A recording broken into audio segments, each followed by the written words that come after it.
Twitter to boost the morale of Pooja Gehlot, who secured a bronze medal in the women's 50 kg freestyle wrestling but had posted a message saying she will do better. India's impeccable performance at Commonwealth Games is not short of a global discovery of the hidden talent, skill and perseverance among Indian sportspersons. Bureau Report, Republic TV. Avinash Sable added the 28th medal to India's tally at the Commonwealth Games in Birmingham with a silver in the men's 3,000 meter steeplechase event.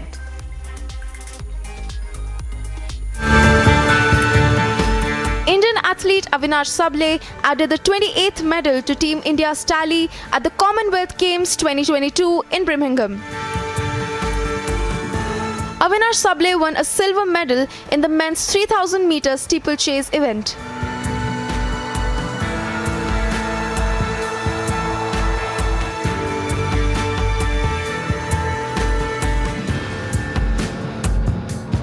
This was India's second medal in the athletics on day 9 after Priyanka Goswami won the silver medal in women's 10,000 meter race walk event. President Draupadi Murmu congratulated Avinash Sable for winning Commonwealth Games medal in steeplechase and hoped that this win will inspire millions of people. Prime Minister Narendra Modi also took to Twitter and congratulated the Indian athlete for winning silver medal for India at the Commonwealth Games 2022. PM Modi recalled a conversation with Sable ahead of Commonwealth Games, where the athlete had explained how he overcome obstacles to reach the stage. Sable gave a tough fight to his Kenyan opponent en route to second place finish in men's 3,000 meter steeplechase.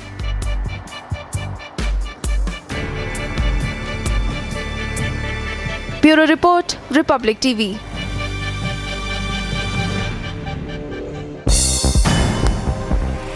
And more top stories from the Games. Indian star boxer and world champion Nikhil Zareen captures the country's third consecutive boxing gold of the day, defeating Carly McNall of Northern Ireland in the finals of the women's 50 kg light flyweight. At the ongoing Commonwealth Games in Birmingham, Zareen lived up to her world champion status as she dominated Carly across all 3 rounds, winning 5-0 on the basis of points scored.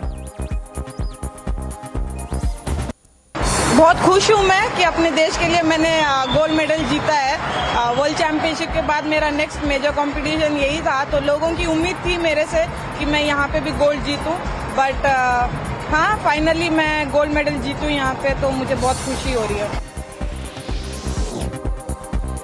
Boxer Neetu Gangas clinches gold after defeating England's Demi-Jade Rezdan in the final of the women's 48 kg category at the Commonwealth Games.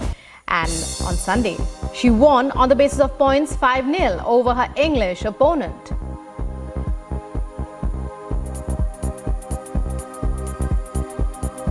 Following his gold medal win in the Commonwealth Games on Sunday, Indian boxer Amit Panghal says he will try to win gold for his country in the Olympics as well. Boxer Amit captured another boxing gold after defeating England's Kieran MacDonald in the finals of the 48 to 51 kg, that's flyweight, at the ongoing Games in Birmingham.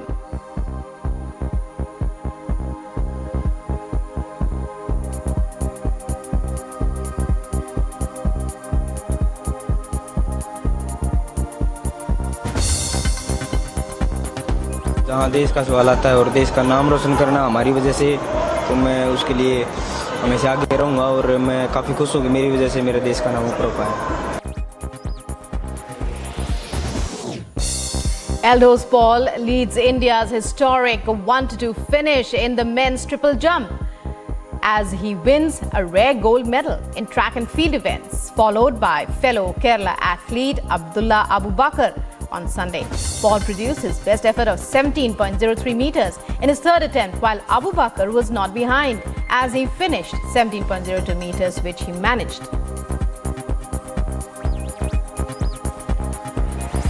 And the Indian men's doubles duo of Achanta Sharath Kamal and Sathya Gyanshekharan bagged the silver in the men's doubles final at the ongoing games in Birmingham on Saturday. The ace paddlers Kamal and Sathya were at their best during the match as they crushed their opponent 11-8 in the first games and did not really allow the English players to be in a position of advantage.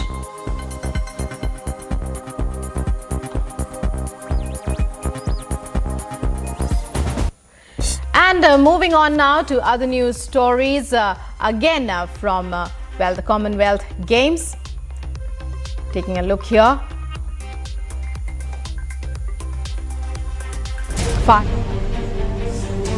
Cuban authorities said that a fire set off by a lightning strike at an oil storage facility is raging uncontrolled in the city of Matanzas,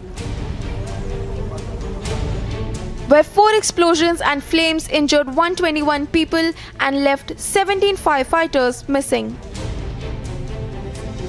Airplanes with firefighters and rescuers from Mexico and Venezuela arrived at the Matanzas airport overnight, responding to an appeal from the Cuban government for help to quell the blaze that risks spreading to more oil tanks. En el apoyo de la prevención de riesgos y también ayudar para sofocar el incendio por medio de enfriamiento a base de agua y espuma. Esperamos que en próximas horas nos lleguen más apoyos, así como el material químico necesario para apoyarlos. As military helicopters flew overhead, dropping water on the blaze, dense column of black smoke billowed from the facility and spread westwards more than 100 kilometers towards Havana. Deputy Foreign Minister said that the US government had offered technical help. There was no immediate word on how much oil had been burnt or was in danger at the storage facility, which has 8 giant tanks that hold oil used to fuel electricity generating plants. This accident comes as Cuba struggles with fuel shortages. Agency report, Republic TV.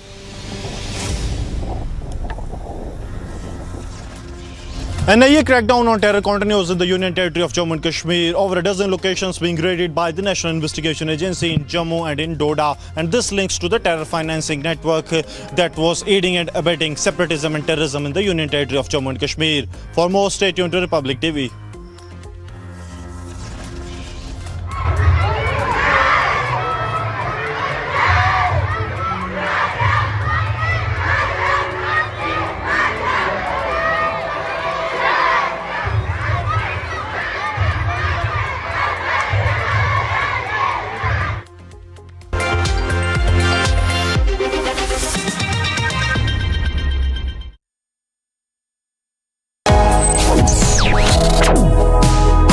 Reading allows us to become familiar with ourselves. We don't read, we won't know what is knowledge. I just find it very interesting to know people's lives, how they went through certain situations, how they dealt with things. So wherever you want to go in life, if you read books along those lines, then that would really help you in growing. Reading could mean a million different things to every individual. What does it mean to you? Visit readindia.info to find out more.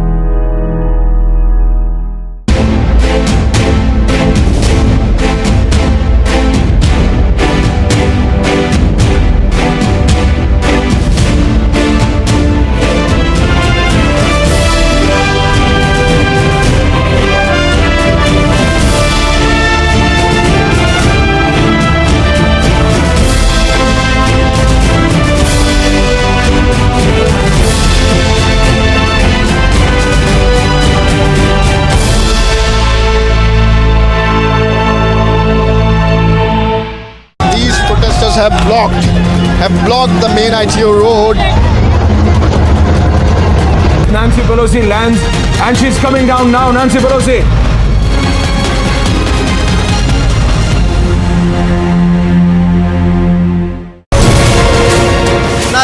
His opinion is that Partho Chatterjee has been involved in conspiracy. After that comment, he was censored for 14 days and he was barred from making any comments about political issues.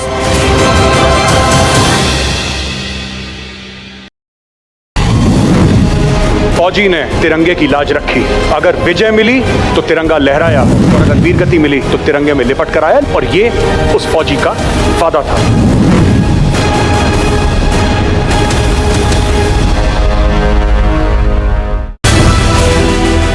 लोगों के अंदर बहुत जोश है, लेकिन सबसे बड़ी बात है कि झंडा ऊंचा रहे हमारा, विजयी विश्व तिरंगा प्यारा।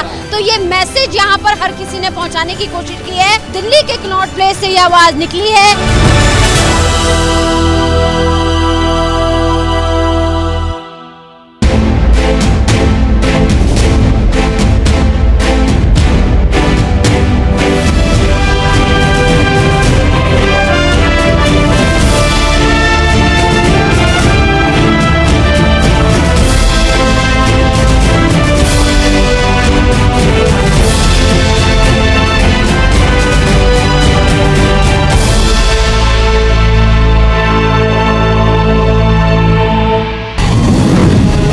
मेरे साथ एक ऑफिसर था, मैंने उससे पूछा क्या मतलब।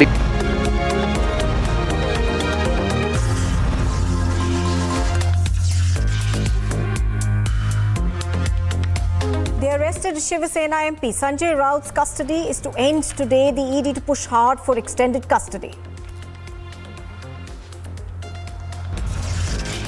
Mega NIA crackdown on terror funding case. Multiple locations are raided across Jammu.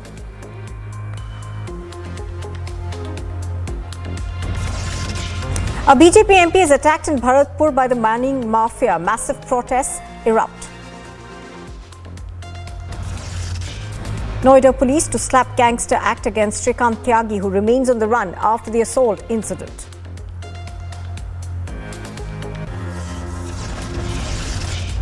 India caps one of its best CWG campaigns on day 10, adds about 55 medals to their tally.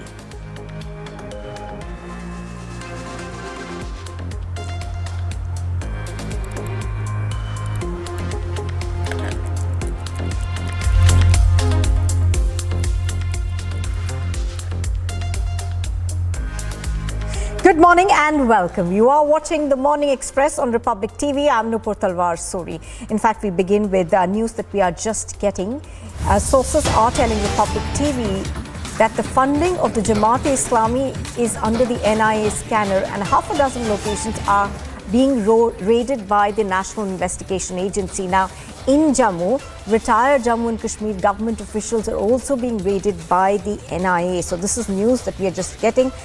We are learning that there are multiple raids that are currently underway in Jammu. This relates to the funding of the Jamaat-e-Islami. It is now under the scanner of the National Investigation Agency.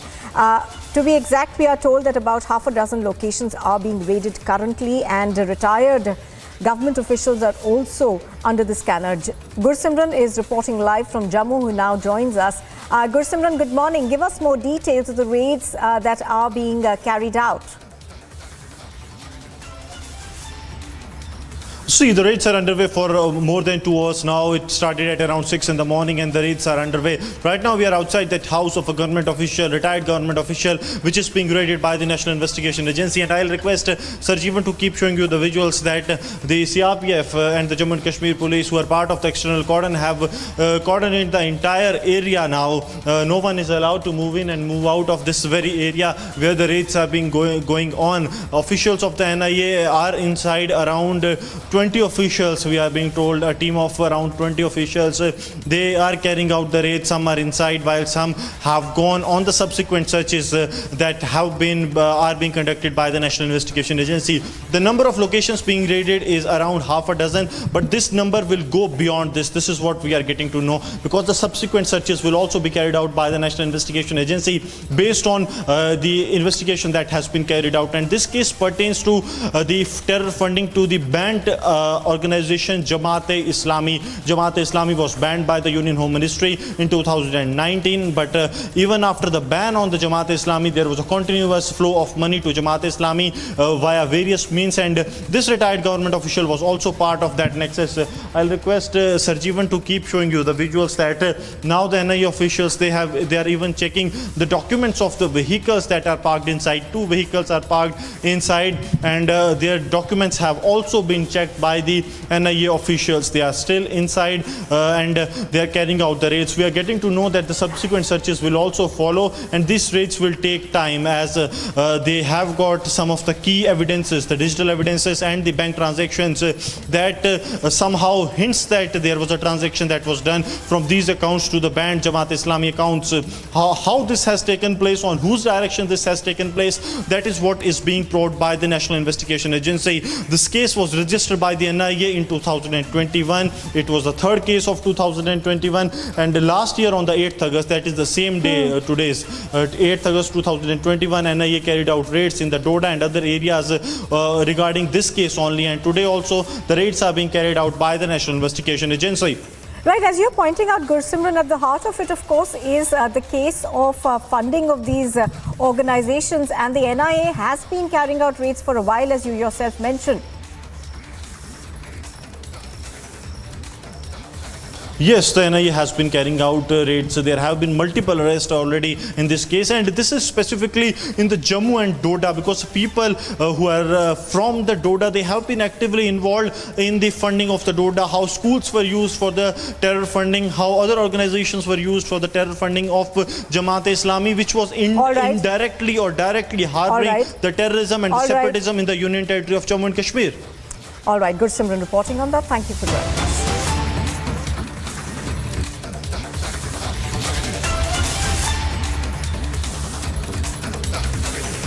Right, pictures on your screen right now are of a tweet that is coming in. Now this, of course, is a political controversy that has erupted. The AAP MLA has now backed the ISIS-linked accused Mohsin, who has been arrested at Batla House. Now, the accused, of course, who is Mohsin Ahmed, was arrested on Saturday. The National Investigation Agency had arrested him allegedly for being involved in activities of the Islamic State module case after conducting searches at Batla House in New Delhi. Now, the accused, of course, is being probed for his links to the ISIS, and according to the police, he's believed to be an active member of the ISIS. Now, we are getting a tweet over there which is from an Aam Aadmi Party leader who has said that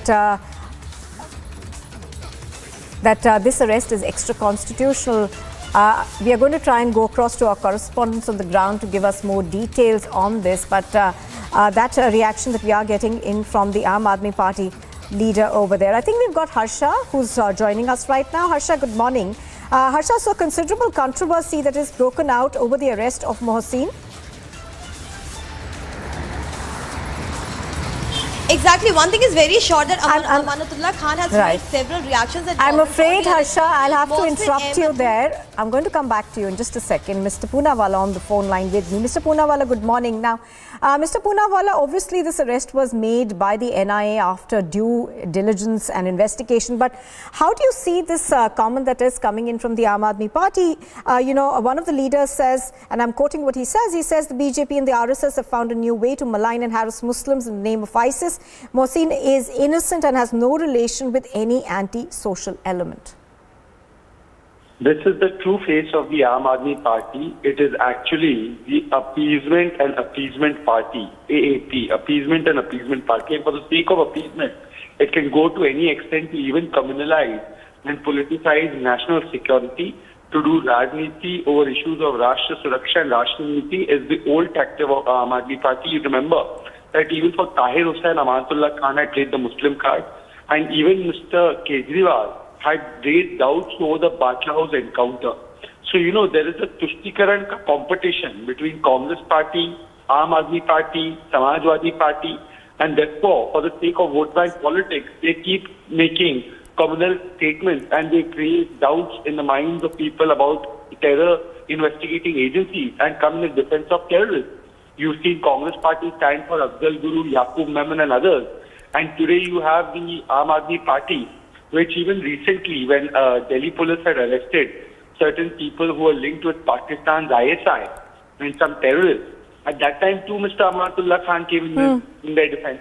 This is being done at the behest of Mr. Kejriwal, who has instructed him that for the sake of vote bank politics, keep undermining our forces, our security agencies and stand with terrorists.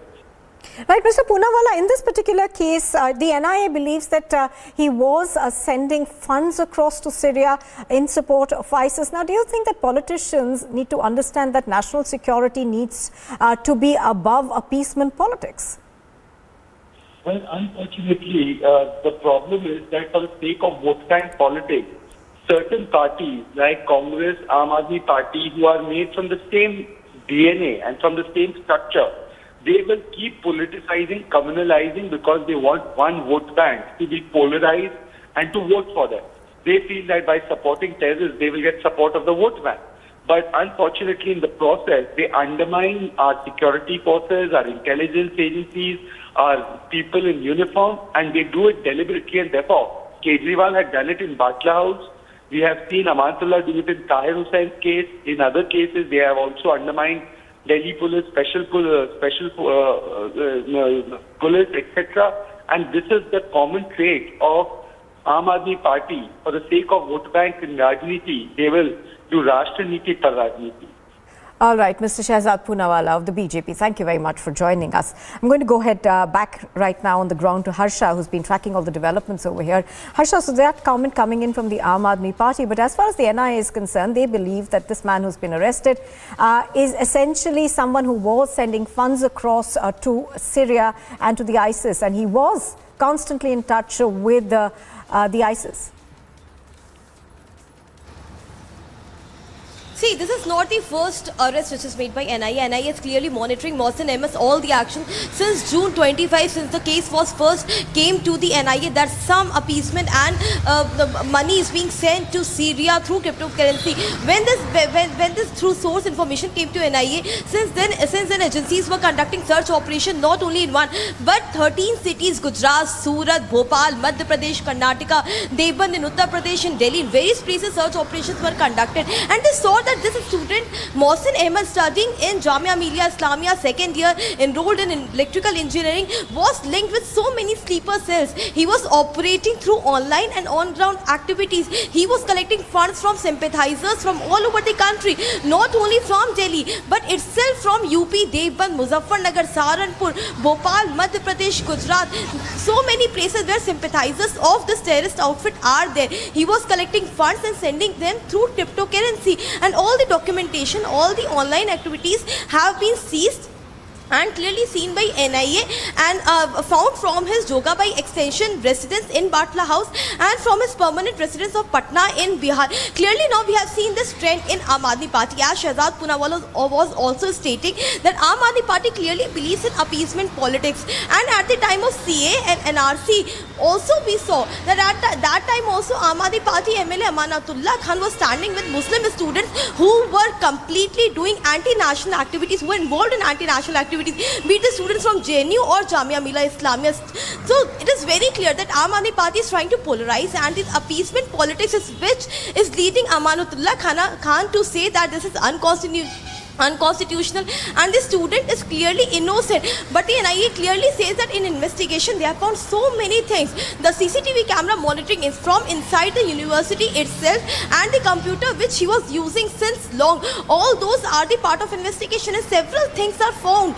The link with the IS terrorist outfit, which is literally a very sensitive matter and very dangerous for the country. In all these things, the MLA, the party, the politics should not happen. But clearly Amanatullah Khan is coming from that Okhla region, MLA from that region, is standing with Muslim students, telling that Mohsen Ahmed is innocent, trying to completely polarize and tell it clearly that they are on the sides of Muslims, that they have nothing to do with the safety and security of the country. They only have to do appeasement politics, as now BJP leaders are also saying. Clearly now many party leaders from BJP are very angry with this statement because it's a very sensitive matter. NIA continuously conducts such type of search operation, and at the time when India is celebrating 75th anniversary of independence, such such people, such a student who are linked with terrorist outfit, they could do something big against the country. They could plan something very serious, severe. This is the only reason because of which NIA is very alert, and agency before time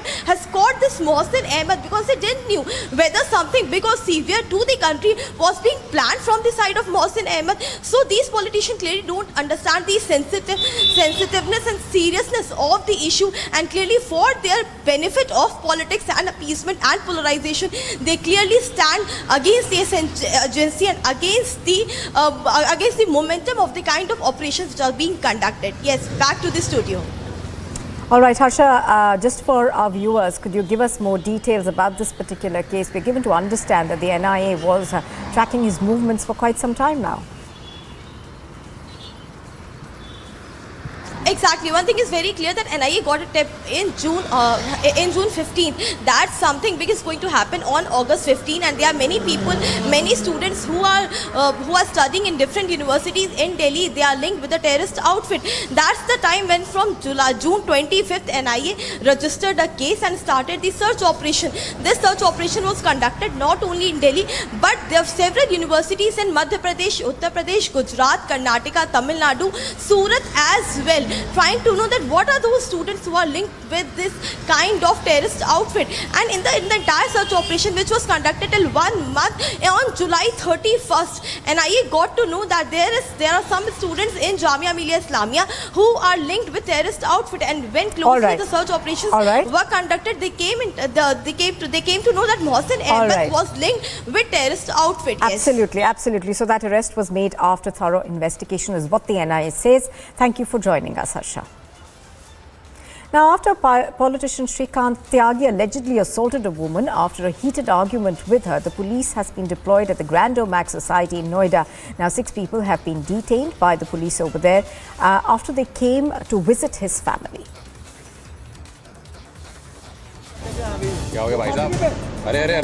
Self-declared BJP leader Shrikant Tyagi, who allegedly assaulted a woman in Noida, is still absconding.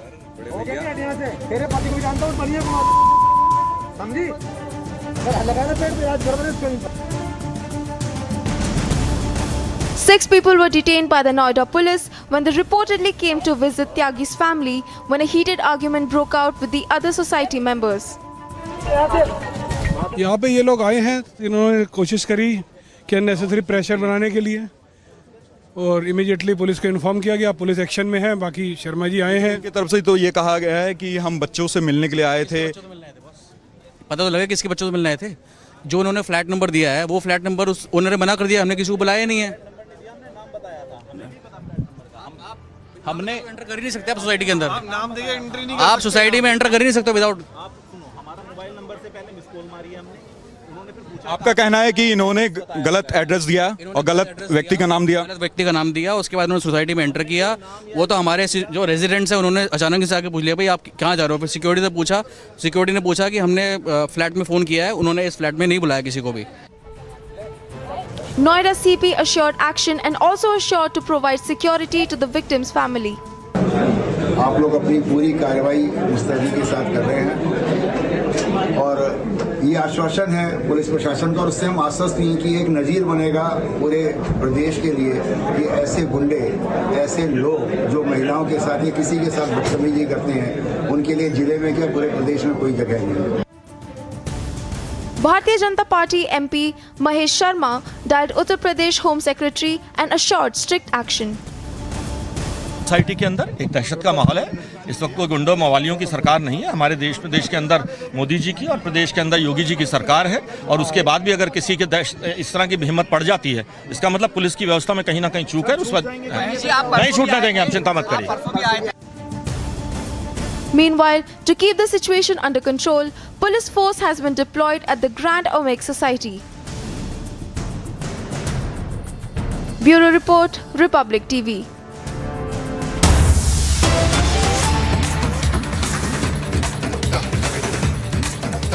In fact, we are now getting a quick update on this particular case. We have now learned that the SHO of this area has been suspended for his negligence of the entire incident. Of course, we have been hearing how Ministers have promised that action will be taken against those who are found guilty, not just of causing a law and order problem, but also action now being taken against the police SHO of this area. That's Sujit Pandey. He's been suspended for his negligence in the entire incident.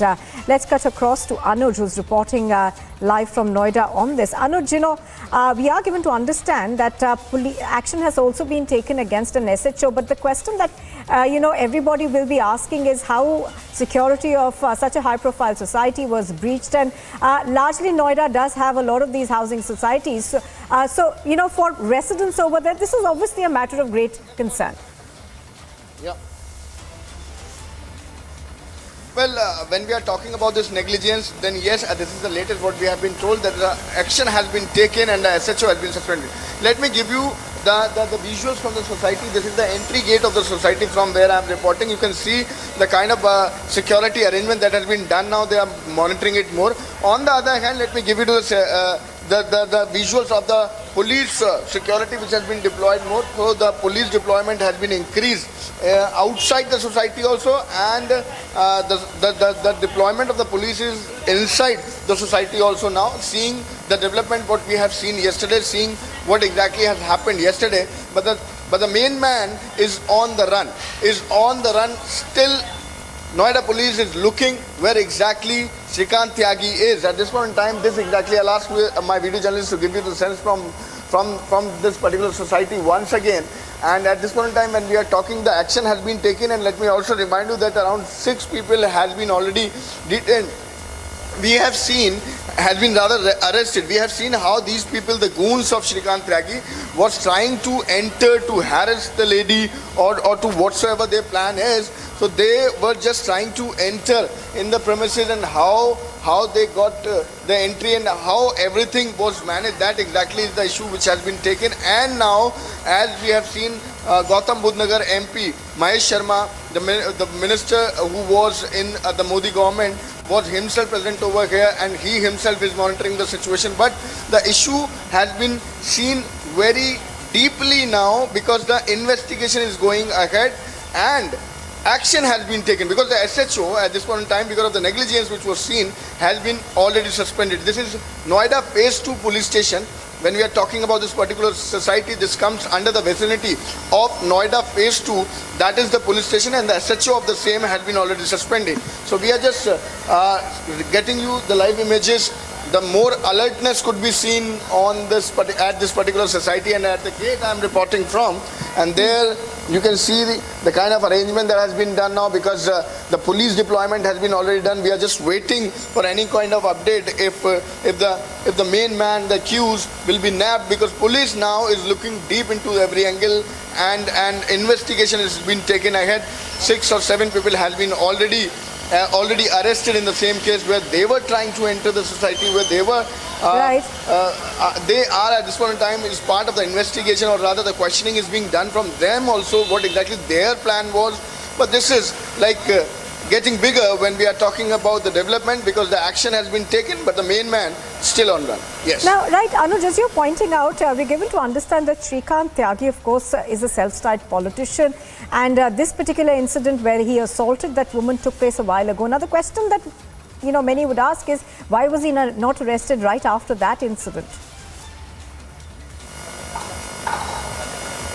Well, that is something which is the major question at this point in time, the bigger question at this point in time, why the action was not taken then and there when this incident was reported, when this thing happened. Let me give you the sense.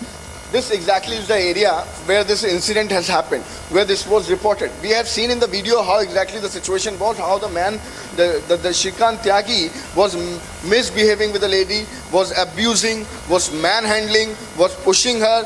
But on the other hand, he was scolding. The guards also was using abusive language, and how exactly everything has happened is very much there in the videos. It's very much there in the videos, and we have seen it, that what has happened. But why there was a delay?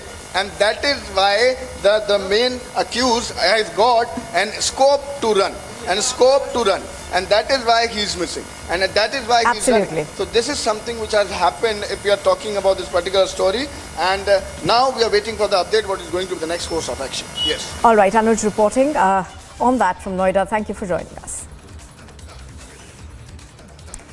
And here's a look at some news in brief now.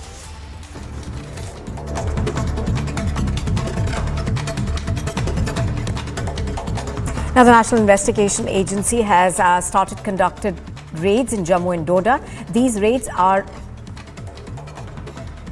being conducted against terror sympathizers that aided terror activities in Jammu and Kashmir. Now, according to senior officials, half a dozen locations are being raided by the NIA. These include raids on the Jamaat-e-Islami, terror funding, as well as retired Jammu and Kashmir officials.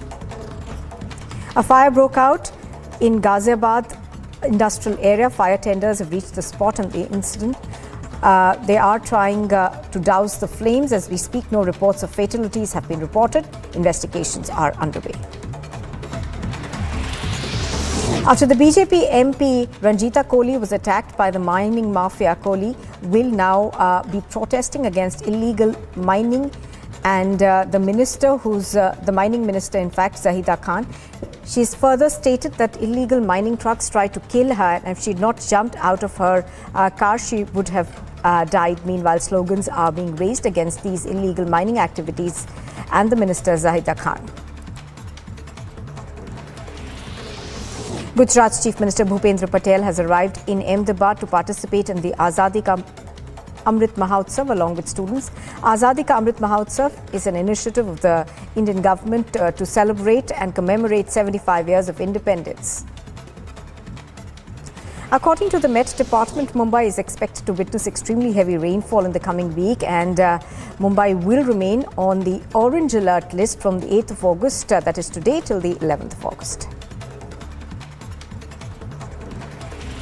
Ahead of the 75th Independence Day and as part of the Har Ghar Tiranga campaign, the Border Security Force Jawans in Gujarat carried the tricolour on the high seas to invoke the idea of patriotism and celebrate the country's independence. 5 people have died in a stampede that broke out in a monthly fair in Khatu Shyamji Temple around 5 a.m. this morning. Several devotees were injured. Police are investigating the case. More information is being gathered.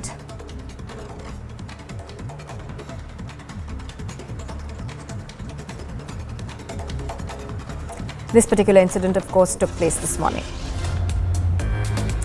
You are watching Republic TV, and still to come, we get you the latest on the case that took place in Noida as the state government swings into action.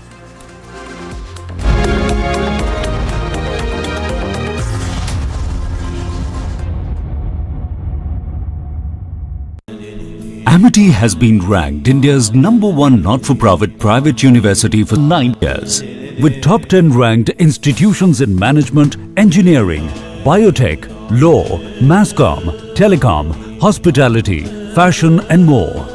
Yet another top ranking for Amity University. This full road has been blocked by the Congress workers, the high voltage drama. Nancy Pelosi lands in Taiwan.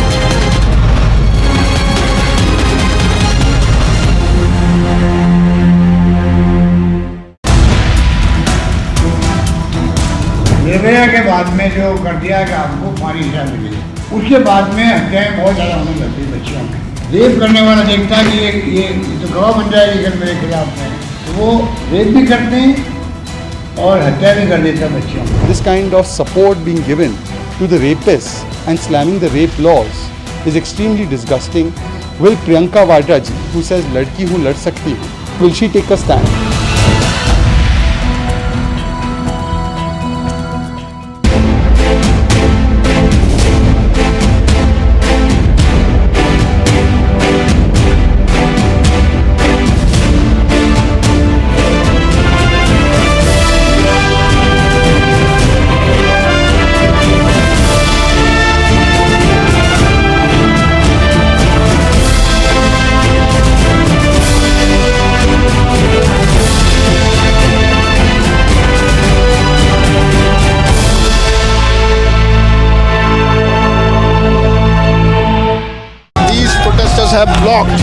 have blocked the main ITO road. Nancy Pelosi lands and she's coming down now. Nancy Pelosi.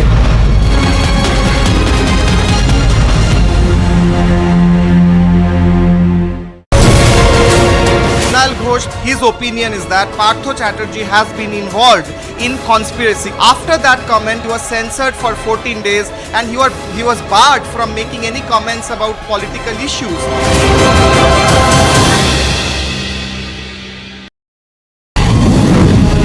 फौजी ने तिरंगे की लाज From this body only I have won 21 international medals, including that of Asian Games, World Championships and the first ever medal in the Paralympics. That means somewhere I have contributed in getting my national flag to fly high in the global arena.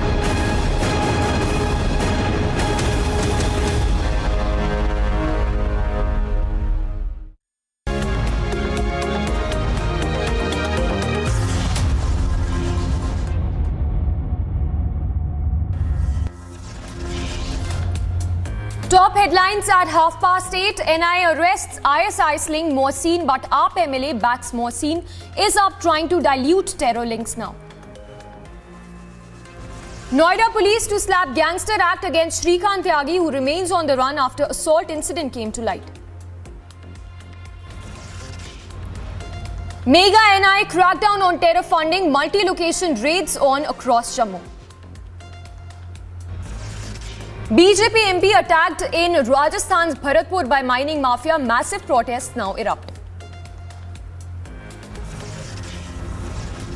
Arrested Sena MP Raut's custody to end today. ED to push hard for extended custody. India caps off one of its best Commonwealth campaigns on day 10, adds 55 medals tally.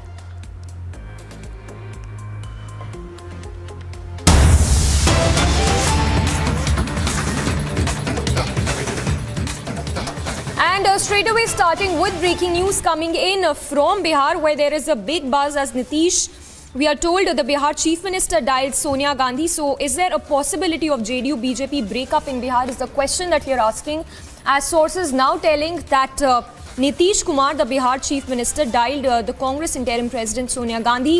We are told that the JDU is likely to join hands with the RJD. So that's RJD and Congress. So source-based information that is trickling in. Prakash is breaking that story for us. Prakash, if you could give us details of the political rumblings in Bihar, a big buzz of JDU joining hands with the RJD and the Congress. The JDU and the BJP has been at loggerheads for quite some time, ever since the Bihar Assembly elections in 2020, when JDU was relegated to 3 assembly seats in the Bihar Assembly elections, and the JDU has put the onus on BJP. And to make the matter worse even further, there were statements made by the BJP as well as the JDU leaders in the recent past that added salt to the wound. And thereafter, talks have been on what we have been watching for quite some time now between the JDU and the RJD for a possible alliance. It seems that the deal has been stitched, and the way RCP Singh, the former union minister, was castigated, and a letter was issued to him serving a so-called notice for asking him to make a statement as to how he amassed so much of property, because RCP was having close proximity with the BJP.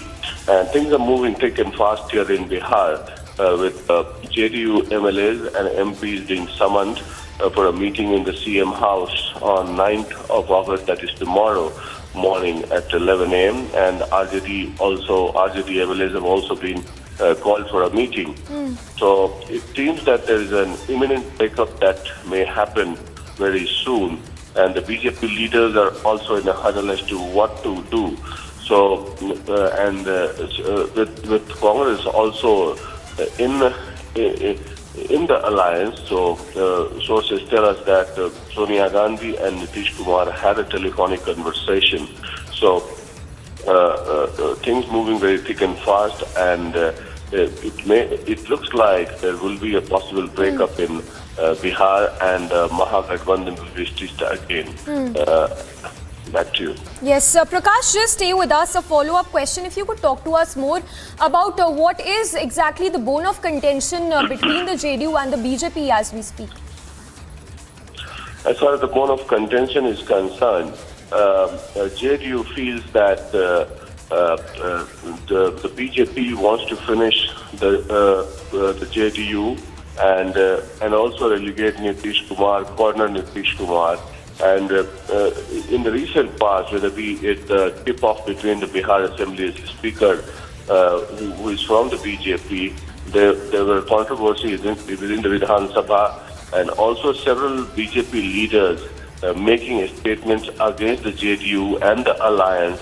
And Nitish uncertain about his future after 2024 elections is like a cat and mouse game, because the JDU feels that in the run-up to the 2024 elections, the BJP needs Nitish Kumar, but after 2024 elections, in the run-up to 25 assembly elections, the BJP may corner JDU, and it may appear like a Shiv Sena situation. So the JDU preempting it, and they're trying to stitch an alliance with the RJD, and the two socialist parties may come together because it's the question for their survival. That's what they feel.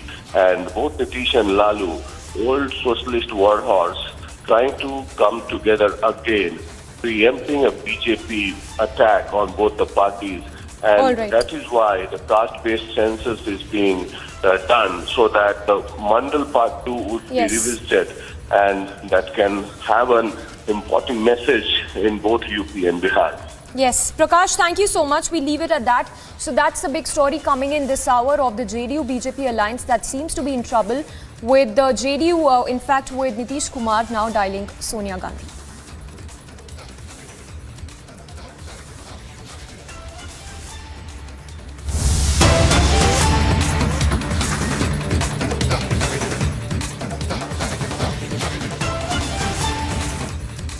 And on to more breaking news coming in. This one in relation to Shrikant Tyagi's incident, where we are told that Yogi's Corp have launched searches for Shrikant Tyagi, who continues to be on the run. So that's the big update coming in.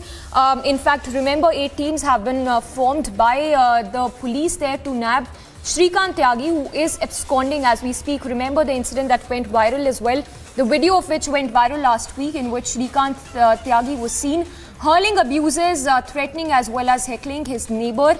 Latest what we understand is that the Yogi Corps have launched searches for Shrikant Tyagi. So massive manhunt there for Shrikant Tyagi as we speak. Remember, security has also been enhanced at this particular area, and searches are underway for Shrikant Tyagi, who is on the run. Remember, he's been booked under the Gangster Act as well. Just late night, the top cop was also quoted as saying that strict action will be taken against Shrikant Tyagi under the Gangster Act. And latest, what we understand is that Gangster Act has also been invoked. We have Anuj also reporting live from that very location, from Grand Omax Society in Noida. Anuj, if you could give us latest details that you're picking up. We understand that 8 teams have been formed to nab the accused. Well, exactly. That's something what we have been told. These are the team which has been constituted by the Noida police now. This is in total the Noida police now. This is in total the 8 team which have been constituted by the Noida police, the senior officials of the Noida police, and state itself is looking into the matter. This has been reported to the senior sitting in the Lucknow also when we are talking about Uttar Pradesh. And let me tell you the latest what we have been told, what these 8 teams are going to do. They are going to do multiple searches today. They are going to do multiple searches where they are going to move ahead to look for Shrikant Tyagi, where exactly he is, because he is on the run, as we do know, and Noida police at this point in time is going to move ahead with the investigation and is looking for the man where exactly his whereabout is. So these 8 team is going to do multiple searches, multiple raids at different locations which is related to Shrikant Tyagi. This exactly is the residence of Shrikant Tyagi from where I am reporting. This exactly is the same society, and this exactly is the same spot where this incident was reported. If we are talking about this man, Shrikant Tyagi, he was so trying to influence the people by his power, what I've been told in the society. If we'll go through the kind of construction that has been done of this particular flat, then you can see this is a society which is built by a builder, and the construction of every residence could be clearly seen is in the same manner. But this particular residence of Shrikant Tyagi could be clearly seen constructed and designed in the other way, constructed this is the open area. You are not allowed to open this particular area. But this is all using his power, what I've been told, and that's something what people also complaining over here. How Shrikant Tyagi was influencing people, was harassing people using his power. But at this point in time, the latest is that Noida is now looking for, Noida police, I beg your pardon, is looking for Shrikant Tyagi, and a team which has been already constituted is going to search multiple places, what I've been told, related to Shrikant Tyagi. On the other hand, whosoever is in link with Shrikant Tyagi, the police is questioning them also and trying to get his whereabout, where exactly the man is, because now at this point in time when the Gangster Act has been already imposed, police is something which is seen in action, because earlier it was a delay from the police side also. This is the fact which can never be denied. Why there was a delay from the police side when the complaint was registered, and he was having a scope to run, and that is why he's still on the run. But at this point in time when the things are out, and when we are understanding that one SHO already has been suspended and the teams has been constituted, this is going to be the action-packed day when we are talking about Noida. This is going to be an action-packed day when such is going to be made. Yes, Anuj, thank you so much. We'll keep coming back to you through the day. So Anuj reporting live as the security has also been enhanced at the Omex Society, as well as the police there launching a massive manhunt for the accused. On to more news then, the Trinamool Congress has censored the party's West Bengal General Secretary and spokesperson Kunal Ghosh for 14 days for commenting against sacked TMC minister and suspended party leader Partha Chatterjee. In what appears to be a widening rift within TMC, the party has now censored one of its prominent face, Kunal Ghosh. West Bengal General Secretary and spokesperson of TMC, Kunal Ghosh, has been censored for 14 days for commenting against sacked TMC minister and suspended party leader Partha Chatterjee. हमारा party एक discipline party है, हमारा party में एक disciplinary committee है, और हमारा party की एक खूबी है, पार्टी का जो डिसीजन है, जो पार्टी का वर्कर है, वो सब मन के चलते हैं.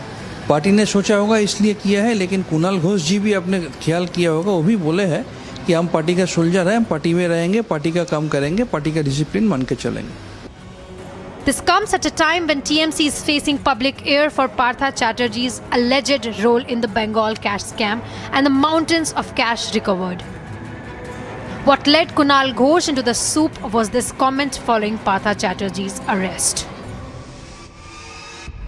Kunal Ghosh has been vocal about Partha Chatterjee, who has been arrested in the SSC recruitment scam.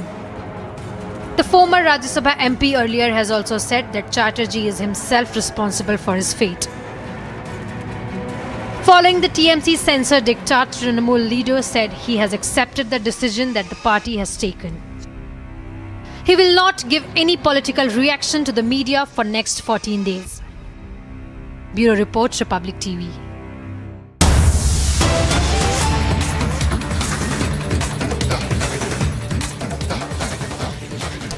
And breaking news coming in from Rajasthan Sikar, where 3 women, we are told, were killed in a stampede that broke out outside the monthly fair of Katyu Shamji temple, is what we understand. We also are getting to know that many devotees are injured in this stampede that happened in this particular temple. We'll go across to our reporters to get us more details. In fact, what we understand is that Om Birla has also tweeted as well, and I quote, "The death of many devotees in a stampede in Khatu Shyamji temple of Rajasthan is heart-wrenching. May God give peace to the departed souls and strength to the bereaved families to bear this trauma."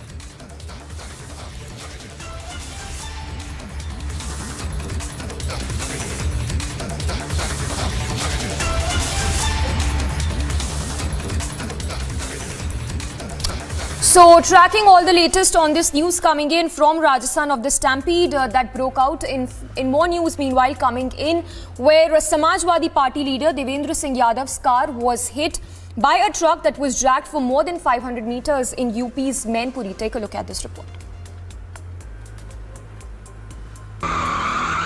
In a shocking incident coming into light from Uttar Pradesh's Mainpuri, Samajwadi Party leader Devendra Singh Yadav's car was hit by a truck. The car was later dragged for more than 500 meters. Police authorities have informed that further probe is underway. Mainpuri Samajwadi party के जिलाध्यक्ष देवेंद्र सिंह यादव जी आज अपनी Brezza गाड़ी से कहीं जा रहे थे तो मैनपुरी में करहल चौराहे के निकट भदावर हाउस के पास उनकी ब्रेजा गाड़ी हरियाणा नंबर के एक ट्रक से दुर्घटनाग्रस्त हो गई। पुलिस कर्मियों द्वारा तत्काल चालक को हिरासत में लिया गया। चालक विनय यादव चौबिया इटावा का रहने वाला है। संपूर्ण पहलुओं की गहनता से छानबीन की जा रही है। अभी कोई तहरीर प्राप्त नहीं हुआ है।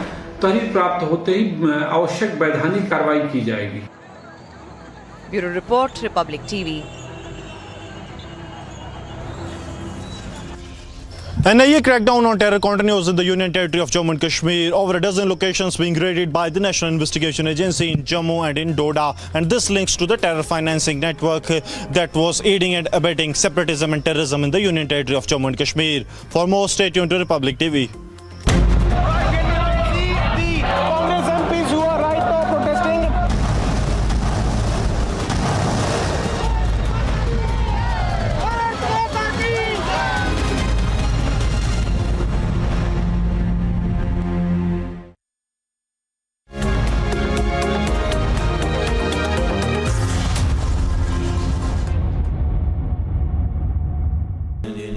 Amity has been ranked India's #1 not-for-profit private university for 9 years, with top 10 ranked institutions in management, engineering, biotech, law, masscom, telecom, hospitality, fashion and more.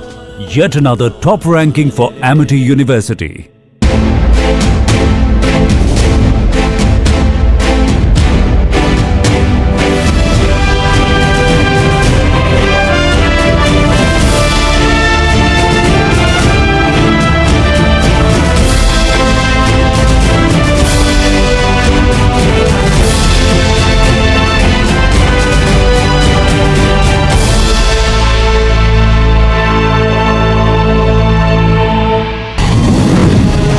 मेरे साथ एक ऑफिसर था, मैंने उससे पूछा क्या मतलब है वॉर मेमोरियल में खाली पत्थर लगाना। उसने बोला कि सर ये वादा है फौज का, ये वादा है इंडियन आर्मी का कि और कितने भी नाम इस पत्थर पे लिख दिए जाएं, ये तिरंगा ऐसे ही लहराता रहेगा।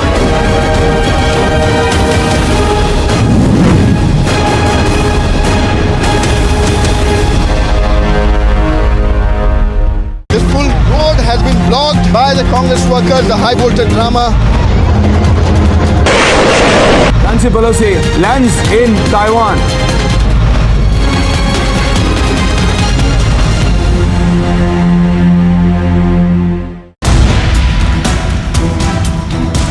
निर्भया के बाद में जो कर दिया कि आपको फांसी सजा मिली, उसके बाद में हत्याएं बहुत ज़्यादा होने लगती बच्चियों में।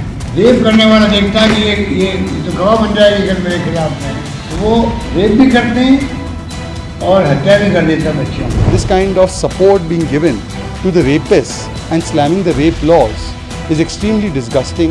Will Priyanka Vadra ji, who says ladki Field Marshal Sam Manekshaw once famously said that if a man says he's not afraid of dying, he's either lying or he's a Gurkha.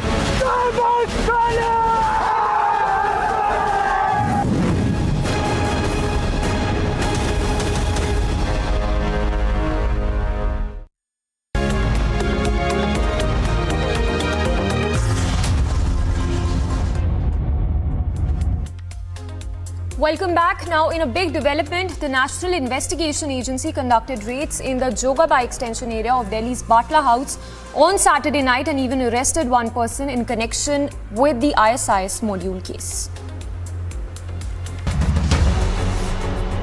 The National Investigation Agency has arrested a man identified as Mohsin Ahmed, a permanent resident of Patna from Batla House in New Delhi.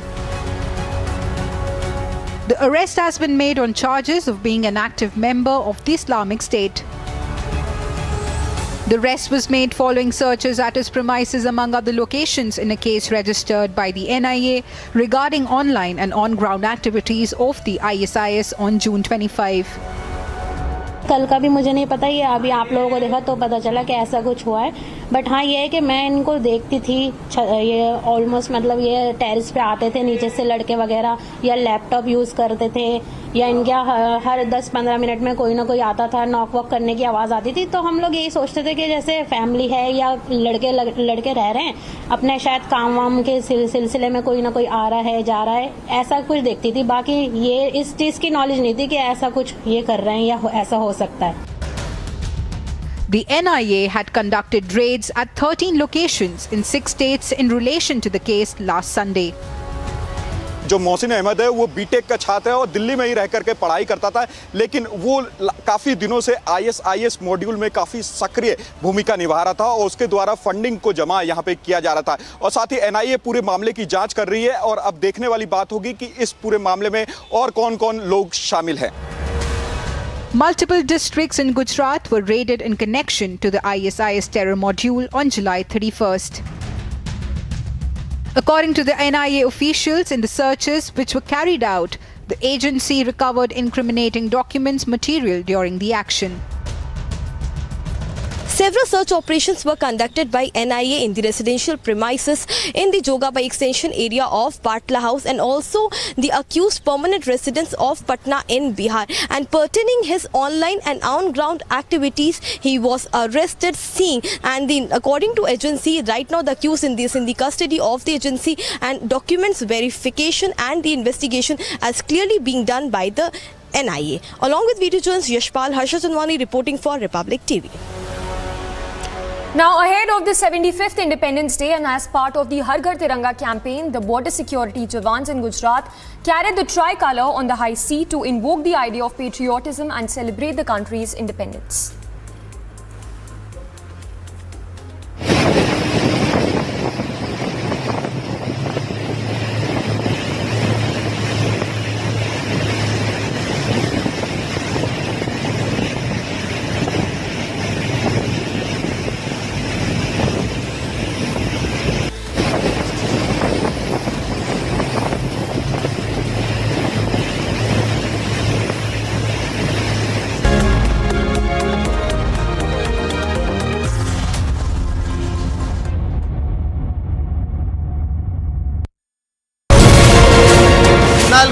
His opinion is that Partho Chatterjee has been involved in conspiracy. After that comment, he was censored for 14 days and he was barred from making any comments about political issues.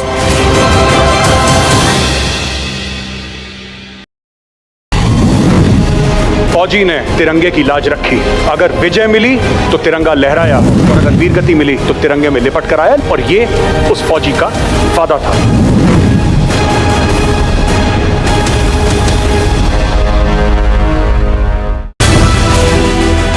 लोगों के अंदर बहुत जोश है, लेकिन सबसे बड़ी बात है कि झंडा ऊंचा रहे हमारा, विजय विश्व तिरंगा प्यारा। तो ये मैसेज यहाँ पर हर किसी ने पहुँचाने की कोशिश की है। दिल्ली के कनॉट प्लेस से ये आवाज निकली है।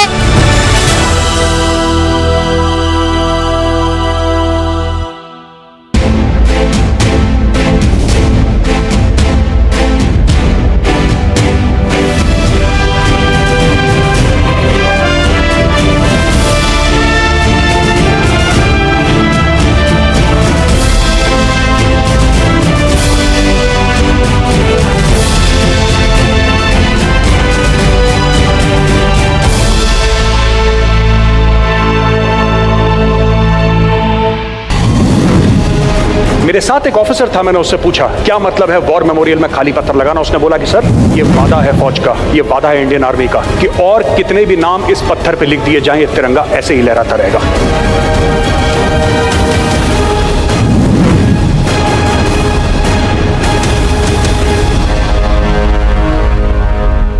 This full road has been blocked by the Congress workers.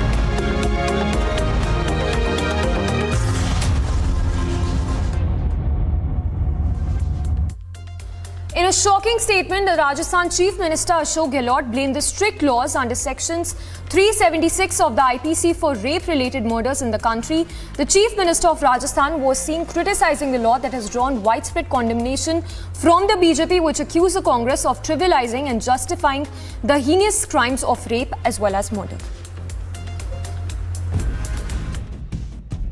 First, the Chief Minister of Rajasthan made this remark virtually, justifying the action of those who rape and then murder. Nirbhaya के बाद में जो कर दिया कि आपको फांसी की सजा मिलेगी, ठीक है। उसके बाद में हत्याएं बहुत ज़्यादा होने लग गई बच्चियों की।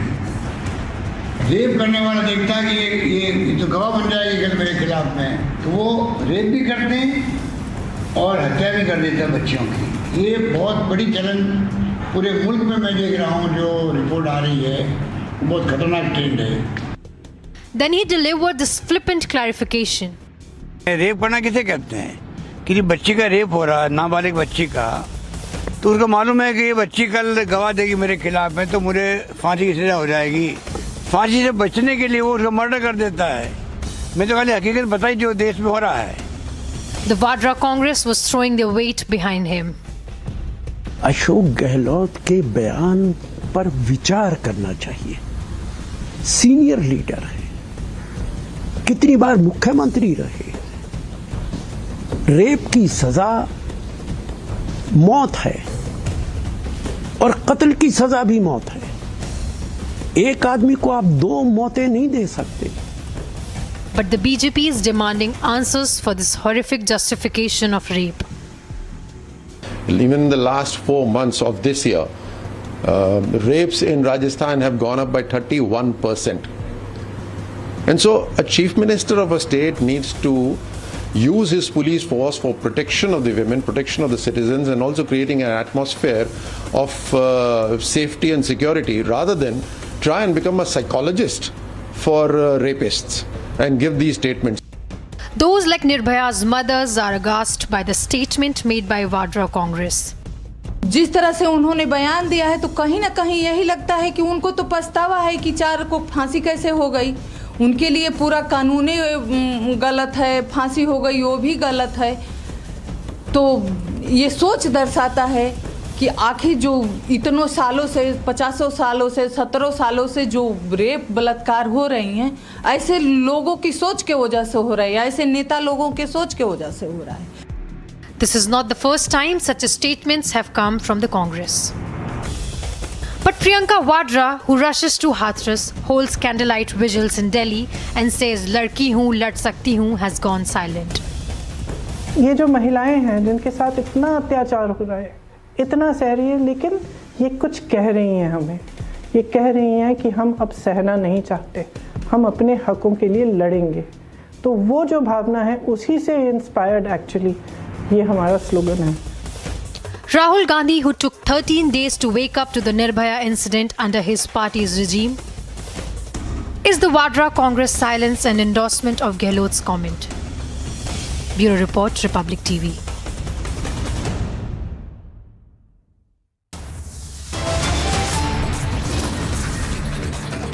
Coming up on the other side, NIA arrests ISIS-linked Mohsin, but AAP MLA backs Mohsin is up trying to dilute terror links now.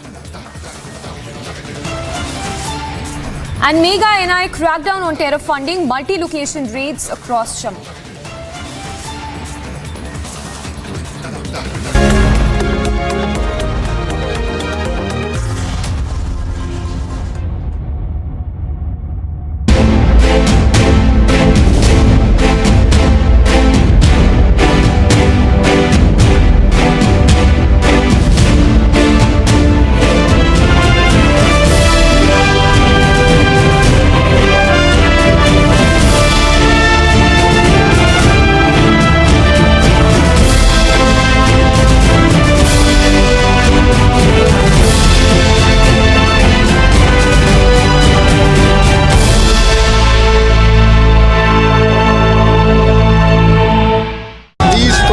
have blocked the main ITO road.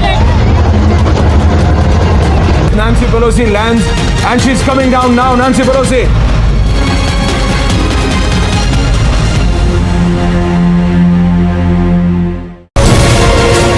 Kunal Ghosh, his opinion is that Partho Chatterjee has been involved in conspiracy. After that comment, he was censored for 14 days and he was barred from making any comments about political issues.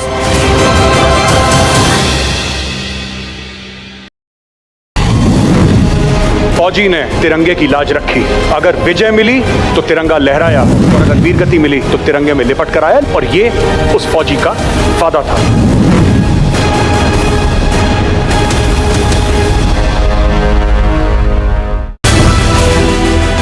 लोगों के अंदर बहुत जोश है, लेकिन सबसे बड़ी बात है कि झंडा ऊंचा रहे हमारा, विजय विश्व तिरंगा प्यारा। तो ये मैसेज यहाँ पर हर किसी ने पहुँचाने की कोशिश की है। दिल्ली के कनॉट प्लेस से ये आवाज निकली है।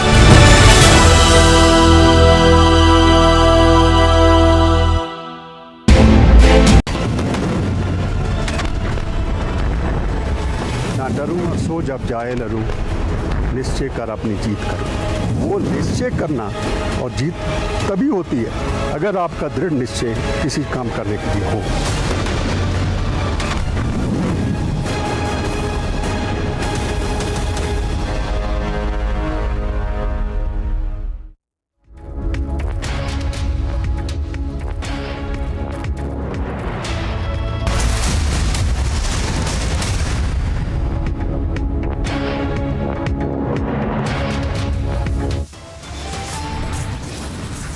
Assault man is on the loose. Yogi cops take mega action. Multiple location searches are on. The NIA arrests ISIS-linked Mohsin, but the Aam Aadmi Party MLA backs Mohsin. Is the AAP trying to dilute terror links now? Mega NIA crackdown on terror funding. Multiple locations are raided in Jammu.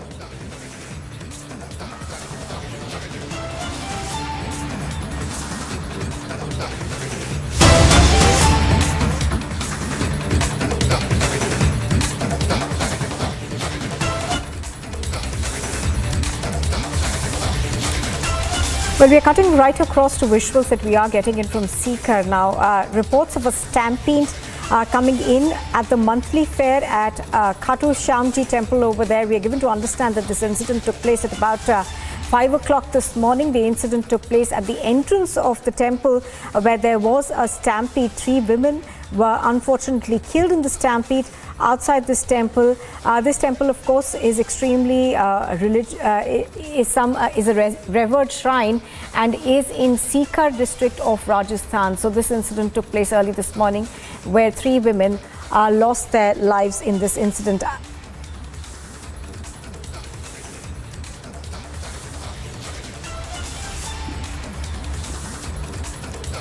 So this incident, as we were talking about, took place at the monthly fair that takes place at the Khatu Shyamji temple in Sikar. Amardeep is joining us right now on the phone line. He has more details on this. Amardeep, good morning. Give us more details as to what happened.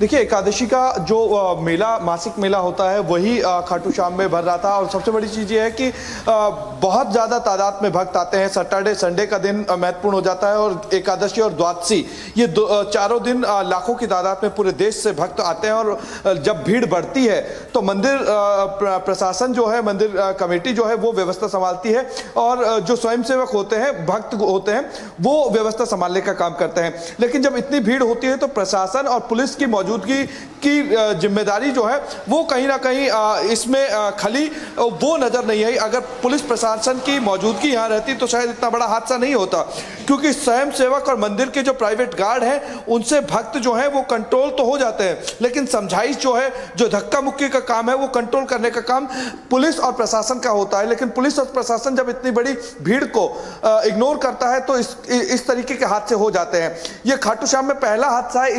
इस तरीके का हादसा और इस तरीके की भगदड़ जो है वो पहली बार देखी गई है। हालांकि लाखों की भीड़ जो है लगातार वो बढ़ रही है, चूंकि मंदिर परिसर जो है, मंदिर परिसर के अलावा भी जिगजैग की व्यवस्था जो है मंदिर कमेटी ने की थी। लेकिन पुलिस और प्रशासन की अगर शायद मौजूदगी वहां रहती तो शायद यह हादसा ना होता और ये 3 डेथ नहीं होती। चूंकि अभी कई लोग घायल हैं, उनको जयपुर रेफर किया गया है, कुछ लोगों को रीगस अस्पताल में रेफर किया गया है। लेकिन अभी व्यवस्था बनाने में, चूंकि वहां अभी लाखों की भीड़ है, तो चूंकि व्यवस्था बनाने में अभी मंदिर कमेटी और पुलिस प्रशासन के लोग जो है वो अभी हालात को सामान्य करने की कोशिश में जुटे हुए हैं। All right, to stay with us. So what we understand of this stampede that took place earlier this morning was that about 3 people have died in the stampede, and there are people who are injured in this, and the administration is still trying to get a grip on the situation. 2 people, we're given to understand, have been wounded in this stampede. I think we now have a tweet that's come in from the Chief Minister of Rajasthan, Ashok Gehlot, who's condoled the demise of the 3 devotees in the stampede at the Khatu Shyamji temple in Sikar. He said, and I quote, "The demise of 3 women is unfortunate. My condolences to the bereaved families. I also pray for the speedy recovery of the injured devotees." This is a statement that is coming from the Chief Minister.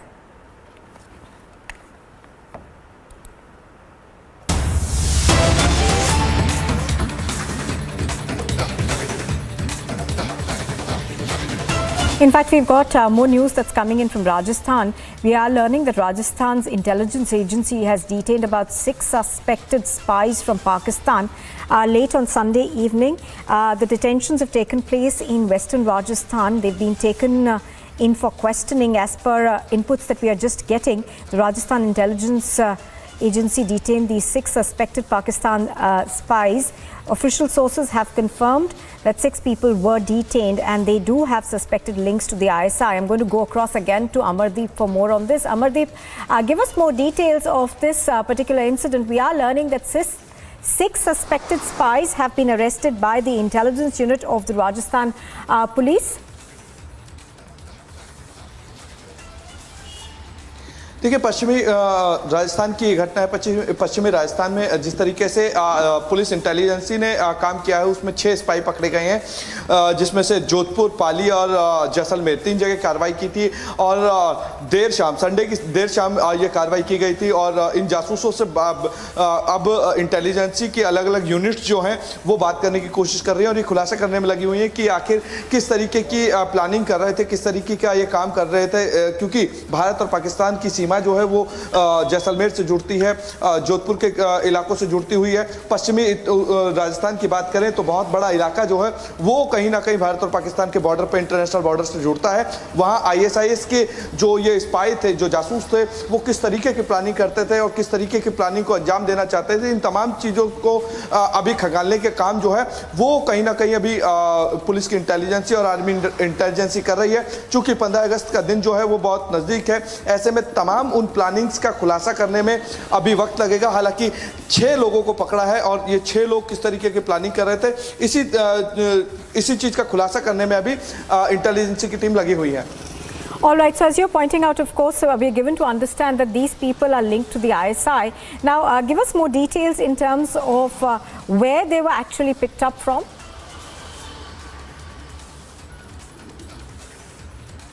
देखिए, इनको अलग अलग इलाकों से पकड़ा है। कुछ लोगों को पाली, जोधपुर और जैसलमेर यहाँ से डिटेन किया गया है। इनका कितना बड़ा ग्रुप था, कितने लोग इनके संपर्क में थे, किन लोगों को ये इन्फ्लुएंस करते थे, इन तमाम चीजों को लेकर के अभी इंटेलिजेंस जो है पता लगाने की कोशिश कर रही है। इनका ट्रैकिंग रिकॉर्ड जो है वो खंगालने की कोशिश कर रही है। All right, so Amardeep over there bringing us more details on that. Thank you. And moving on now, here's a look at what else is making news this morning. The National Investigative Agency has started conducting raids in Jammu and Doda. These raids are being carried out on terrorist sympathizers and those who have aided terrorist activities in Jammu and Kashmir. Now, according to senior officials, half a dozen locations are being raided by the NIA. Raids are also being conducted on the Jamaat-e-Islami. This is related to a terror funding case. A fire has broken out at a factory in Ghaziabad industrial area. Fire tenders have reached the spot and the flames are now being doused. As we speak, no reports of casualties have come in. However, an investigation is currently underway.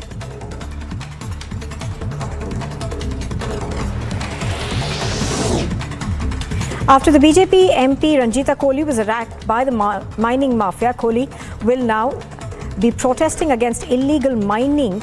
And the mining minister Zahida Khan, she has said that illegal mining trucks tried to kill her, and if she'd not jumped out of her car, she would have been dead. Meanwhile, slogans are also being raised at this particular protest that's taking place against the illegal mining mafia. Gujarat Chief Minister Bhupendra Patel has arrived in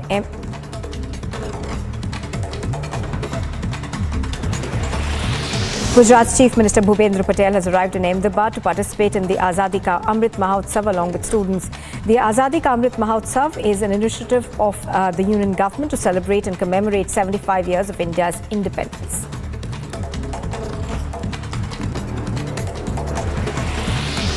According to the Met Department, Mumbai is expected to witness extremely heavy rainfall in this week and an orange alert is in place for Mumbai from the 8th of August to the 11th of August.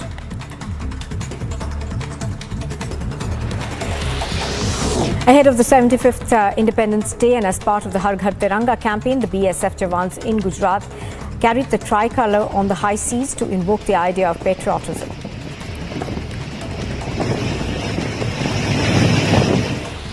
And 5 people have died in a stampede that broke out in the monthly fair of Khatu Shyamji temple at around 5 this morning.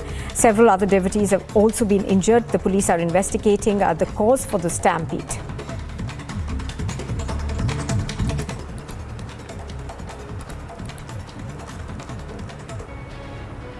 A shocking incident coming into light from Uttar Pradesh's Mainpuri. Samajwadi Party leader Devendra Singh Yadav's car was hit by a truck. The car was later dragged for more than 500 meters. Police authorities have informed that further probe is underway. Mainpuri Samajwadi party के जिलाध्यक्ष देवेंद्र सिंह यादव जी आज अपनी Brezza गाड़ी से कहीं जा रहे थे तो मैनपुरी में करहल चौराहे के निकट भदावर हाउस के पास उनकी ब्रेजा गाड़ी हरियाणा नंबर के एक ट्रक से दुर्घटनाग्रस्त हो गई। पुलिस कर्मियों द्वारा तत्काल चालक को हिरासत में लिया गया। चालक विनय यादव चौबिया इटावा का रहने वाला है। संपूर्ण पहलुओं की गहनता से छानबीन की जा रही है। अभी कोई तहरीर प्राप्त नहीं हुआ है। तहरीर प्राप्त होते ही आवश्यक वैधानिक कार्रवाई की जाएगी। Bureau report, Republic TV.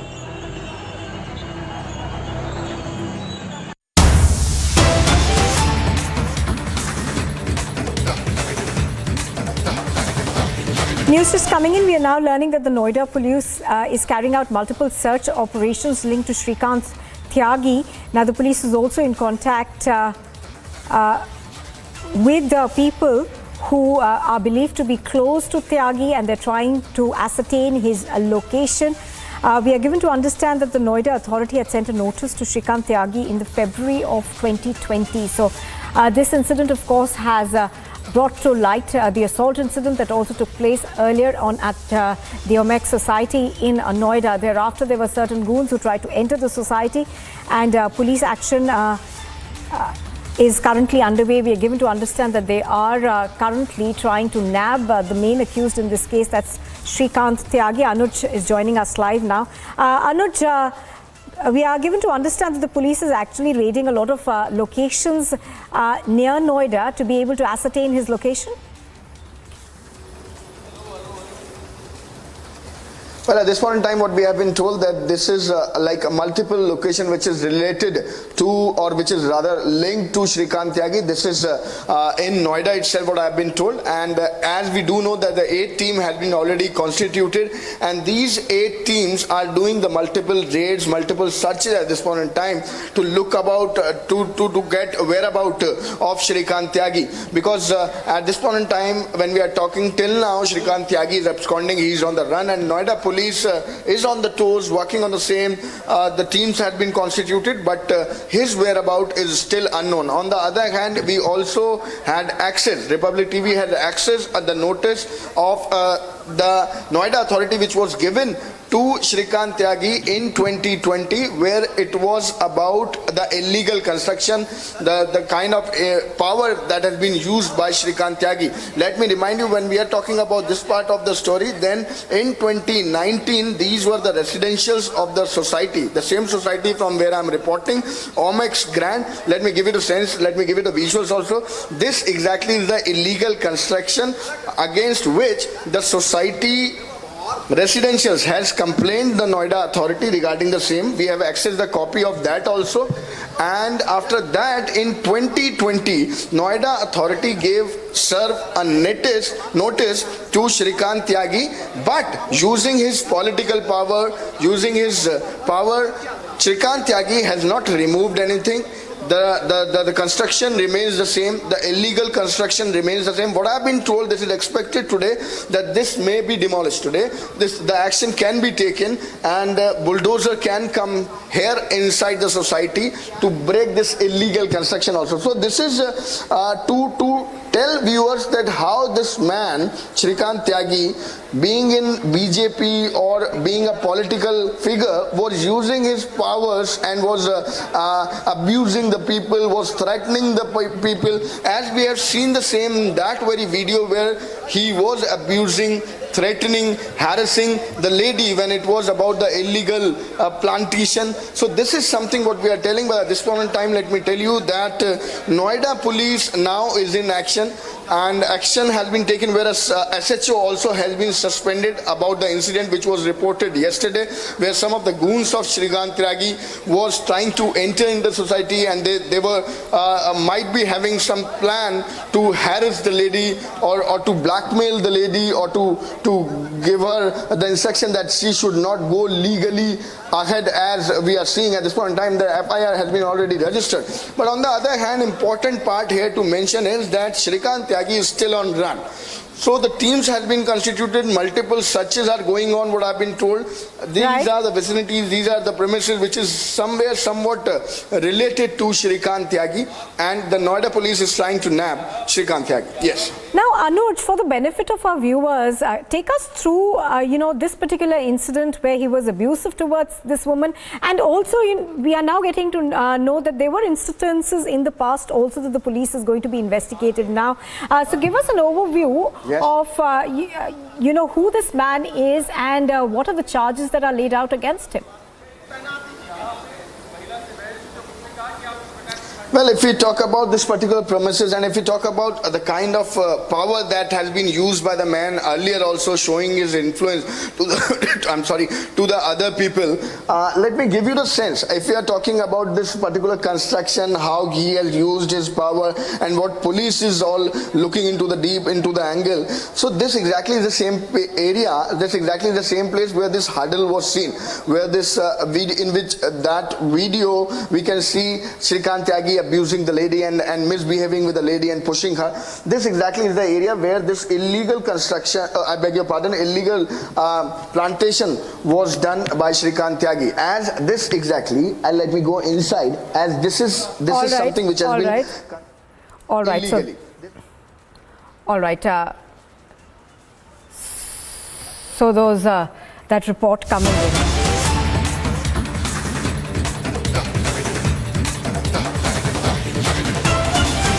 And we are cutting across now to what's taking place in Jammu and Kashmir. There is an NIA crackdown on terror funding that's taking place over there. Raids are currently on at various locations in Jammu and Doda. Now, raids are being conducted against what the NIA says are terror sympathizers. I'm going to try and go across to Gursimran, who's bringing us more details as to what's happening. Gursimran, if you're there with us, give us more details as to where these raids are being carried out. Sri, right now the raids are underway in the Jammu and the Doda district of Jammu and Kashmir, and the raids are in connection with the terror funding module, the terror financing to the banned terror outfit Jamaat-e-Islami that was banned by the Ministry of Home Affairs under the Unlawful Activities Prevention Act in 2019. And since then they have been actively involved in the terror funding. And right now I'll request Sarjeevan to keep showing you the visuals that the Jammu and Kashmir police and the CRPF, they have been deployed outside the residence where the raids are going on. This is the residence of a retired government official, a DFO, who was posted in Srinagar during his last days of the government service. And it has come into fore that during this time only he was involved in the terror funding to banned outfit Jamaat-e-Islami. Now each and every link is being explored by the National Investigation Agency. The raids are on for more than 3 hours now. Even the documents of the vehicles, they are being thoroughly checked. The vehicles were opened today morning when the NIA teams landed here. Their documents were checked. Also, the digital evidences, they have been seized, and now we are told that the subsequent searches will also be carried out by the National Investigation Agency. The raids are on at several locations, around half a dozen locations in Jammu as well as in Doda. So this case was registered by the NIA in the start of 2021. This is a third case of National Investigation Agency's Delhi police station that pertains to the terror funding to Jamaat-e-Islami. And last year on the same day, that is on the 8th of August, NIA carried out raids in Doda district and in parts of Jammu and Kashmir. And today also the raids are being carried out by the investigation agency. We are being told that some arrests are likely in this case because this is part of a larger conspiracy to finance Jamaat-e-Islami in the Union Territory of Jammu and Kashmir. Even after the ban was placed by the Union Home Ministry on the Jamaat-e-Islami, they were continuously funding the Jamaat-e-Islami in Jammu and Kashmir so as to fuel separatism and terrorism in the Union Territory of Jammu and Kashmir post abrogation of Article 370 and 35 Alpha. All right, Gursimran bringing us those details. Thank you for joining us.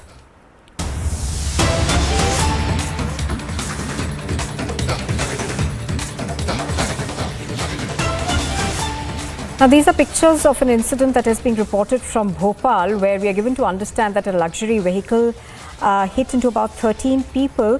This took place at the Prabhat Crossroads, where this car drove into bikers who were at the crossroads. All the bikers have been seriously injured and were taken to hospital. The accused car driver has also been taken into the police's custody. So this is an incident of road rage that is being reported from a crowded area in Bhopal. This is an incident where a luxury vehicle rammed into people who were on this crowded crossroads. We are given to understand that this is the Prabhat Crossroads from off Bhopal, where this particular incident was reported. Several people have been injured in this incident, and we are told that the driver of this luxury car has been taken into custody. This is an incident where this speeding car actually hit into a large number of people who were on the road. Some of them were bikers. This car rammed into their bikes, and several people were injured in this incident. The car driver has been taken into custody by the police, and they are investigating this particular incident. I think we've got CWG on the phone line with us. He has more details. Yes, CWG, good morning. Give us more details. जी देखिए, मध्य प्रदेश की राजधानी भोपाल में तेज रफ्तार car का कहर देखने को मिला है, जहां पर एक तेज कार चालक ने 13 लोगों को, करीब 13 लोगों को एक साथ टक्कर मारी है। मतलब कि उस तरफ बताया जा रहा है कि शराब के नशे में था और ड्रिंक एंड ड्राइव का ये पूरा केस है। अशोका गार्डन क्षेत्र से ये तेज रफ्तार से निकला और एक गाड़ी को टक्कर मारने के बाद लगातार दौड़ाते हुए भागा। इस दौरान एक के बाद करीब 13 लोगों को घायल करते हुए इसकी कार पलट गई। जब ये कार पलटी तो इसके बाद स्थानीय लोगों का गुस्सा इस पर फूटा और उन्होंने इसके साथ मारपीट की और आरोपी जो वाहन चालक है इसे पुलिस के हवाले किया। लेकिन आप तस्वीरें देखिए, कार इसकी पलट जाती है। मतलब ये कितनी तेज रफ्तार में होगा इससे अंदाजा लगाया जा सकता है, जिसके बाद लोगों का गुस्सा फूटा और उन्होंने इसके साथ मारपीट की। फिलहाल पुलिस ने इस पूरे घटनाक्रम में आरोपी को गिरफ्तार कर लिया है और हिदायत दी है कि इस तरह से राजधानी भोपाल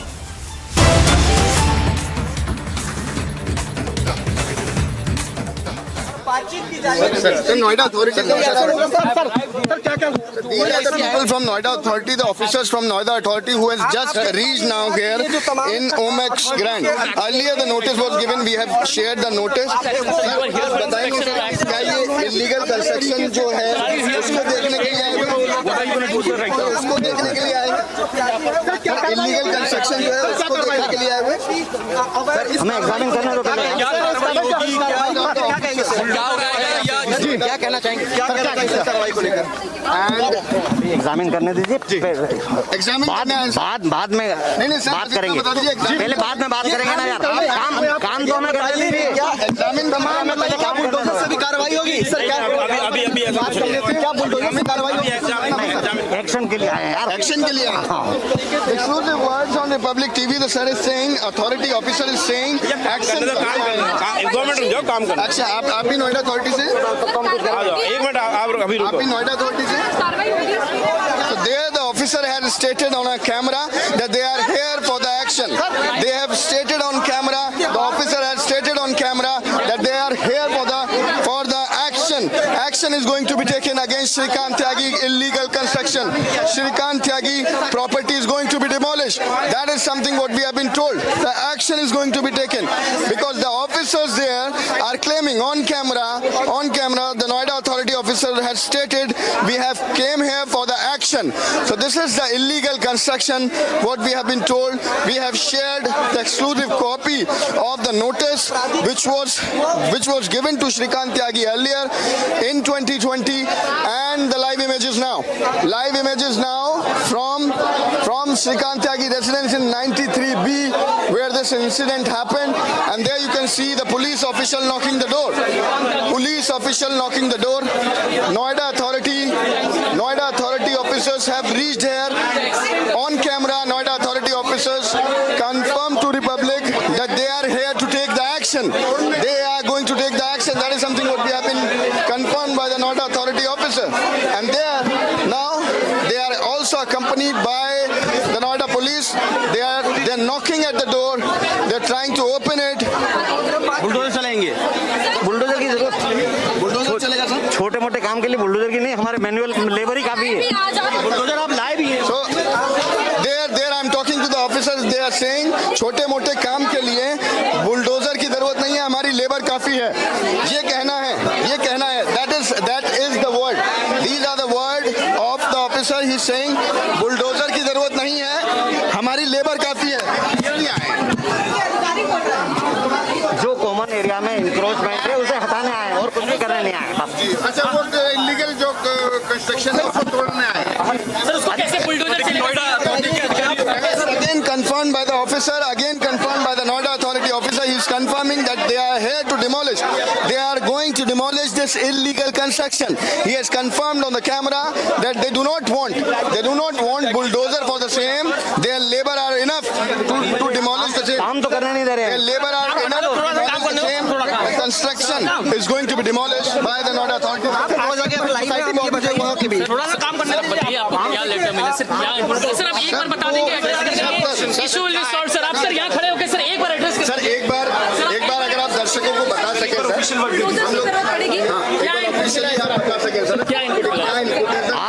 आप लोग या तो सारे सामने खड़े हो जाए, मैं बता देता हूँ।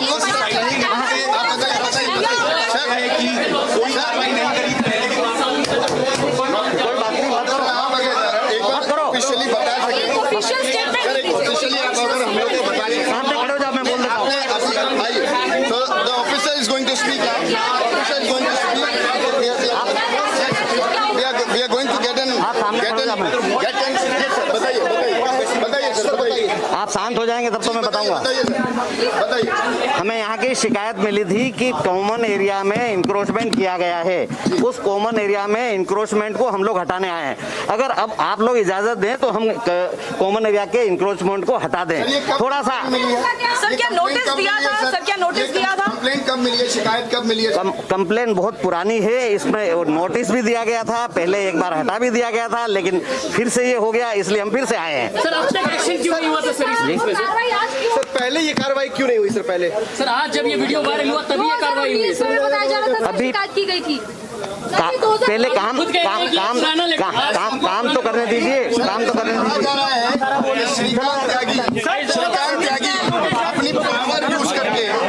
श्रीकांत त्यागी अपनी पावर यूज करके तोड़ने नहीं दे रहे थे सर, ये तोड़ने नहीं दे रहा था। That is something which has been confirmed again on the camera by the Noida authority officer. He has confirmed the same that now this is going to be तो देखिए ये स्टार्ट करो, यानी नोएडा अथॉरिटी के अधिकारी ने बोल दिया जाओ ना। बुलडोजर की जरूरत पड़ेगी।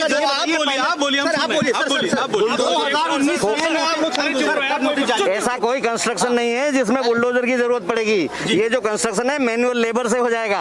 हम मैनुअल लेबर। हाँ जी, क्यों नहीं हुई? पिछली बातें मत करो, आज की बात करो। चलो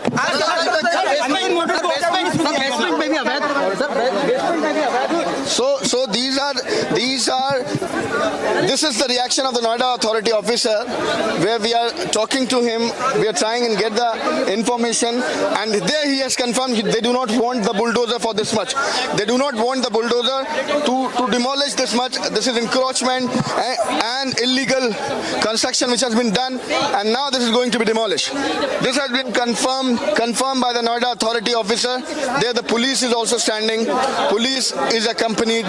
Noida police is here to help the authority officials. They are going to take the action. They are going to move ahead. They are going to take the action now. Action against the man who is absconding. Action against the man who is on run. That's Shrikant Tyagi. That is something what we are going to see any time from now. Noida authority officials are here. Noida police is here. Noida police, Noida authority officials, both are here, and they're going to demolish now, what I've been told. And there the discussion among the authority officials, how to go ahead with the things, as they have been telling that they do not want the bulldozer for this much construction, but their labors are enough to demolish this. And there the discussion you can see Noida authority officer along with the police officials,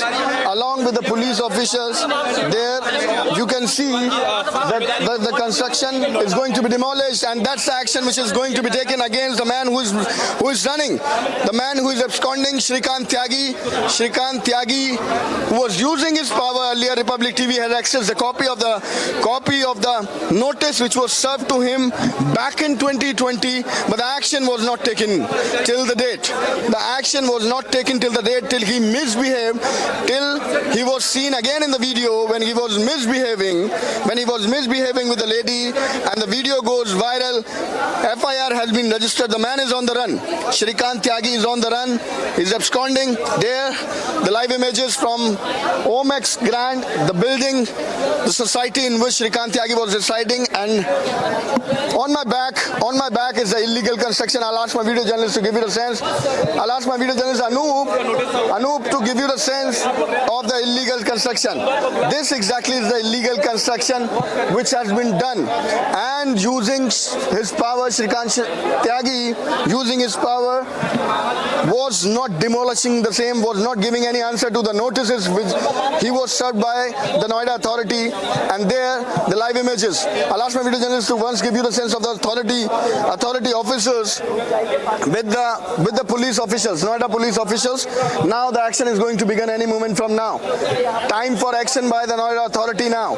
And the man who is on run, the man who is absconding, is still running, but the action is going to be taken, and that is something which has been confirmed by none other but the Noida authority officials, who are saying that they are going to demolish this illegal construction. And there, the inspection is being done by the authority official. They are knocking the doors. Numbers of times we have seen how the police officials were also knocking the door to go ahead with the action. So these are the live images again from the same place. The official is calling. I can understand the official is calling the laborers who are going to demolish the property. The laborers who are going to demolish the property, they have been called. Now. The action is going to begin any moment from now. This has been clearly stated that no bulldozer is required. They are saying that their labor are enough to demolish this. They do not want any bulldozer, but they are going to demolish it. They are going to demolish the illegal construction. Their laborers has been called. That is something which I just heard when the Noida authority officer was discussing the same with the labor, and the instruction has been given. They have been called. Any moment from now, the action is going to be taken against the man who is on the run, man who is absconding, man who was seen in the video, Shrikant Tyagi, who was using his power, who was using his political power, and was influencing people. And there you can see the authority officials are discussing how to demolish. The authority officials are discussing how to demolish, from where to start, what is going to be the plan of action. The laborers has been called. The laborers laborers has been called. There I can see some of the people of Noida Authority itself, the laborers of Noida Authority. There I can see behind the officer. Hopefully नहीं पड़ेगी। Bulldozer एक बाहर खड़ा हुआ है, क्या वो authority लाई है sir?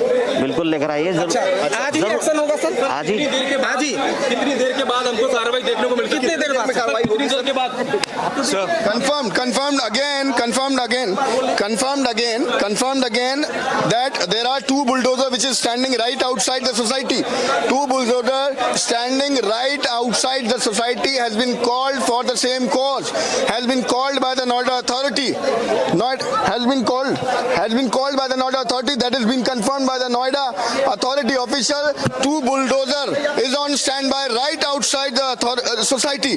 Right outside the authority. The action is going to be begun any moment from now. Noida Authority is going to be in action.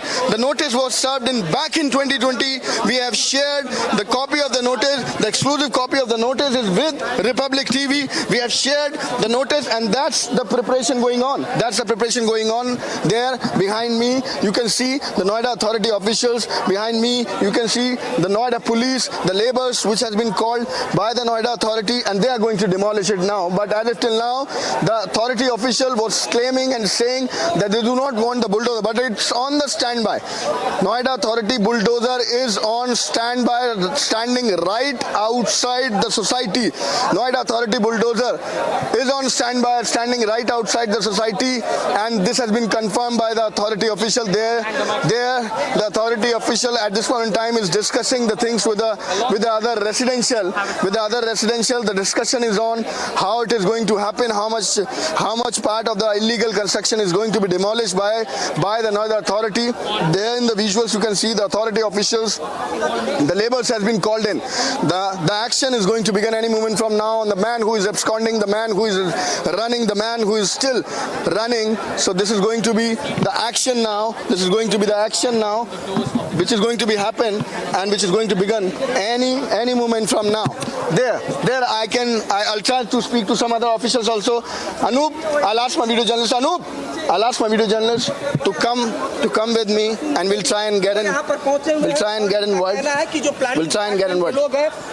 Sir क्या कुछ होने वाला है सर? अभी प्लानिंग की एक बार टीम हमारी आ जाए, फिर हम उस पे। लेकिन basic sir, I am just asking for the जो भी अवैध निर्माण है उसको तो हम लोग वो करेंगे। ये नोटिस जो है 2020 में भी मैंने देखा, हमारे पास एक कॉपी है। ये प्लानिंग विभाग बता देगा वही चीज उसी। लेकिन अभी इलीगल कंस्ट्रक्शन के खिलाफ कार्रवाई होनी है। जी देखिए हो गया, बुलडोजर है सर, देखिए शुरू हो गया। That's the beginning. I'll ask my video journalist to give you a sense there. The visuals. The action begins. The action began here. These are the Noida Authority laborers who are taking the action. The illegal construction. Shrikant Tyagi property is going to be demolished now. The action has begun. Reporting live from Omax. Reporting live from the residence of the man who is absconding. The residence of the man who is on the run. The action began. The action began here. Noida Authority officials have started to demolish the illegal construction. The action has begun. It was pre-decided as the officials of the Noida Authority informed at the same on camera that yes, this is going to be the action, the demolishing, and there you can clearly see Noida Authority officials. Now the labours have started. Over here, the illegal construction which was done. By Shrikant Tyagi, the notice which was served back in 2020, he did not respond on the same, using his political power. He did not respond on the same, using his political backing. But finally, now when the man is absconding, the FIR has been registered. This is Noida Authority also who is in action. Noida Authority is in action. There in the visuals we are getting the live images. These are the live images from the residence of the man who is absconding, the residence of the man who is on the run, and there Shrikant Tyagi property is being demolished. The process has started. The Noida Authority is in action, could be clearly seen. The process has started. The visuals there you can see the process has started, and the Noida Authority is in action now. The action has been taken. Noida Authority laborers, Noida Authority officials are present over here. The police personnel are present over here. Noida police is present over here. This was the notice which was served back in 2020, but the action was not taken till the date. And now today, finally the FIR has been registered. The action has begun. The action has begun when the man is absconding. The action has begun when the man is on the run. And there, the Noida authority officials confirm us that they do not want the barricading. They do not, I beg your pardon, the bulldozer. They do not want the bulldozer to be here. The labor can handle the same, and that is something what we are seeing. The laborers can handle the same if we are talking about this illegal construction which is going to be demolished now. And there in the visuals, live images from the residence of the man who is absconding. The action has begun. The action has begun. Noida authority is on action now. They knocked the door. We have seen it earlier. They were trying to knock the door. They were trying to get a sense from the people if anybody is inside there. But the action has begun now. There the laborers have started demolishing the property, the illegal construction rather we should say, on which this was the notice which was given by the Noida authority earlier itself. But the man using his power was not listening to the Noida authority. There on one side we are getting the images.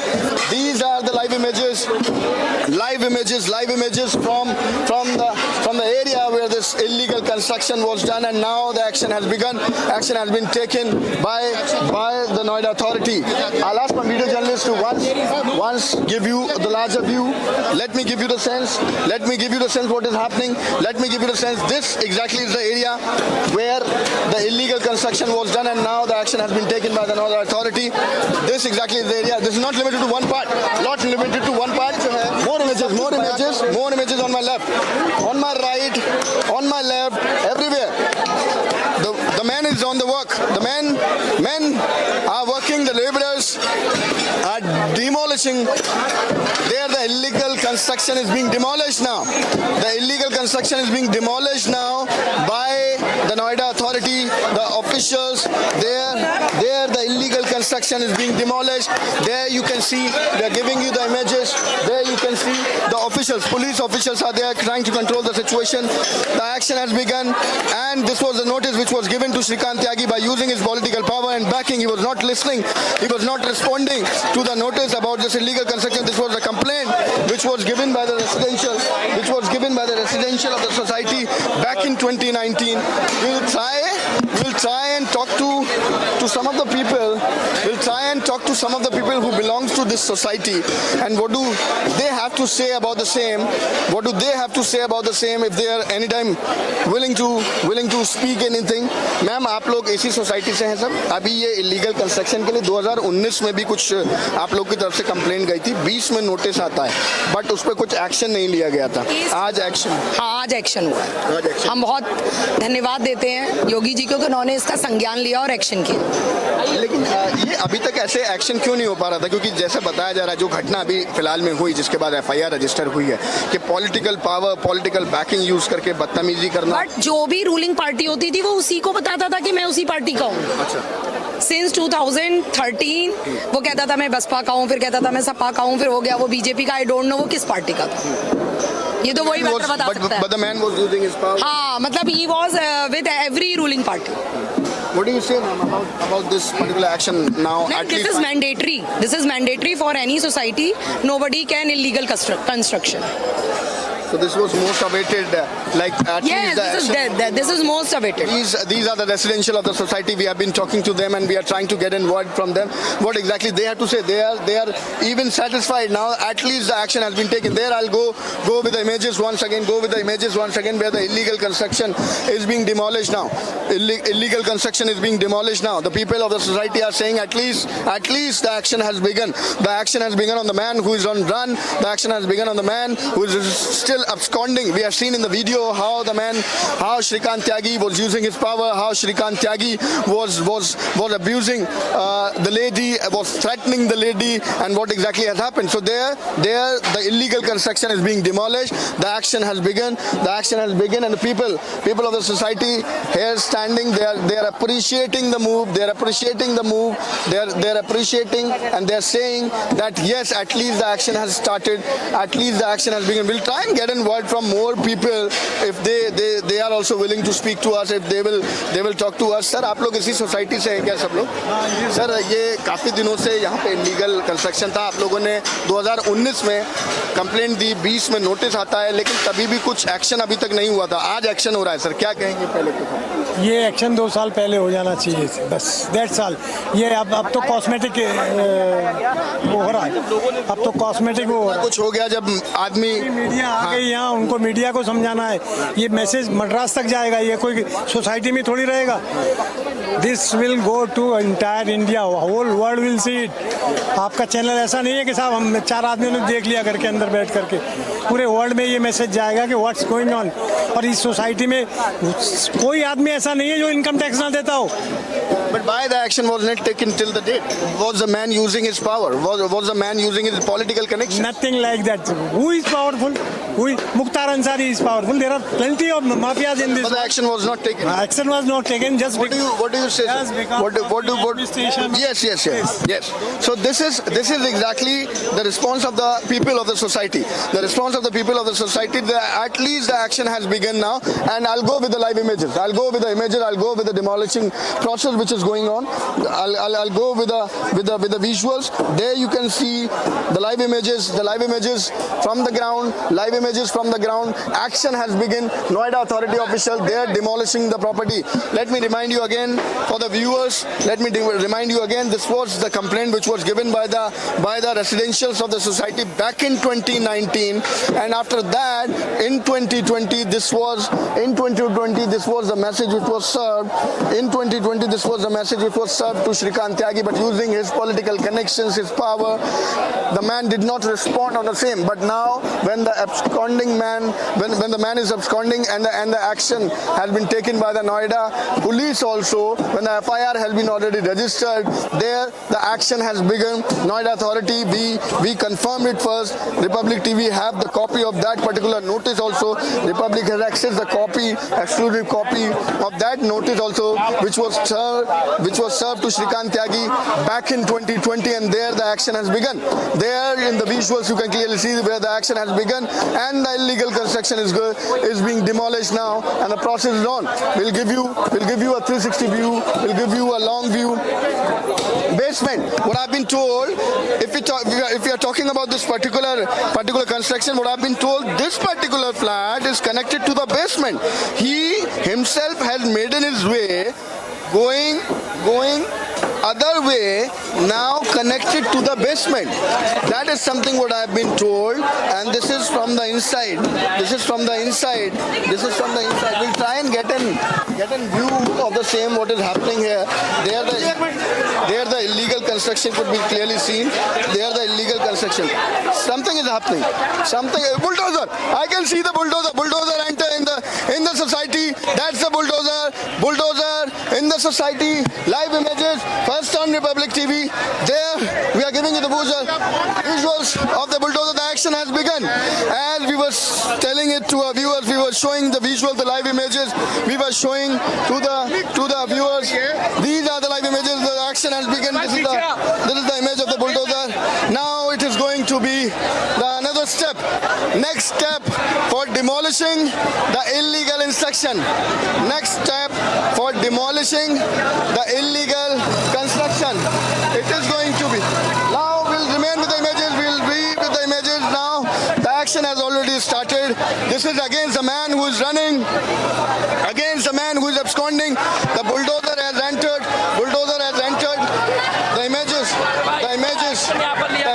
from the society, the residential of the man who is absconding. The residential of the man who is absconding. And now there some of the people are clapping.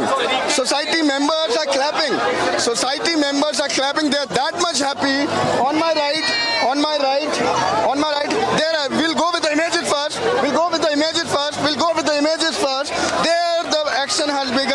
Action has been taken. The people are celebrating here. They are clapping. People are celebrating here because this man, Shrikant Tyagi, who's on the run, was using his power, was influencing the other people, was doing the illegal construction. The notice we have access, exclusive notice we have seen. Now the bulldozer has entered in the society, and now it is going to be the next process of demolishing. Earlier we were seeing how it was done by the laborers. Now to demolish this property, we are getting this. The process has started. It has started, and now the images, the live visuals from the residence of the man who is absconding. There you can see the action which has been taken. Action taken. Shrikant Tyagi residence, the illegal construction of Shrikant Tyagi demolished now. Shrikant Tyagi residence, the illegal construction from the Shrikant Tyagi residence. Shrikant Tyagi, the man who is running, the action has begun. The action has been taken by the Noida authority. People are celebrating here. I'm looking at the people who are celebrating this movement, who are clapping and celebrating this movement and saying that at least the action has begun. This exactly the same area, let me remind you, where this whole incident was reported when the man who was absconding was seen abusing with the lady, was seen threatening the lady. This exactly is the same place where the illegal plantation was done by the man, and now bulldozer is in action. Demolishing the illegal construction. The man who is absconding, man who is running, man who was seen in video, Shrikant Tyagi, now under the radar of Noida authority, Noida police, where on one side Noida police has constituted the team, the multiple location is being searched. On the other hand, the live images from the residence of the man who has done the illegal construction, the residence of the man who was using his political power. People are celebrating the movement. People are clapping. People here are celebrating this movement, and they are clapping. Live images, demolishing. The property is demolished now. The action taken by the Noida authority against the man who is absconding, the man who was seen in the video, Shrikant Tyagi, who was seen in the video. We have shared the notice copy which was served back in 2020, but using his political power connections, the man was not responding to the notice. Live images, live visuals. The action has begun. There, the illegal part of the construction has been demolished. Earlier it was stated we would not be requiring the bulldozer, but finally the bulldozer is also in action in the society. The bulldozer is also in action. There the demolishing process continue. Another step, next step by the Noida authority, where the man is still absconding. The Noida authority officials has taken the action. The illegal construction, we have shown it earlier, viewers. Republic TV was the first to access the copy. And now the action has been taken. And we are reporting live on the story. A team has been already constituted by the Noida police.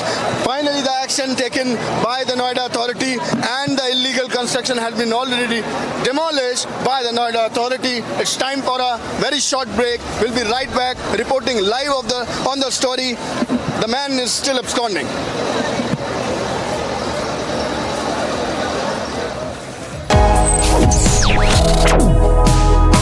Reading allows us to become familiar with ourselves. We don't read, we won't know what is knowledge. I just find it very interesting to know people's lives, how they went through certain situations, how they dealt with things. So wherever you want to go in life, if you read books along those lines, then that would really help you in growing. Reading could mean a million different things to every individual. What does it mean to you? Visit readindia.info to find out more. This full road has been blocked by the Congress workers, the high voltage drama. Nancy Pelosi lands in Taiwan.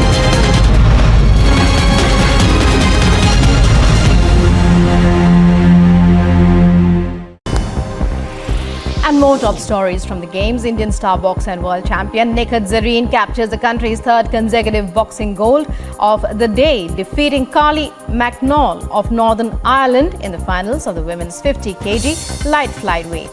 At the ongoing Commonwealth Games in Birmingham, Zareen lived up to her world champion status as she dominated Carly across all 3 rounds, winning 5-0 on the basis of points scored.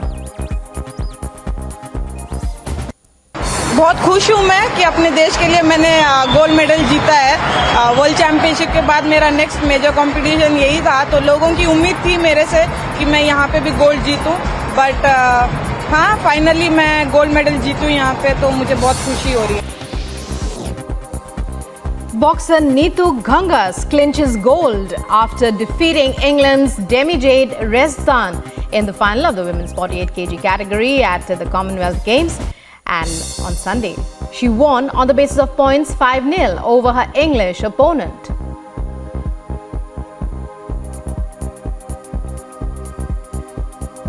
Following his gold medal win in the Commonwealth Games on Sunday, Indian boxer Amit Panghal says he will try to win gold for his country in the Olympics as well. Boxer Amit captured another boxing gold after defeating England's Kieran MacDonald in the finals of the 48 to 51 kg. These protesters have blocked the main ITO road. Nancy Pelosi lands and she's coming down now. Nancy Pelosi.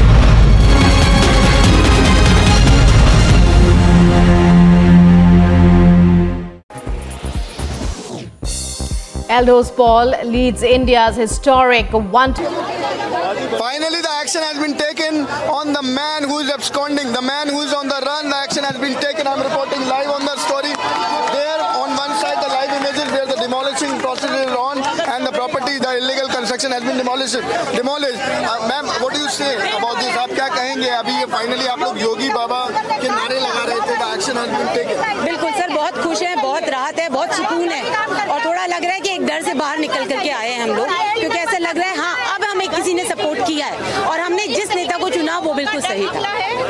तो अभी तक क्या धमकाया जाता था, जिस तरीके से वो वीडियो आई, क्या बहुत ज्यादा डर था, बहुत ज्यादा हम लोग घबराए हुए थे और ऐसा लग रहा था कि क्या हम एक ऐसे माहौल में रह रहे हैं, क्या हम सेफ हैं, क्या हमें जस्टिस मिलेगा, लेकिन आज लग रहा है नहीं, हमें पूरा सपोर्ट मिला है और हम बहुत खुश हैं और इसलिए हम अब जश्न मना रहे हैं। मैम आप क्या कहेंगे, फाइनली रिलीफ है? फाइनली ये बहुत बड़ा रिलीफ है पूरी सोसाइटी के लिए और उस लेडी के लिए जस्टिस है जिसके साथ ये सब कुछ हुआ है, तो वाकई में ये एक हिस्टोरिक मोमेंट है, हिस्टोरिक मोमेंट है ये। हिस्टोरिक मोमेंट है। माता जी आप क्या कहेंगे कि बहुत लोग यहाँ बता रहे हैं परेशान कर रखा था, डराता था, धमकाता था इस तरीके के, लेकिन आज एक्शन देखने को मिल रहा है। हमें इस एक्शन से बहुत खुशी हुई है क्योंकि ये बिल्कुल गुंडा था और इसने पूरी तरह आगे अप्रोचमेंट की हुई थी और यहाँ बैठ के अपना किसी की हिम्मत नहीं थी यहाँ से जाए। हाँ, तो बहुत अच्छा हुआ है और इसको जल्दी से जल्दी अंदर लेना चाहिए और इसके सारे जो कॉन्टैक्ट हैं खत्म करने चाहिए, इसकी जितनी प्रॉपर्टी है सील करनी चाहिए, उस पर भी बुलडोजर चलना चाहिए। हाँ बिल्कुल। We'll go with the live images once. We'll go with the live images. We have given you the visuals earlier. This was the illegal construction which was here, and now it has been demolished. The encroachment, it has been demolished now, and there I'll give you the visual. I'll give you the sense from the area one. I'll give you the area. The bulldozer is moving back on its way. The bulldozer is moving back on its way. The bulldozer has done its work. The bulldozer has done its work, and there was a dumper. There was a truck which was standing outside the society along with the bulldozer, which I have seen earlier. I think that it will be called again. Now the bulldozer is being called again. The bulldozer is coming back, and I believe some of the demolishing process is still yet to be done. And there in the live images we are giving you the visual how finally the process is ended now, and it has been demolished. It has been demolished. The illegal construction which was done by the man who is absconding, Shrikant Tyagi, the man who is on the run. Shrikant Tyagi, the man who was seen in the video abusing the lady, was threatening the lady, and now finally the process has begun, and finally the illegal construction has been demolished. This was a notice which was served to Shrikant Tyagi back in 2020. Republic TV accessed the notice. We have shown you the copy of the notice also, in which it was clearly written about the illegal construction. But Shrikant Tyagi, there using his power, has not responded on the same. But finally, when this man was seen in the video, when the FIR has been registered, when Noida police has constituted 8 teams to look for the man when he is absconding, the action has been taken by the Noida police official. Noida authority also came in action.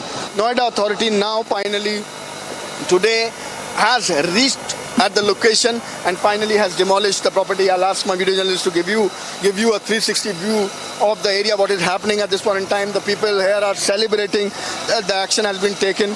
Bulldozer again back on its work. Bulldozer again back on its work. Some part is left, so it is going to be more process of the demolishing the property. And as we have seen earlier also, the anti-encroachment drive which was on, and now this is again the bulldozer, which could be clearly seen in the visual, going to demolish the remaining part of the illegal constructed area, and there the action could be clearly seen. That's the JCB, that's the bulldozer which is in action and now demolishing and now cleaning up the area rather. The illegal construction has been already demolished, and there you can see the bulldozer which is in action. Bulldozer which is in action now breaking the ground, breaking the floor. Some of the part is left. Now it is going to be broken, and there you can see this particular wall which is a part of the illegal construction is also going to be demolished, I believe. And there the illegal constructed part has been already demolished, but some of the part is left. And now JCB is on the work, the bulldozer is on the work, the action has been run, the action has been taken by the Noida authority. There in the live images we are giving you the sense what is happening at the residence of the man who is absconding, at the residence of the man who is still missing, who was seen in the video harassing the lady, who was seen in the video who was threatening the lady, and now the action has begun. And there the live images from the ground where the bulldozer is in action, bulldozer breaking that particular illegal constructed part of Shrikant Tyagi. What I've been told that Shrikant Tyagi was influencing the people using his power. He was served with a notice back in 2020, but he was not responding on the same. Let me remind you viewers, for that Shrikant Tyagi, against Shrikant Tyagi, the FIR has been already registered. The FIR has been already registered and the man is still absconding. I can see some of the police officials who have just entered here, more Noida police officials who have just entered here. I'll ask my video journalist to give you the sense. We'll go that side to give you the sense what is happening. More police officials I can see to control the situation so that everything remains in control. To control the situation, more Noida police official could be clearly seen. We'll go back and we'll give you a long view. We'll go back and we'll give you a long view of this particular area. We'll give you a long view of this society, of this illegally constructed area, and we'll go there. And from here, we'll give you a long view. I'll ask my video journalist Anup to give you a long view. So there you can see, now the bulldozer is back on its way. Bulldozer has done its work.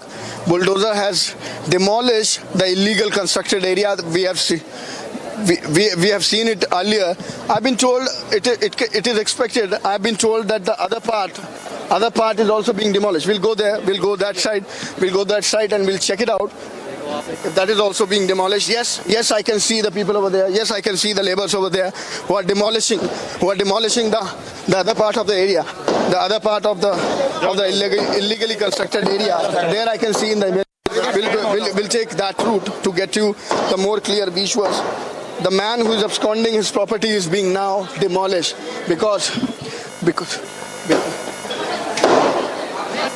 this is the other part of the area where demolition is done. We go to the we are getting these visuals from another unit also. We have multiple cameras over here, so we are getting these images from the other camera. I'll stay at the front gate where this illegal construction was done and where this has been already demolished.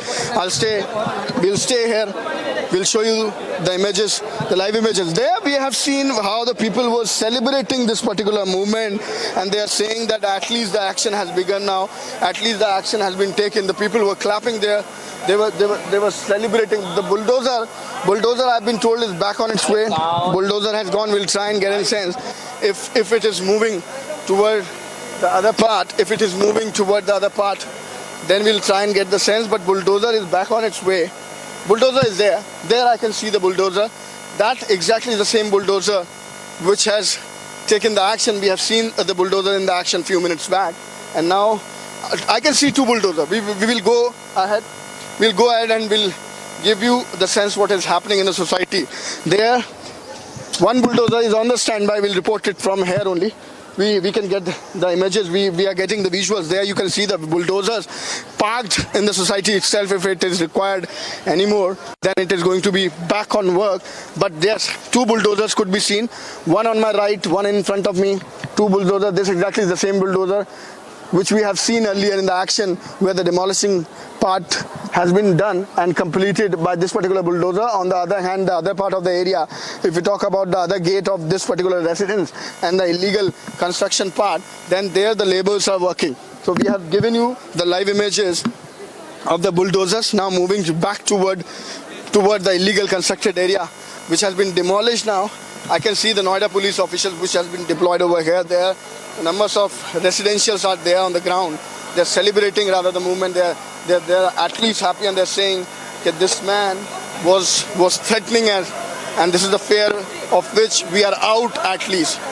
There I can see the sloganing of Jindabad. Sloganing of Jindabad could be clearly seen. The people are celebrating. People are joining, like they are celebrating this movement that the action has been taken. This is also big because you can understand, viewers, we can understand by this movement, by this reactions of the residential of this society, what would have been the condition. What would have been the condition for these people who are living over here? And now, today, they are celebrating this movement. They are saying at least the action has been taken, and we are very much relieved by this action of UP government and the Noida police. This exactly is the situation on the ground, where the people are saying, we were talking to some of the residential of this particular society. They were seen so relaxed and relieved. They were saying that at least the action has begun, because this man was threatening us. This man who was seen in the video, Shrikant Tyagi, who is still on run, was threatening us. This exactly is the situation. And what would have been the situation at that point in time when this man was in power, when this man was influencing others, when this man was doing this illegal construction. Let me give you the sense. If we are talking about this illegal construction, these are the different towers. So from right toward my left, if we'll pan a camera a bit, then we can understand it. All the construction is done in the same manner, and that's the pattern in which it is always done in the societies. So this is in the same manner. I can see the sweets. Sweets has been brought in. People are trying to celebrate it through the sweet. There you can see the people at this point in time is celebrating this movement by celebrating the sweet. देखो ये जो मिठाई आई है आज, ये जो मिठाई आई है, ये जो मिठाई आई है इस कार्रवाई की वजह से आई है। आज यहाँ की जनता बहुत खुश है, लेकिन किसी के नुकसान होने पर मिठाई नहीं बांटी जाती। लेकिन जो मिठाई बांटते हैं लोग, वो कहीं ना कहीं दुखी होते हैं और उनको ये चीज देखने को मिलती है, तभी वो मिठाई बांटते हैं। सर, इस तरीके की वो गुंडागर्दी थी जो आज आप लोग इस मूवमेंट को तालियां बजा रहे हैं, खुश हो रहे हैं, मिठाई बांट रहे हैं कि कम से कम ये एक्शन लिया गया। नहीं, बीजेपी के नाम से धमकाता था कि मैं बीजेपी का बहुत बड़ा नेता हूँ, मैं बीजेपी का बहुत बड़ा नेता हूँ, इसलिए वो धमकाता था बीजेपी के नाम लेकर। अच्छा। और अपने आप को बहुत पावरफुल आदमी बताता था। अच्छा। ये कहता था मुझसे ज्यादा कोई पावरफुल नहीं है। उसके छोटे छोटे लड़के गोली मारने का आदेश देते थे। इसकी 7 बजे जब भी वो हमारी सोसाइटी में आता था, 10 पुलिस वाले बंदूक लेके ऐसे गार्ड बन के आते थे उसके साथ। 10 पुलिस वाले भी बिल्कुल यहाँ देखा गया है। उसके साथ जो गार्ड भी आते थे। 4-5 गाड़ियां उसकी हमेशा अटेंशन खड़ी रहती थी। 0001 001 001 इतने स्पेशल नंबर उसके पास कहां से आ जाते थे? इतना बड़ा तो वो नेता था नहीं। उसने पुरानी गाड़ियां खरीद रखी थी, उसके ऊपर पुलिस का एनुअल लगा हुआ था ताकि लोग उससे डरे और पुलिस वाले भी ये समझे, और MLA का वो लिखा हुआ था बोर्ड ताकि लोग पीछे रहें और उस बात से डरते रहें ताकि पहले आप मिठाई खाओ, पहले प्रेस वाले खाएंगे। प्रेस वाले आप लोगों का भी बहुत बड़ा सहारा है, ऐसी बात नहीं है। There you can see the sweets is being distributed among them. So they are enjoying this movement. We need to understand by this reaction of the residential what would have been the situation at that point in time when this man was using the power. But the people were telling us, we were just talking to the people there, and they were telling us how this man Shrikant Tyagi was using the police power. He used to enter in the society with 10 guards, when 10 police officials with bouncers with him. That is something what the people here are telling us. That is the statement of the residential and how he was using the power. And we were just seeing, talking to the ladies over there of the society only, the residentials of the society. We were talking to them, and now it has been reported the man is absconding, but the team has been constituted. We'll again go with that visual where this demolishing has been done, where this illegal construction has been demolished. There, we have seen you. We have shown you. We have shown. There are some people, I believe, who are from their family. There are some people who are from the Shrikant Tyagi family, what I've been told. I'm just trying to get information. She's trying to say something. We are just trying to get an information what is happening here. But there are some people, I believe, who are not happy with the same. But we'll go back to the images. We'll go back to that particular part where this demolishing process has ended. We have shown you the bulldozer. We have shown you early in the morning. I have reported from here. Early in the morning, I was reporting from the same location when Republic TV broke it first with a copy of the notice. Which was served back in 2020. So early in the morning, we have shown you. Early in the morning, we have shown you the visual where it was illegally constructed, and later we have seen how it began. How Noida authority officials reaches here, they confirm us on the camera. More celebration I can see.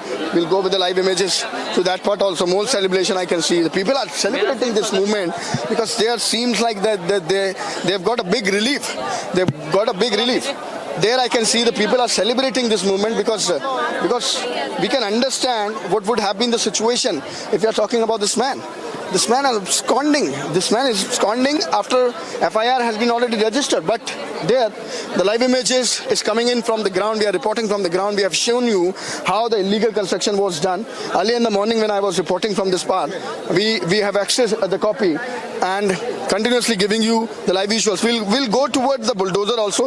The viewers who are joining us now, we'll brief them the story. We'll go toward the bulldozer also. The live images from the ground from the 93B sector of Noida, where Shrikant Tyagi, more officials, senior officials I can see who is on the ground. More senior officials who is on the ground monitoring the situation. I'll ask my video journalist to come to this side. That on my left is the bulldozer. From here we can get a glimpse of that. From here only we can get a glimpse of that, and we'll pan it a bit. We'll pan our camera from bulldozer toward the illegal construction. That's the bulldozer which we have shown you. There the deployment of the police, and that's the site which has been demolished now. The illegal construction was done by Shrikant Tyagi. As we are telling this to our viewers since from the morning, the copy has been accessed by Republic Media Network. That was the exclusive copy in which it was written, the notice which was given to Shrikant Tyagi, but he did not reply on the same. Using his political powers. And finally, today, when the man is absconding, the FIR, when has been already registered, then Noida Authority also came in action. We spoke to the Noida Authority officials when they arrived here. We tried and get a sense from the Noida Authority official what is going to be their plan of action. And it was stated very much clearly by the Noida authority officials that they are going to take action today only, and the action has been taken, and we have seen in the visual there. We are giving you the sense from the ground. The live images are from the ground. Different areas, different groups are divided, and everybody of them I can see is celebrating the movement. Everybody of them is distributing the sweet among themselves, and there the people could be clearly seen when they are saying that they are in relief now. They are in relief. The senior officials taking note of the situation on the ground. I will stay with the images. The senior officials I can see are on the ground, and they are taking note of the situation, what exactly the situation is. We have seen it earlier when the Noida police officials was there with the Noida authority officials, and we'll not go there. We'll report from here only. We have another camera at that point, and the movement could be clearly seen. The movement. Let me give you the visuals from this particular site of the illegal constructed area. We'll try and get a sense if we'll can get a response. Ma'am, if you can tell us a bit what exactly is happening.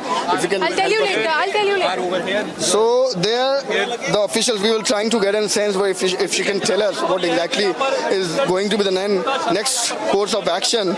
As we do know that the team has been already constituted, 8 team has been constituted, and this is going to be the multiple searches today. Multiple searches at the different area, different location where it is going to be looked up.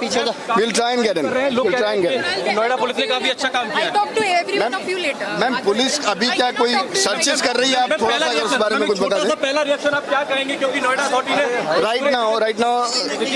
right now the senior official is not talking. Right now the senior official is not talking. She's saying that she'll talk to us later. But there, I'll go again back with the images, and there I can see the people celebrating it across the society. I can see this distribution of sweets across the society, because the people are so much relieved today, and as we have seen it, they were celebrating it, they were clapping, and they were seeing so relieved, and they were stating it that this gunda was threatening the residential of the society. We're just trying to understand what is happening. If any statement from the senior officials, if any statement, we are just trying. Ma'am, 1 minute. छोटा सा अगर आप update हम लोग आप बता दीजिए कि अब तक एक line just one word ma'am अभी तक कितने लोग आपने कराए इन्वेस्टिगेशन मैम कहाँ सर्चेस चल रही मैम? इन्वेस्टिगेशन कहाँ तक? The officials is still not having the words. I can understand. DCP Ankita Sharma is there, but I can understand the pressure. Ma'am अभी भी she's not having. श्रीकांत त्यागी अभी फरार है. खास तौर पर लाइव है. 72 घंटे से ज्यादा समय हो चुका है. 72 घंटे से ज्यादा हो गया है. श्रीकांत त्यागी कहाँ है ma'am? Shrikant Tyagi's whereabout is still unknown, as we do understand that. That's why DCP is not talking. We will trying and get a reaction from the DCP. What is the update on his whereabout? What is the teams doing? What is being done by the teams which has been constituted? What exactly is going to be the area of search? The teams has been constituted. Multiple team has been constituted, but their DCP is not ready to talk. We're trying and get a sense from the DCP. We're trying to get an answer. Ma'am, if you can tell this to viewers. I told you I'll tell you in some time. I'll tell everything in some time. What is happening? I'll tell everything in some time. How many teams has been constituted? What is going to be the area of search? Ma'am, क्या उसको लेकर कोई update है? That multiple location is being searched. Multiple location is going to be searched. But what is expected, ma'am? What is expected, ma'am? This is something what is happening on the ground. This is something what is happening on the ground. We will try and get a reaction from the DCP, but she's not responding. She's saying she'll talk later. But that is because registered, we were trying to get a sense from the DCP, but there is no answer. Sir, we'll go back toward the bulldozer. That's the bulldozer which was in action. bulldozer still parked in the society. Bulldozer still parked in the society. On my right is the area where this illegal construction was done by Shrikant Tyagi, and finally it has been demolished. Finally it has been demolished. We were trying to get in reaction, an official reaction from the officials, from the senior officials. There I can see Noida Authority people communicating with the other members of the society. These are the Noida Authority officials who are still here. We have been talking to them when they entered, and we have given you the visual. This exactly the same official, the senior official of the Noida Authority, who informed us that yes, this is the action today, and finally we have seen the action. We'll give a view from here, and there you can see the numbers of police personnel which has been deployed. Police bandobast has been increased, and there on the ground we are reporting live from the residence of the man who is still absconding, the residence of the man who is still on the run. So the live images, we have shown you how the action started today. If we talk about this particular story, then we do understand a man was seen in the video. A man was seen in the video where he was threatening a lady, where he was abusing a lady, and after which the action has been taken. But the man is on the run. The man is still absconding. The name of the man is Shrikant Tyagi, and the FIR has been registered. The vehicles has been seized by the Noida police.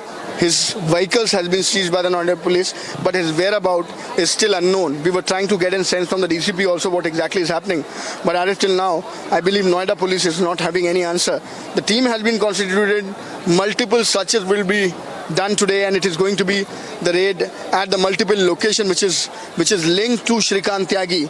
But finally, till now, there is no response by the Noida officials, senior officials of the police of Noida. DCP was here, and we were trying to get a sense from her, but she was not responding on the same.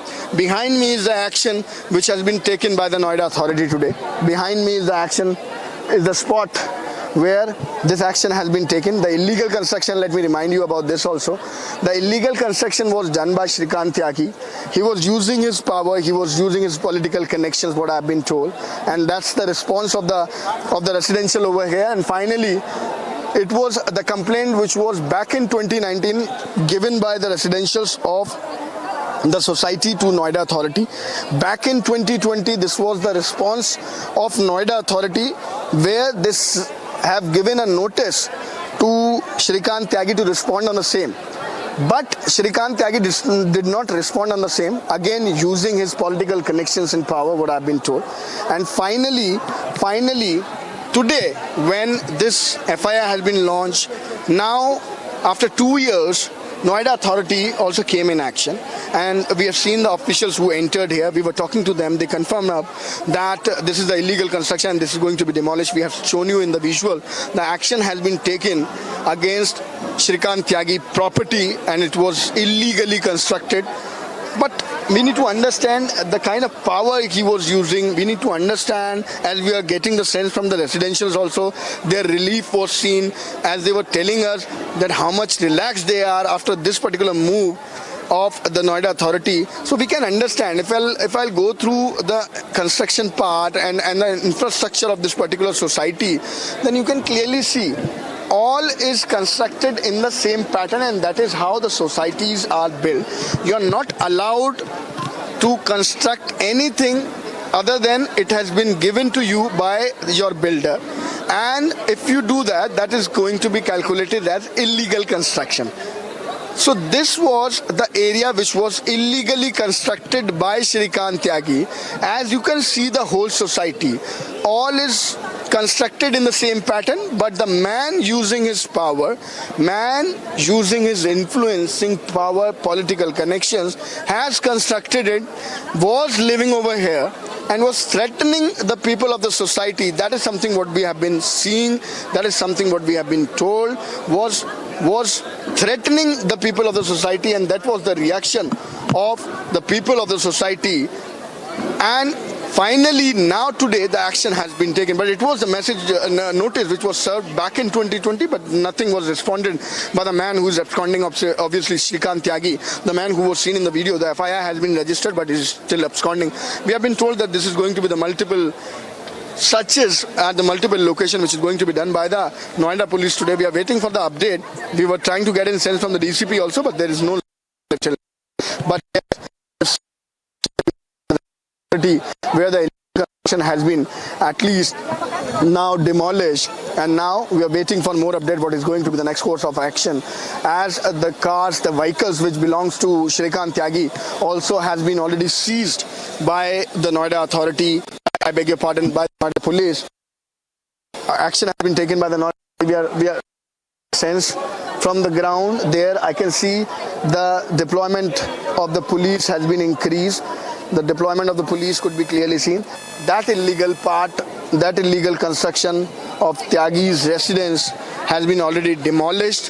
Finally, now waiting for an update if the man is nabbed and when he is going to be nabbed, because till now there is no whereabout. If you talk about whereabout of the man who is absconding, whereabout of the man Shrikant Tyagi, it is still unknown. And DCP, there we were when asking question, was not having any answer on the same. We were trying to get in sense what exactly is going to be the next course of action. We do understand the team has been constituted, but nothing as of now. And the people but here are a bit relaxed, a bit relieved when this particular action has been taken by the Noida authority. We are reporting live on the story.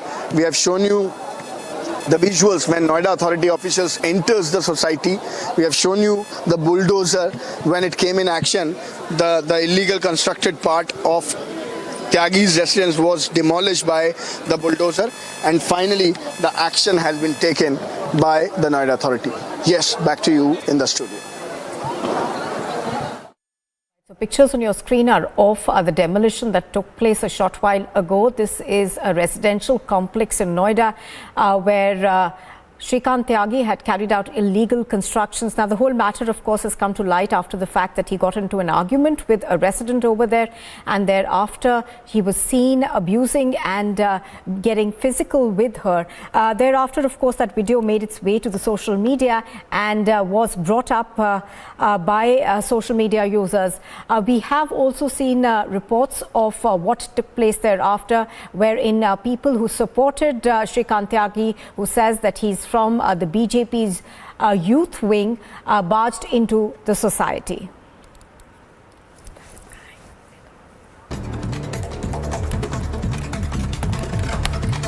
And here's a quick look at some other news that we are getting for you this morning.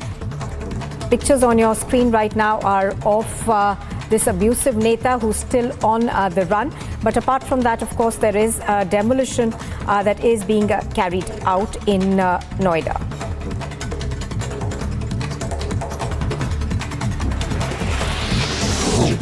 Now, following the Uttar Pradesh government's zero-tolerance policy, the Noida police have slapped the Gangsters Act on Shrikant Tyagi, and his properties are likely to be attached. Meanwhile, his supporters turned up at the housing complex and shouted slogans and asked for the address of the victim.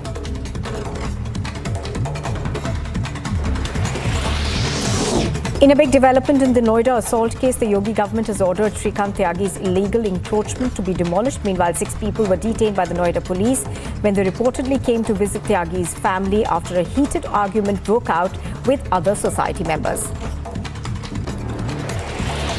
The Noida Civic Authority has demolished illegal encroachment of Shrikant Tyagi with bulldozers and JCBs. Earlier, civic authorities had inspected the illegal properties of Tyagi and claimed that they would take action against properties.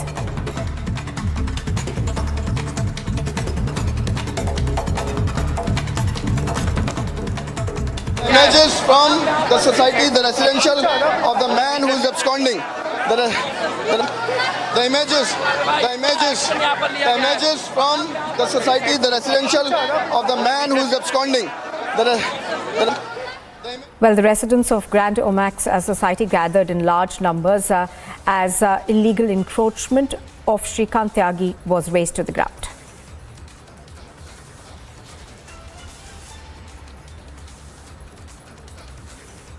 And the Union Minister Kaushal Kishore has claimed that the BJP does not have any relation to Shrikant Tyagi and said that he's not a member of the party. The minister added that Tyagi is absconding and investigations are on.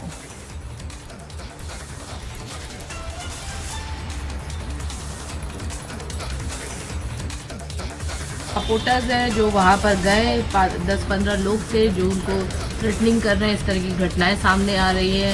SHO को भी इस मामले में suspend किया गया है। तो कहाँ तक लोग सुरक्षित हैं? देखिए, ये घटना तो निंदनीय है ही।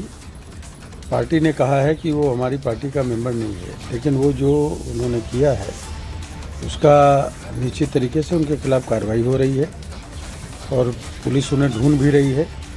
जो लोग और उनके साथ में थे उनके खिलाफ गैंगस्टर की कार्रवाई हो रही है। जो विपक्ष आरोप लगा रहा है उसका आरोप कि बीजेपी के वो कार्यकर्ता है, वो गलत आरोप है। Well, we are heading back to what's taking place at that society in Noida, where the illegal construction was demolished by the Noida Development Authority. Now, this illegal construction came to light after there was an argument between a self-proclaimed Neta called Shrikant Tyagi and fellow residents at this OMAC society in Noida. Thereafter, of course, there were reports of people who were linked to Tyagi barging into the society to threaten members. Anuj continues to be with us and he's reporting live from where the encroachment has been razed to the ground. Anuj, the other question that everybody will be asking is about the whereabouts of Shrikant Tyagi. He's still on the run.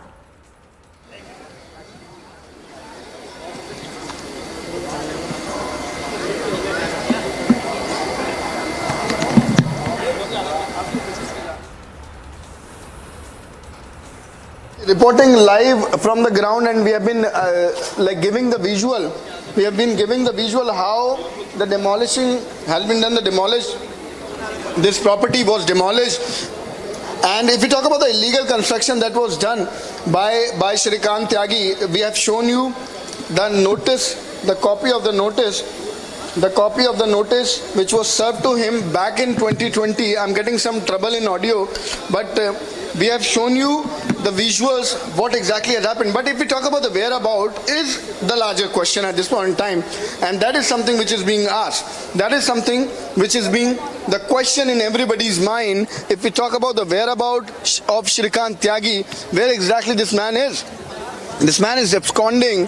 The FIR has been registered, but the people still are waiting for an answer when he is going to be arrested, when it is going to be the action that is going to be taken by the Noida police. On my back there, the illegal construction is again being demolished. We'll go that side. I'll ask my video journalist to come this side so that we can get a sense from this area also, which has been demolished now. From this area. Earlier we have given you the visual from the front area. Now this is the back side of the flat. This particular ground floor flat which has been demolished now. The illegal construction, I would say, has been demolished now by the Noida Authority. So this is the action which has been taken by the Noida Authority. Still, Noida police is looking for the whereabout where the man is. Still, the Noida police is looking for the absconding man. The name of the man is Shrikant Tyagi. We do know the man who was seen in the video, the man who was seen in the visuals, and he was absconding the lady. He was there misbehaving, threatening the lady, and there we are getting you the live images from the action that has been taken by the Noida Authority. This is the residence of Shrikant Tyagi, and the illegal construction was done by Shrikant Tyagi. Back in 2019, this was a complaint which was raised by the residentials, of this particular society, and we'll go that side, and we'll report from there to give you a larger view of the area, what exactly is happening. As we are seeing at this point in time, the authority is in action. Noida police could be clearly seen on the ground. When we are talking about the story, and when we are talking about this particular development, then let me tell you that this was the complaint which was given by the residentials of the society back in 2019. There it was a complaint against Shrikant Tyagi that he has done the illegal instruction, and Noida Authority should take action against him. After which in 2020, this was the notice which was given to Shrikant Tyagi by the Noida authority, that what he has to say about the same and how the illegal construction has been done by a man in the society. There he has not responded on the same. Using his political connections, using his political powers, the man has not responded on the same. Later, we have seen what has happened. The man was seen abusing a lady. The man was seen threatening a lady. Here itself, this is exactly the same point from where I am reporting, and this exactly the same area where this incident was reported, and we have seen in the visuals what has happened. Finally, the man is absconding at this point in time. The FIR has been registered by the Noida police. But the man, Shrikant Tyagi, is still absconding. His whereabout is not known. We were just trying to get a reaction from DCP also. But the senior officials of the Noida police is still not having the answer where exactly Shrikant Tyagi is. His vehicles has been seized. If we talk about the other development, then this is the action which has been taken by the Noida authority. Behind me is the resident of Shrikant Tyagi in the same society where this particular incident was also reported when he was misbehaving with a lady. This is exactly the same area, and this was illegally constructed. In the society, the illegal construction was done, and finally today Noida authority has taken the action, and this illegal construction has been already demolished. These were the workers who are returning back, Noida authority officials, workers, laborers who are returning back. They have done their work. The demolishing process has already ended. How it began, we have shown you the visual. What happened since from the morning is that we were reporting live from this particular site only, particular illegal constructed residence.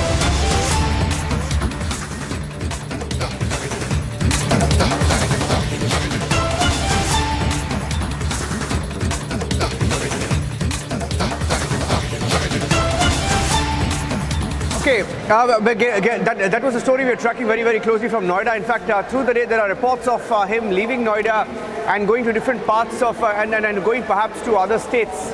And there are different teams of the Noida Police Dispatch. We're keeping a close track on that story. Moving on now to the story from Lucknow. It's a viral video from Lucknow.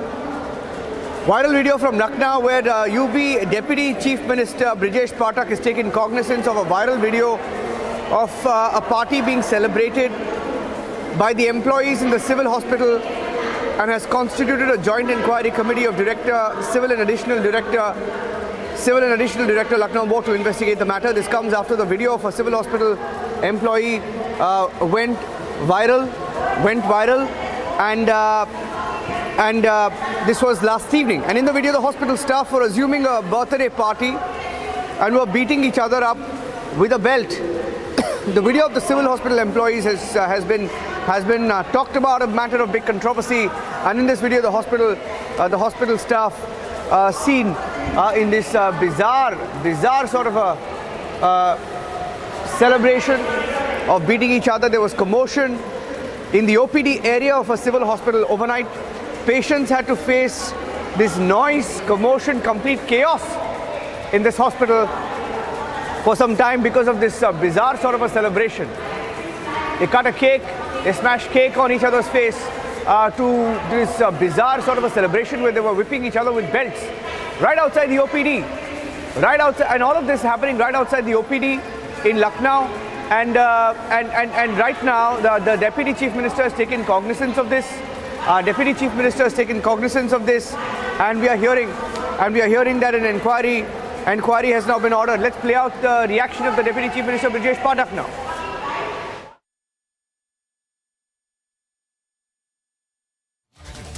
देखिए, पूरी घटना की जानकारी मुझे video के माध्यम से मिली है। रात में ही हमने घटना की उच्च स्तरीय जांच के निर्देश दिए हैं और जैसे ही रिपोर्ट आ जाएगी हम कड़ी कार्रवाई करेंगे, किसी को छोड़ेंगे नहीं। देखिए, पूरी घटना की जानकारी मुझे वीडियो के माध्यम से मिली है। रात में ही हमने घटना की उच्च स्तरीय जांच के निर्देश दिए हैं और जैसे ही रिपोर्ट आ जाएगी हम कड़ी कार्रवाई करेंगे, किसी को छोड़ेंगे नहीं।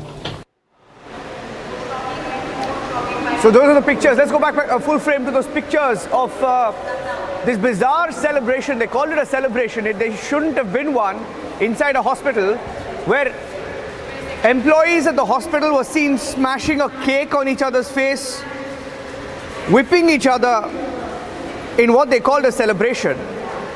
And this was a video that went viral of the civil hospital. These are employees of the civil hospital, and now a joint inquiry committee has been constituted comprising Director Civil and Additional Director Lucknow Board, who will now investigate the matter. And this is after this video of a civil hospital in Lucknow, where employees were seen celebrating in this in what was called a birthday party right outside an OPD. Can you imagine? Birthday party outside an OPD, and they smashed cake on each other's faces, and they were whipping each other with belts, as seen in this video. And all of this has been taken note of. There is an inquiry, an investigation that has been launched in a hospital, in a government hospital, where these doctors or these employees should have been simply doing their job of maintaining discipline. Inside hospitals, outside OPDs, people aren't allowed, let alone speak loudly or celebrate. And outside this, inside this civil hospital, people were seen smashing cakes on each other's faces and whipping each other with a belt. And this video has been doing the rounds on social media since yesterday, and now an investigation has been ordered. So that's the breaking news update on the story. Handing it back to you for now. We'll keep a close track. Let's once again listen into what the Deputy Chief Minister, here's what he said earlier. घटना की जानकारी मुझे video के माध्यम से मिली है। रात में ही हमने घटना की उच्च स्तरीय जांच के निर्देश दिए हैं, और जैसे ही रिपोर्ट आ जाएगी हम कड़ी कार्रवाई करेंगे, किसी को छोड़ेंगे नहीं। देखिए, पूरी घटना की जानकारी मुझे वीडियो के माध्यम से मिली है। रात में ही हमने घटना की उच्च स्तरीय जांच के निर्देश दिए हैं, और जैसे ही रिपोर्ट आ जाएगी हम कड़ी कार्रवाई करेंगे, किसी को छोड़ेंगे नहीं। देखिए, पूरी घटना की जानकारी। Anila Singh joining us on the phone line. Anila Singh of the BJP. Anila, this video reportedly from Lucknow at a civil hospital where we don't know who these employees are, but right outside the OPD, shouting, screaming, smashing cakes on each other's faces, whipping each other with belts. We just heard the Deputy Chief Minister there. What is the government doing regarding this? My round to everyone, and Deputy Chief Minister has already given his reaction on this incident, and it is very unfortunate, I will say. A party which has been shown by these people, few of them might be employees of this hospital, is not expected. And if they have to celebrate any sort of celebration, then they have to do at their own place, not in hospital. So UP government is not going to tolerate any such irresponsible behavior in government premises. So definitely, strictest of action is going to be taken, as the Deputy CM of Uttar Pradesh has mentioned. Okay. Thank you for that. Thank you for that. Okay, that's our BJP spokesperson in Uttar Pradesh, Anila Singh, joining us on the broadcast. And the UP government has also taken note of this video. In fact, we were just broadcasting from Noida, where in Noida you have the case of Shrikant Tyagi, and the UP government really going all out, even though he was an alleged BJP leader, irrespective of political affiliations or reported affiliations, cracking down completely, sending bulldozers to demolish illegalities. Apart from his assault and arrogance that has now been bulldozed, he's on the run. They've set a deadline that he will be arrested anytime soon. That's one breaking news update. The second of this hospital in Lucknow, where this very, very bizarre sort of a celebration was reported last evening. We're getting you this video. The UP government once again saying that they're going to punish whoever was responsible. Investigation has begun. Let's move on and get you some other breaking news updates right now.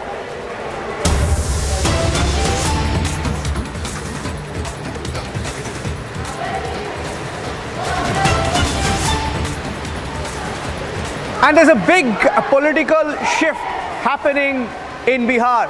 And this big political shift involves the JDU, and the JDU, which is an ally of the BJP, is an alliance with the NDA in Bihar, could soon break their alliance. And that's the breaking news update coming in. For the last 2 months, we've been reporting on the tremors within the this alliance in Bihar. And the clamor now is that the Mahagathbandhan should come back. Or that's what Congress party spokespersons are saying in Bihar this morning. I'll go across to Prakash, who will be joining us live. But the breaking news update now, Nitish Kumar more or less making up his mind, deciding to break the alliance with the NDA. The writing was on the wall given all the developments that have been taking place for the last few months, with the tension over a leader called RCP Singh, with different people being sacked for what they called anti-party activities, and then you had Nitish Kumar skipping the Niti Aayog meeting. On record, he said it was over COVID, but they will accept even on debates that it is actually his protest over Niti Aayog, saying Niti Aayog is of little use, even though they're in alliance with the BJP, which is ruling at the center. And the latest flashpoint being that he claims BJP is trying to break his party. That's the breaking news update. I'm going across to the reactions coming in the Congress party saying Nitish. The Congress party, the breaking news update, Congress party saying Nitish should break his alliance and join hands with the RJD and Congress. Listen in. महागठबंधन की सरकार बनने से ज़्यादा ज़रूरी है कि Bharatiya Janata party और उसकी विचारधारा की सरकार हटे। कांग्रेस पार्टी इसी बात को मानती है और हम यह हमेशा कहते हुए आए हैं कि नीतीश जी को भारतीय जनता पार्टी ने असहज बनाया है। भारतीय जनता पार्टी की यह आदत भी रही है कि अपने अलायंस पार्टनर्स के साथ जिस तरह का उसका व्यवहार रहना चाहिए वो रहता नहीं है। वो चाहती है कि हर जगह सरकार हड़प ले। तो ऐसी स्थिति में जाहिर सी बात है, और नीतीश जी का जो सियासी पटल है, जो विचारधारा है, वो विचारधारा भारतीय जनता पार्टी के साथ मेल तो खाती नहीं। इन सारी संभावनाओं को देखते हुए, इन सारे तथ्यों को देखते हुए ये संभावना तो बनती ही है कि अभी जो सिचुएशन आई है उस सिचुएशन में नीतीश जी भारतीय जनता पार्टी को छोड़े, और हम सब लोग उनको अपना नेता और सम्मान नेता तो मानते ही हैं। और क्या आरजेडी के भी लोगों से आपकी बात हुई, लेफ्ट के लोगों से भी बात हो चुकी है, जीतन राम मांझी भी तैयार हैं? इनफॉर्मल तरीके से ये बातें होती रहती हैं और सभी लोग इस बात को महसूस करते हैं कि बिहार में भारतीय जनता पार्टी के होने का कोई मतलब नहीं है, जबकि समान विचारधारा के लोग मुख्तलिफ खेमों में बटे हुए। ये मुख्तलिफ खेमा अलायंस पार्टनर के तौर पर एक साथ आते हैं तो भारतीय जनता पार्टी कहीं नहीं रहेगी। यह तो हम लोग फॉर्मली भी सोचते रहे। आज आप लोग की बैठक है विधायकों की, तो आप लोग उसमें क्या विमर्श करने वाले हैं? क्या नीतीश कुमार को समर्थन देने का ऐलान करने वाले हैं? नहीं, ये संभावनाएं तो होंगी। एक तो डेमोक्रेटिक प्रोसेस ये होता है कि सबके विचार ले लिए जाए, और कांग्रेस पार्टी का विचार तो यह है कि वो भारतीय जनता पार्टी के साथ जो उसका ये है, जिस तरह का समाज भारतीय जनता पार्टी बना रही है, तो कांग्रेस पार्टी के तमाम मेंबरान आज मौजूद रहेंगे और हम इस बात को, इस संभावना भी टटोलेंगे, और भारतीय जनता पार्टी से इतर जो सरकार बनती है उस सरकार में हमारी सहभागिता रहे, अच्छे से रहे, इसका प्रयास होगा। और आरजेडी के नेताओं से भी आपकी बात हुई है इस संदर्भ में कि क्या करना है आगे, नीतीश कुमार को कैसे समर्थन देना है? नहीं, इनफॉर्मली कोई फॉर्मल बातचीत तो हम नहीं करने के पोजीशन में मैं नहीं हूँ, क्योंकि हमारे यहाँ एक स्ट्रक्चर है। हमारे 4 बजे हमारे जनरल सेक्रेटरी भी आ रहे हैं, प्रदेश अध्यक्ष भी हैं, हमारा जो शीर्ष नेतृत्व है वो है। हम तो आपको वो भावना बता रहे हैं जो भावना एमएलए सोचते हैं, या बिहार में जिस भावनाओं को मैं देखता हूँ वो मैं बयान कर रहा हूँ। चरण दास जी शाम को 4 बजे आ रहे हैं। वो 4 बजे आएंगे तो उनके साथ बैठ करके और उनको फिर राजद से या Prakash is joining me live on the broadcast. Let me go across to him. Prakash, story you've been reporting on for several months now. Looks like it's a matter of days before they could, snap eventually, before they could break the alliance officially, isn't it? We're hearing of some meetings, some people being sent to Delhi. What can you tell us, Prakash? Niranjan,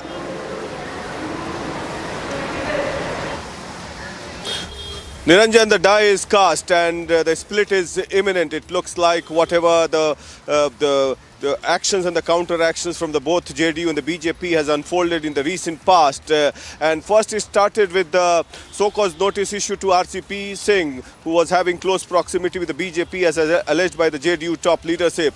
And things moving thick and fast because there's seems to be a political earthquake in Bihar unfolding, and JDU holding its meeting tomorrow at 11 a.m. and RJD at 9 a.m. The Congress party is holding its meeting at 6 p.m. today, as said by Sakil Ahmad Khan. Now, how the deal was stitched.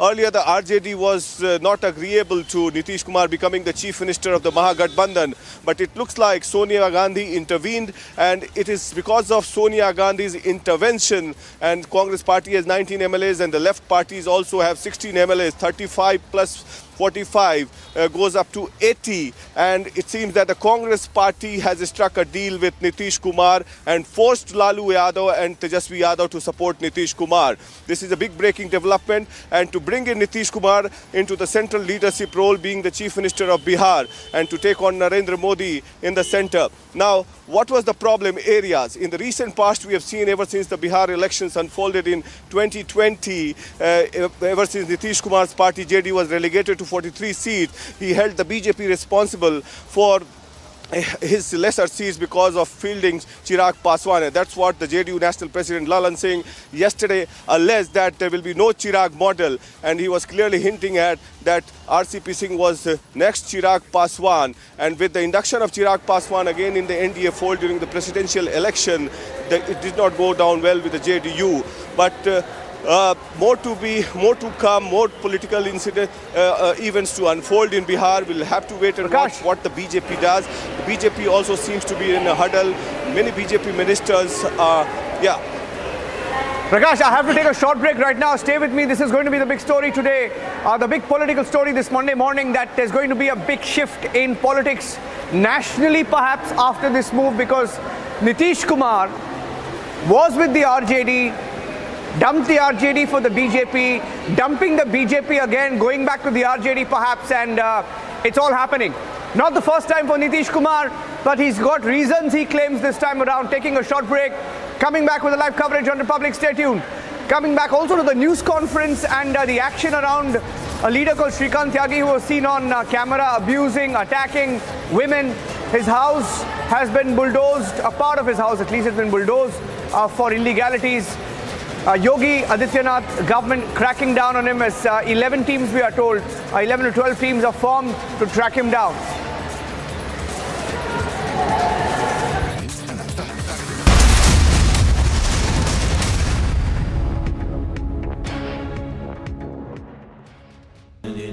Amity has been ranked India's #1 not-for-profit private university for 9 years, with top 10 ranked institutions in management, engineering, biotech, law, masscom, telecom, hospitality, fashion and more.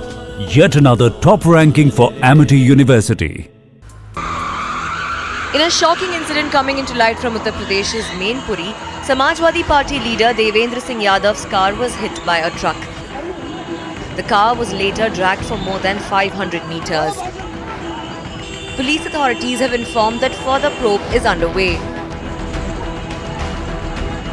Mainpuri Samajwadi party के जिलाध्यक्ष देवेंद्र सिंह यादव जी आज अपनी Brezza गाड़ी से कहीं जा रहे थे, तो मैनपुरी में करहल चौराहे के निकट भदावर हाउस के पास उनकी ब्रेजा गाड़ी हरियाणा नंबर के एक ट्रक से दुर्घटनाग्रस्त हो गई। पुलिस कर्मियों द्वारा तत्काल चालक को हिरासत में लिया गया। चालक विनय यादव चौबिया इटावा का रहने वाला है। संपूर्ण पहलुओं की गहनता से छानबीन की जा रही है। अभी कोई तहरीर प्राप्त नहीं हुआ है। तहरीर प्राप्त होते ही आवश्यक वैधानिक कार्रवाई की जाएगी। Bureau report, Republic TV.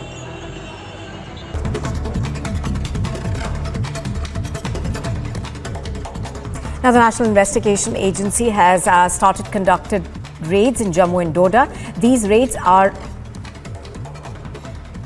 being conducted against terror sympathizers that aided terror activities in Jammu and Kashmir. Now, according to senior officials, half a dozen locations are being raided by the NIA. These include raids on the Jamaat-e-Islami, terror funding, as well as retired Jammu and Kashmir officials. A fire broke out in Ghaziabad industrial area. Fire tenders have reached the spot on the incident. They are trying to douse the flames. As we speak, no reports of fatalities have been reported. Investigations are underway. This full road has been blocked by the Congress workers, the high voltage drama. Nancy Pelosi lands in Taiwan.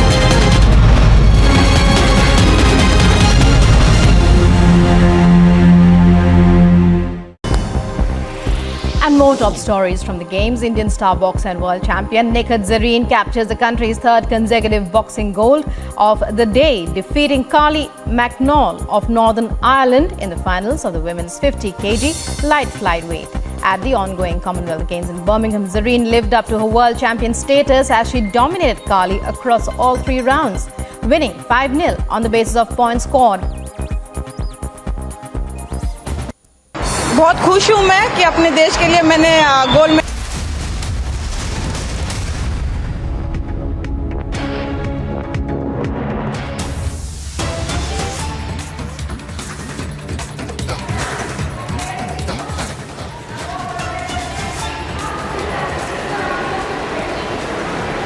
Getting in some more breaking news right now. There are fast-paced developments on the issue of another government perhaps changing. When I say government is changing in Bihar, in all likelihood, Nitish Kumar could break ties with the BJP. He could break the alliance with the BJP and go with the RJD and the Congress party.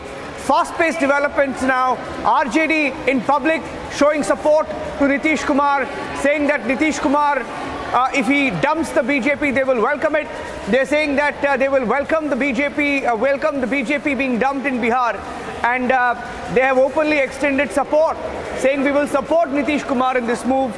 So these are fast-paced developments coming in from the state of Bihar.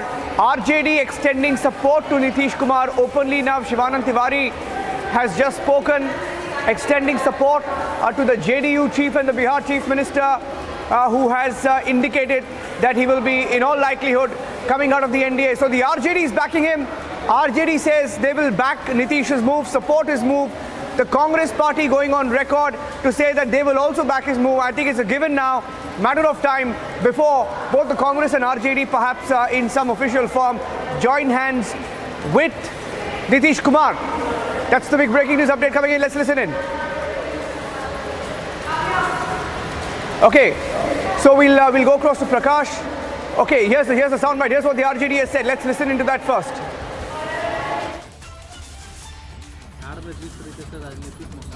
क्या बन रहा है राजनीतिक माहौल बताइए। चाचा भतीजे के जो है, चाचा भतीजे का भी क्या चल रहा है भाई। मान लीजिए हटना अगर चाहेंगे तो हम लोगों के सामने क्या रास्ता है। अगर मान लीजिए कि अलग हो गए नीतीश कुमार वहाँ से और अलग हो गए तो स्वाभाविक है कि भारतीय जनता पार्टी कहेगी कि साहब आप विश्वास मत हासिल कीजिए। उस विश्वास मत में हम क्या करेंगे, सरकार को गिरा देंगे। हमारा तो दायित्व तो बनता है कि हम भाई निकले हैं तो हम समर्थन करेंगे। तो हमारे लिए पॉलिटिकल कंपल्सन, हमारे सामने रास्ता क्या है भाई। अब अभी तो नहीं हो सकता है कि हाँ साहब ये भारतीय जनता पार्टी से अलग होते हैं, अलग होकर के खड़े होते हैं तो हमको साथ देना ही है। हम जो है भारतीय जनता पार्टी का जो की नीति है, आर्थिक नीति है, बेरोजगारी के सवाल पर नीति है, महंगाई के सवाल पर नीति है, जिस ढंग से सारे जो भूख, बेरोजगारी, गरीबी के सवाल को, जो देश की सुरक्षा का सवाल है, चीन से जो खतरा है, इस सब सवाल को कम्युनलिज्म के आगे हिंदू मुसलमान के पर्दा में और Another big breaking news update coming in, political scoop in the Republic TV newsroom right now, that the Maharashtra cabinet expansion likely to take place at 11 a.m. tomorrow. Tomorrow's Tuesday, and we are hearing that tomorrow at 11 a.m. is when the Maharashtra cabinet will be expanded. In fact, the criticism has been against the Eknath Shinde and the Devendra Fadnavis government that they've delayed the cabinet expansion deliberately because all's not well. But we are getting in more breaking news updates now that finally perhaps there is some formula that has been worked out and the Maharashtra cabinet expansion could take place at 11 a.m. tomorrow. 11 a.m. tomorrow, Eknath Shinde and the Fadnavis government expanding the cabinet, allotting portfolios. The new names in Maharashtra government, there is the ministers, the cabinet of ministers, the council of ministers, all of which is expected to unfold over the next 24 hours. We should be able to get more details. We will get source-based information from our sources in both the BJP and the Shiv Sena. And secondly, we should be able to get you the inside track of the formula that is worked out, the formula between both the Shiv Sena, Shinde faction and Devendra Fadnavis. That's the big breaking news update right now on Republic TV. Maharashtra cabinet under Eknath Shinde going to expand at 11 a.m. tomorrow, more or less confirmed now. Back to you now with We'll take a short break right now. We'll come back with all the breaking news updates on top of 11 a.m. 3 or 4 big stories we're tracking this morning. Cabinet expansion in all likelihood in Maharashtra. Story breaking on Republic TV. Big scoop. We have the full details. We'll take a break and come back. Stay tuned.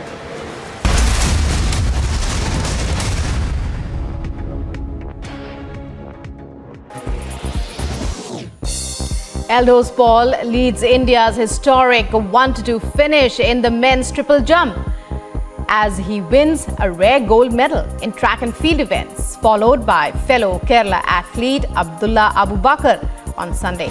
Paul produced his best effort of 17.03 meters in his third attempt, while Abu Bakar was not behind as he finished 17.02 meters, which he managed.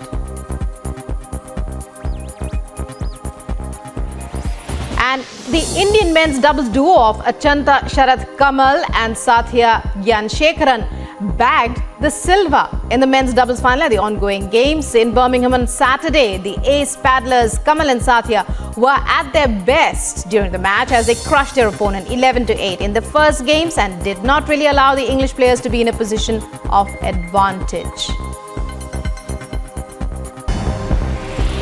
China's embassy has sought an urgent meeting with senior Sri Lankan authorities after Colombo sought a deferment of the planned docking of a high-tech Chinese research vessel at the strategic Hambantota port, over which India has raised concerns.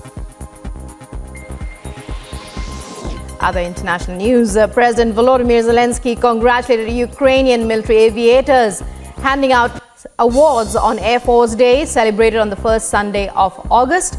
During his address, he said that every task completed by the Air Force has saved the lives of citizens. The Russian military has informed that up to 200 Ukrainian servicemen were killed in the Donetsk region and over 100 in Kharkiv. The Defense Ministry informed that the Russian missiles hit an agricultural enterprise in Artemivsk, killing 130 Ukrainian servicemen and another 70 soldiers too. Israeli and Palestinian militants in the Gaza Strip were exchanging fire in the worst bout of cross-border violence since an 11-day war between Israel and Hamas last year. Israel claims it has killed a senior Islamic Jihad commander in an airstrike on an apartment building in a crowded Gaza refugee camp.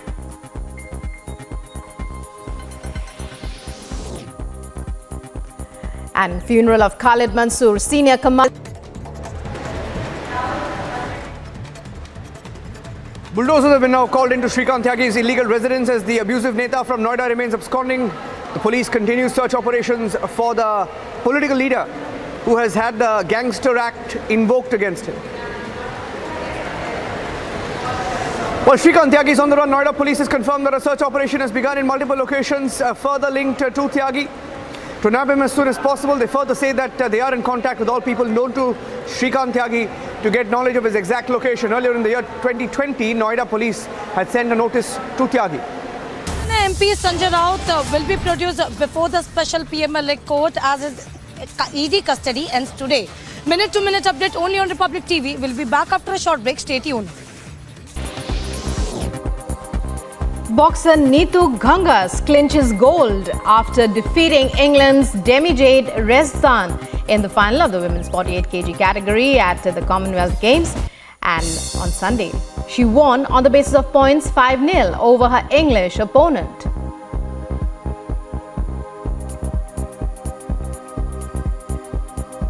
Following his gold medal win in the Commonwealth Games on Sunday, Indian boxer Amit Panghal says he will try to win gold for his country in the Olympics as well. Boxer Amit captured another boxing gold after defeating England's Kieran MacDonald in the finals of the 48 to 51 kg. These protesters have blocked the main ITO road. Nancy Pelosi lands and she's coming down now. Nancy Pelosi.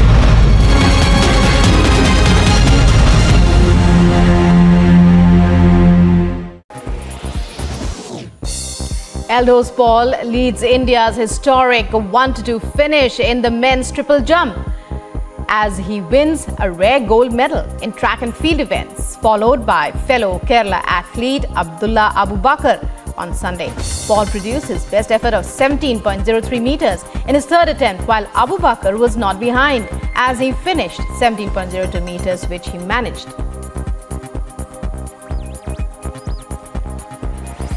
And the Indian men's doubles duo of Achanta Sharath Kamal and Sathya Gyanshekaran bagged the silver in the men's doubles final at the ongoing games in Birmingham on Saturday. The ace paddlers Kamal and Sathya were at their best during the match as they crushed their opponent 11-8 in the first games and did not really allow the English players to be in a position of advantage.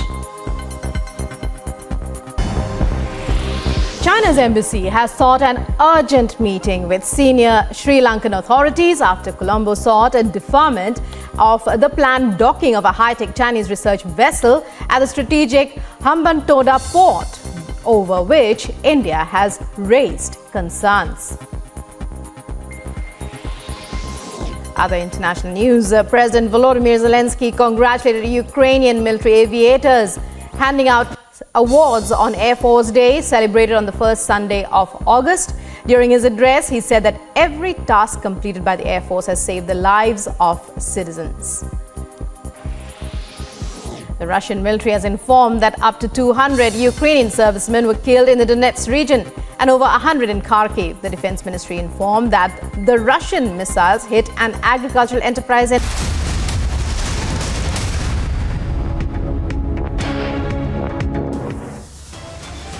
Political buzz on as Nitish Kumar speaks to Sonia Gandhi. Is the JDU-BJP breakup likely in Bihar?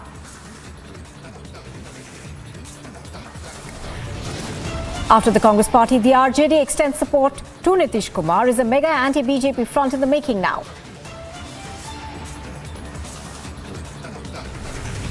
It is a Republic Super investigation. Sources suggest that Tyagi is likely to be hiding in Haridwar.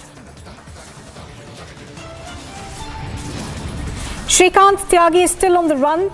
Yogi cops take action. His illegal assets are razed to the ground in Noida. And a mega NIA crackdown on terror funding in Jammu and Kashmir. Multi-location raids are on in Jammu.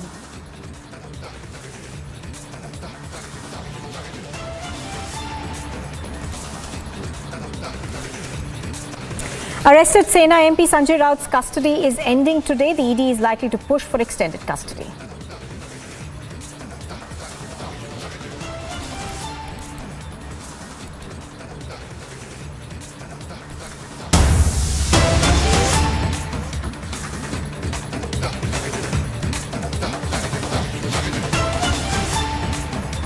All right, we are cutting across live to visuals that we are getting from the Noida society where that illegal construction was razed to the ground. But in an associated development, 4 teams have been formed to arrest Shrikant Tyagi. Now, we are given to understand that more than 40 policemen, including the 12 teams, are now I beg your pardon, trying to zero in on his location. Now, certain teams have reached Rishikesh and Haridwar in Uttarakhand and are on his chase. There are CCTV footages that are also being examined to find where he could be hiding. Do remember that these 12 teams have been formed by the Uttar Pradesh police to nab Shrikant Tyagi. Shrikant Tyagi, who says he's associated with the BJP, of course, is a youth wing leader. The BJP, of course, on its part says that it is not associated with Shrikant Tyagi, but his behavior, of course, came to the front when there was an argument that he had with a woman inside his housing complex. Let me go across to ये सारा काम कर चुके हैं. Phone करके ये धमकाते थे. Swimming pool पे ये अपने बाउंसर्स को लेके आ जाते थे. स्विमिंग पूल में लेडीज होती हैं. They used to feel very uncomfortable. जब आप 5-6 लोग ऐसे जिनका सोसाइटी से कोई लेना देना नहीं है, बाउंसर्स एंड पुलिस वर्दी में लोग होते हैं, तो कोई भी कंफर्टेबल नहीं था. तो उसके बारे में हमने इनसे बात की तो इन्होंने फ़ोन करके मुझे धमकाया. मेरे पास इनका नंबर भी नहीं था. जिम का ये इस्तेमाल करते थे, जबकि जिम का टाइमिंग पूरा बना हुआ है कि आप इतने बजे से इतने बजे तक जिम इस्तेमाल कर सकते हैं. ये ऑड आवर्स में 9 बजे के बाद गार्ड को धमका के डरा के जिम खुलवाते थे और जिम का इस्तेमाल करते थे. उसके लिए मैं आई थी इनसे बात करने के लिए. उस समय भी इन्होंने बात नहीं सुनी. तो ये हर जगह अपनी मनमानी करते रहे हैं, हैबिचुअल ऑफेंडर रहे हैं। और I don't know how administration, police, सबने इनका साथ दिया है। आप ये देखो कि क्या ये इतने बड़े हैं, इतने बड़े कोई हैं बीजेपी के हैं या किसी भी दल के, हमें नहीं पता कि इनको 48 आवर्स हो गया है, फिर भी पुलिस इनको ढूंढ नहीं पा रही है। वो आग लगने वाली घटना क्या थी? आग लगने वाली घटना यही कि उस समय हमें डिमोलिशन लेटर मिला था और हम इनके अगेंस्ट में कर रहे थे। इनके हमेशा मेंटेनेंस में ड्यूज रहते थे, स्वाति अग्रवाल से, तो हमने इनका इलेक्ट्रिसिटी कट किया था। तो ये सारा बैकग्राउंड था जब इन्होंने हमारी साइकिल में आग लगाई। हमारे यहाँ कोई डिलीवरी बॉय आया था, उसने हमें बताया कि आपकी साइकिल में आग लगी हुई है। तो हमने पुलिस कंप्लेन की थी, अनीता यादव आई भी थी SHO, लेकिन फिर हमने बात आगे नहीं बढ़ाई क्योंकि पहले ही बहुत सारे मसले चल रहे थे। तो ये बहुत पहले से चल रहा है और ये ऐसा नहीं है कि आप देख रहे हो ना कि सारे रेसिडेंट सोसाइटी के इंटरव्यू में रही हैं, तो क्या कितनी बार हम ये मेंटेनेंस का वेरी फ्रीक्वेंटली और इतना इजीली नहीं देते थे। आप देखो दशहरे के समय इन्होंने जब ये काम शुरू किया था तो हमारे एक रेसिडेंट को काफ़ी धमकाया था, उनको मारने पीटने की धमकी भी दी थी, उसका भी कंप्लेन है। 2019 में हमने जो पुलिस कंप्लेन किया उसका पूरा कॉपी है हमारे पास। अब देखिए सारी चीजों को मद्देनजर रखते हुए जो मेन उठता है हमारी सुरक्षा किसके हाथ में है? अच्छा मैं एक चीज अब ये जो कार्य हो रहा है ये हो रहा है, लेकिन अब मेन मुद्दा आता है हम महिलाओं की सुरक्षा, उस युवती की सुरक्षा, वो सुरक्षा कौन करेगा उसकी हमें लिखित में पूरी चाहिए जानकारी। और हम बस वेट कर रहे हैं कि इनको अरेस्ट किया जाए और इनको जो भी CP ने बोला है और पंकज सिंह ने बोला है, सबने बोला है कि इनके ऊपर गैंगस्टर एक्ट लगेगा या जो भी एक्ट लगेगा, कि ये ना हो कि ये फिर से छूट के यहाँ आ जाए और फिर से हमें परेशान करने लगे। That is it, thank you. अच्छा ये बताइए, आप मान रहे महिलाओं के लिए बड़ी जीत हुई आप लोग इतने? बिल्कुल मैं यही बोलना चाहती हूँ, है ना मैं ये बोलना चाहती हूँ, ये जो अब स्टेप लिया गया है ये सिर्फ महिलाओं की वजह से ही लिया गया है। हमारी जो एक मित्र थी उसने स्टार्ट किया, ये त्यागी को बोला, उसके बाद इतना मिसबिहेव उसने किया। सिर्फ जीत महिलाओं की अभी पूरी तरीके से नहीं हुई है जब तक वो पकड़ा नहीं जाता। 3 दिन लग गए हैं, 3 डेज, गुंडे तक आ गए हैं और वो पकड़ा क्यों नहीं जा रहा? कहाँ है वो? क्यों नहीं पकड़ा जा रहा? क्या कर रही थी पुलिस साथ मिली हुई थी। हमारी आंखों के सामने हमने बोला कि हमें बेसमेंट में या उसके घर को चेक करवा दो, एक रेजिडेंस को जाने दो, पुलिस ने नहीं जाने दिया। क्यों नहीं जाने दिया? सवाल हम बोल रहे हैं, हमें जवाब भी तो चाहिए, क्यों नहीं जाने दिया? उसको क्यों भगाया गया? 4:30 बजे वो गया है, रेजिडेंस की आंखों के सामने ही गया होगा। कहाँ से गया, कैसे गया, क्यों भगाया गया? मेंटेनेंस की बात करें हम, उसकी बिल की बात करें हम, जब न्यूज़ में कल परसों मैंने न्यूज़ में बोला कि उसने पे नहीं किया, उसके बाद ही कल 2:30 बजे 1 लाख से ऊपर पैसे पे किए गए। क्यों? बंद कर देते अभी भी इलेक्ट्रिसिटी, ना बैठते अभी भी ये पता चल रहा है कि उनके बीवी बच्चे घर पे हैं। क्यों? गुंडे आ रहे हैं, ऐसे कैसे आ रहे हैं? रेजिडेंस के घर पे चले जाते डायरेक्ट और गन वन ली होती, शूट कर देते। कौन रिस्पॉन्सिबल होता? मीडिया। बस मीडिया आती, छापती, खबर हफ्ता चलती, खत्म, दैट्स इट। हमारी सेफ्टी नहीं है, अभी भी नहीं है। हम अभी भी ताली बजा के खुश नहीं हो सकते कि हम बुलडोजर आया, ये टूटा, खत्म। नो, अभी स्टार्ट हुआ है, अभी खत्म नहीं हुआ। हमें कल भी नहीं ये पता था कि, बिल्कुल भी ये पता नहीं था, मतलब कोई सिक्योरिटी भी इतना क्या करती कि ऐसे कुछ होगा कि डायरेक्टली गुंडे एंटर कर लेंगे सोसाइटी में। मैडम एक सवाल, ये जो आपने बताया कि करीबन 1.5 लाख का बिल पे किया है उन्होंने, बकाया, ये कब से बकाया था? 1.5 लाख का है तो it's more than I think इतने टाइम से। क्यों नोटिस जाते थे, सब जाते थे, गुंडागर्दी होती है इसलिए वो कोई कुछ नहीं कर पाया। कोई क्या कर पाएगा? आप कल जब इट्स मोर देन 1 लाख कल जमा किसने जमा किया? Cash and cash.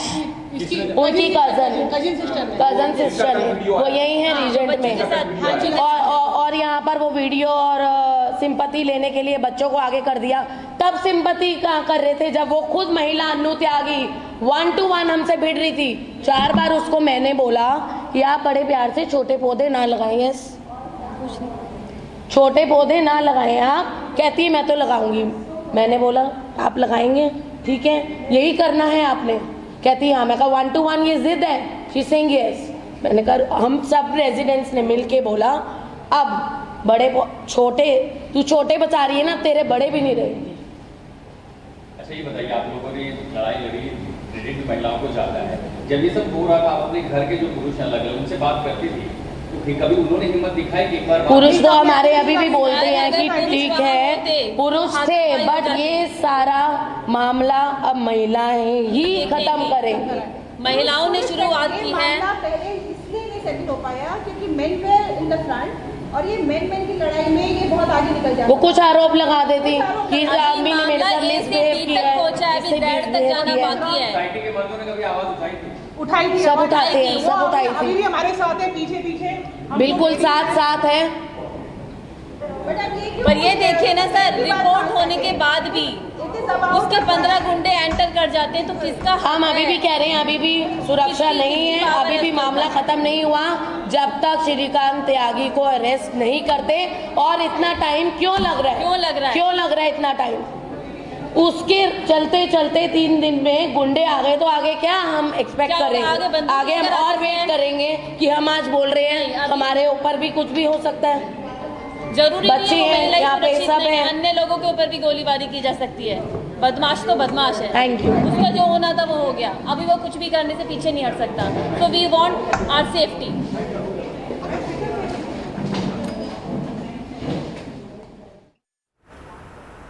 Well, those are women residents of the society over there speaking to the media, very, very categorical and demanding safety for female residents of the society. Do remember that it was an altercation that broke out between Shrikant Tyagi and a resident over there, which actually brought to fore this goon Neta.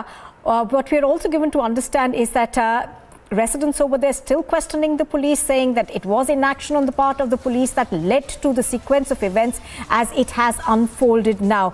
And we are now getting the latest information as far as his whereabouts are concerned. We are learning that the teams that have been formed to try and nab Shrikant Tyagi have traced his last known location to Roorkee in Rishikesh. We are also learning that the UP DGP has spoken to the Uttarakhand DGP over this. There are multiple teams that have been formed to try and track him down, and his last known location is Roorkee in Rishikesh. Aishwarya Kapoor, our executive editor politics, joins us now. Aishwarya, this is becoming something that essentially is bringing a bad name to the Uttar Pradesh police. All right, I don't think we've got Aishwarya on the phone line with us, but this is a very high-profile case now, and we are given to understand that several teams have been formed to try and track Shrikant Tyagi. His last known location is believed to be Roorkee in Rishikesh, and the police is telling Republic TV that he's constantly on the move, changing his location, so the police cannot track him down. He has, of course, been reportedly been in Uttarakhand for at least the past 24 hours. Now, the Uttar Pradesh DGP has also spoken to the Uttarakhand DGP to try and gather more information and to make sure that the Uttarakhand police is also assisting the Uttar Pradesh police. Pictures on your screen are from the society where this incident took place. On the left-hand side is the assault that took place on a woman resident of the society.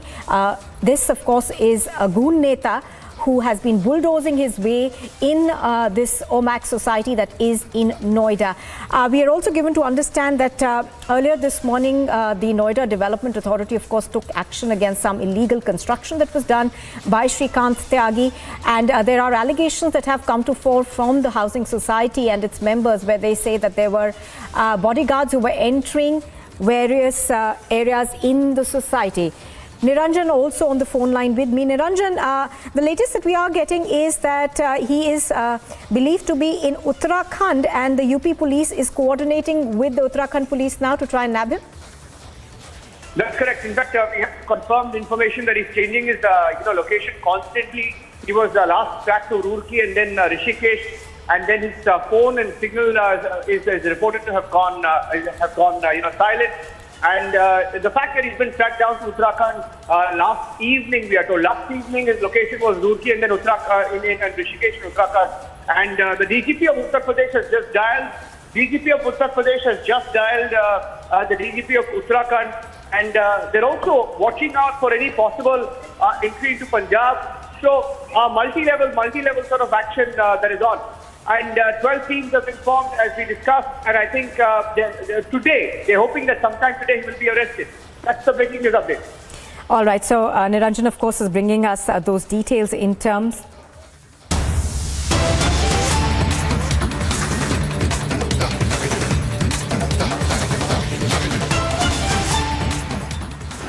बहुत ही भावुक पल है। सदन के कितने ही ऐतिहासिक पल आपकी गरिमामय उपस्थिति से जुड़े हुए हैं। फिर भी अनेक बार आप कहते रहे हैं, I have retired from politics but not tired from public life. और इसलिए इस सदन को नेतृत्व देने की आपकी जिम्मेदारी भले ही पूरी हो रही हो, लेकिन आपके अनुभवों का लाभ भविष्य में सुदीर्घ काल तक देश को मिलता रहेगा। हम जैसे अनेक सार्वजनिक जीवन के कार्यकर्ताओं को भी मिलता रहेगा। आदरणीय सभापति महोदय, आजादी के अमृत महोत्सव में आज जब देश अपने अगले 25 वर्षों की नई यात्रा शुरू कर रहा है, तब देश का नेतृत्व भी एक तरह से एक नए युग के हाथों में है। हम सब जानते हैं कि इस बार हम एक ऐसी 15 अगस्त मना रहे हैं जब देश के राष्ट्रपति, उपराष्ट्रपति, स्पीकर, प्रधानमंत्री सबके सब वो लोग हैं जो आजाद भारत में पैदा हुए हैं।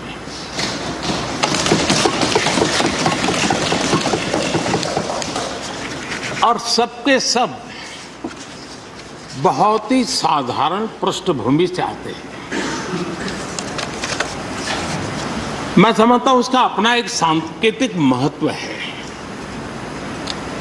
साथ में देश के नए युग का एक प्रतीक भी है। आदरणीय सभापति महोदय, आप तो देश के एक ऐसे उपराष्ट्रपति हैं जिसने अपनी सभी भूमिकाओं में हमेशा युवाओं के लिए काम किया है। आपने सदन में भी हमेशा युवा सांसदों को आगे बढ़ाया, उन्हें प्रोत्साहन दिया। आप लगातार युवाओं के संवाद के लिए यूनिवर्सिटीज और इंस्टीट्यूशंस लगातार जाते रहे हैं। नई पीढ़ी के साथ आपका एक निरंतर कनेक्ट बना हुआ है और युवाओं को आपका मार्गदर्शन भी मिला है और युवा भी आपको मिलने के लिए हमेशा उत्सुक रहे हैं। इन सभी संस्थानों में आपकी लोकप्रियता भी बहुत रही है। मुझे बताया गया कि वाइस प्रेसिडेंट के रूप में आपने सदन के बाहर जो भाषण दिए, उनमें करीब 25% युवाओं के बीच में रहे हैं। ये भी अपने आप में एक बहुत बड़ी बात है। आदरणीय सभापति महोदय, व्यक्तिगत रूप से मेरा यह सौभाग्य रहा है कि मैंने बड़े निकट से आपको अलग अलग भूमिकाओं में देखा है। बहुत सारी आपकी भूमिका ऐसी भी रही जिसमें आपके साथ कंधे से कंधा मिलाकर कार्य करने का भी मुझे सौभाग्य मिला है। पार्टी कार्यकर्ता के रूप में आपकी वैचारिक प्रतिबद्धता रही हो, एक विधायक के रूप में आपका कामकाज हो, सांसद के रूप में सदन में आपकी सक्रियता हो, भारतीय जनता पार्टी के अध्यक्ष के रूप में आपका सांगठनिक कौशल्य और लीडरशिप की बात हो, कैबिनेट मंत्री के रूप में आपकी मेहनत, नवाचार का आपका प्रयास और उससे प्राप्त सफलताएं देश के लिए बहुत उपकारक रही है, या फिर उपराष्ट्रपति और सदन में के सभापति के रूप में आपकी गरिमा और आपकी निष्ठा। मैंने आपको अलग अलग जिम्मेदारियों में बड़े लगन से काम करते हुए देखा है।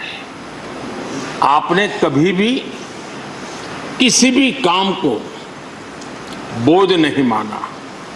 आपने हर काम में नए प्राण फूंकने का प्रयास किया है। आपका जज्बा, आपकी ये लगन हम लोगों ने निरंतर देखी है।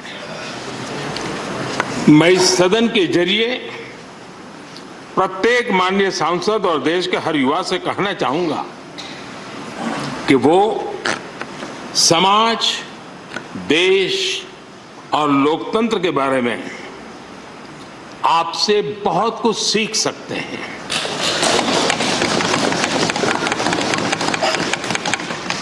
Listening, learning, leading, connecting, communicating, changing और रिफ्लेक्टिंग, रिकनेक्टिंग जैसी किताबें आपके बारे में बहुत कुछ बताती हैं। आपके ये अनुभव हमारे युवाओं को गाइड करेंगे और लोकतंत्र को मजबूत करेंगे। आदरणीय राष्ट्रपति महोदय, आपकी किताबों का जिक्र मैंने इसलिए किया क्योंकि उनके टाइटल में आपकी वो शब्द प्रतिभा झलकती है जिसके लिए आप जाने जाते हैं। आपके वन लाइनर्स, बीट लाइनर्स होते हैं और विन लाइनर्स भी होते हैं।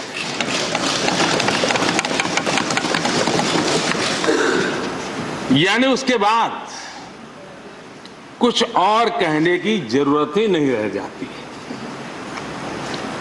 Your each word is heard, preferred and revered and never countered.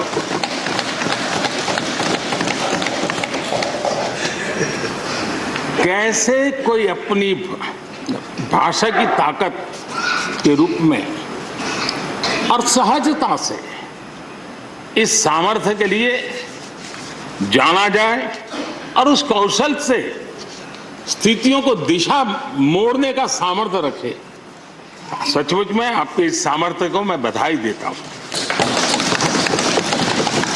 साथियों, हम जो भी कहते हैं वो महत्वपूर्ण तो होता ही है, लेकिन जिस तरीके से कहते हैं उसकी अहमियत ज्यादा होती है।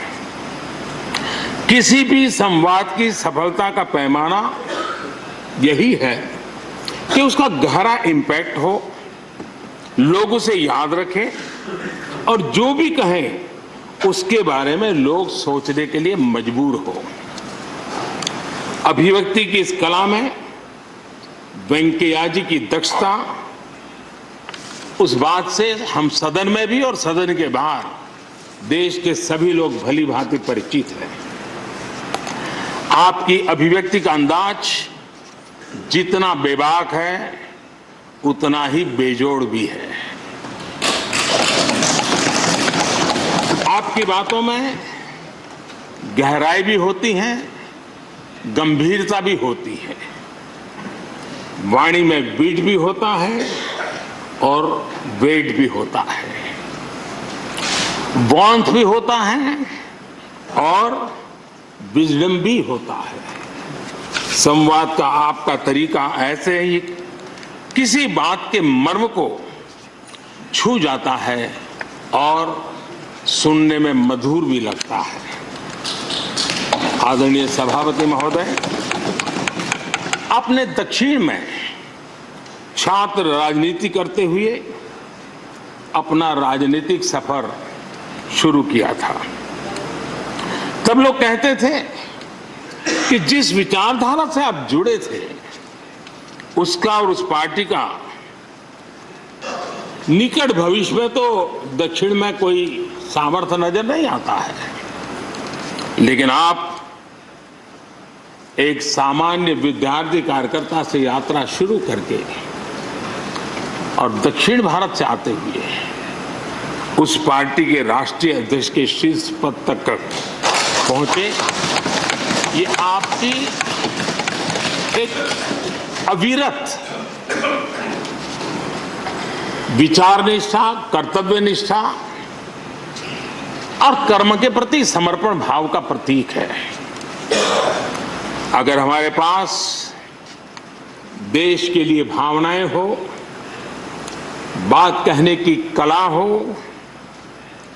भाषाई विविधता में आस्था हो, तो भाषा क्षेत्र हमारे लिए कभी भी दीवार नहीं बनती हैं। ये आपने सिद्ध किया है। आदरणीय सभापति महोदय, आपकी कही एक बात बहुत लोगों को याद होगी, मुझे तो विशेष रूप से याद है। मैंने हमेशा सुना है आप मातृभाषा को लेकर के बहुत ही टची रहे हैं, बड़े आग्रही रहे हैं, लेकिन उस बात को कहने का आपका अंदाज भी बड़ा खूबसूरत है। जब आप कहते हैं कि मातृभाषा आंखों की रोशनी की तरह होती है, मातृभाषा आंखों की रोशनी की तरह होती है, और आप आगे कहते हैं और दूसरी भाषा चश्मे की तरह होती है। ऐसी भावना हृदय की गहराई से ही बाहर आती है। वेंकैया जी की मौजूदगी में सदन की कार्रवाई के दौरान हर भारतीय भाषा को विशिष्ट अहमियत दी गई है। आपने सदन में सभी भारतीय भाषाओं को आगे बढ़ाने के लिए काम किया।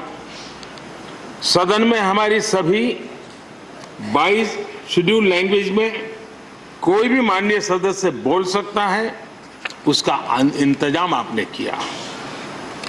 आपकी ये प्रतिभा, आपकी ये निष्ठा आगे भी सदन के लिए एक गाइड के रूप में हमेशा हमेशा काम करेगी।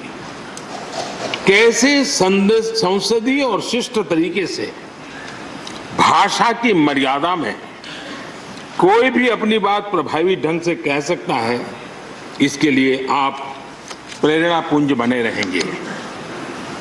आदरणीय सभापति महोदय, आपकी नेतृत्व क्षमता, आपके अनुशासन ने इस सदन की प्रतिबद्धता और प्रोडक्टिविटी को नई ऊंचाई दी है। आपके कार्यकाल के वर्षों में राज्यसभा की प्रोडक्टिविटी 70% बढ़ी है। सदन में सदस्यों की उपस्थिति बढ़ी है। इस दौरान करीब करीब 177 बिल पास हुए या उन पर चर्चा हुई, जो अपने आप में कीर्तिमान है। आपके मार्गदर्शन में ऐसे कितने ही कानून बने हैं जो आधुनिक भारत की संकल्पना को साकार कर रहे हैं। आपने कितने ही ऐसे निर्णय लिए हैं जो अपर हाउस की अपवर्ड जर्नी के लिए याद किए जाएंगे। सचिवालय के काम में और अधिक एफिशिएंसी लाने के लिए भी आपने एक समिति का भी गठन किया। इसी तरह राज्यसभा सचिवालय को सुव्यवस्थित करना, इंफॉर्मेशन टेक्नोलॉजी को बढ़ावा देना, पेपरलेस काम के लिए ई ऑफिस सिस्टम को लागू करना, आपके ऐसे कितने ही काम हैं जिनके जरिए उच्च सदन को एक नई ऊंचाई मिली है। आदरणीय सभापति महोदय, हमारे यहाँ शास्त्रों में कहा गया है, न सा सभा यत्र न सन्ति वृद्धा न ते ये न वदन्ति धर्मम। अर्थात जिस सभा में अनुभवी लोग होते हैं वही सभा होती है, और अनुभव लोग वही है जो धर्म यानी कर्तव्य की सीख दें। आपने मार्गदर्शन में राज्यसभा ने इन मानकों को पूरी गुणवत्ता से पूरा किया है। आप माननीय सदस्यों को निर्देश भी देते थे और उन्हें अपने अनुभवों का लाभ भी देते थे, और अनुशासन को ध्यान में रखते हुए प्यार से डांटते भी थे। मुझे विश्वास है कि किसी भी सदस्य ने आपके किसी भी शब्द को कभी अन्यथा नहीं लिया। ये पूंजी तब पैदा होती है जब व्यक्तिगत जीवन में आप उन आदर्शों और मानकों का पालन करते हैं।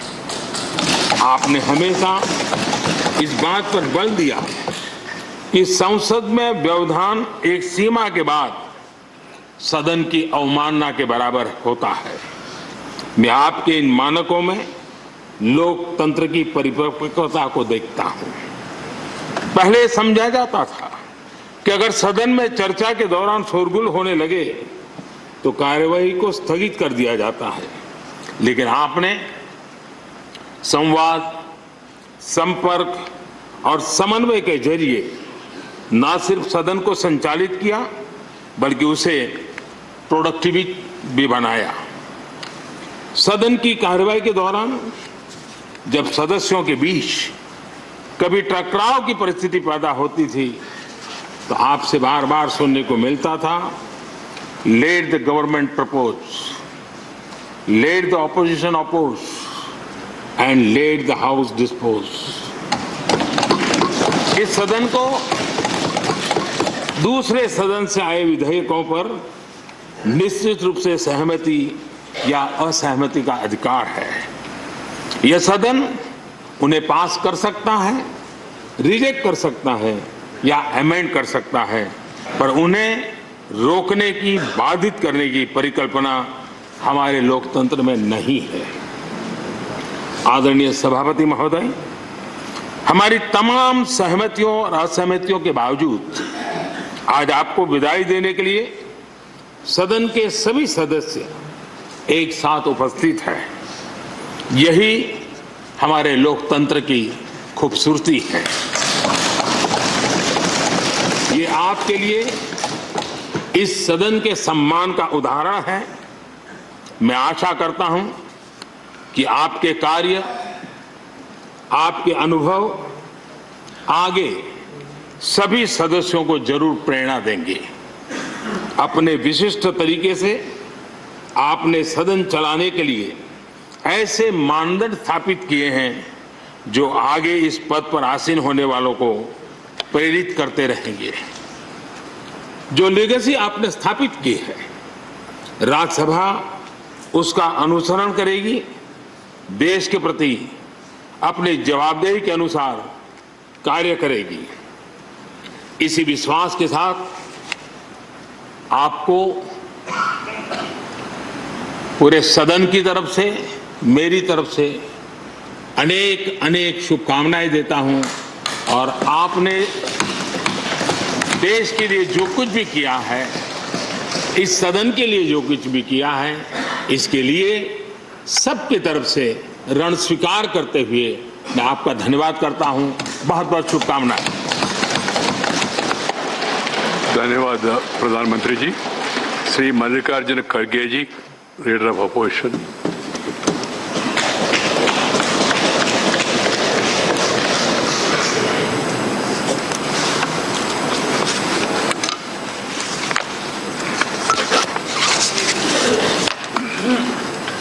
माननीय सभापति जी, थोड़ा सा मुझे कोल्ड इफेक्ट होने की वजह से मेरी आवाज़ उतनी बुलंद नहीं है जितना प्राइम मिनिस्टर ने अपने सारी बातें आपके सामने रखी। और ये ऐसा भी होता है, जो पहला वक्ता बात करते हैं ये बफे सिस्टम टाइप, जो पहले जाते हैं पंक्ति में उनको ज़्यादा खाना मिलता है, जो बाद में वहाँ पर जाएंगे थोड़ा फिर उधर इधर की बातें बोलते हैं। लेकिन मैं आपके सामने चंद बातें रखना चाहता हूँ जो मैं खासकर आपसे एक 30-40 साल से अपनी पहचानत है। आप जनरल सेक्रेटरी इंचार्ज कर्नाटका थे, फिर बीजेपी के प्रेसिडेंट भी थे, फिर ये हमारा सौभाग्य है कि आप 3 बार कर्नाटक से राज्यसभा मेंबर चुन के आए।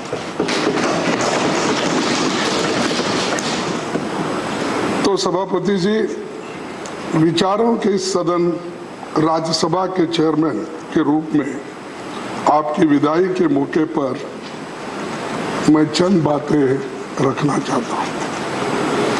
ये तो परमानेंट हाउस होने के कारण संसदीय लोकतंत्र में राज्यसभा की अलग हैसियत है। आज जबकि देश आज़ादी के 75वें साल पर उत्सव मना रहा है, इस हाउस पर भी देश के लोगों की निगाहें पड़ रही है। आपके लिए नए हाउस नया रहा है, नहीं हम लोग।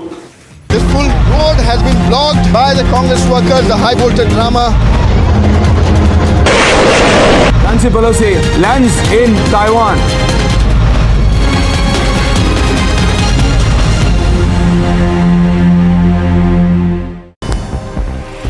And more top stories from the Games. Indian star boxer and world champion Nikhil Zareen captures the country's 3rd consecutive boxing gold of the day, defeating Carly McNall of Northern Ireland in the finals of the women's 50 kg light flyweight.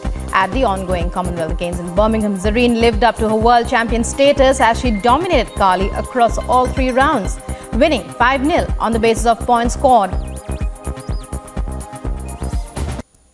बहुत खुश हूँ मैं कि अपने देश के लिए मैंने गोल्ड मेडल जीता है। वर्ल्ड चैंपियनशिप के बाद मेरा नेक्स्ट मेजर कंपटीशन यही था, तो लोगों की उम्मीद थी मेरे से कि मैं यहाँ पे भी गोल्ड जीतूँ, बट हाँ फाइनली मैं गोल्ड मेडल जीतूँ यहाँ पे, तो मुझे बहुत खुशी हो रही है। Boxer Neetu Gangas clinches gold after defeating England's Demi Jade Rezdan in the final of the women's 48 kg category at the Commonwealth Games. And on Sunday, she won on the basis of points 5-0 over her English opponent.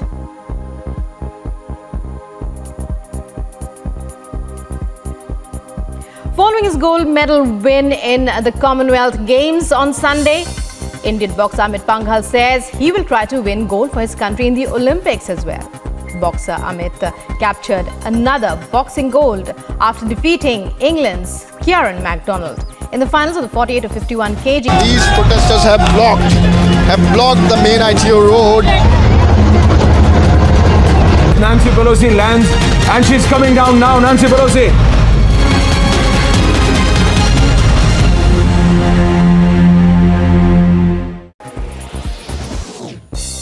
Eldos Paul leads India's historic 1-2 finish in the men's triple jump. as he wins a rare gold medal. तो हम लोग कर्नाटक भवन में जाके जो chief minister थे उनको भी बुला के हम सभी बैठकर उस आर्टिकल 371J को आपने स्वीकार किया और वो अमेंडमेंट के रूप में इस सदन में उस सदन में आया। ये भारी जो यूपीए सरकार ने जो वायदा किया था वो निभाए, उसके लिए आपका भी मैं धन्यवाद करता हूं। और जो लोग अच्छा काम करते हैं अगर वो याद नहीं करेंगे तो अच्छा नहीं लगता। आपने बहुत बड़ा काम करने के लिए हमको हिम्मत दी और सपोर्ट किया। राज्यसभा में आपने 11 अगस्त 2017 को सभापति के रूप में अपने प्रथम भाषण में कहा था कि मुझे सभा के दोनों पक्षों की संवेदनाओं, नियमों, मेंबर्स के अधिकारों, विशेष अधिकारों और भावनाओं और कुछ अवसरों पर उनकी हताशा की जानकारी है। आपने अपने स्तर पर प्रयास किया। कहीं In a shocking incident coming into light from Uttar Pradesh's Mainpuri, Samajwadi Party leader Devendra Singh Yadav's car was hit by a truck. The car was later dragged for more than 500 meters. Police authorities have informed that further probe is underway. Mainpuri Samajwadi party के जिलाध्यक्ष देवेंद्र सिंह यादव जी आज अपनी Brezza गाड़ी से कहीं जा रहे थे, तो मैनपुरी में करहल चौराहे के निकट भदावर हाउस के पास उनकी ब्रेजा गाड़ी हरियाणा नंबर के एक ट्रक से दुर्घटनाग्रस्त हो गई। पुलिसकर्मियों द्वारा तत्काल चालक को हिरासत में लिया गया। चालक विनय यादव चौबिया इटावा का रहने वाला है। संपूर्ण पहलुओं की गहनता से छानबीन की जा रही है। अभी कोई तहरीर प्राप्त नहीं हुआ है। तहरीर प्राप्त होते ही आवश्यक वैधानिक कार्रवाई की जाएगी। Bureau report, Republic TV.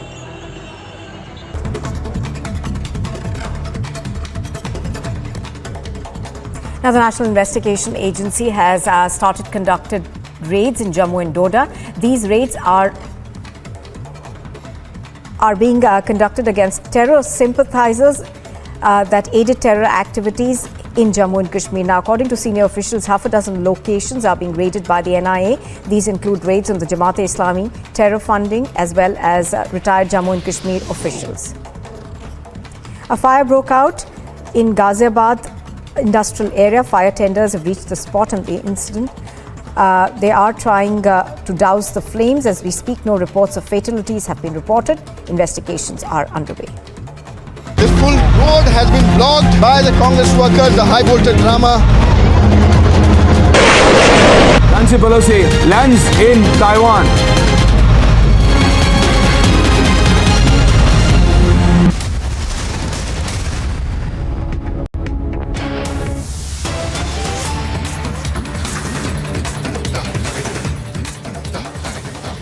Breaking news coming in here on Live and Breaking on Republic. Amidst JDU BJP tensions, Chirag Paswan ups the ante on Nitish Kumar. Says Nitish is a habitual turncoat. There will be midterm polls in Bihar, he says. Even if JDU RJD forms the government, Nitish Kumar should dare to call for elections and contest alone. I'm not joining hands with anyone. These are the words of Chirag Paswan. Of the LJP, when elections are around, I will take a call. Let's listen in to what exactly he said. JDU has decided to part ways with the BJP and it looks imminent. The split is going to happen anytime soon. I am joined by Chirag Paswan, and the new Chirag model ideology has been propagated in Bihar, and Chirag has emerged as a model. Chirag, you have emerged as a model, and people in the JDU are saying that there is a Chirag model and RCP is termed like that. Well, what is Chirag model is the first thing that I want to know. And secondly, who is creating these models? Chirag Paswan Model 1, Chirag Paswan Model 2, who is creating? I mean, Janata Dal United should stop using my name to criticize Bharatiya Janata Party. If they want to sort out their issues, go directly and talk to the Prime Minister and sort out their issues. Today you say that Chirag Paswan was a model. Wasn't Upendra Kushwaha ji a Chirag Paswan model in 2020? Wasn't he contesting against Janata Dal United in 2020 Vidhan Sabha election? Having said that, that is a separate thing that he couldn't even make his mark felt in those elections. But then even Upendra Kushwaha ji was a Chirag Paswan model. Eventually, Chirag Paswan is nobody else's but only and only Ramvilas Paswan ji's model, and I am taking forward his vision document, his model of development, that is Bihar first and Bihari first forward. What do you think that the RJD and the JDU joining hands, how far this government will go? Will this last longer? Well, not very far. I mean, when you have so many differences, ideological differences between, I think this outbreak is the outcome of the ideological differences between Bharatiya Janata Party and Janata Dal United, is that we are seeing this breakup. If they go ahead again with the Mahagathbandhan, we saw this government forming in 2015 just to part ways in 2017. So I don't think this government will continue for a long time if it gets formed. And eventually, and I think we should go in for a midterm poll. I think Janata Dal United should go in for a midterm poll. Mukhyamantri ji should call for elections, and for once he should try and contest alone. For once he should stop looking forward to... Eldos Paul leads India's historic 1-2 finish in the men's triple jump as he wins a rare gold medal in track and field events, followed by fellow Kerala athlete Abdullah Abu Bakr on Sunday. Paul produced his best effort of 17.03 meters in his third attempt, while Abu Bakr was not behind as he finished 17.02 meters, which he managed.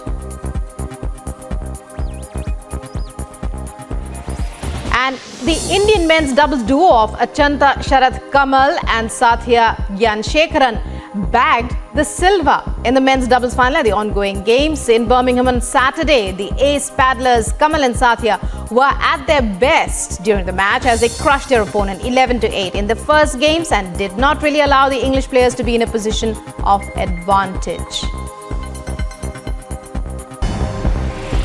China's embassy has sought an urgent meeting with senior Sri Lankan authorities after Colombo sought a deferment of the planned docking of a high-tech Chinese research vessel at the strategic Hambantota port, over which India has raised concerns. Other international news, President Volodymyr Zelensky congratulated Ukrainian military aviators, handing out awards on Air Force Day, celebrated on the first Sunday of August. During his address, he said that every task completed by the Air Force has saved the lives of citizens. The Russian military has informed that up to 200 Ukrainian servicemen were killed in the Donetsk region and over 100 in Kharkiv. The Defense Ministry informed that the Russian missiles hit an agricultural enterprise in Artemivsk, killing 130 Ukrainian servicemen and another 70 soldiers too. Israeli and Palestinian militants in the Gaza Strip were exchanging fire in the worst bout of cross-border violence since an 11-day war between Israel and Hamas last year. Israel claims it has killed a senior Islamic Jihad commander in an airstrike on an apartment building in a crowded Gaza refugee camp.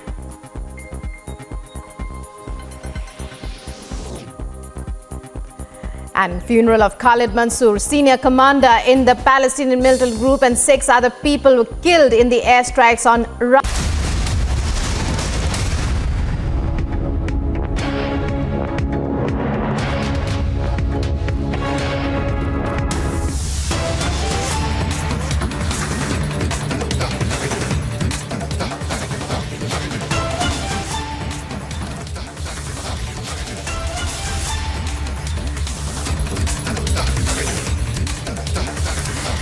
And breaking news now, getting in a big lead in the Shrikant Tyagi case. A second FIR has been lodged in the case. Now, well, on your screens there, you can see Priyanka Vadra hitting out at Chief Minister Yogi Adityanath.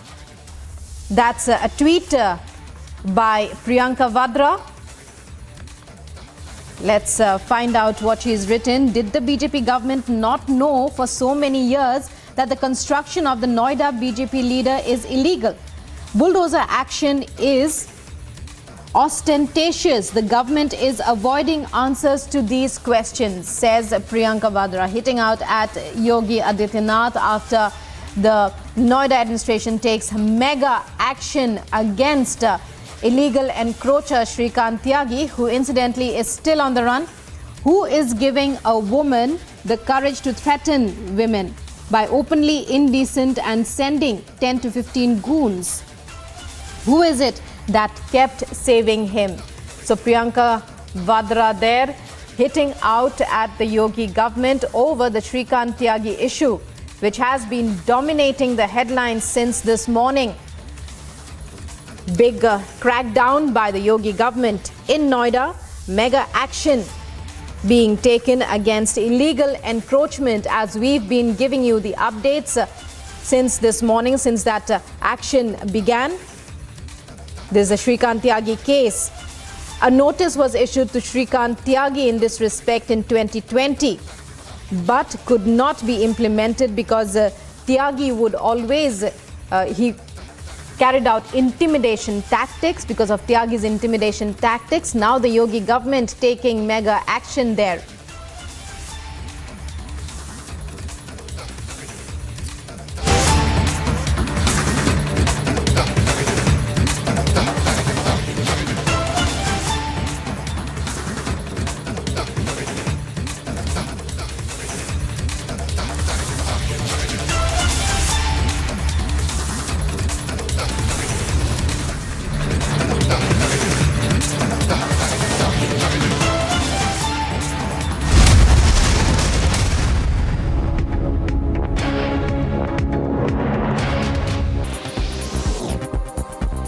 Boxer Neetu Gangas clinches gold after defeating England's Demi-Jade Rezdan in the final of the women's 48 kg category at the Commonwealth Games.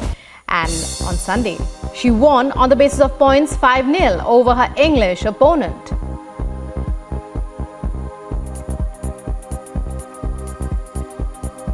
Following his gold medal win in the Commonwealth Games on Sunday, Indian boxer Amit Panghal says he will try to win gold for his country in the Olympics as well. Boxer Amit captured another boxing gold after defeating England's Kieran MacDonald in the finals of the 48 to 51 kg. These protesters have blocked the main ITO road.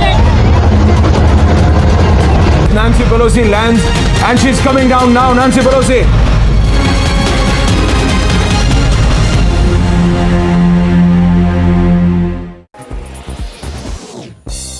Eldos Paul leads India's historic 1-2 finish in the men's triple jump as he wins a rare gold medal in track and field events, followed by fellow Kerala athlete Abdullah Abu Bakar on Sunday. Paul produced his best effort of 17.03 meters in his third attempt, while Abu Bakar was not behind as he finished 17.02 meters, which he managed.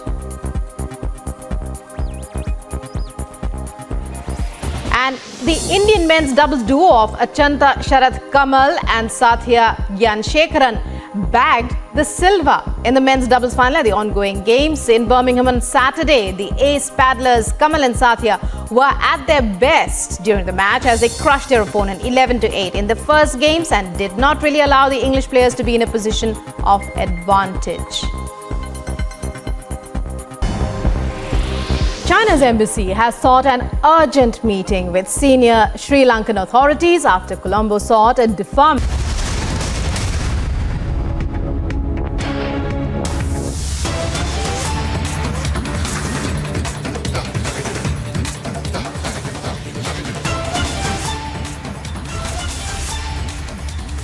And breaking development there in the Shrikant Tyagi case. Uttar Pradesh policemen have now arrested Shrikant Tyagi's aides, 6 in number already. Well, there was information that the police was in hot pursuit, not just of Yogi, not just in pursuit of Shrikant Tyagi, but of his aides as well. Let's go across to our executive editor, senior executive editor Niranjan, to find out more about this breaking development. Niranjan, it's over to you to tell us about what's happening in the latest as the Yogi government takes mega action against Shrikant Tyagi. Yes. Can you hear me? So we have the details coming in of the latest arrests that are being made. In fact, these are the aides of Tyagi. 6 of them, we are told, have just been arrested. In fact, details are coming into our newsroom right now. There is a 3 to 4 hunt, multi-state manhunt for him. That's the big breaking news update coming in. And 6 more aides of Shrikant Tyagi. I'm reading out the names of these aides. Let me tell you, as of now, Nitin Tyagi, Lokendra Tyagi, Rahul Tyagi, Churchill Rana, and Prince Tyagi, Ravi Pandit. 6 more aides arrested. 6 more aides arrested. In fact, their numbers are also here, so let's avoid that. We won't show you the names because there are also phone numbers mentioned. But we can tell you that 6 of them have been arrested, and among them are aides of Tyagi. An FIR, a second FIR has now been lodged as well. Some more breaking news updates now coming in.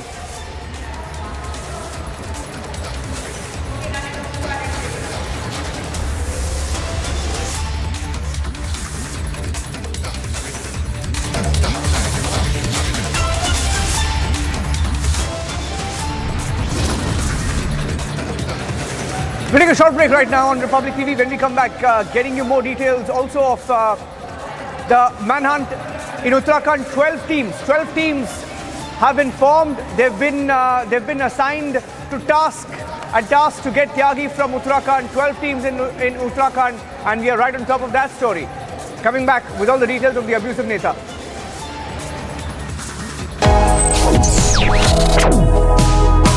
Reading allows us to become familiar with ourselves. We don't read, we won't know what is knowledge. I just find it very interesting to know people's lives, how they went through certain situations, how they dealt with things. So wherever you want to go in life, if you read books along those lines, then that would really help you in growing.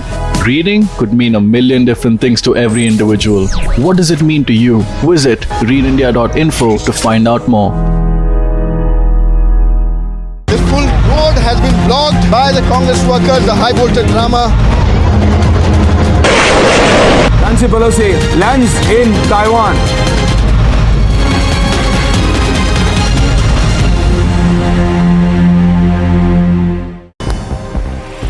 And more top stories from the Games. Indian star boxer and world champion Nikhil Zareen captures the country's 3rd consecutive boxing gold of the day, defeating Carly McNall of Northern Ireland in the finals of the women's 50 kg light flyweight. At the ongoing Commonwealth Games in Birmingham, Zareen lived up to her world champion status as she dominated Carly across all 3 rounds, winning 5-0 on the basis of points scored. बहुत खुश हूँ मैं कि अपने देश के लिए मैंने गोल्ड मेडल जीता है। वर्ल्ड चैंपियनशिप के बाद मेरा नेक्स्ट मेजर कंपटीशन यही था, तो लोगों की उम्मीद थी मेरे से कि मैं यहाँ पे भी गोल्ड जीतूँ, बट हाँ फाइनली मैं गोल्ड मेडल जीतूँ यहाँ पे, तो मुझे बहुत खुशी हो रही है। Boxer Neetu Gangas clinches gold after defeating England's Demi-Jade Rezdan in the final of the women's 48 kg category at the Commonwealth Games. And on Sunday, she won on the basis of points 5-0 over her English opponent.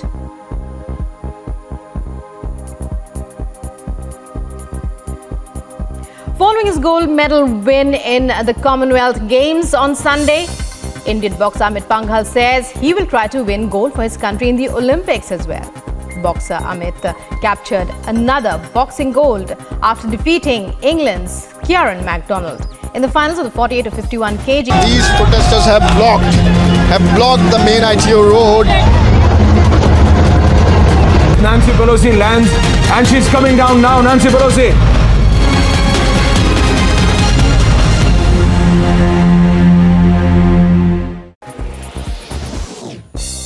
Eldos Paul leads India's historic 1-2 finish in the men's triple jump as he wins a rare gold medal in track and field events, followed by fellow Kerala athlete Abdullah Abu Bakr on Sunday.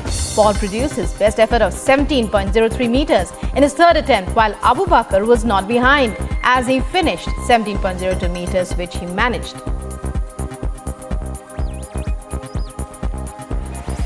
And the Indian men's doubles duo of Achanta Sharath Kamal and Sathya Gyanshekaran bagged the silver in the men's doubles final at the ongoing games in Birmingham on Saturday. The ace paddlers Kamal and Sathya were at their best during the match as they crushed their opponent 11-8 in the first games and did not really allow the English players to be in a position of advantage.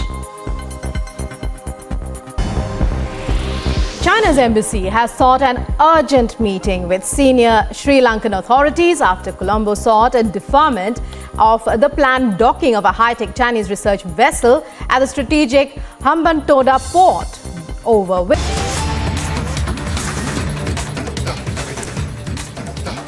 Well, we are now learning that after action was taken against the illegal construction in the Noida society, Shrikant Tyagi, the man at the center of it all, is likely to surrender. Let me go across to Niranjan Narayanswamy, who joins me from the news pit. He has more details on this. Niranjan, we are now hearing that he is likely to surrender in a Surajpur court. This, of course, after there are several teams which are trying to track him down.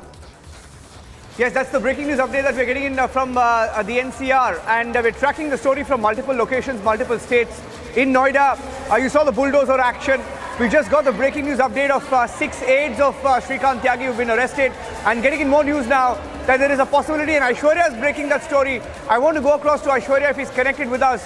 But Aishwarya is breaking the story that this Shrikant Tyagi, the alleged leader of the BJP, claimed to be a BJP leader, on the run. Last known location was either Roorkee or Rishikesh, and he's been constantly changing his locations. We are now told that he could be surrendering in Noida's neighboring Surajpur court. So from Uttarakhand to Punjab, so back to Noida, we are hearing that there is a possibility of him surrendering in a court near Noida. This is the information as well, and this is a big lead on Republic TV. Because, you know, as there is a manhunt across Uttar Pradesh, across Uttarakhand and possibly Punjab, this twist that he could actually be surrendering somewhere very close to Noida is coming in now. This also comes at a time when we were told of possible raids in Lucknow, searches in Lucknow as well. And, in fact, if Anuj is there, we'll go across to Anuj, because we were told that the family of this leader called Shrikant Tyagi also resides in Noida. Somewhere in Noida there was a second residence. We were told that there is a possibility of him hiding at the second residence. Don't know whether the attempt to sort of have his signals being picked up from Roorkee and Rishikesh was just a diversionary tactic. But this is a breaking news update. Let me see who's live with us. Anuj is live. Anuj is live. Let me go across to Anuj. Anuj, possibility of him surrendering in a court near Noida is what we are hearing. What more are you picking up? Is he going to surrender near Noida?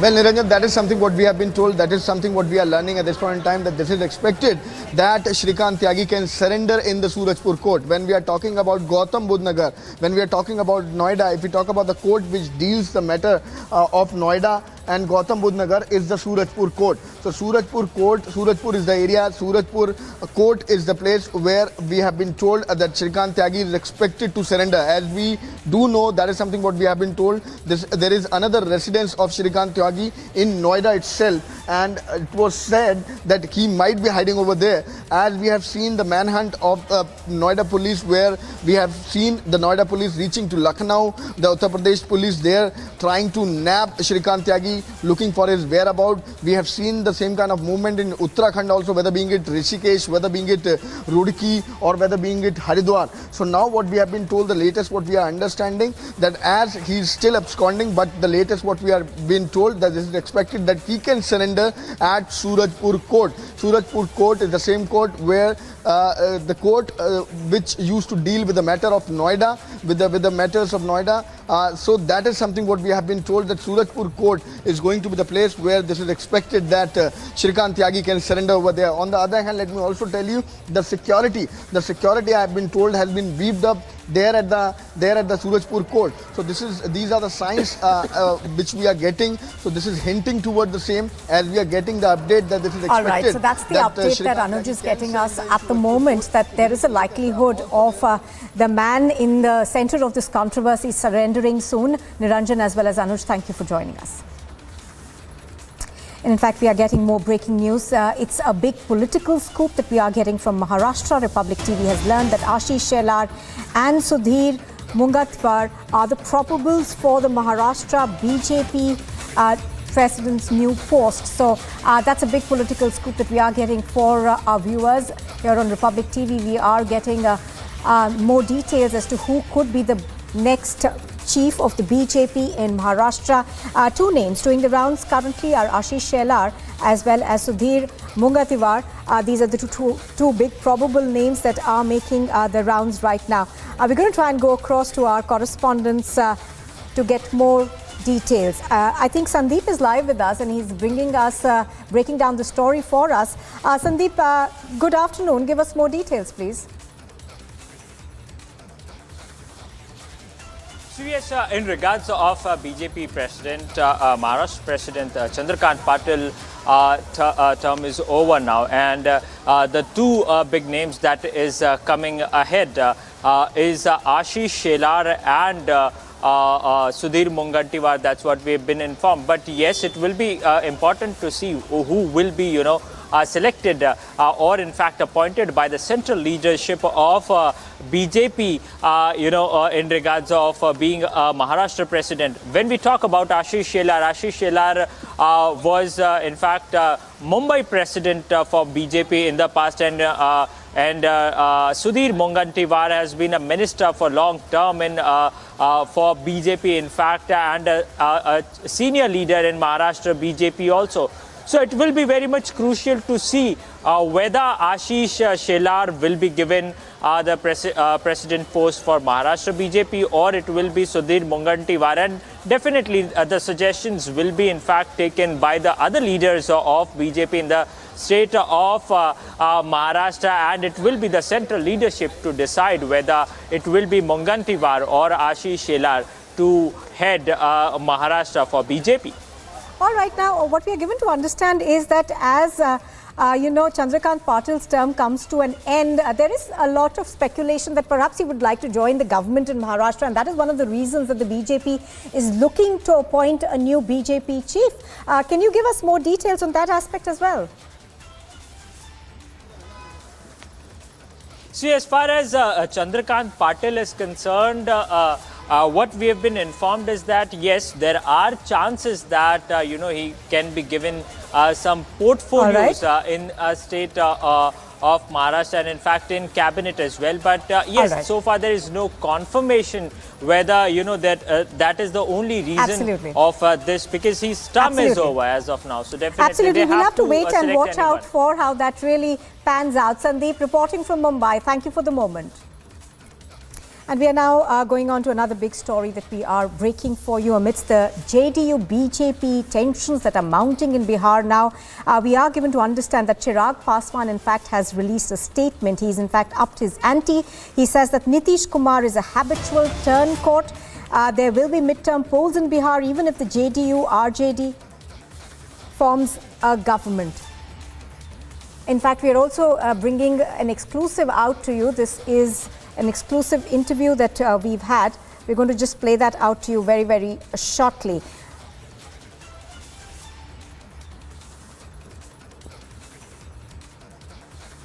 All right.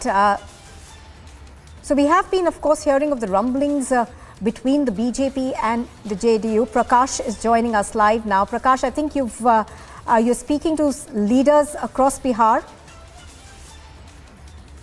आप ही बता रहे हैं, हमको कोई जानकारी इस तरह की नहीं। अब जिस चीज की जानकारी हमको नहीं, हम कैसे बता दें? लेकिन आरसीपी जी ने क्या किया? आरसीपी जी पर शो कॉज नोटिस आप लोगों ने क्यों किया? नहीं, उस पर तो बातें आ ही चुकी हैं कि किस तरह से कहीं से पार्टी को जानकारी मिली कि उन्होंने संपत्ति अर्जित की है। आय का जो स्रोत जितना ज्ञात है सामान्य लोगों को, तो उसके आधार पे उतनी संपत्ति कहाँ से आ गई, कैसे आ गई, तो इसके बारे में कहीं से किसी ने शिकायत की, पार्टी ने उनसे जानने का प्रयास किया। तो क्या मतलब आपके विधायक इंटैक्ट हैं? सारे 45 विधायक इंटैक्ट हैं, कहीं इधर उधर नहीं जा रहे हैं? इसमें कहाँ कोई मामला है? विधायक तो इंटैक्ट ऑलवेज हैं, यह तो कोई विषय नहीं। विधायक तो हैं ही, पार्टी तो एकजुटता से। आपके विधायक तेजस्वी के साथ जाने के लिए तैयार हैं?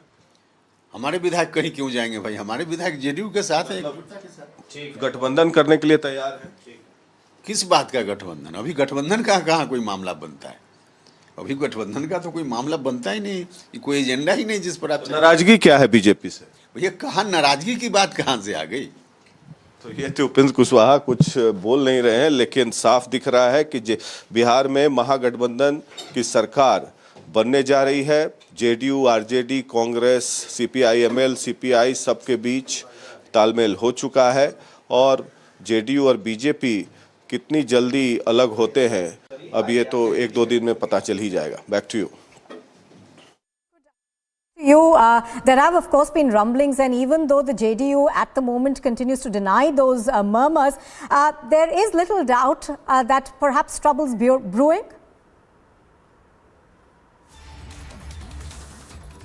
All right, I don't think we've got Prakash over there with us, but just to tell our viewers that there have been murmurs of dissent that are coming in as far as this alliance is concerned. And of course, it was essentially perpetuated by the Niti Aayog meeting that was chaired by the Prime Minister, which Nitish Kumar chose to skip. After that, of course, there has been a lot of talk about the fact that he's spoken to Sonia Gandhi already, and he's also in talks with the RJD perhaps to look at a new formation of government in Bihar. Niranjan Narayan Swamy joins me from the news desk. He has the latest developments as well. Niranjan, Upendra Kushwaha, of course, over there, trying not to talk too much or read too much into this. But the fact of the matter is that Nitish Kumar has been speaking not just to Sonia Gandhi, but also to other leaders to try and have a new formation in place. That's correct. And I think our colleague Prakash is live on Republic Bharat. We'll try and get him live right now. The thing is, I think different leaders are speaking in different language. They're speaking different languages right now within this alliance in Bihar. You have RJD and Congress leaders saying something else. Let me go across to Prakash joining us live. Prakash, if you can hear me, Congress and RJD excited about this prospect, but what's the reality? JDU trying to sort of play it down, but what is the truth? Prakash, has Nitish Kumar made up his mind?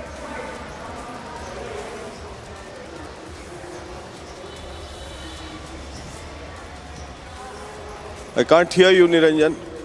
I was asking you, you just spoke to Kushwaha. So different leaders are speaking in different tones within the JDU. But is it true that Nitish Kumar has made up his mind? When is this meeting happening with Sonia Gandhi that is being talked about? Well, whatever the political events have been unfolding in Bihar, it looks imminent that JDU and the BJP are all set for a split here in Bihar. Upendra Kushwaha, though not speaking much, and the die was cast when the JDU sent a so-called notice day before yesterday to RCP Singh for his close proximity with the BJP, and the allegation is that the BJP was hobnobbing with RCP Singh to make a split into the JDU legislature party like they did with the Shiv Sena. Now, this plan has been going on for quite a few months, 2-3 months in fact, and it looked imminent because Nitish Kumar was uncomfortable with the BJP, and the turn of events what unfolded after the assembly elections in Bihar in 2020 when Nitish Kumar was relegated to 43 assembly seats, and thereafter actions and counter-actions from both the BJP and the JDU, war of words escalating the tension even further between the JDU and the BJP. Now, talks were on between the RJD and the JDU for quite some time, with Tejasvi Yadav insisting on becoming the chief minister. But it looks like both the BJP and the JDU and the RJD are wary of the BJP making a split into the legislature party. So Tejasvi seems to have agreed on the deputy chief ministership under the leadership of Nitish Kumar. And Congress AICC in charge, Bhakt Charan Das, arriving here in Patna today at 4 p.m. and the meeting would be held. Congress MLA, senior MLA Sakil Ahmed told me in the interview that they accept Nitish Kumar as the leader of the Mahagathbandhan, and they should form the government of the Mahagathbandhan. So, although leaders are speaking different languages, but as far as the political language is concerned, we understand all those, and it looks imminent that the JDU and the BJP is headed for a split, and the formation of Mahagathbandhan government looks imminent in Bihar. Back to you.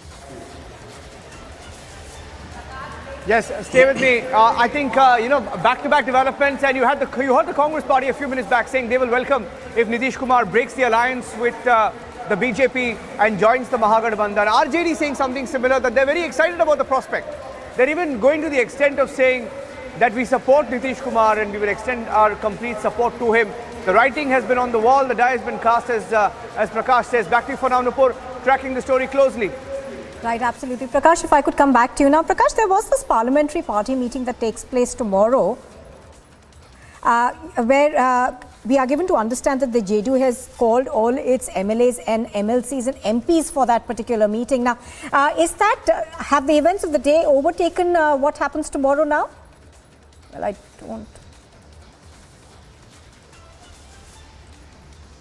All right, I don't think we've got Prakash with us. Prakash, can you hear us?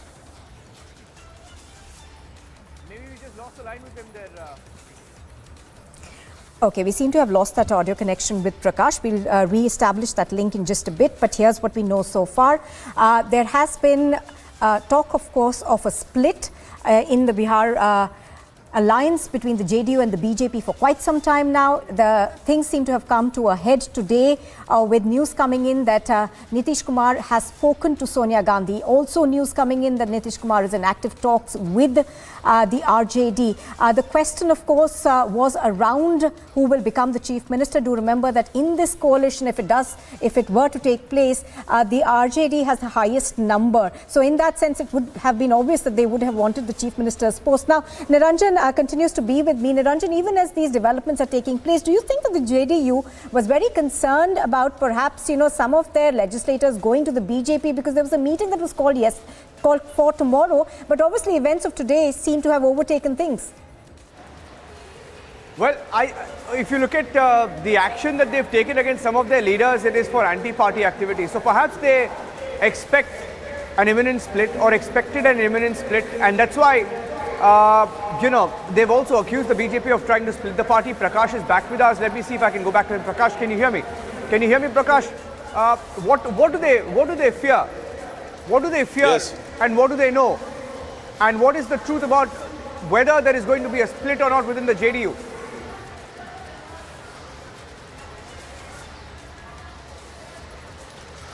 Well, it's too early to say that there will be a split in the JDU or not. But yes, because there are many MLAs who are uncomfortable with the RJD and JDU joining hands. But that is why Nitish Kumar has called for a meeting of the JDU legislature party as well as the parliamentary party tomorrow at 11 a.m. to explain the whole situation as to what unfolded to sever the ties with the BJP. And that explanation would be done tomorrow morning. I've been speaking to many MLAs. Most of there are few who are uncomfortable, but they will not have any option but to go with the party lines until and unless some major incident happen or major event takes place, because there is an anti-defection law as well. Because to make a split into the party, you require 2/3 majority in the JDU, and if the JDU is around 45 seats, that makes to around 30 MLAs to make an effective split in the party. So that looks a little too early to say.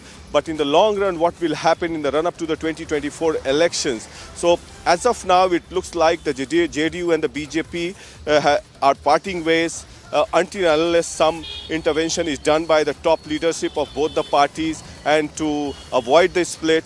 But all the parties have called for a meeting. The JDU, the Congress, the RJD, the CPI, ML, every party has called for a meeting. The Hindustani Awam Morcha has also called for a meeting tomorrow, led by Jitan Ram Manjhi. So BJP very silent on this entire incident. I will try and go across to Danish Rijwan, who is the spokesperson of the Hindustani Awam Morcha. Danish ji, ये बताइए कि क्या हो रहा है? महागठबंधन की सरकार बन रही है? किसने कह दिया? कहाँ है महागठबंधन की सरकार बन रही है? बिहार में आदरणीय मुख्यमंत्री नीतीश कुमार जी के नेतृत्व में सरकार चल रही है, मजबूती के साथ चल रही है। बीजेपी के साथ रहेंगे? देखिए, राजनीति में कल क्या होगा ये किसने देखा है, लेकिन वर्तमान में बिहार में माननीय मुख्यमंत्री नीतीश कुमार जी के नेतृत्व में जी क्या फैसला ले रहे हैं? कल विधायकों की बैठक बुलाए हैं? ये कल हमारे विधायकों की विधायक दल की बैठक है और उस बैठक में फैसला लिया जाएगा कि आगे की रणनीति कैसी होगी और क्या करना। बीजेपी और जेडीयू में तल्खी इतनी बढ़ गई है कि अब रिपेयर होना मुश्किल है। देखिए, ये तो भारतीय जनता पार्टी और जनता दल यूनाइटेड के नेता बताएंगे। आप लोग किसके तरफ है, नीतीश कुमार की तरफ या बीजेपी? ये हमारा विधायक दल तय करेगा। विधायक दल की बैठक में तय होगा कि हम कहाँ रहेंगे। ये मामला तो साफ लग रहा है कि टूट के कगार पे है जेडीयू, बीजेपी और एनडीए। देखिए, राजनीति में 2020 का जब हम चुनाव जीतकर सरकार में आए थे, तब से लेकर के आज तक रोजाना लगता है कि मामला टूट गया है, सरकार महागठबंधन की बन जाएगी, लेकिन अभी तक तो बनता नहीं दिखाई दिया है।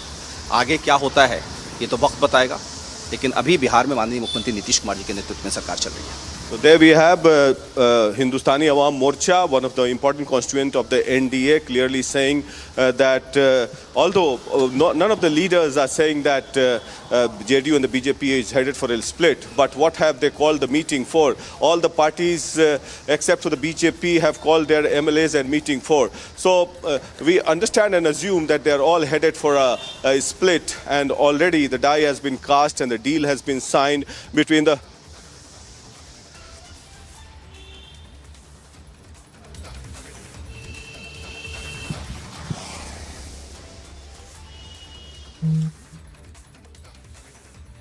आपने तो सारी बातें स्वयं बता दी। उसके बाद हम जैसे दल के लिए क्या बचता है? हम सिंगल लार्जेस्ट पार्टी हैं और single largest pre poll alliance हैं। उसके बाद हम बिहार में इस तरह के अस्थिरता के तत्व तो देख नहीं सकते, तो जाहिर तौर पर इसकी परिणति देखिए कैसे होती है। बिहार में सिंगल लार्जेस्ट पार्टी हम हैं।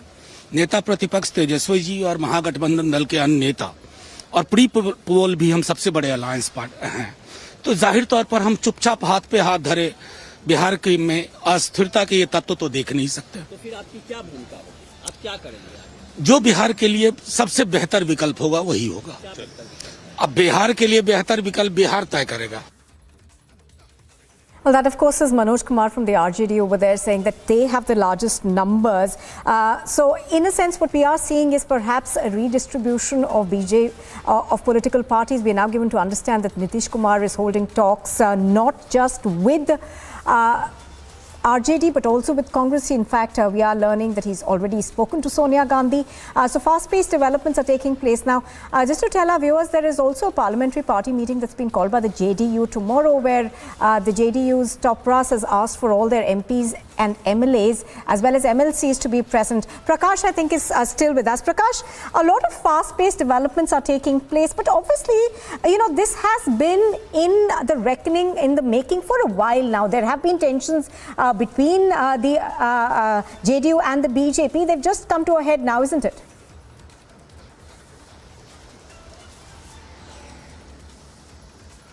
Well, it has come to a point. This has been a flashpoint, and there is a certain degree, a large degree in fact, of mistrust between the BJP and the JDU ever since they joined hands in 2017 after they parted ways with the Mahagathbandhan.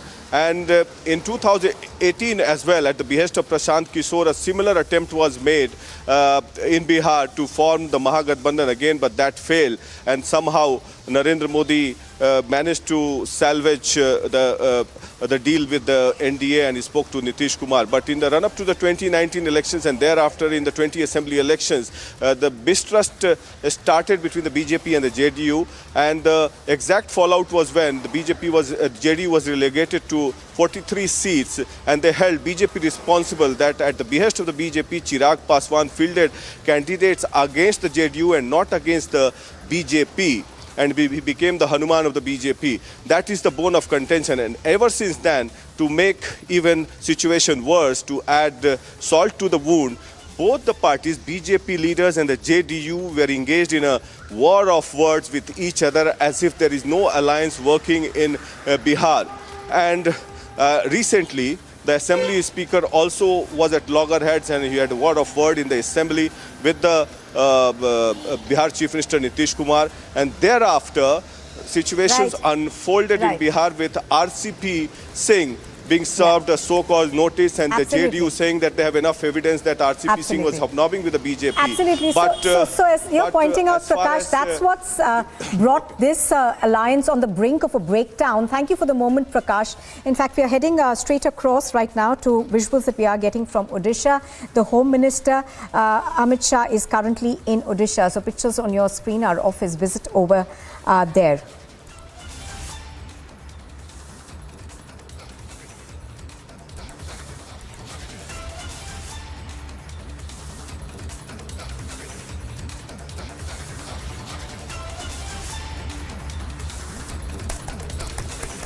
So Amit Shah over there, the Union Home Minister, currently in Odisha. He is holding a road show over there.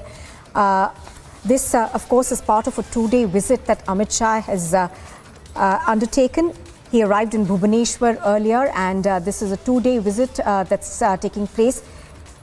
He is going to be in Odisha, and he will be also attending the 75th anniversary function of the Odia daily later on.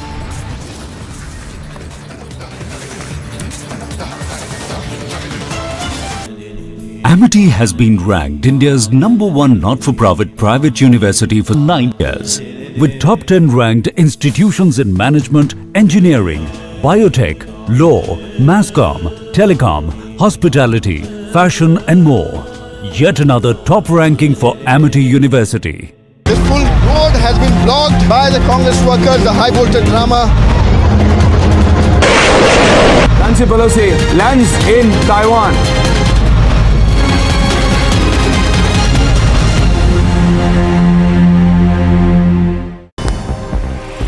And more top stories from the Games. Indian star boxer and world champion Nikhil Zareen captures the country's third consecutive boxing gold of the day, defeating Carly McNall of Northern Ireland in the finals of the women's 50 kg light flyweight. At the ongoing Commonwealth Games in Birmingham, Zareen lived up to her world champion status as she dominated Carly across all 3 rounds, winning 5-0 on the basis of points scored. बहुत खुश हूँ मैं कि अपने देश के लिए मैंने गोल्ड मेडल जीता है। वर्ल्ड चैंपियनशिप के बाद मेरा नेक्स्ट मेजर कंपटीशन यही था, तो लोगों की उम्मीद थी मेरे से कि मैं यहाँ पे भी गोल्ड जीतूँ, बट हाँ, फाइनली मैं गोल्ड मेडल जीतूँ यहाँ पे, तो मुझे बहुत खुशी हो रही है। Boxer Neetu Gangas clinches gold after defeating England's Demi Jade Rezdan in the final of the women's 48 kg category at the Commonwealth Games. And on Sunday, she won on the basis of points 5-0 over her English opponent.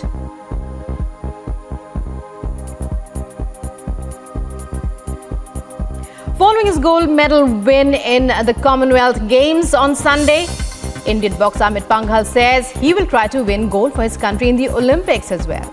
Boxer Amit captured another boxing gold after defeating England's Kieran MacDonald in the finals of the 48 to 51 kg. These protesters have blocked the main ITO road. Only I have won 21 international medals, including that of Asian Games, World Championships, and the first ever medal in the Paralympics. That means somewhere I have contributed in getting my national flag to fly high in the global arena.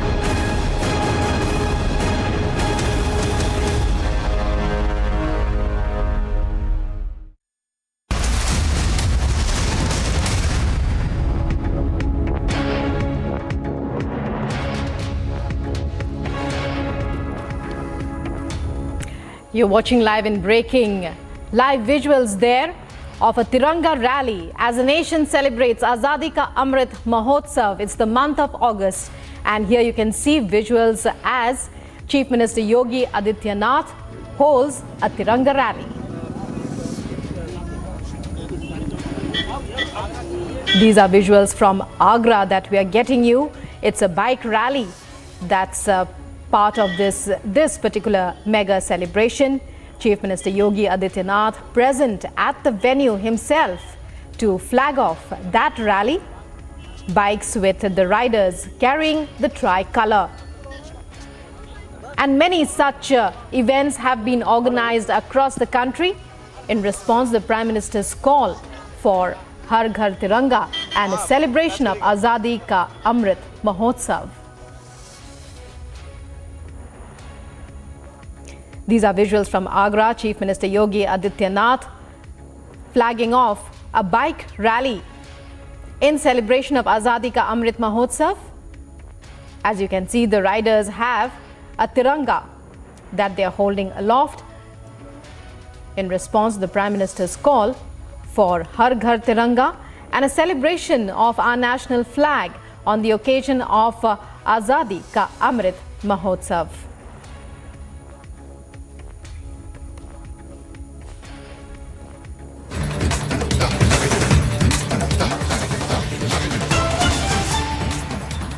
And major news coming in the Shrikant Tyagi case. 6 arrests have been made. A big lead in the case of the absconding Shrikant Tyagi. More properties of Tyagi in Noida under the radar of Noida authority. Tyagi has his market apparently in Noida. The authority now looking into that. These properties could also be demolished if they are, of course, found to be illegal. Anuj, to take us through this major development. Anuj, well, the searches that are being conducted by the authorities there, by the Noida authorities who have been pressed into action by the call of the people, as we saw in the past few days, how there was such a public outcry against Shrikant Tyagi and his antics. Take us through what's happening now. We believe that he has other properties too that could be illegal, that could be demolished.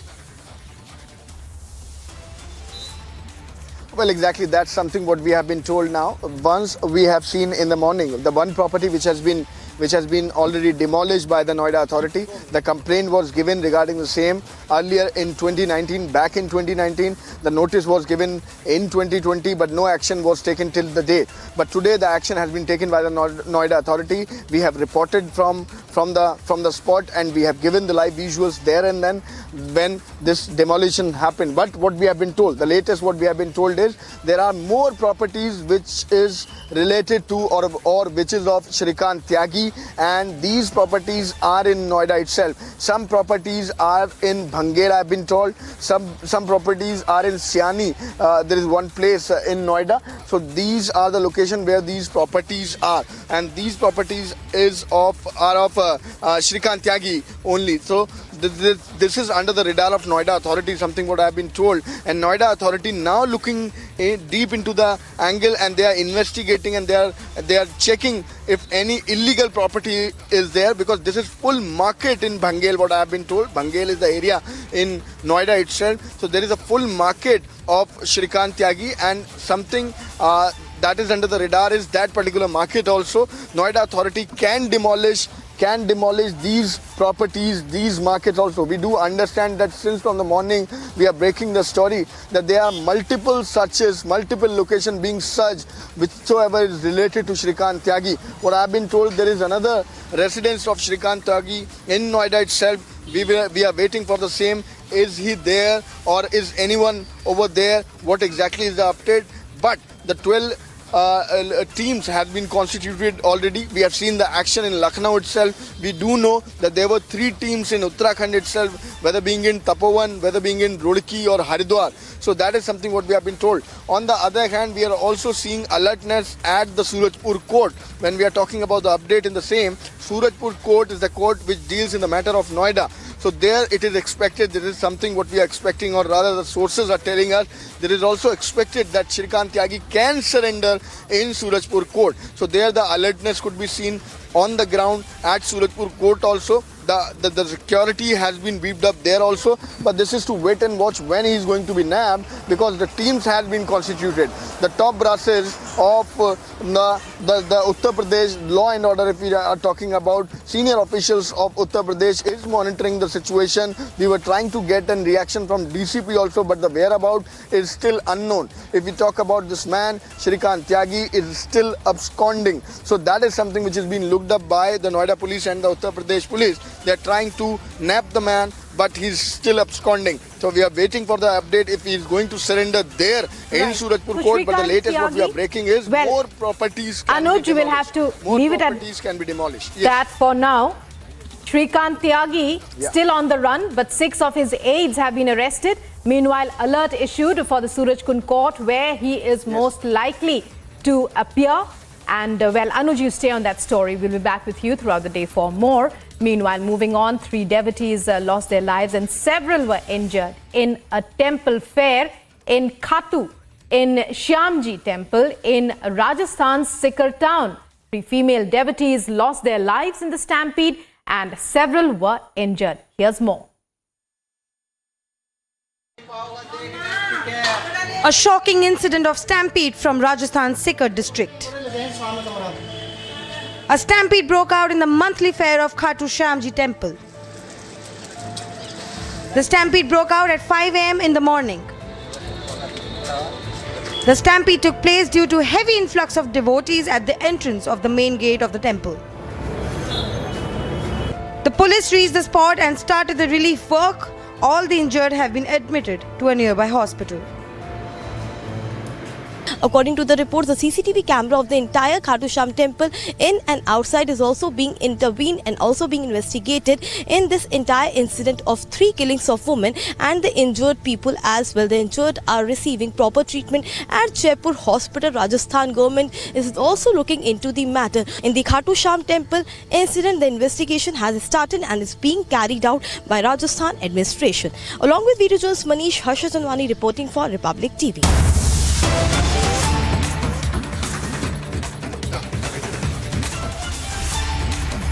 Breaking development coming in from Kerala down south. Governor Arif Muhammad Khan is yet to sign 11 ordinances, including the controversial Lok Ayukta Act amendment, which will expire on Monday.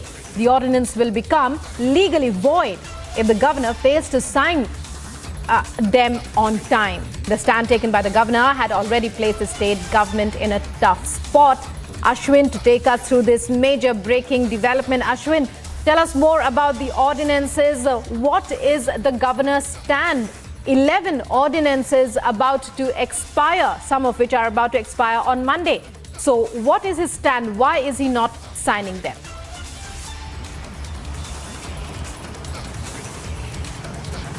The tiff between the Kerala Governor Arif Muhammad Khan and the state government continues, as today Arif Muhammad Khan has spoken, stating that the ordinance which has been sent to him was sent only in the last moment, and he has also stated that he was not even got the time to read because it had reached the last moment, just moments before he was heading to Delhi to take part in the discussion of the Azadi Ka Amrit Mahotsav program. And he has stated that he will not sign any of these ordinances unless he reads through it.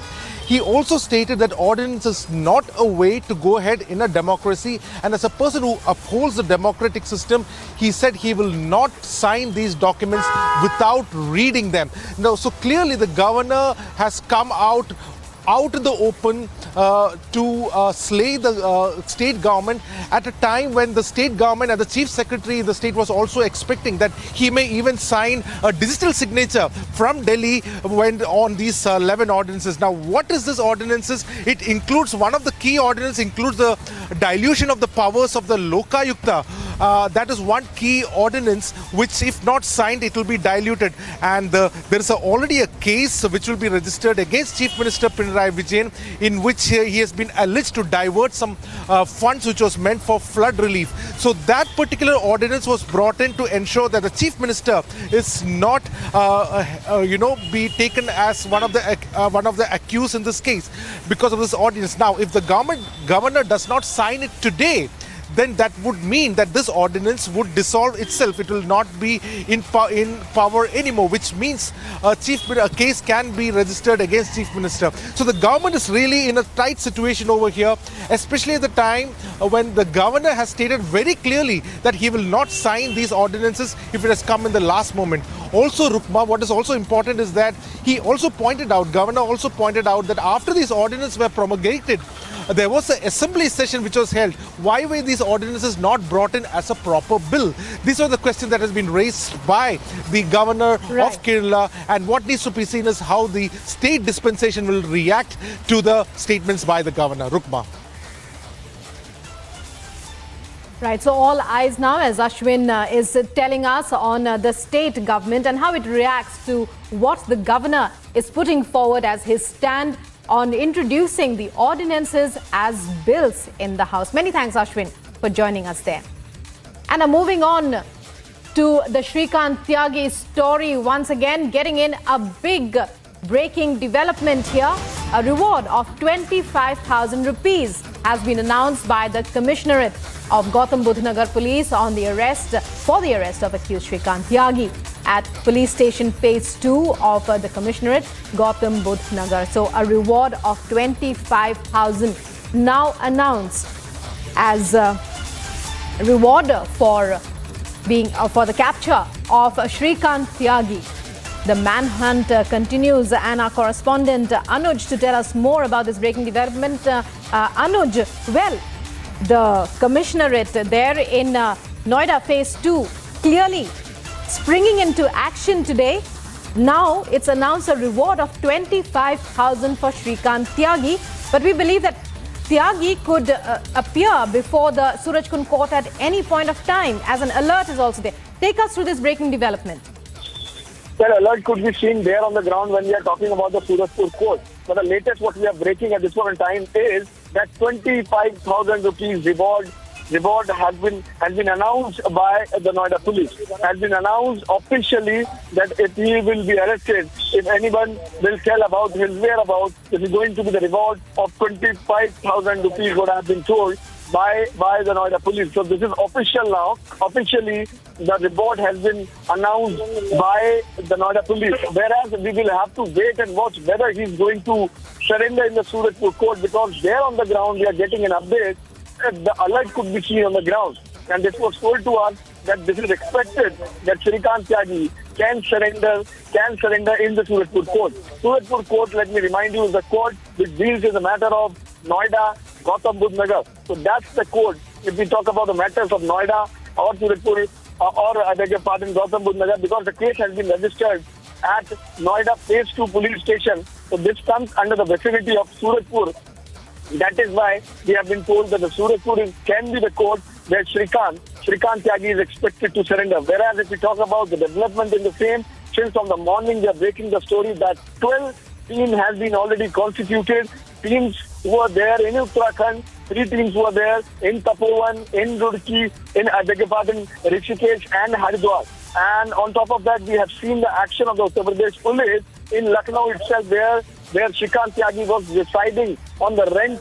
That was the rental property in which Shrikant Tyagi was residing. So every premises, every property is being looked up by the Noida officials there on the ground. On the other hand, if we talk about the latest update, then we have seen how early in the morning Noida authority has demolished the property of Shrikant Tyagi, because that was illegally constructed. Right, Anuj, we will be coming back to you. Stay with us. Meanwhile, let's listen in to what, well, there are lots of reactions coming in to this entire case as Shrikant Tyagi continues to be on the run and the Noida police in hot pursuit, the UP police in hot pursuit, the mega action by the Yogi government. Let's listen in to some more reactions to understand how this entire situation is panning out.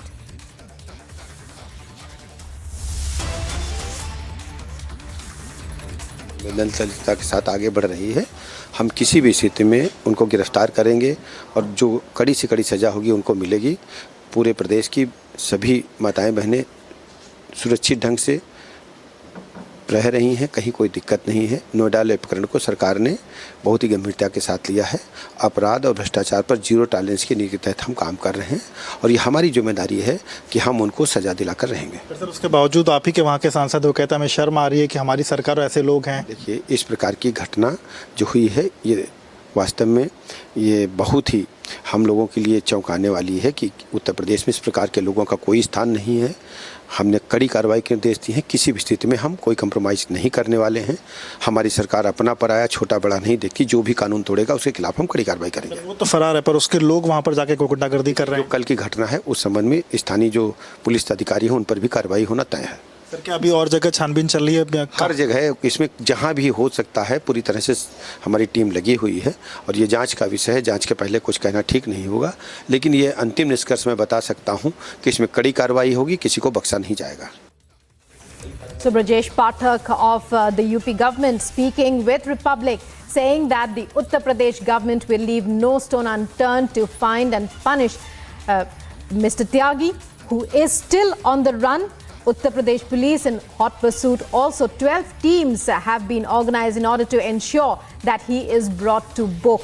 And the Uttar Pradesh government is very clear that there is no place for people like Mr. Tyagi, who has been known to abuse and intimidate not only residents but anyone who comes in his way. Now searches are being carried out as far as his properties are concerned, and word is that the government is determined to deal with this issue and bring it to the proper conclusion as soon as possible. And Noida police in the latest development has declared a reward of 25,000 for anybody who helps them in capturing Brajesh Tyagi.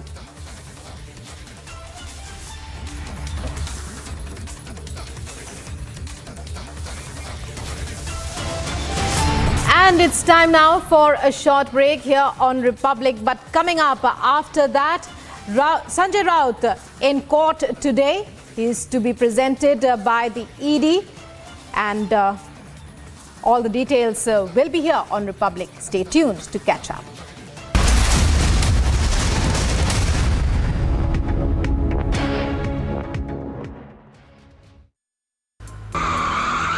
In a shocking incident coming into light from Uttar Pradesh's Mainpuri, Samajwadi Party leader Devendra Singh Yadav's car was hit by a truck.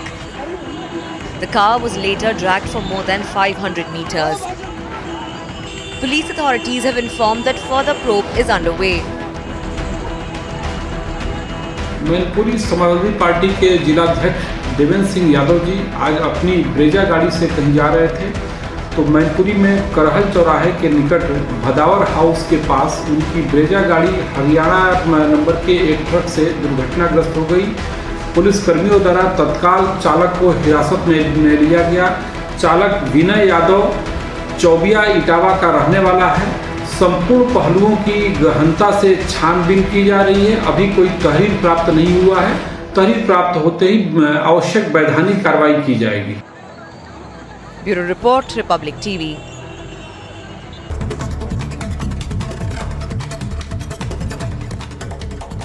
Now, the National Investigation Agency has started conducted raids in Jammu and Doda. These raids are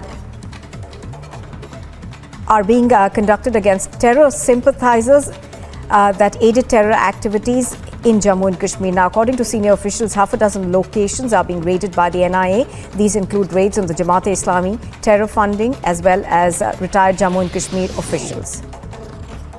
A fire broke out in Ghaziabad industrial area. Fire tenders have reached the spot on the incident. They are trying to douse the flames. As we speak, no reports of fatalities have been reported. Investigations are underway. This full road has been blocked by the Congress workers, the high voltage drama. Nancy Pelosi lands in Taiwan.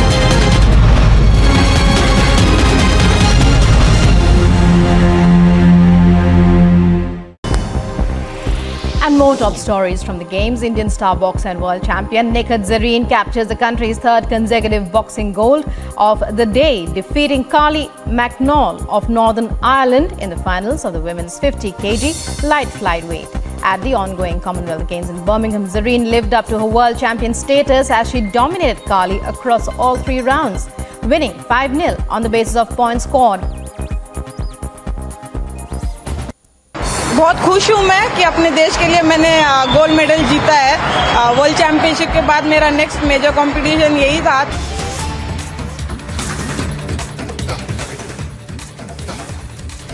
And breaking news coming in now. You're watching live and breaking. Sanjay Raut to be presented in court in a short while from now. The arrested Sena MP's custody ends today, and the Enforcement Directorate is likely to push hard for extended custody.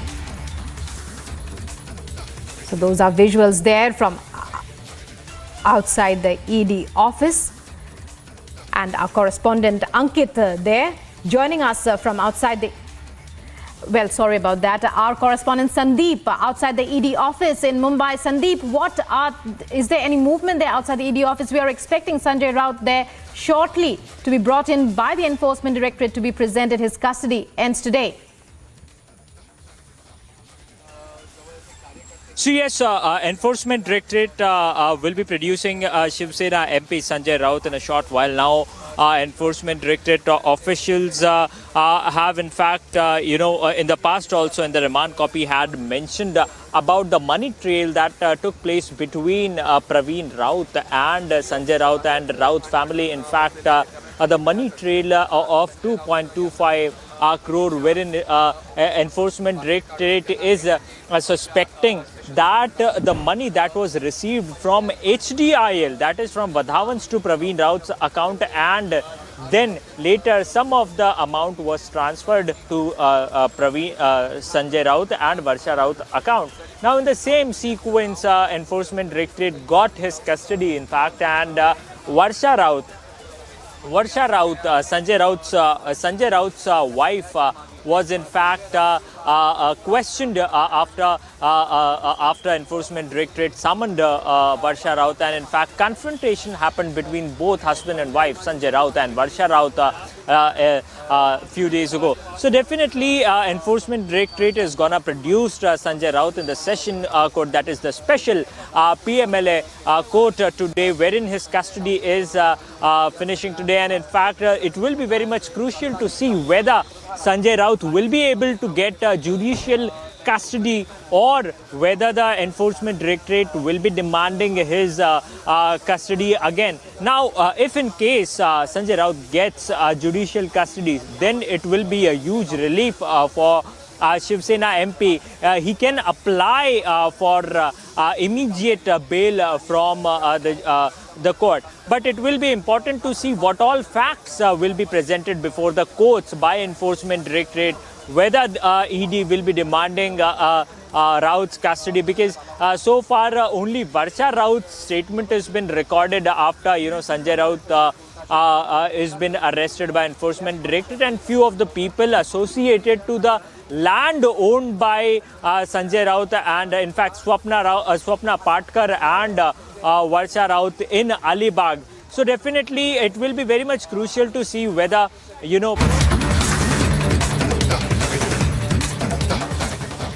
And breaking development here, protests are being held. Those are visuals of the protests that are being carried out. We'll try to find out and tell you more details, not available as yet, but these are visuals from Chandigarh. And the young adults, as you can see there, they are protesting there apparently against inflation. It's not yet known whether they are they are members of the Youth Congress. And it's a protest against inflation, they say. You can hear the slogans that are being shouted. Visuals from Chandigarh.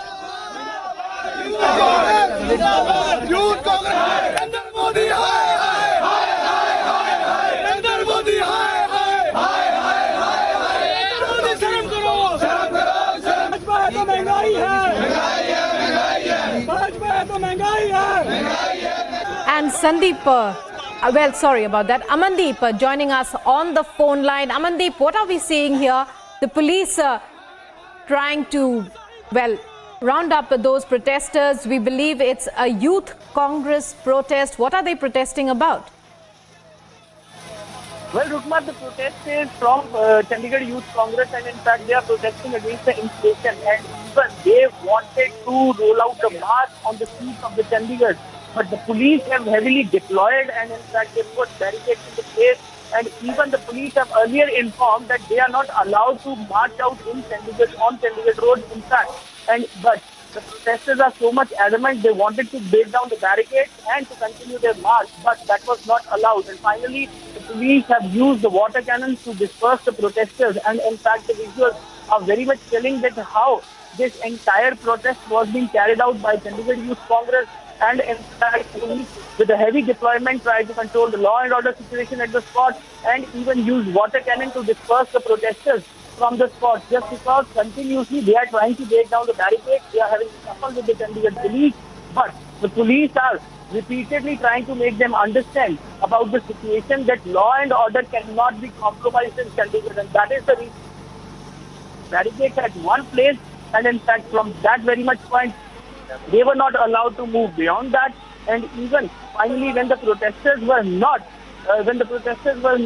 ready to disperse from the spot, they forcibly used the water cannons on the spot and in fact to disperse the protesters. And later on they will be detained on the precautionary measures so that at least law and order situation will not be challenged. And even the Chandigarh Youth Congress protesters are very much adamant and repeatedly raising the slogans against the BJP government. They wanted to raise their voice on the streets of the Chandigarh so that at least this protest should be registered and lodged in an appropriate manner. But meanwhile, they have forgot about the law and order situation of Chandigarh. This protest is all against the inflation and all against the BJP government in centre, and even raised certain issues regarding the discussion in the Lok Sabha regarding the price rise.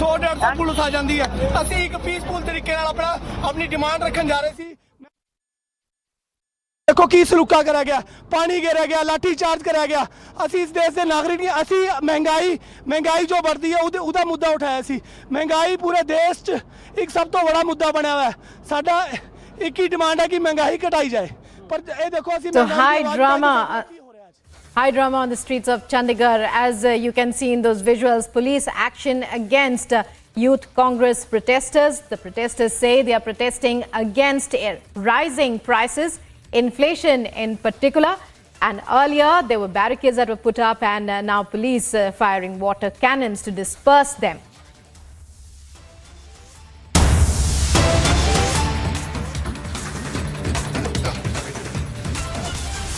News coming in now about Mamata Banerjee, West Bengal Chief Minister. Cops may quiz ED officer. A twist in the Jharkhand lawyer arrest case. Kolkata police may question an enforcement directorate officer now. Kolkata police are en route to Odisha and may question the officer anytime now. That's the lead that we are getting. That's the breaking news. And Kishle joining us live from our Republic Bangla newsroom to tell us about this breaking development. Well, Kishle, we are hearing news that Kolkata police could question an ED officer. It's about the Jharkhand lawyer case. Tell us more. What are the details, and what are your sources basically telling you? What is behind the Chief Minister's decision? Well, exactly. We saw that how previously there were Congress MLAs who were arrested in Kolkata from Jharkhand with a lot of money, and this lawyer was also arrested because he was allegedly extorting money from these MLAs and some other people. But however, this case gets a twist when we see that Kolkata police now serves a notice to a senior ED official, and in that notice it is mentioned that this person would be interrogated by Kolkata police, and there is a team of Kolkata police who are en route to Jharkhand, to Odisha right now. The ED official, that particular official is right now posted in Odisha. We are getting to know from our sources that this particular officer, ED officer, Kolkata police understands, used to have a contact with the lawyer who was arrested previously, who used to extort money allegedly. So this person, ED official, probably a deputy director right now who is posted in Odisha, will be questioned by Kolkata police. A team is going to Odisha right now. So he's going to Odisha right now, and then after that Kolkata police will be interrogating this ED official, and after that we will get to know what are the details. We'll be coming back after a short break with more.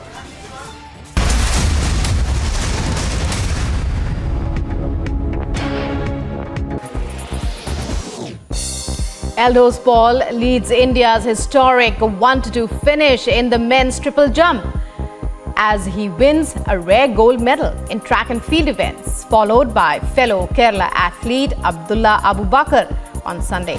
Paul produced his best effort of 17.03 meters in his third attempt, while Abu Bakar was not behind as he finished 17.02 meters, which he managed.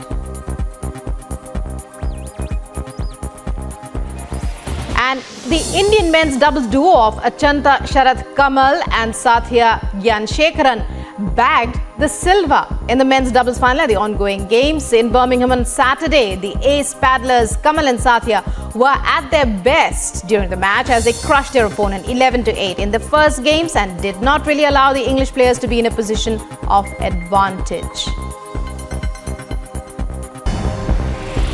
China's embassy has sought an urgent meeting with senior Sri Lankan authorities after Colombo sought a deferment of the planned docking of a high-tech Chinese research vessel at the strategic Hambantota port, over which India has raised concerns. Other international news, President Volodymyr Zelensky congratulated Ukrainian military aviators, handing out awards on Air Force Day, celebrated on the first Sunday of August. During his address, he said that every task completed by the Air Force has saved the lives of citizens. The Russian military has informed that up to 200 Ukrainian servicemen were killed in the Donetsk region and over 100 in Kharkiv. The Defense Ministry informed that the Russian missiles hit an agricultural enterprise in Artemivsk, killing 130 Ukrainian servicemen and another 70 soldiers too. Israeli and Palestinian militants in the Gaza Strip were exchanging fire. I can see the bulldozer enter in the society. That's the bulldozer. There in the visuals you can clearly see where the action has begun and the illegal construction is being demolished now. The action has been taken by the Noida authority. People are celebrating here. The senior officials I can see are on the ground and they are taking note of the situation, what exactly the situation is.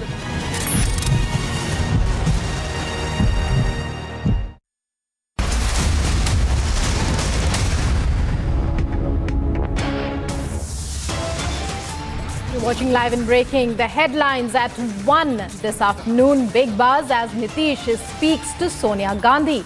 Is the JDU-BJP breakup likely in Bihar? After the Congress, RJD extends support to Nitish, is a mega anti-BJP front in the making now. It's a Republic super investigation. Sources suggest assault man likely in hiding in Haridwar. Assault man on the loose. Yogi cops take mega action. Tyagi's illegal assets raised in Noida.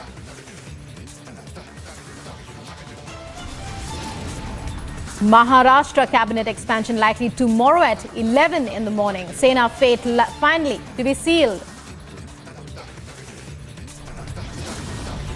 Arrested Sena MP Raut's custody to end today. ED to push hard for extended custody.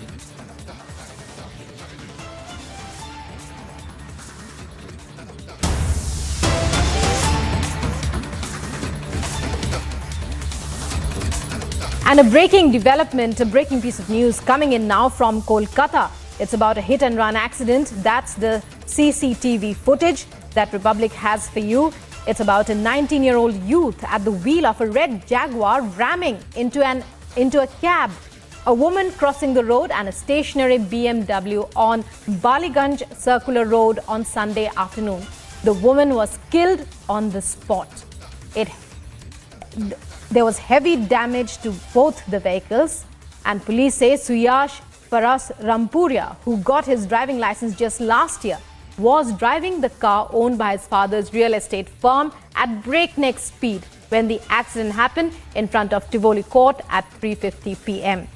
And we have Kishle with us live to take us through these ghastly visuals that we are seeing. Kishle, we're seeing scenes of massive damage, crowds there at the scene. We also believe that one life has been tragically lost due to rash driving at breakneck speed.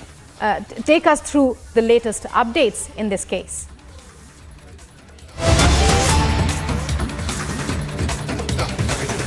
Sena MP Sanjay Raut to be out and will be taken to the courthouse. Now he's leaving for court. Shiv Sena MP Sanjay Raut will be taken out for produced. He will be produced in the court today. He's waving hands to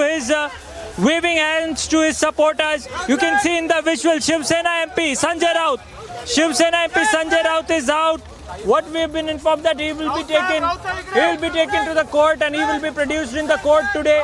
Look, my cameraman Sunil Gupta is giving you exclusive visuals from Enforcement Directorate office.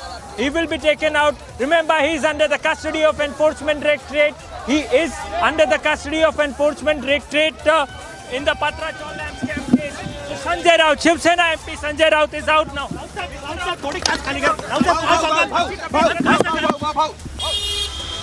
So Shiv Sena MP Sanjay Raut has left for Enforcement Directorate. He will be taken to a special PMLA court. He will be produced out there, and as his custody is going to end today, so definitely it will be very much crucial to see how long his custody will be extended, whether the Enforcement Directorate will demand his custody or extension of his custody, or Raut will be sent to judicial custody. Remember, in the Patra Chaul land scam case, Praveen Raut is already under the arrest and in fact under the judicial custody. His another trial is, another case has been registered at Enforcement Directorate, and Praveen Raut is under the investigation of Enforcement Directorate. Now, in the same sequence, Sanjay Raut was arrested because one of the witnesses and Varsha Raut have land at Alibag scheme. 10 land parcels were in fact registered on the name of Varsha Raut and Sapna Patkar, and in the same sequence it is being said in the court when he was produced in the courthouse last time, it was said that there have been several financial transactions between Praveen Raut and Sanjay Raut's family, and in fact what we have been told is that around 2.25 crore rupees were transferred, or that is the money trail that Enforcement Directorate has traced from the account of Sanjay Raut and Praveen Raut. So in the same sequence, in fact, he was under the custody of Enforcement Directorate. Remember, now he will be taken he will be produced in the courthouse, and definitely it will be very much crucial to see whether the Enforcement Directorate demands Sanjay Raut custody or not, or it will be very much crucial to see whether Sanjay Raut will be sent to judicial custody or not. In case if Sanjay Raut gets the judicial custody, it will be a huge relief for him so that he can apply for bail. So it will be very much important to see whether Sanjay Raut custody will be extended by the special PMLA court, or whether he will be sent to judicial custody. Back to you. Well, Sandeep, there on the story, we are getting you those visuals from Mumbai, where we are seeing Sanjay Raut on his way to be presented by the Enforcement Directorate. His custody ends today. The Enforcement Directorate presenting him at the special PMLA court. It's most likely that his custody, the ED will be seeking an extension of his custody. It remains to be seen whether the court will be allowing that. Our correspondent Sandeep giving us the minute-by-minute update. And Sandeep, once again, as far as the ED is concerned, it's been questioning and interrogating Raut for quite some days now, till today in fact. What is is there any added evidence that it has been able to collect? Of course, well, we cannot expect the ED to disclose it all, but what so far has emerged in this case till now? See, as far as Enforcement Directorate investigation is concerned, what we have been informed is that Enforcement Directorate has managed to trace the money trail between the money transactions between Praveen Raut and Sanjay Raut bank accounts. In fact, what the investigation that Enforcement Directorate officers disclosed in the courthouse is that Shiv Sena MP Sanjay Raut and his family was sponsored foreign trips by Praveen Raut, and in fact he was he was getting 2 lakhs rupees every month by Praveen Raut in the year 2010 and 11. And in fact, I will show you one of the documents that we have access. I would request my video journalist to show this. Varsha Raut had got money from Madhuri Praveen Raut. You can see here, Madhuri Praveen Raut had transferred 55 lakhs rupees to Varsha Raut account. Now this has come into this was disclosed in Sanjay Raut's affidavit that he filed in 2016 for Rajya Sabha election, and it is very much clear. You can see these are the documents that we are showing to our viewers. 55 lakhs rupees. That's what Enforcement Directorate is in fact had cited in the courthouse also. That several transactions happened between Praveen Raut and Sanjay Raut, and in fact foreign trips were sponsored. The only source of income for Sanjay Raut was Praveen Raut. So definitely it will be very much crucial what all facts does Enforcement Directorate will be giving in the courthouse today, and whether Enforcement Directorate will seek his extension of the custody or not. So a very big development are expected in this case. It will be crucial whether Raut will be sent to judicial custody or Enforcement Directorate demands the extension of his custody. Right. Sandeep, there were also allegations that that Sanjay Raut continues to be defiant. In fact, there was also news that he may have continued with the publication of his regular column in Samna, and that was one issue that the ED would most likely question him about. It appears that Sanjay Raut does not even want to appear before the court. Those are the kind of reports that we are getting from various sources. Are they true? See, yes, as far as his editorial in Samna is concerned, his column is concerned, and also in fact about his social media accounts. What we've been witnessing is that despite being in the custody of Enforcement Directorate, the columns are published under his name. In fact, social media accounts are being running under his name. So definitely it will be important to see whether Enforcement Directorate officials will cite that in the courthouse or does any kind of mentioning in the court. But what is more important is that what all evidences or what more evidences that Enforcement Directorate has got. Now, why it is very much crucial to understand. All why eyes on the evidence. All eyes on the evidence, Sandeep, as you tell us that the ED will be presenting. That will be crucial as far as extension of his custody and more details of the money trails, the kind of transactions that took place, and because this is a mega scam, there's of more than 1,000 crore rupees. Sandeep, you stay on that story. We'll be back with you later for more. So those are visuals that we're getting you. Sanjay Raut on his way. Moving on to, well, these are the latest shots from the Sessions Court in Mumbai, the special PMLA court, where he will be presented in just a few minutes by the Enforcement Directorate. As you can see, there's a heavy police presence there. Sanjay Raut, arrested Shiv Sena MP, arrives at the PMLA court, being brought by the ED, who has been questioning him. He has been in ED custody till today. His custody ends today, and the Enforcement Directorate to present him in the court today and most likely push hard for an extension of his custody.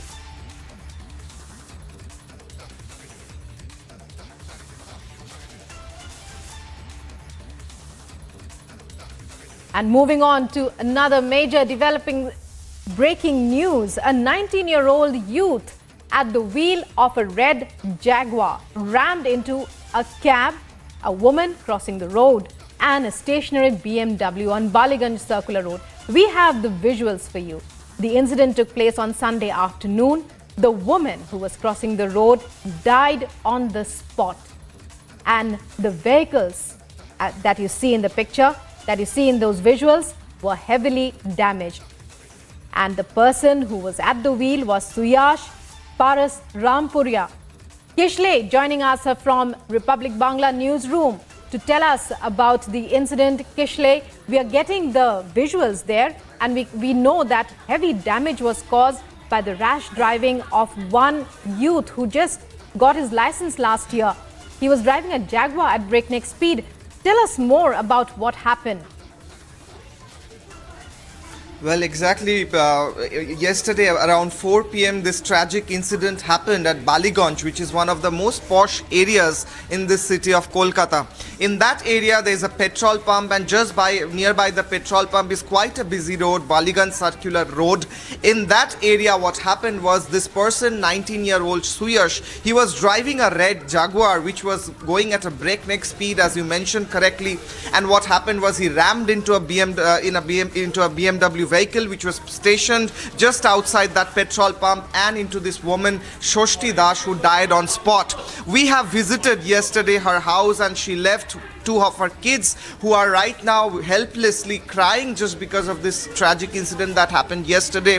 This person, Suyash Das, is arrested now, and Kolkata police is trying to understand that what exactly happened, what was the cause of this accident. But what we understand is mostly that this person who was driving this Jaguar could not control the car because he just got his license last year and he was not very expert at it. However, he speeded his vehicle into a limit which he could not control, and he rammed into another BMW and one of the app cabs that was stationed there, and this lady who was crossing. This lady is not a very rich lady, and we visited her house and we saw how helpless is her family right now. A very tragic incident coming from Kolkata, especially in this area where there were multiple accidents before as well. Nupur. And Kishle, this is Rukma here. Well, is there any indication that the government will be that authorities will be taking some action? We're talking here about a member of the Paras Rampuria family. You know, a youngster driving a Jaguar, you know, a high-end luxury car, and ramming into a woman who was crossing the road. How alert are policemen regarding this particular case? Have there been any inquiries made? Has Suyash Paras Rampuria, has he been questioned? What details are you hearing? Well, exactly, Rukma. I will remind you of a case that happened a few years back in Kolkata itself. A same kind of incident where owner of a very famous restaurant chain in Kolkata, the owner's son was driving the car, a high-end car that also, and he rammed into one of the person who was standing in the footpath. That person died. This incident is quite the same, quite similar to that incident. In that case, that person was arrested, and later on he got bail, and right now the person is out in bail. So there has been incidents like this in Kolkata where such tragic incidents occur, then the person gets bail. Right now this person is in Kolkata police's custody. He's arrested, he is being questioned, but as you rightly pointed out, a very rich person coming from an affluent family, just a 19-year-old boy with this luxury car like this, and he was driving with his cousin who was even younger than him in the back seat. Both of them are the back seat also received some injuries, but right now this person is questioned by Kolkata police. Police is trying to understand and investigate whether this person was quite efficient in driving this car or not. But we understand that, as you rightly pointed out, he received his license last year. He was not well in control of this car and lost control, and this accident happened. Well, whether Kolkata police and the authorities will take action or not, time will tell. But I'll remind you again of the incident where the person is still out in bail, and just the similar incident occurred in Kolkata itself, and this is another incident where we are looking whether action will be finally taken or not. Rukma. And Kishle, tell us more about the road on which he was traveling. Can a case of rash driving be brought in here? We know that it was at breakneck speed. That would depend on the kind of speed limits that are applicable there. Also, because considering he's 19 years old, the case of, underage driving also does not apply here. What are the charges basically that can be brought against him? Of course, one would be the major charge, and the most important, of course, would be the mowing down of a woman. a pedestrian on the road. Well, yeah, this road, Baliganj Circular Road, is just in the central area of the city, one of the most posh areas, and there's a speed limit in this area, about 40 kilometers per hour. That's the speed limit given to the cars who travel through this road. But this person, this 19-year-old person, Suyash, who was driving this red Jaguar, was clearly driving it at overspeeding the car. He was driving it probably around 90 or 80 kilometers per hour. That's what our sources are telling us. So the speed was almost double or more than double in that busy road within the city and not in a highway. So clearly there will be a case of... Well, Kishle, so many thanks for joining us there and for bringing to us that story. It's a tragic accident. Moving on to other news about arrested Sena MP Sanjay Raut. Sanjay Raut's custody, as we've been telling you in the past few minutes, that his custody ends today. We were showing you those visuals of him leaving the ED office to go to the special PMLA court. The Enforcement Directorate, breaking news coming in now, the Enforcement Directorate is seeking judicial custody of Raut, and his custody ends today. And clearly, the Enforcement Directorate likely to seek an extension as it delves deeper into the Patra Chaul land scam case. Various details have already emerged of paper trails and so on involving Sanjay Raut and his wife, as well as their associates. And going across, it's over to our correspondent Sandeep, who is there. Sandeep, we were getting those visuals a short while back. We believe Sanjay Raut being presented in the special PMLA court right now. See, big update. Big update from the courthouse. Alisha is sending the updates. Big update is that Sanjay Raut is being sent to judicial custody till August 22. So no extension of custody from Enforcement Directorate. So now he will be sent to jail. So big update coming out from the session, the special PMLA court. Sanjay Raut is being sent to jail custody, judicial custody, definitely after the questioning of Varsha Raut 2 days ago, and now he was under the custody at Enforcement Directorate for 8 long days. Several searches happened across the city of Mumbai, in fact in the state of Maharashtra, in regards of Patra Chaul land scam case, and in fact now Enforcement Directorate, now the court in fact has sent Sanjay Raut in judicial custody. Now the big turnover will be that whether Sanjay Raut will be applying for bail, and in fact if in case Sanjay Raut manages to get bail from the courthouse, so it will be a big relief for Shiv Sena MP who is who will be sent to the judicial custody. In fact, if he gets the bail, it will be a huge relief for Shiv Sena MP. So definitely a big relief as of now that he is being sent to judicial custody. Now it is important to see all eyes whether he applies for bail or not, Sandeep, whether he will be getting the bail or not. So definitely a big relief out here. Well, Sanjay Raut has been sent to judicial custody. Sanjay Raut has been sent to judicial custody, which would also mean that he will now try and apply for bail. But I think the bigger news is that it's the ED wanted him in judicial custody. The ED wanted him in judicial custody. The ED, in fact, had sought for judicial custody of the Shiv Sena MP Sanjay Raut. They had asked for his custody. They sought judicial custody. They got judicial custody. So it's a big win for the ED as well.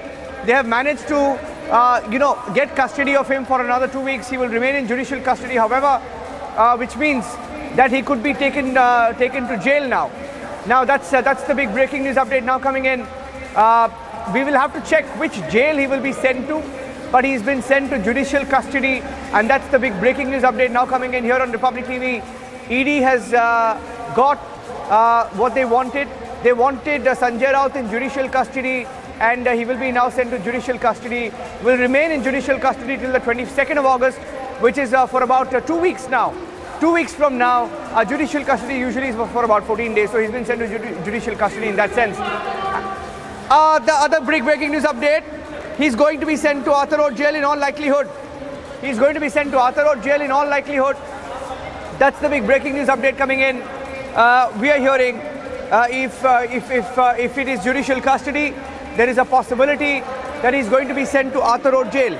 So I'll wait for our colleagues to... Okay, Alisha confirming that SP of Arthur Road Jail should notify the history of health and medication that should be provided as per the advice of the doctor. And getting in breaking news now that he's been sent to judicial custody. He will be lodged in Arthur Road Jail. He'll be sent to Arthur Road Jail. Sanjay Raut, Rajya Sabha MP, Shiv Sena leader, will be sent to Arthur Road Jail. And he will remain in Arthur Road Jail until he's granted bail. And getting in some more breaking news information now that the application, the court has said that Sanjay Raut will be sent to judicial custody. I'm picking up some more information. The court has said the application filed by the lawyer of Sanjay Raut before the court for continuation of the previous order on medicines and home food, which means Sanjay Raut will continue to get medicines and home cooked food. And admittedly, during the course of the ED custody, considering his health, he will avail home food and medicine. Accused lawyer produced medical papers indicating a heart problem for Sanjay Raut. Therefore, he will be permitted with home food and medicines in judicial custody. The court has also said the SP of Arthur Road Jail should notify the history of health and medication and should be provided to him as per the doctor's advice. Sanjay Raut will be lodged in Arthur Road Jail. That is a big breaking news update. Sanjay Raut, who's right now in court, will be taken to Arthur Road Jail. There is a big breaking news update coming in. Sanjay Raut will drive all the way from South Mumbai to Arthur Road Jail, which is a little outside of Mumbai, opposite directions, likely to be a 1 hour drive. Even if all roads are clear for Sanjay Raut, he should be reaching there in about 1 hour and 1 to 1.5 hours. So this is a big breaking news update. Sanjay Raut, the Shiv Sena MP, Rajya Sabha MP, arrested in the 1,000 crore Patra Chaul scam. Patra Chaul scam where over 700 families were cheated. 1,000 crore rupees was taken from them, of which the ED says 100 crore was transferred. Over 100 crores was transferred to a man called Praveen Raut, believed to be the aide of Sanjay Raut. They've drawn direct links with from that 100 crore, saying that he got cash and he was getting money from a man called Praveen Raut for several years together, who funded trips, who transferred cash, who paid for land, who paid for his apartment, etc. And the big breaking news update right now, Sanjay Raut will be taken to Mumbai's Arthur Road Jail. Mumbai's Arthur Road Jail is in South Mumbai itself. So a small correction there. He will be in Arthur Road Jail. So he got confused with with Taloja. So it's the Arthur Road Jail, which means it's likely to be a half-an-hour journey from court for him. He will be brought there in Baikura. And I think Shavan is also joining us on the broadcast. I'll try and go across to him. Shavan is joining me on the phone line right now. I'm going across to Shavan, joining us with the details. Shavan, he's been sent to judicial custody. He will be in Arthur Road Jail. What do we know about the strategy, the legal strategy? And legally, the ED has said that he's being defiant, wants to go to hospital first, wants to get a medical first, and then come to court, etc. They've said that in court. What next for Sanjay Raut? Well, in fact, I'm coming in with some more breaking news right now. Niranjan, perhaps you can put this out, that I'm given to understand that with more witnesses' statements that have been recorded and one arrest that has basically been made in the Pearls scam, it means more trouble for Sanjay Raut, because in all likelihood, I'm being told by my sources that he is now going to be brought in for questioning in the Pearls scam. Whether that's going to happen immediately, one will have to wait and watch, because in all likelihood, the process would be that the Enforcement Directorate would soon move an application before the special PMLA court seeking permission to question Sanjay Raut in the Pearls scam. That is also going to happen because two developments have taken place.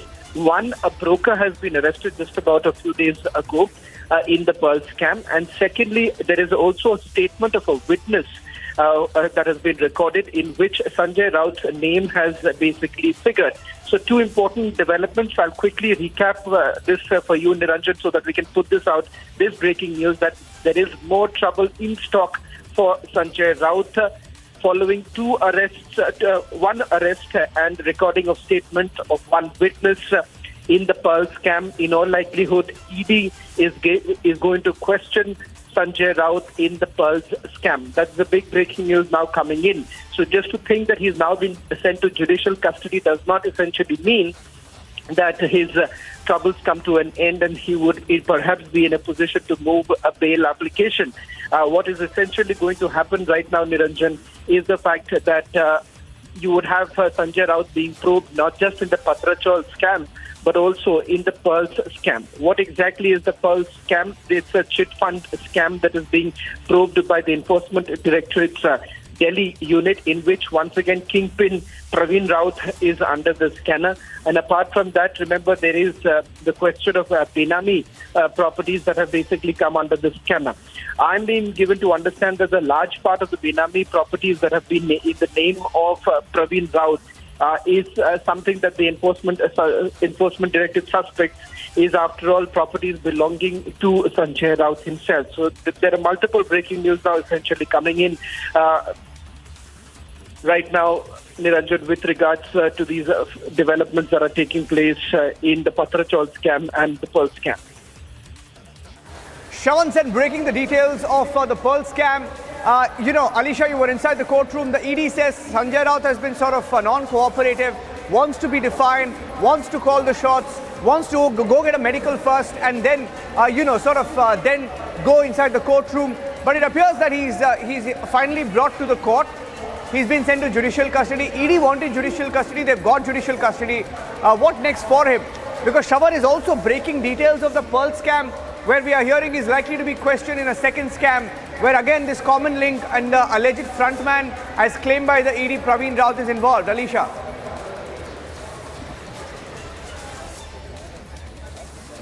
Well, yes, Niranjan, the Pearl scam you have been talking about, and of course the details that has been coming in is something Enforcement Directorate is going to look into the matter. But what happened inside the courtroom, because at the earliest at first, where Enforcement Directorate has informed that Sanjay Raut was not ready to come before the court until and unless his medical has been done. Even the ED has informed that yesterday there was the medical that has been conducted, but yet he want to again conduct his medical and then only he will be brought, he will be produced before the court. So after which we saw that Sanjay Raut, who left from the ED office, and he was taken for the to the hospital for the medical, and later he was brought to the court, and the time he was produced before the court, Enforcement Directorate has clearly seek for the judicial custody, where was especially Malik court sent August, and he will be lodged in Atta Road jail. But there are more to the application that was filed by for the home food and also for the medical, because it is stated that there are reports, medical reports that has also been submitted before the court, which is why they were seeking for the home food and also medicines as is going through the heart problem. So that is. Okay, we just have a poor audio line with Alisha there. We'll just fix that line. The audio is a little choppy. We're going to get you details of Sanjay Raut as well, and three leaders now of the Mahavikas Aghadi, the former Maharashtra government, the alliance that ruled and was the former government here in Maharashtra, consisting of the NCP, the Congress and the Shiv Sena. Nawab Malik already in jail in the Dawood gang, Dawood case, and several other cases that he's under scanner for. Anil Deshmukh in the extortion case, and then Sanjay Raut, third leader of the Mahavikas Aghadi government, erstwhile Mahavikas Aghadi government, the third leader to go to Atta Road jail, who will be lodged there, and he's being investigated in two cases right now. He's been sent to judicial custody in the case of the Patra land chawl scam, where people's hard-earned money, the poorest of the poor, were cheated. Their monies were taken and then siphoned off to different people, including a man called Praveen Raut, believed to be the heir of Sanjay Raut, as alleged by the Enforcement Directorate. And the other big story, as of this minute, Shravan Sen breaking the details of the Pearl scam, saying there is another second scam called the Pearl scam, which is being investigated.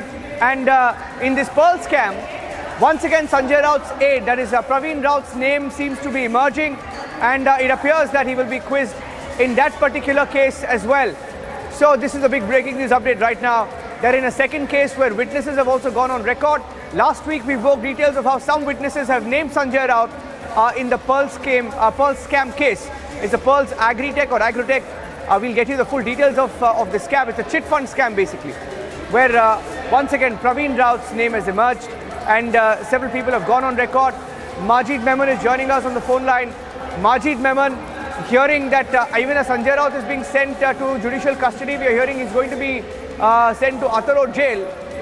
And also a second scam, details of a second scam, this Pearl scam is emerging, where once again Praveen Raut link is emerging. We are hearing through our sources in ED that some witnesses have named Sanjay Raut.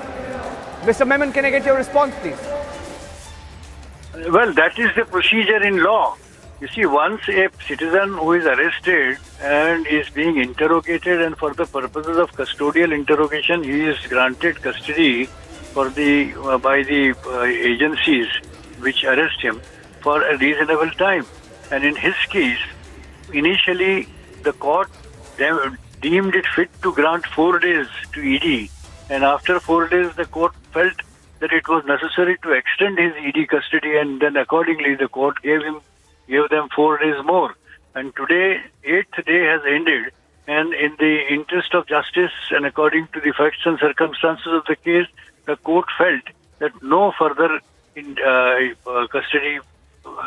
custody is required, and therefore he is transferred to judicial custody, which is the normal procedure. And I don't find anything worthwhile that this has in any way affected for or against Sanjay Raut. This is the procedure which has been followed. Yeah, you're right, because even the ED had asked for judicial custody. So in that sense, yes, they followed the procedure. But can I get your response to the second case, Mr. Memon? We are hearing of this Pearl scam, where a second case, it appears that Mr. Sanjay Raut's name is emerging according to the Enforcement Directorate. We are hearing he could also be quizzed in that case.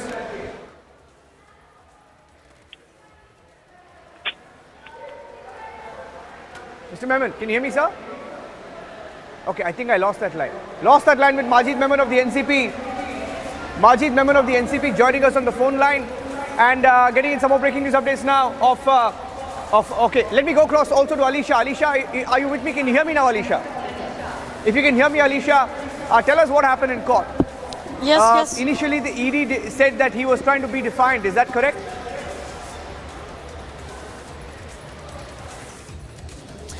Well, yes, Niranjan, we all were waiting for Sanjay Raut to be produced before the court. But what we have been told, because yesterday itself his medical has been conducted, it's just as per the procedure before producing any accused before the court. It's a procedure of 48 hours. There should be a 48 hours of an accused, the medical that should be conducted. And that is the procedure that has already been conducted by Enforcement Directorate yesterday itself.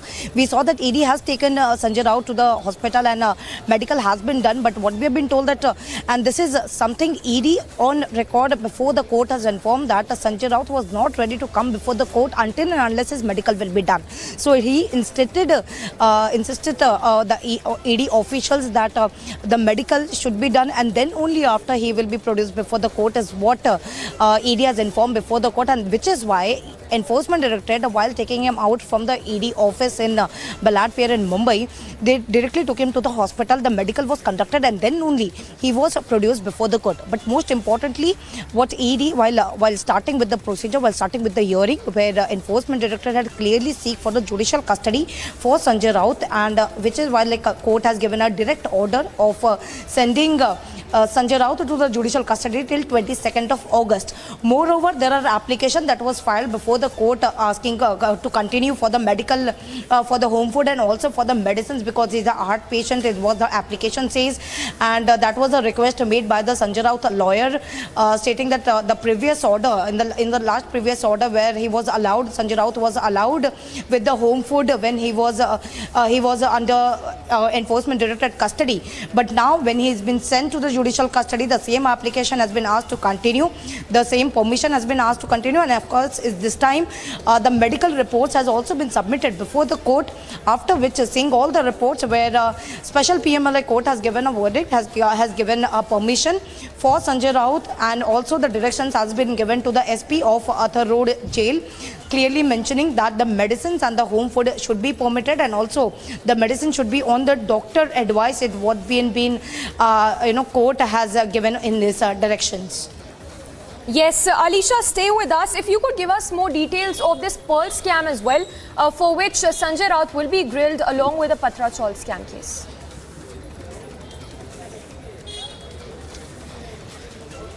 Well, Samiksha, it's very important to know that after this Patra Chaul case, now the Pearl scam has also been come into the light, where the Enforcement Directorate is been looking into the matter. There are the witness, the statement that has been recorded, and importantly, the witness has come forward with the complaint of this Pearl case, and the information that has already been given last week, the information that we have given to our viewers by our colleague Shawan Sen. So, at this point of time where the Sanjay Raut has been sent to the judicial custody in the Patra Chaul case, it's more important to know that now what Enforcement Directorate will go with the Pearl scam as well, because now the complainant has clearly giving a name of a Sanjay Raut. His name has been emerged in the case. So we have to see what will be the further course of action that will be initiated by Enforcement Directorate. But let me give you one information, the update that we have got from the court as well, that the application that was given before the court over, now the Sanjay Raut was already sent to the judicial custody till 22nd of August. His medicines and food application, that home food should be provided to him, and as he is the heart patient, his medicines should be continue, and that permission has been granted by the special PMLA court. Yes, Alisha, also if you could help us read into it the fact that his legal team, Sanjay Raut's legal team, will not be moving for bail today. Any reason, if you could help us read into this? Is it because they need more time to probably, figure out a legal strong case to get some relief there for Sanjay Raut?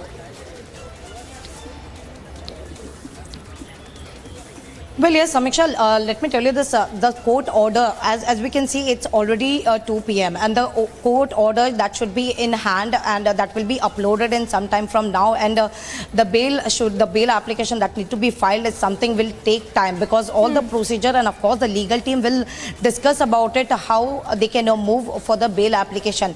But for that, they should get the first court order, because that is something, an orderly order that was given by court, but that will be a detailed order that will be given by the court, and only after that Sanjay Raut, the legal team, will move to the court, the same special PMLA court for the bail. So we are expected that first they will be waiting for the court order, the detailed court order that will be uploaded, or whether that will be handed over to the to Sanjay Raut, the legal team, and then only the bail procedure will be started, is what we have been told. Yes.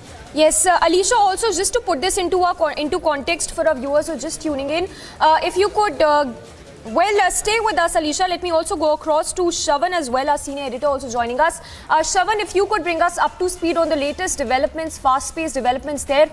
Huge trouble there only mounting for Sanjay Raut, with him being now sent to judicial custody. Samiksha, we had first reported just about a few days ago that Sanjay Raut's role is now being probed not just in the Patra Chaul redevelopment scam, but turns out that he is also being probed in the Pearls chit fund scam, a case which is currently being probed by the Enforcement Directorate's Delhi unit. What we are picking up are the following. One, that there is a witness statement that has been recorded just about a few days ago. Secondly, a broker has been arrested. Now, what's the connection of these two? As far as the witness statement is concerned, it is believed that the witness has basically taken the name of Sanjay Raut during the questioning. Secondly, with regards to this broker who has been arrested, it turns out that the broker has actually invested about 1,000 crore rupees on behalf of Praveen Raut. What the Enforcement Directorate suspects at this point in time, Samiksha, is that Benami properties linked to Praveen Raut are not exactly of Praveen Raut. It turns out that there's a high probability that this could actually be of Sanjay Raut. Now, that's what the Enforcement Directorate suspects at this point in time. How the investigation pans out is something that we'll have to wait and watch. What happens next are the following. One, that there is a high possibility that the Enforcement Directorate would be moving in an application before a special PMLA court.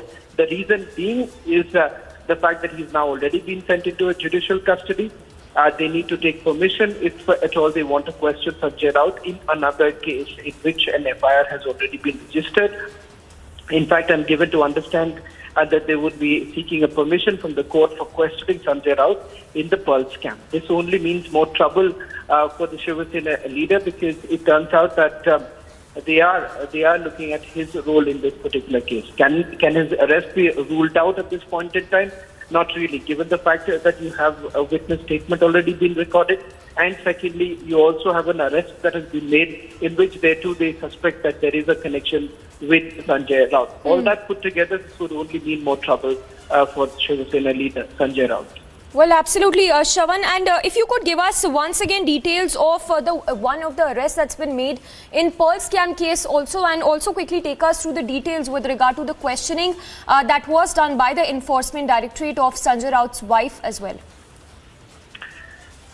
Well, let me first begin with the arrest that has been made. The arrest has been made in the Pearl scam. It is a broker who is basically believed to have invested about 1,000 crore rupees on behalf of Praveen Raut. As of now, that's the details that we are getting right now. We'll have to wait for some more time before information comes in with regards to what is the role of the broker, the exact details. But there are also Benami properties that have been linked to Praveen Raut, which is currently being probed. Now, answering the second question of yours with regards to Sanjay Raut's wife, Varsha Raut, we are given to understand that she was basically called in for questioning to basically explain a transaction of 2.25 crore that the Enforcement Directorate has come across. And this they are also saying with regards to certain properties that are in the name of Varsha Raut. For instance, there is a property in Alibag in which the Enforcement Directorate has come across a witness who's now essentially said that about 36 lakh rupees was given to him by Sanjay Raut, and Sanjay Raut had also given the specific instruction that the property should be in the name of Sanjay Raut's wife, Varsha Raut. So that is exactly why she was actually called in for questioning. This was not the first time that she was called in for questioning. Her statement has been recorded in the past also. Well, that's right, Shravan, and with the Pearl scam details also tumbling out with each passing day, it only goes on to point how deep this scam actually ran, because it's not just the Patra Chaul scam, which amounts to over 1,000 crore rupees. It is the Pearl scam as well, if I'm not wrong, that also amounts to over crores of rupees. Well, it's a 45,000 crore rupees chit fund scam that we are looking at this stage. That is the Pearl scam. Which basically involves grouping again several of the investors in this particular case, and thereafter using the proceeds of crime to buy properties and stash cash. Now, this is exactly the allegation that has been leveled. All this while, the name of Sanjay Raut did not really appear. It turns out that in the last few days, when the investigation has basically gained momentum, arrests have been made. They are basically looking at the collection that is developing. With regards to the Patra Chaul redevelopment scam, remember, in the last remand that was made by the Enforcement Directorate, they have essentially made a sensational allegation. That being that Sanjay Raut had basically received about monthly payments from Praveen Raut, and they suspect that a large part of the money that Praveen Raut had got from HDIL was effectively being used. Yes, Shravan, we'll have to leave it at that. We have more breaking news coming in. This with regard to the Maharashtra cabinet expansion, we are told that Shinde-Fadnavis meet was held over the cabinet expansion, which will take place today as per sources. In fact, remember, Republic told you first about the cabinet expansion in Maharashtra, which will take place tomorrow at 11 a.m. to be precise. We have Alicia breaking that story for us. Alicia, if you could give us more details of the cabinet expansion that will take place tomorrow, as well as this meet that was chaired by Shinde as well as Fadnavis. Getting in that the highly possibility of cabinet expansion is going to be held tomorrow at 11 a.m. is what we have been told by our sources. But there will be an official statement, the official announcement that will be made by the some of the either whether from the chief minister or whether from the deputy chief minister is what we have been told. Because at this point of time, where deputy chief minister Devendra Fadnavis has already visited Chief Minister Eknath Shinde resident in Malabar Hill, that is Nandavan bungalow, that is an official bungalow of Eknath Shinde. So this is the discussion that is over the cabinet expansion, and what we know from our sources that the cabinet expansion is going to happen tomorrow at 11 a.m. is what we have been told. But yes, there will be an official announcement that is going to be made, whether from the CM office or whether from the Chief Minister or Deputy Chief Minister. Yes, Alisha, just a follow-up question. If you could talk to us more about anything you're learning from your sources with regard to the cabinet portfolios that will be distributed among the leaders.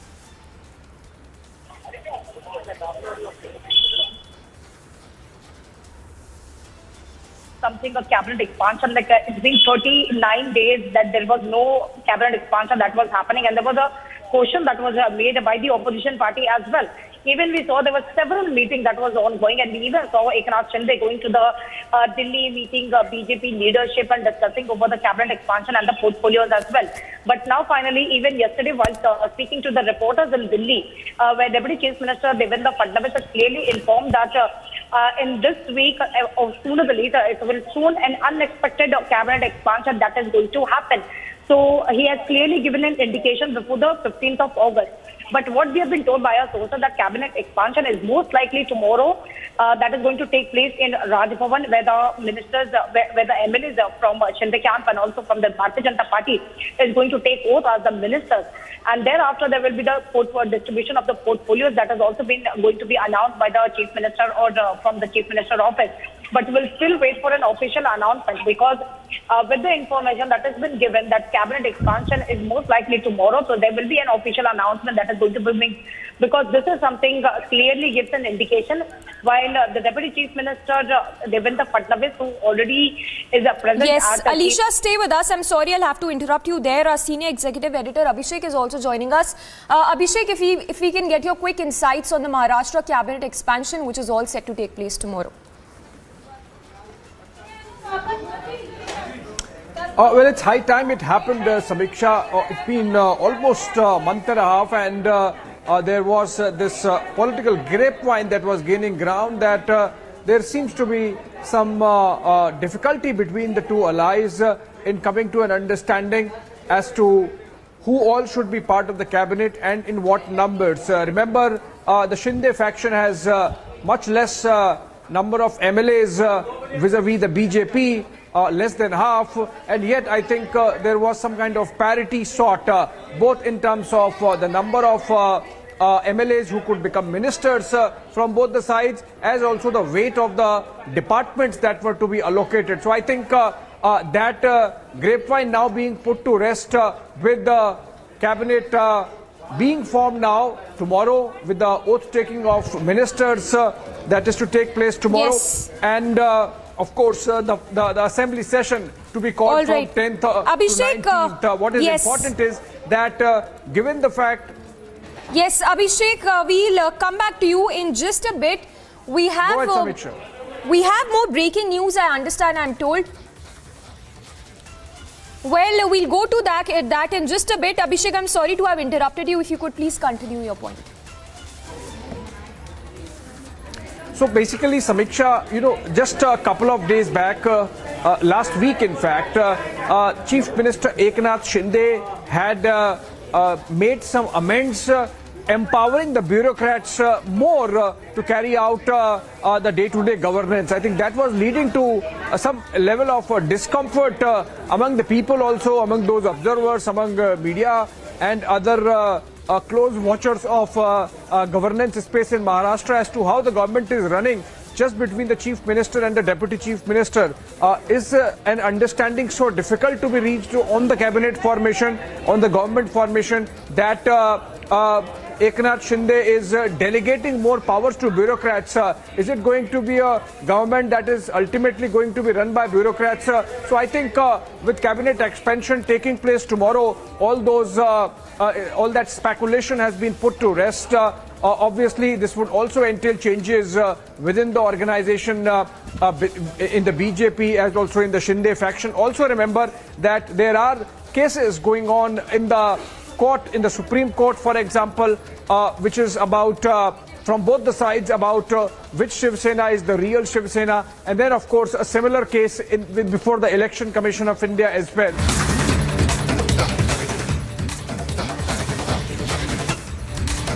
Well, on to more breaking news coming in. This one with regard to Kapil Sibal, who has now hit out at the judiciary, openly running down the Supreme Court, is what we understand from the shocking remarks that have been made by Kapil Sibal, saying that there is no hope from the Supreme Court. So Kapil Sibal there, stoking a fresh controversy, hitting out at the judiciary, saying that there is no hope from the apex court. These are the shocking remarks that have been made by Kapil Sibal, saying that there is no hope from the apex court, openly running down the Supreme Court of the country.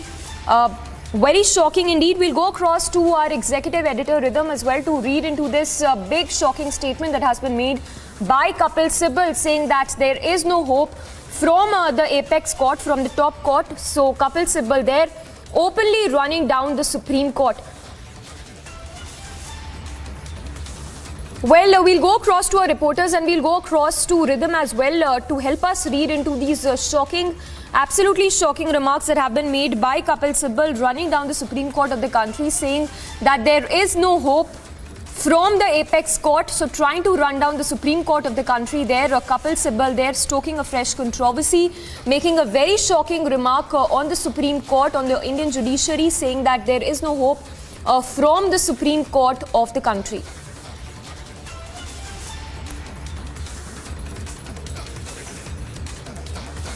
से कोई उम्मीद।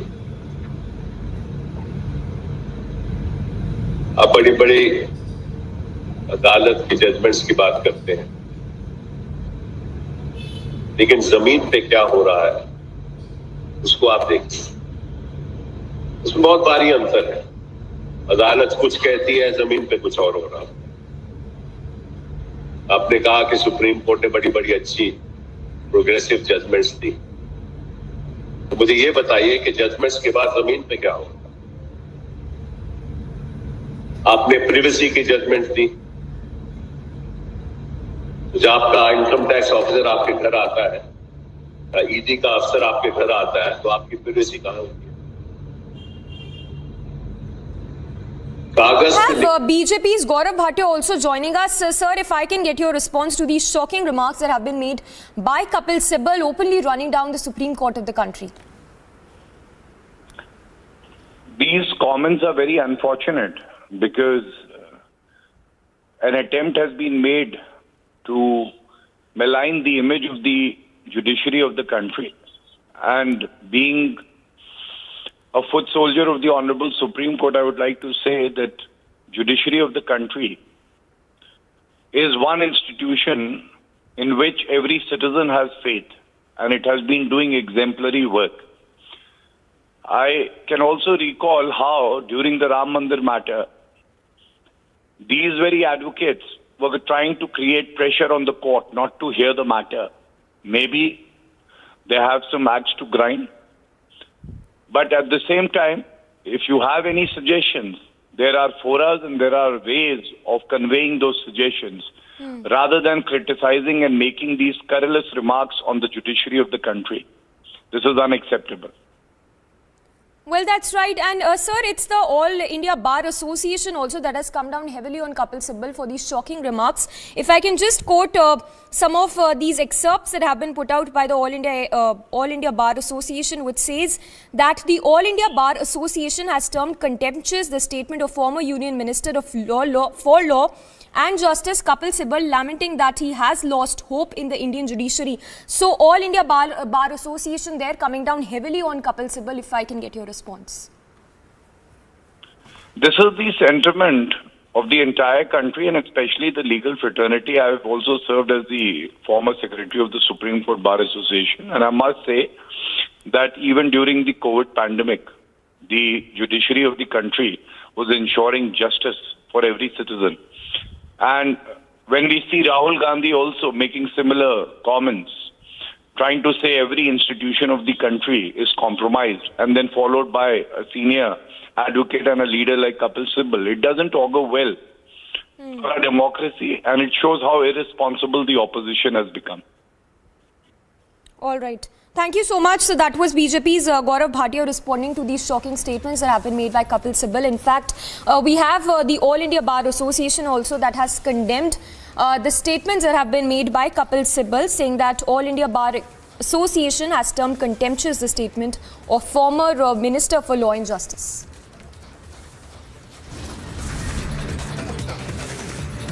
Slipping into a very short break will get you more as outrage grows over the Kapil Sibal's shocking remarks on the Apex Court.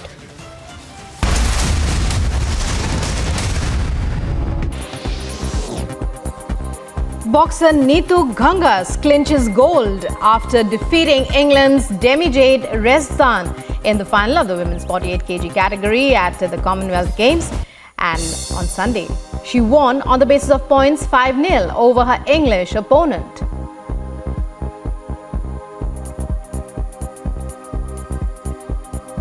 Following his gold medal win in the Commonwealth Games on Sunday, Indian boxer Amit Panghal says he will try to win gold for his country in the Olympics as well. Boxer Amit captured another boxing gold after defeating England's Kieran MacDonald in the finals of the 48 to 51 kg. These protesters have blocked the main ITO road.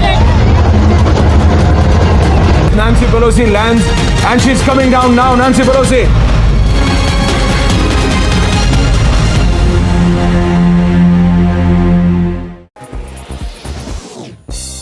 Elders Paul leads India's historic 1-2 finish in the men's triple jump as he wins a rare gold medal in track and field events, followed by fellow Kerala athlete Abdullah Abu Bakar on Sunday. Paul produced his best effort of 17.03 meters in his third attempt, while Abu Bakar was not behind as he finished 17.02 meters, which he managed. And the Indian men's doubles duo of Achanta Sharath Kamal and Sathya Gyanshekaran bagged the silver in the men's doubles final at the ongoing games in Birmingham on Saturday. The ace paddlers Kamal and Sathya were at their best during the match as they crushed their opponent 11-8 in the first games and did not really allow the English players to be in a position of advantage. China's embassy has sought an urgent meeting with senior Sri Lankan authorities after Colombo sought a deferment of the planned docking of a high-tech Chinese research vessel at the strategic Hambantota port, over which India has raised concerns. Other international news, President Volodymyr Zelensky congratulated Ukrainian military aviators, handing out awards on Air Force Day, celebrated on the first Sunday of August. During his address, he said that every task completed by the Air Force has saved the lives of citizens.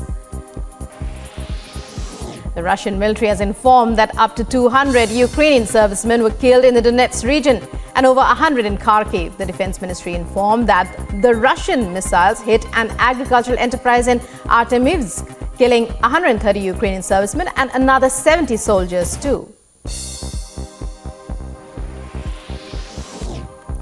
Israeli and Palestinian militants in the Gaza Strip were exchanging fire in the worst bout of cross-border violence since an 11-day war between Israel and Hamas last year. Israel claims it has killed a senior Islamic Jihad commander in an airstrike on an apartment building in a crowded Gaza refugee camp.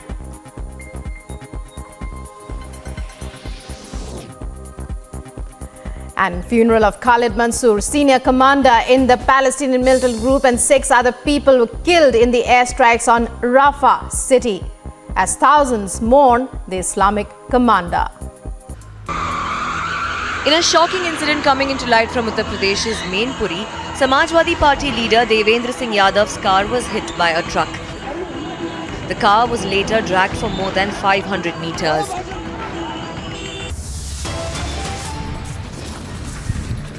Top headlines at 2 p.m. ED news tightens against Raut as he is now packed off till August 22 to be locked up in Arthur Road jail. Big buzz as Nitish speaks to Sonia Gandhi. Is JDU-BJP breakup likely in Bihar?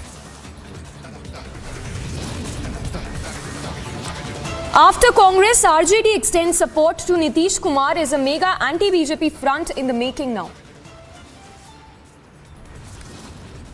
As Yogi hammers and bulldozes Tyagi's arrogance, sources suggest assault man in hiding likely to surrender next. Assault man on the loose. Yogi cops take mega action. Tyagi's illegal assets raised in Noida.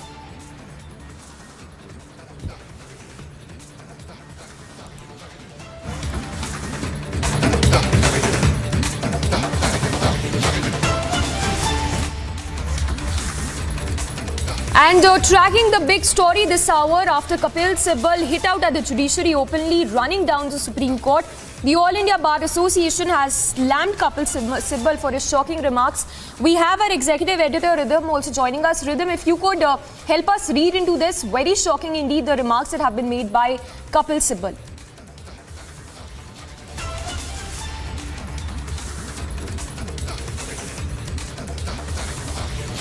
All right, we'll try and connect with Rhythm again, but a lot of outrage over Kapil Sibal's remarks that he had made running down the Supreme Court of the country, saying that after 50 years, I feel I have no hope in institution. That's a remark by Kapil Sibal, who is a senior advocate himself. Remember, even the All India Bar Association has come down heavily on Kapil Sibal for his shocking remark. Let's listen into that soundbite as well of Kapil Sibal running down the topmost judiciary of the country.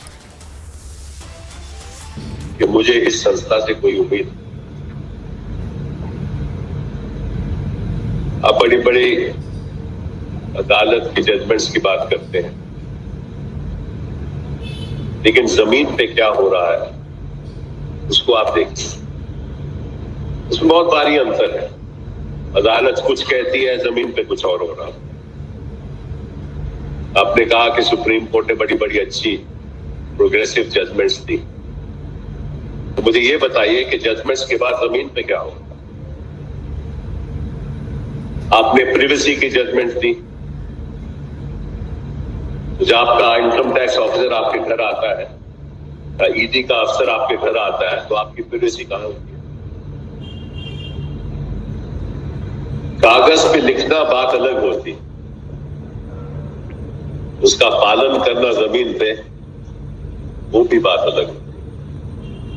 तो मैं तो इस नतीजे से पहुंचा हूं कि जब तक समाज का मानसिक सोच नहीं बदलेगी, तब तक न कानून बदलेगा न समाज बदलेगा। तो आपको सड़क पे आना होगा और ये सोचो कि सुप्रीम कोर्ट के द्वारा आपको राहत मिलने वाली। So the All India Bar Association also that has condemned the remarks that have been made by Kapil Sibal running down the apex court of the country. In fact, not just the All India Bar Association, we have political reactions as well coming in. BJP's Amit Malviya has also slammed Kapil Sibal over his shocking remarks that he's made. We have a reaction as well coming in. Let's listen into that. The statement of former Union Minister for Law and Justice, Mr. Kapil Sibal, lamenting that he has lost hope in the Indian judiciary is contemptuous. The courts decide cases by applying law to the facts presented by cases before them. They owe allegiance to the Constitution of India and none else. Criminal cases which were instituted by the then governments as a political witch hunt, where detailed investigations have been carried out but failed to disclose any evidence, had to be given a burial. And if that had happened, no fault can be found with the judicial system. Courts are not to deliver judgments hanging people just to assuage the feelings of a certain community. The robust system is insulated from statements that is influenced only by the law. Kapil Sibal is a seasoned senior advocate and has been the president of Supreme Court Bar Association. And from BJP's Amit Malviya to Mahesh Jethmalani now, anger only spilling over the remarks that have been made by Kapil Sibal running down the top judiciary of the country. In fact, shocking remarks that have been made by Kapil Sibal.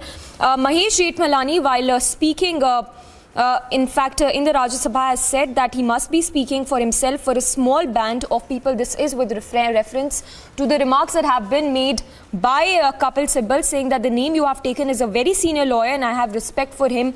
A lot of respect for him. I'm surprised by such a statement. So Mahesh Jethmalani there expressing shock and stating that he's surprised by these statements that have been made by Kapil Sibal, who is himself a very senior advocate, saying that in fact Mahesh Jethmalani going on to add that you should not make a comment on an institution which you were a part of. We have BJP's Nalin Kohli also. Sir, if I can get your quick reaction, very shocking indeed, the remarks that have been made by Kapil Sibal running down the Supreme Court of the country. Well, as a practicing advocate, I think one does not run down the institution where we practice. We must bear in mind that Mr. Sibal is a senior advocate. He's a former law minister. He's been there for a long time. To immediately run down an institution on the basis of a judgment you may be unhappy with is not the correct approach. Every day, this country and millions of people look up to the Supreme Court with hope. The judges can't speak except through their judgments. There is no way they can respond to these kind of allegations. They don't do press conferences. They don't do these kind of things. Now, the minute Mr. Sibal makes a comment like this, it means all the judgments that came in his favor when he appeared for clients, those were wonderful judgments or bad judgments. One must understand that a judgment can go one way or another way. After all, in every case, there will be one side which will benefit from the judgment and one side which will lose from the judgment. Now, Mr. Sibal suddenly running down the institution means every day, every judgment is bad in law. That's so sad. He may have a point of view on a certain judgment. He's entitled to as anybody else under the Constitution. Under Article 19, we can express our views. But we certainly can't run down the very institution on the basis of which all of us are serving the profession of law and ensuring that justice is done to hundreds of people on a daily basis. Second, this trend over the last few years by a set of people to constantly criticize the Supreme Court, judges, because they desire to see a judgment in the manner in which they perceive it to be the right way, cannot work. Everyone has an opportunity in a case to put out forward their point of view. But finally, we have to leave it for the judges to decide what they wish to finally write in their judgment. They are also people with experience. It takes a long process for them to come.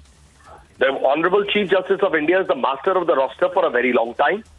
He has been the master of the roster, as in different Chief Justices.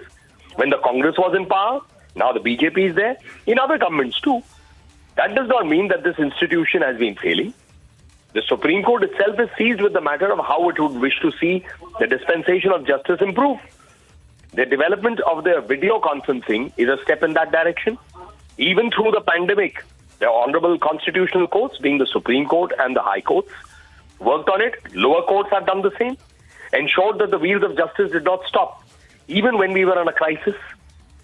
So therefore, I would say that Mr. Sibal should really reconsider what he has said.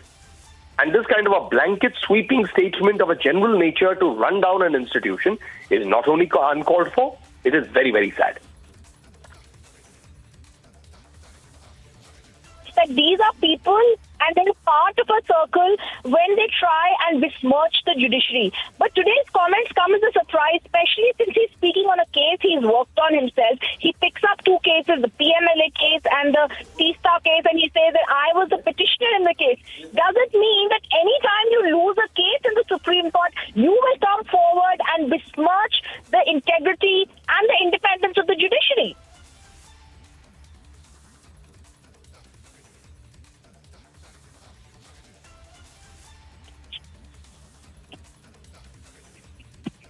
Well, as we've been hearing today, what's been happening in the courts, and today, like senior advocate Kapil Sibal has spoken out against the judiciary in this manner is completely shocking.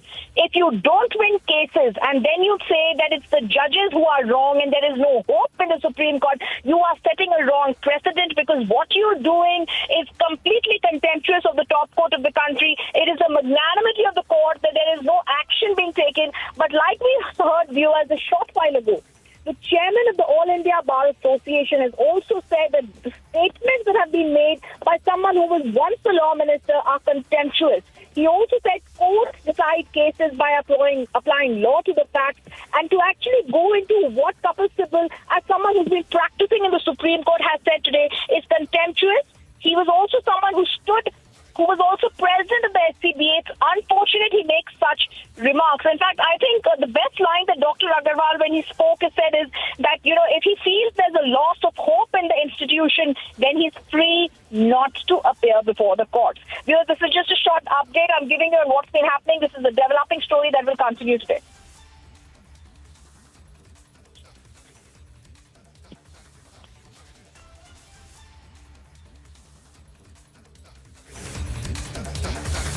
They're getting us details of these remarks that have been made by Kapil Sibal running down the Supreme Court of the country, and a lot of condemnation also pouring in from Mahesh Jethmalani to BJP, and anger only spilling over the reactions. In the reactions that are coming in over Kapil Sibal's remarks that he's made. So complete brazenness that Kapil Sibal has shown as these remarks were made at an event that he was attending, which was in fact a public event, and as you can see, Kapil Sibal there stoking a controversy with his shocking remark. We have another reaction from the BJP coming in. Let's listen into that.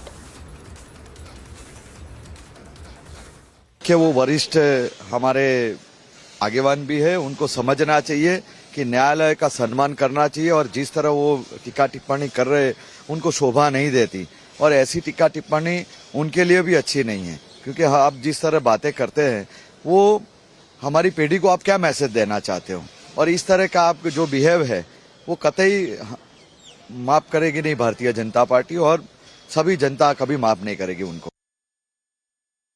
ये बड़ा ही दुखद है, खासकर वो व्यक्ति जो भारत का कानून मंत्री रहा हो, एक बहुत बड़ा सुप्रीम कोर्ट का लॉयर है, और ये कहे कि सुप्रीम कोर्ट के निर्णय पर उनको भरोसा नहीं है। वो किस पर भरोसा करेंगे?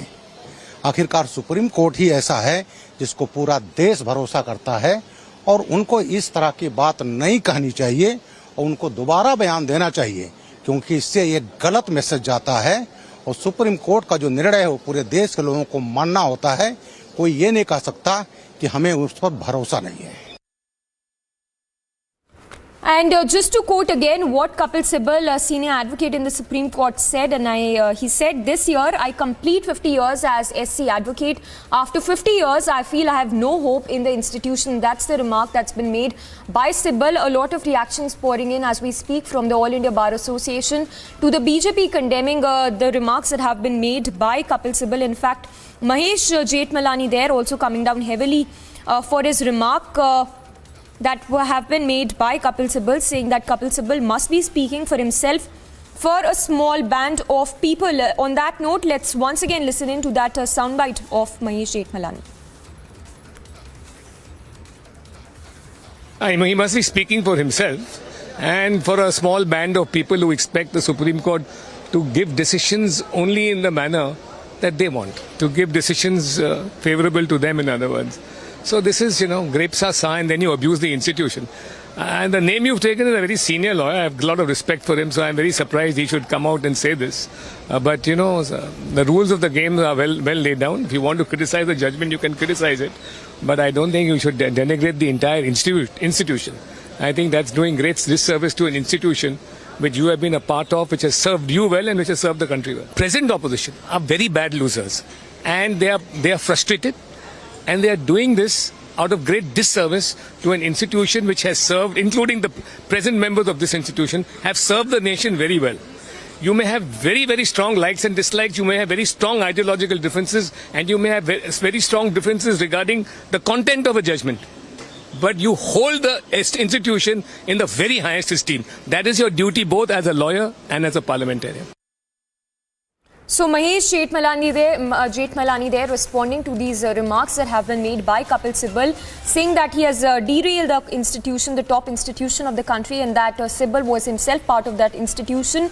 And just to tell our viewers of about what Kapil Sibal said, he said, "This year I complete 50 years as SC advocate. After 50 years, I feel I have no hope in the institution." That's the remark that has been made by Kapil Sibal that is drawing widespread criticism from across the board. We just heard that soundbite of Mahesh Jethmalani himself condemning the statements that have been made by Kapil Sibal. In fact, the BJP is coming down heavily over these remarks that have been made by Kapil Sibal.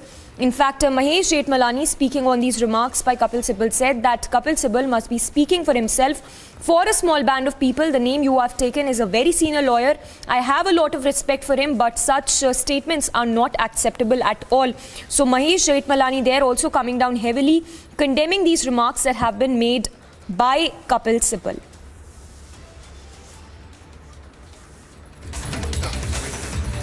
So a lot of reactions coming in. In fact, the All India Bar Association has also come down heavily on these remarks that have been made by Kapil Sibal.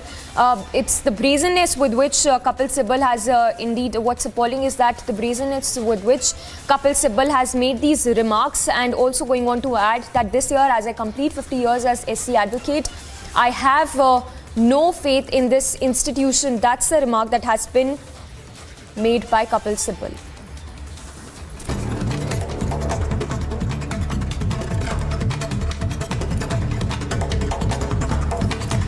And a quick roundup of all that's making news. Several ministers met outgoing Vice President Venkaiah Naidu at his residence as he prepares to relinquish his post, with Jagdeep Dhankar all set to take the office of the Vice President of the country.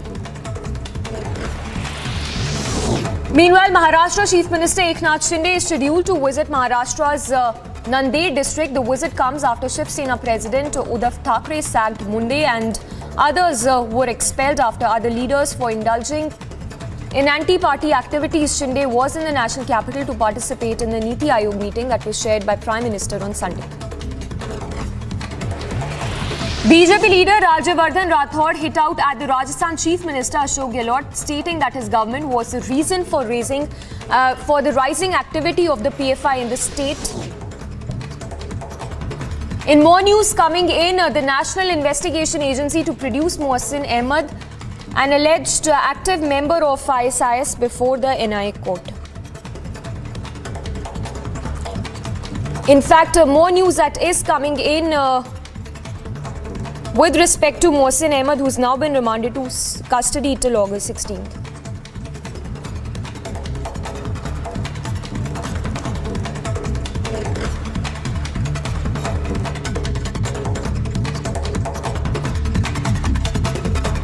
Well, on to more breaking news coming in. This one with regard to Shrikant Tyagi, who continues to be on the run. Remember, 12 teams have been formed by the Noida police to nab the accused, who is on the run as we speak. His luxury cars that have also been seized by the Noida police. So heavy action, the massive action that's been taken by the Yogi Corps as well as we speak. And what we are getting to know in the latest is that Tyagi is likely to surrender very soon. That's the big breaking coming in. With regard to the absconding, abusing Neta, with regard to this news that we've been tracking since early morning, Anuj is getting us those details. Anuj, if you could give us the big breaking that is coming in right now. Shrikant Tyagi, who's all set to surrender in a short while.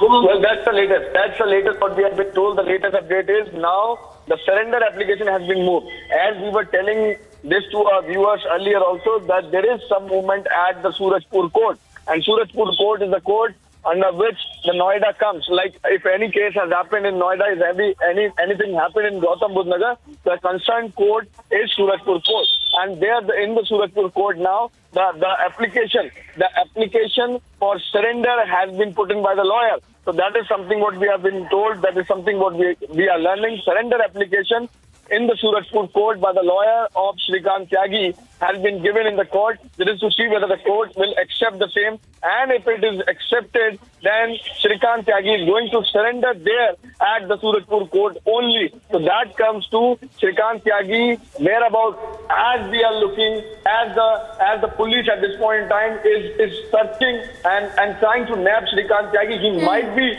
near about in Noida itself, in Gautam Budh Nagar itself, because that is why the application has been given in the Surajpur court. So application for surrender. So application for surrender. Surrendering process can be done once it will be allowed by the court. The application by the lawyer has been given. We are waiting for the update whether it is going to be accepted, and if it is going to be accepted, then the process will take place, the legal process will take place. He is going to surrender. FIR has been already registered, gangster has been already implemented. So under all these sections of the IPC he is going to be arrested. Then it is going to be in front of the court that what exactly is going to happen, the legalities will take place. But at this point in time, the latest what we are breaking is that the application has been moved for surrendering. This is going to be the surrender process of Shrikant Tyagi. We are waiting for the update from the Surajpur court. Yes. Yes, Anuj, a big breaking update that you're also getting us is that Shrikant Tyagi could very well be in Noida itself, because last time the news we received was that his location was traced to Uttarakhand. If you could give us more details on his present location that you're learning from your sources. Well, at this point in time, this is something which is where we are getting the hint, because the things has been moved to Surajpur court. And if this process will take place, then this is itself hinting toward the same, that Shrikant is expected to be here in the vicinity of Gautam Budh Nagar or itself in the Noida. As we were telling this to the viewers, that there is one more residence of Shrikant Tyagi which is in Noida, what I came to know, and he may be there or he may be reaching over there, but the location if we talk about, it is hinting toward the same. If we talk about this particular application which has been moved now in the Surajpur court, that his whereabout may be in the vicinity of Gautam Budh Nagar, because Noida, as we were telling this to our viewers earlier also, if anything happen in Noida, if we talk about the court or the legal, then one has to go to the Surajpur court. So in Surajpur court, the legal process has been taken by the lawyer of Shrikant Tyagi. There the application has been moved for surrendering, and this is going to be very, very important. If court allow for surrender, then they will have to submit the time, they will have to tell the details to the court that what is going to be the next course of action, as the court will be directing the same, that at this point in time the one has to surrender. So then it is going to be all in open that what exactly is going to be the next course of action. So we are waiting for the update from the Surajpur court now, that how the legalities is going to take place in this particular matter, how the judge is going to decide about the same, that what exactly is the next course of action. On one side, the teams has been constituted. We do know that 12 teams has been constituted. Yes. The 3 teams was there in Uttarakhand, 1 team was there in Lucknow, and whereas if we talk about the Noida, then in Noida also itself, all the premises related to Shrikant Tyagi is being searched. That is something what we are breaking since from the morning. But at this point in time, this is hinting on the same, that Shrikant is very much expected here in Gautam Budh Nagar vicinity, or maybe in Noida itself. But we are waiting for the update that what exactly is going to happen when we are talking about the update from the Surajpur court. If the application is accepted, then this is going to be the next procedure. And in next procedure, this is going to be decided when and where. When and where it is going to be decided, and it is going to be clear rather when Shrikant Tyagi is going to surrender in the Surajpur court. Yes. Yes, Anuj, so like you're telling us, while the surrender is expected to take place soon, we understand that there was a lot of action as well that happened at this Noida residential complex. If you could take us through the details as to how the Yogi cops have really cracked down, be it the illegal encroachment. कि police उसे हिरासत में लेगी, हिरासत में लेने के बाद पूछताछ करेगी, और पूछताछ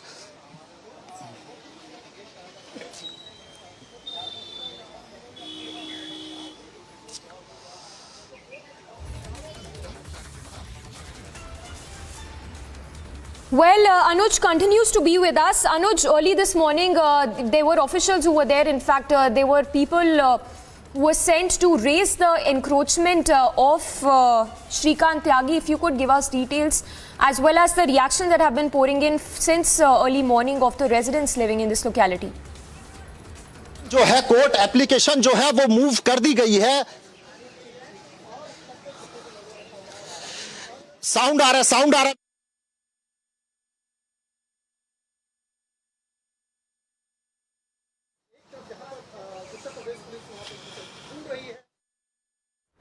Well, we'll go across to Anuj in just a bit. The visuals on your screens of from that very, in fact, location and that very day when the incident was reported, of how this so-called Neta who called himself who said that in fact he belonged to a particular party was seen hurling abuses at his neighbor.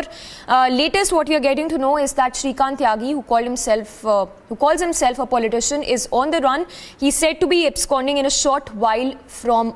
In fact, he's said to surrender in a short while from now, is what we are given to understand. Anuj remains with us. Anuj, if you could take us through the details of all the action that's been happening since early morning. Well, if we talk about the development which has taken place since from the morning, we have seen the Noida Authority officials was there in the premises, that is the Omex building. Amit Chaudhary is also reporting live. Anuj, stay with us. Amit, if you could give us the details that you're learning from your sources with regard to the surrender, which is expected to happen soon by Shrikant Tyagi.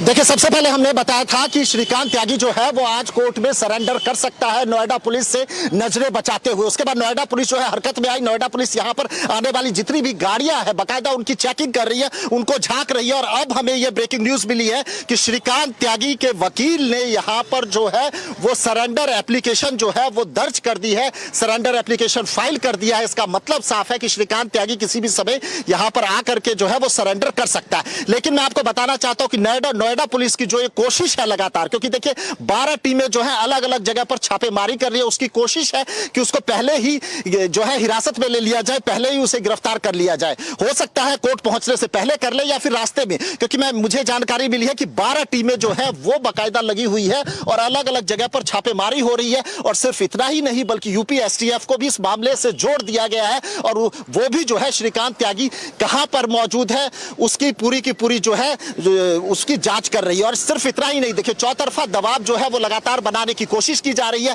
Bhangel में श्रीकांत त्यागी की जो है वो वहां पर market है, market में GST की टीम पहुंचती है और वहां पर करीब 18 दुकानें चिन्हित की गई है। बाकायदा उनको जो जीएसटी की टीम जो है वो सारे दस्तावेज लेकर पहुंची थी वहां पर। और अगर उसमें अवैध कंस्ट्रक्शन हुआ है या फिर ये दुकानें अवैध हैं तो मैं आपको बताना चाहता हूं कि उन पर भी बुलडोजर चल सकता है। जी हां, अगर ये दुकानें अवैध पाई जाती है तो उन पर भी बुलडोजर चल सकता है। और सिर्फ इतना ही नहीं, इस रसूखदार बदतमीज जो नेता है इसके पीछे और कौन से लोग हैं और क्या क्या जो है उसके सोर्स ऑफ इनकम क्या है, उस सबकी जो है वो जांच की जा रही है। बाकायदा नोएडा अथॉरिटी से भी डिटेल्स जो है वो मांगी जा रही है कि क्या भंगेल के अंदर भी, गांव के अंदर भी इनकी जमीनें हैं, घर हैं, इन सारी चीजों को लेकर के जो है जांच लगातार चल रही है। जी रहिए, अगर आप हमें बता सकते हैं श्रीकांत त्यागी की अभी लोकेशन क्या ट्रेस करी जा रही है?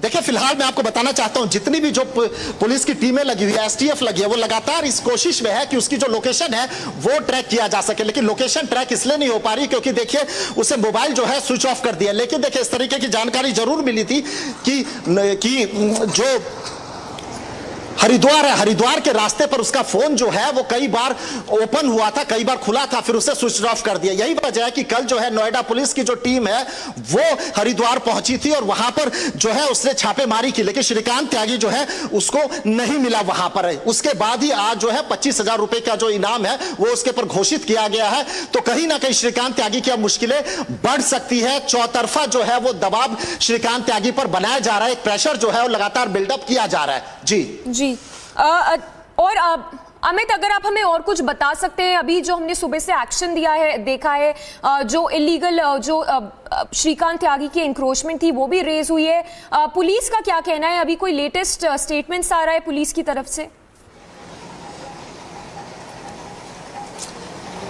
देखिए, पुलिस लगातार कोशिश में है कि श्रीकांत त्यागी को हिरासत में ले, हिरासत में लेकर पूछताछ करे, क्योंकि देखिए उसके पीछे कई जो है धाराओं में मामला दर्ज हुआ है, गैंगस्टर एक्ट के तहत मामला दर्ज हुआ है, तो उसकी गिरफ्तारी बनती है। और पुलिस की कोशिश रहेगी कि वो गिरफ्तार करे, हिरासत में ले, उससे पूछताछ करे, गिरफ्तार करे, उसके बाद फिर उसकी कोर्ट में पेशी करे। लेकिन वही श्रीकांत त्यागी जो है उसको पता है कि नोएडा पुलिस का सामना करना उसके लिए बहुत मुश्किल हो सकता है। यही वजह कि वो सीधे कोर्ट के अंदर आकर के अपने आप को सरेंडर करना चाह रहा है। और मैं आपको बताना बताना चाहूंगा कोर्ट परिसर के अंदर पुलिस जो है वो और ज्यादा बढ़ा दी गई है और अंदर वो तमाम लोग जिनका कोई काम नहीं है बाकायदा पूछताछ जो है वो पुलिस कर रही है कि अंदर जो लोग मौजूद हैं वो किस लिए आए हैं। मतलब साफ है कि पुलिस को यह शक है कि हो सकता है कि श्रीकांत त्यागी के और ज्यादा जो समर्थक हैं वो कोर्ट रूम के अंदर या कोर्ट परिसर में ना आ जाए। यही वजह कि एक एक शख्स से पूछताछ की जा रही है कि आखिर वो किस वजह से आई है। मीडिया को भी जो है कोर्ट से बाहर कर दिया गया है।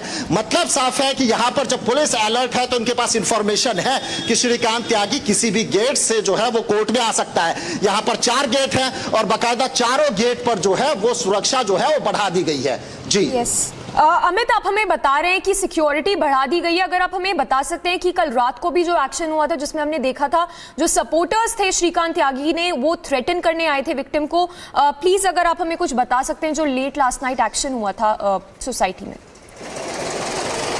बिल्कुल, देखिए मैं आपको बताना चाहता हूं कि 15 दबंग जो है 15 बाउंसर जो है वो सोसाइटी के अंदर पहुंच गए और वहां पर हंगामा करने लगे। उसके बाद जो सोसाइटी के जो और लोग हैं उन्होंने भी उनका विरोध किया और वहां पर जो है काफी देर तक जो है सरकार के खिलाफ, नोएडा पुलिस के खिलाफ जो है वहां पर प्रदर्शन भी हुआ। महेश शर्मा वहां पर जो सांसद है वो वहां पर पहुंचते हैं और किसी तरीके से माहौल को ठंडा करने की कोशिश करते हैं, लेकिन लोगों में गुस्सा बहुत ज्यादा था क्योंकि देखिए कहीं ना कहीं जिस तरीके से महेश शर्मा ने बोला था कि 24 घंटे के अंदर अंदर जो है उनको पकड़ लिया जाएगा, लेकिन देखिए 3 दिन से लगातार जो है पुलिस इधर उधर घूम रही है।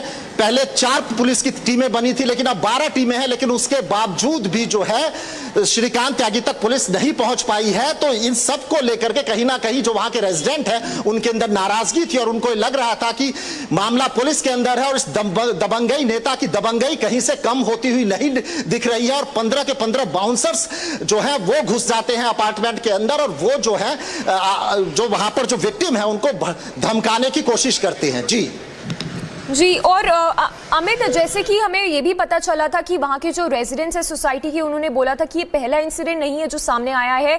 2 साल पहले भी ऐसा ही एक इंसिडेंट हुआ था। अगर आप हमें कुछ बता सकते हैं उस 2 साल पहले के इंसिडेंट के बारे में।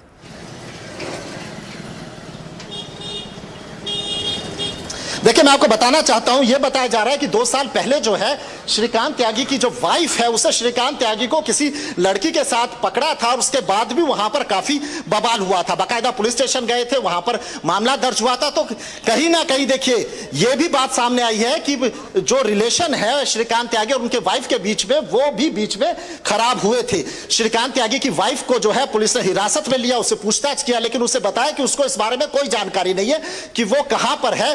क्योंकि देखिए उसके बाद उसका मैनेजर जो है, मैनेजर उसकी वाइफ समेत 4 लोगों को पुलिस ने हिरासत में लिया था, उनसे पूछताछ की, लेकिन उसके बाद भी श्रीकांत त्यागी कहां पर है इसकी कोई जानकारी नहीं मिली। हमें यह भी पता लगा था कि देखिए जो उसका जो गांव है भंगेल बताया जा रहा कि भंगेल में उसकी पुश्तैनी प्रॉपर्टी थी। अभी मैं आपको दिखाता हूं, देखिए गाड़ी आ रही है और इस गाड़ी को बाकायदा पूछा जा रहा है किसकी गाड़ी है, कहां जाना है, तो यही है। और इससे पहले मैं आपको बताना चाहूंगा कि दूर जो है वो बैरिकेटिंग भी लगी हुई है, बैरिकेटिंग उस तरफ लगी हुई है और वहां से भी जो गाड़ियां आ रही है बाकायदा उसकी जांच की जा रही है, छानबीन की जा रही है कि अंदर कौन लोग बैठे हैं। क्योंकि देखिए पुलिस को शक है कि वो सीधे कोर्ट के अंदर आ सकता है और आकर के कोर्ट के अंदर सरेंडर कर सकता है। और नोएडा पुलिस की कोशिश है कि श्रीकांत त्यागी को वो हिरासत में लेकर पूछताछ करे और उसके बाद गिरफ्तार करके उसे वो अपने हिसाब से कोर्ट में पेश करे। जी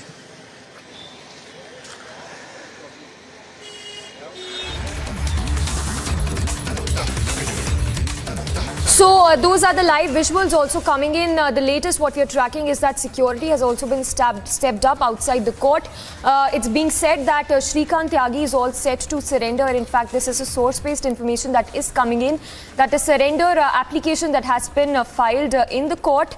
That's the latest what we are learning. So what we understand as of now is that Shrikant Tyagi, the so-called politician, is set to surrender in a short while from now. Remember, 12 teams have been formed by the police there to nab Shrikant Tyagi, who continues to be on the run for over 72 hours now. So it's been more than 3 days that Shrikant Tyagi has been absconding. Latest what we understand is that 12 teams of Noida police, in fact, that have been formed. It's a multi-state police team that have been formed to nab the accused Shrikant Tyagi. We have Amit who continues to be with us reporting live from that court where Shrikant Tyagi is all set to surrender. Amit, if you could give us once again the details of this bail application that has been filed in the court as we speak.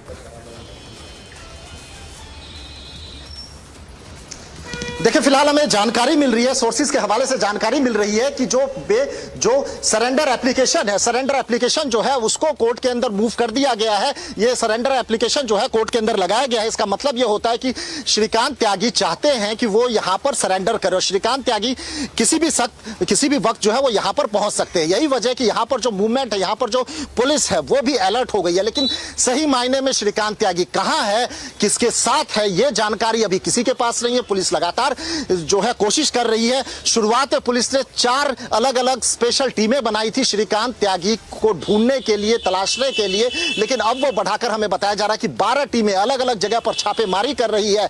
और मैं आपको यह भी बताता हूं कि मोदी नगर, जहां से श्रीकांत त्यागी ने अपने आप को यह बताया था कि वो बीजेपी की टिकट पर जो है वो विधानसभा चुनाव लड़ेगा और बाकायदा मोदी नगर को अपना विधानसभा क्षेत्र भी लिखता है, लेकिन उसे टिकट नहीं मिली थी। और फिलहाल ये जांच की जा रही है कि बीजेपी के साथ उसके क्या संबंध थे भी या नहीं थे, या फिर उसने एक अलग आइडेंटिटी अपनी जानबूझ के ऐसी बनाई थी, फोटोग्राफ्स वगैरह लगा करके, ताकि वो लोगों पर जो है वो अपना रसूख दिखा सके, लोगों पर जो है वो दबंगई कर सके। तो कहीं ना कहीं सारी चीजों की जो है वो जांच फिलहाल की जा रही है। और सिर्फ इतना ही नहीं, मैं आपको यह भी बताना चाहता हूं कि मोदी नगर भी पुलिस पहुंची थी और वहां पर भी छापेमारी की, वहां पर भी उसको ढूंढने की कोशिश की, लेकिन वो वहां पर भी नहीं मिला। मोदी नगर में उसका एक ऑफिस भी था, उस ऑफिस तक भी पहुंचते हैं, लेकिन अब वो ऑफिस नहीं है क्योंकि वो किराए पर उसने लिया था। इसके अलावा देखिए दिल्ली में और साथ ही में नोएडा में कहां उसकी प्रॉपर्टी है, इसकी पूरी जो है इसको लेकर के जो है इंफॉर्मेशन जुटाई जा रही है। हमें जानकारी मिल रही है कि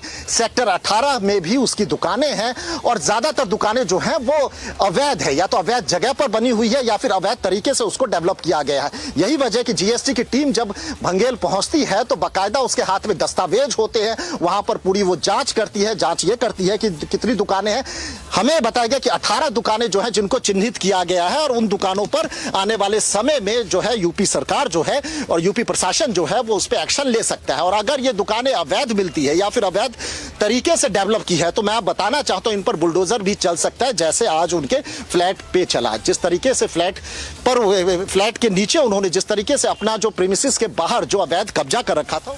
उत्तर प्रदेश शासन और डीजीपी यूपी की तरफ से ये स्पष्ट किया जा चुका है कि इस तरह की घटनाएं कतई बर्दाश्त नहीं की जाएंगी।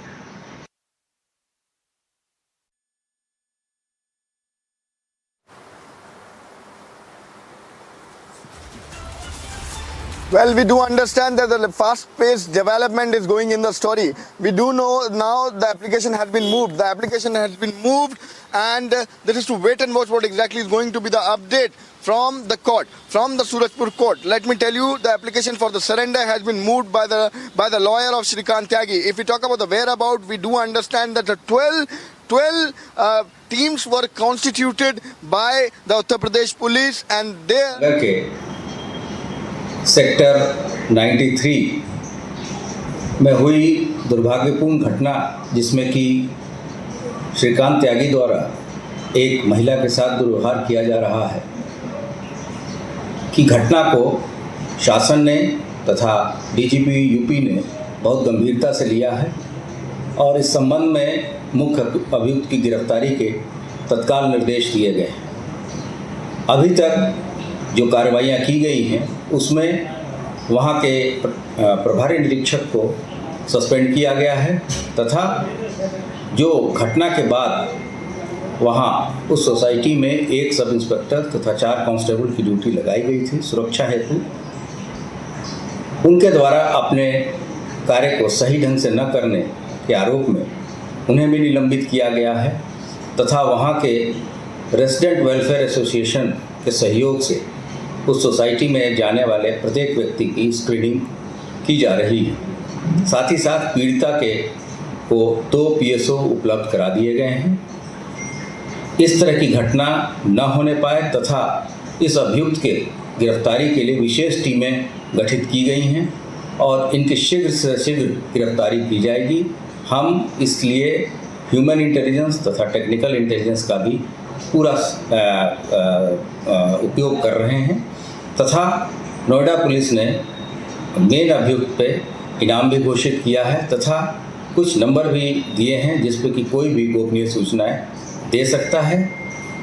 उत्तर प्रदेश शासन और डीजीपी यूपी की तरफ से ये स्पष्ट किया जा चुका है कि इस तरह की घटनाएं कतई बर्दाश्त नहीं की। So the big news break coming at this hour is that Shrikant Tyagi is all set to surrender. This is a source-based information that we are breaking this hour. In fact, those are the visuals. In fact, these are the visuals that we are playing on our screens right now. This is the illegal, the encroachment of Shrikant Tyagi that was raised earlier this morning. As you can see, in fact, this is the visual, the video that also went viral in which we saw how the so-called Neta was seen hurling abuses. He was seen heckling and even threatening his neighbor. In the visuals you can see this is the man who's been absconding for over 72 hours now. It's been more than 3 days. Yogi cops there of course have jumped into action. It's been 3 days that he's been on the run. 12 teams to be precise have been formed to nab the accused. Latest what we are understanding as of now is that Shrikant Tyagi is all set to surrender as well. In fact, if we can show you these visuals, this is of the illegal encroachment. This is the illegal property belonging to Shrikant Tyagi that was raised by the officials earlier this morning. So mega action there by the Yogi top cops. Also significant to note here that the residents who have also hailed this action by the officials there, saying that this is in fact a welcome move. Remember, another point to be noted here is that the residents were quoted as saying that this is not one of a kind incident. This has happened in the past when Shrikant Tyagi has been doing such acts in the past as well. In fact, just to put this into context, remember how this video that went viral in which we also heard Shrikant Tyagi hurling abuses, he was seen heckling, he was seen threatening his neighbor. A lot of face-off political reactions as well that also came in following in fact, the Twitter bio of Shrikant Tyagi in which he called himself that he belonged to a particular party, whereas the party BJP there making it very clear that he does not belong to the party. So a lot of swift action there taking place as we speak. In fact, this is the visual in which you can see the dramatic visuals that came in earlier this morning in which we saw how the bulldozers were roped in to pull down, to take down the illegal property belonging to Shrikant Tyagi. So the big news break this hour is of the surrender of Shrikant Tyagi, which we can expect in a short while from now. This is with after the bail application that was also moved in the court. Republic there live from that particular court where Shrikant Tyagi is all set to surrender as per sources. Remember, security has also been enhanced. This of course comes in the backdrop of the late night action as well, where we saw how the supporters of Shrikant Tyagi were seen protesting at that very complex where the whole incident unraveled. So a lot of swift action as we speak. We'll go across to our reporters as well to get us the latest that they are learning. But the big news break this hour is that after a multi-state action by the police officials, in fact, what we understand as of now is that Shrikant Tyagi is all set to surrender as we speak. These are the live, in fact, these are the visuals of the bulldozer action. The bulldozer rolling into the property belonging to Shrikant Tyagi, which is an illegal property that was raised earlier today by the officials in Noida itself. So a lot of updates coming in as we speak. What we are getting to know in the latest is that Shrikant Tyagi, who's all set to surrender because it seems from what it appears as of now is that Shrikant Tyagi really does not have a lot of options in his hand, and that is primarily because a lot of searches that are being conducted not just in UP, not just in Lucknow, not just in Noida. Searches were conducted earlier this morning in Uttarakhand, in other states as well, in fact in Punjab for that matter. Also important to note here that the location of Shrikant Tyagi was earlier traced to be in Haridwar. However, in the latest what we are getting to know, reporters telling us that he could very well, Shrikant Tyagi could be very well in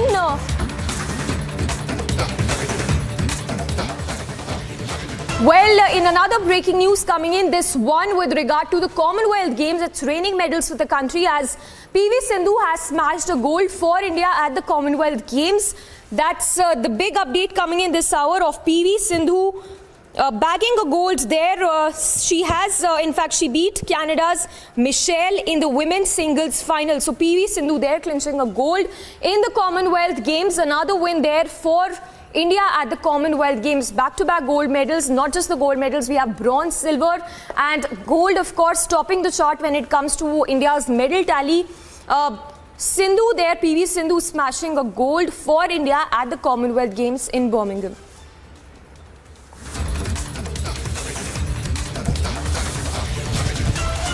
Well, that's the latest big news break of this hour. PV Sindhu bringing laurels to the country, winning a gold there at the Commonwealth Games, and this after she beat Canada's Michelle in the women's singles final that were held in a short while back.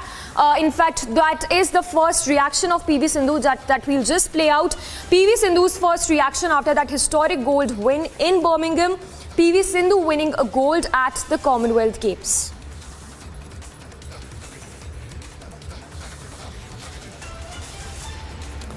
So, PV Sindhu there, who's now won a gold for the country at the Commonwealth Games. She beat Canada's Michelle in the women's singles final is what we understand. So, with this, India's medal tally further rising. Remember, India has already jumped to number 4 in the Commonwealth Games. So, India's ranking only rising with each passing day at the Commonwealth Games as more and more athletes bringing laurels for the country. This time it's PV Sindhu who has clinched a gold at the Commonwealth Games.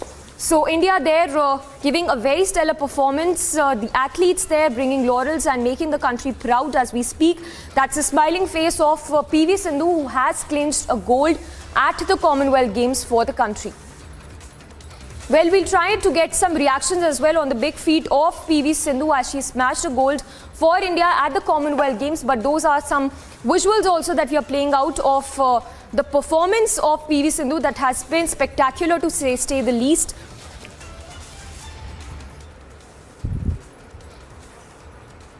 Well, we have Yogeshwar Dutt also joining us on the phone line. A very stellar victory indeed for PV Sindhu. If I can get your first reaction to the another gold that India has clinched. This time it's PV Sindhu for that matter. सभी को नमस्कार। और बड़े खुशी की बात है ये हमारे लिए कि पीवी सिंधु ने CWG में स्वर्ण पदक जीता है। और इस बार हमारे खिलाड़ियों का प्रदर्शन बड़ा बेहतर रहा है। बात चाहे वेट लिफ्टिंग की हो, रेसलिंग की हो, एथलेटिक्स की हो।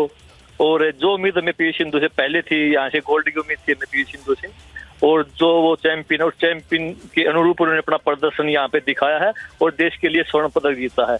और हिंदुस्तान के हर खिलाड़ी ने इस बार कमाल किया है, बड़ी अच्छी परफॉर्मेंस दी है भारतीय दल ने।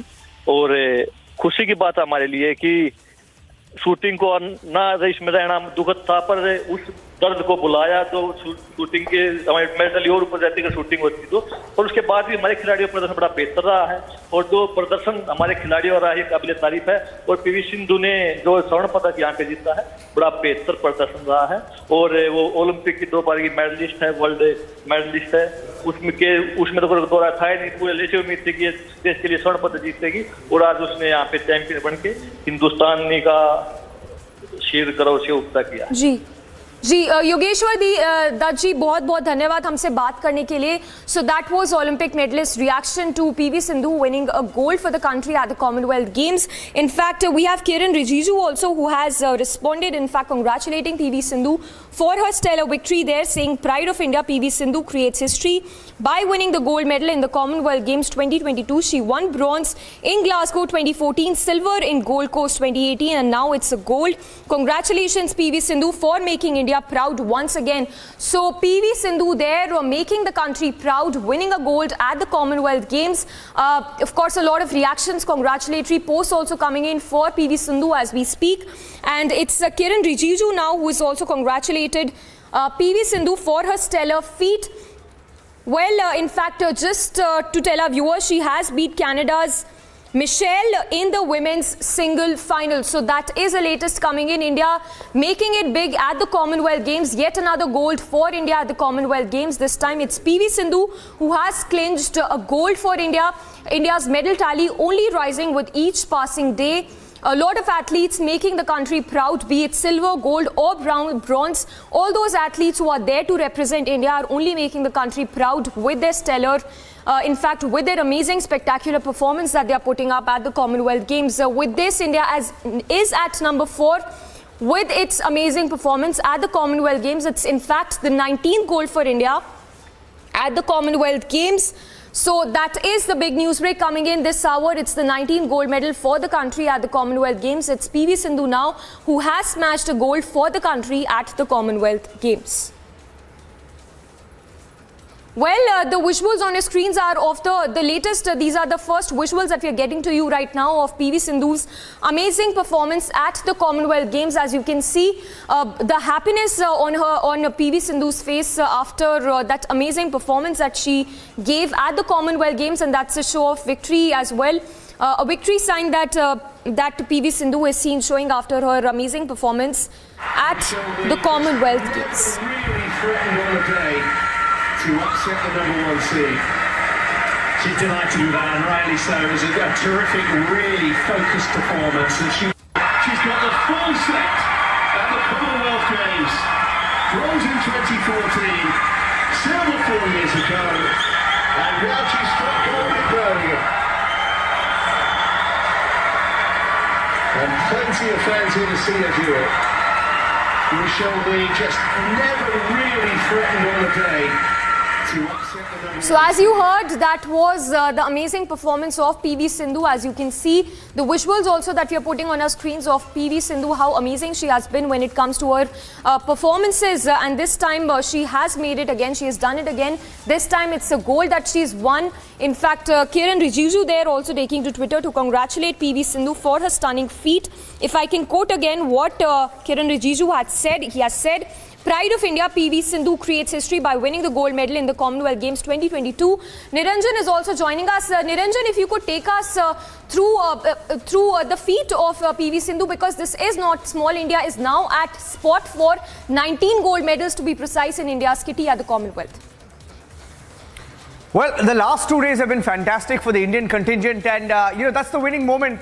I'm just going to put out the winning moment for you. That's on the screen right now. That's PV Sindhu smashing a gold for India. And just to tell you, just a few months back, you had PV Sindhu win that medal in Tokyo, and now a gold medal at the Commonwealth Games in Birmingham. Her first CWG gold. So if you look at the different medals that PV Sindhu has won over the years, PV Sindhu, I'm just taking you through the medal tallies, right? I mean, all the different, laurels she's won for India. At the Olympics in 2016, the silver medal. She won the bronze at the Tokyo women's singles. So she has 2 Olympic medals to her names. A silver in Rio de Janeiro in 2016, and in the Tokyo Olympics, she has won a bronze medal. She's won the gold at the 2019 Basel women's singles. A silver in 2017 Glasgow. These are the World Championships. A silver in 2018. Another bronze in 2013. Another bronze in 2014, and these are just the World Championships. And in the Uber Cup, she's won the 2014 Uber Cup. She's won the 2016, Uber Cup in Kunshan. In the Asian Games, she's won a silver. In 2018, Jakarta. In 2014, she's won a bronze in the Incheon as part of the women's team. Look at a Commonwealth record in 2022. In 2022, it's her first women's singles gold. It's her first women's singles gold, and she's got a 2018 mixed team gold in Commonwealth Games. So in the Commonwealth Games, if there was one medal that she hadn't won, that was the gold in the women's singles, and PV Sindhu has now won that medal as well. She's won the women's gold before, and for India, what a feat. That's another trophy in her cabinet. That's one medal that she really would have wanted to have up there. She wanted a gold in the singles event. She's got that. In the Commonwealth Games, she's won a silver in the women's singles. She won the silver in the 2018 edition, a gold in the 2022 edition. She's also won the silver in the mixed team this year at Birmingham. And in 2014 Glasgow, where it all started for her, she won the women's singles bronze medal. So look at the journey of PV Sindhu. Started in Commonwealth Games, started with a bronze in 2014, managed the silver in 2018, and then a gold in 2022. It's a fantastic progression, isn't it? I mean, it's a dream come true for any athlete. Bronze, silver, gold in 3 consecutive editions, and that's been the journey of PV Sindhu. Fantastic athlete, very, very proud, and the entire country is proud of her achievement. Can I just play out that winning moment once again? The winning moment of PV Sindhu. Now a gold medalist at the CWG, bronze in 2014, silver in 2018, gold in 2022. She goes for gold each time, and she's done it. That's the journey of PV Sindhu. Let's look at that winning moment once again. Bronze in 2014, silver 4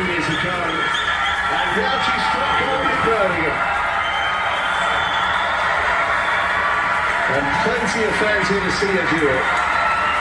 Michelle Lee just never really threatened on the day to upset the #1 seed. She's delighted with that, and rightly so. It was a terrific, really focused performance, and she's got the full set at the Commonwealth Games. Bronze in 2014. Amity has been ranked India's #1 not-for-profit private university for 9 years, with top 10 ranked institutions in management, engineering, biotech, law, masscom, telecom, hospitality, fashion and more. Yet another top ranking for Amity University. This full road has been blocked by the Congress workers, the high voltage drama. Nancy Pelosi lands in Taiwan.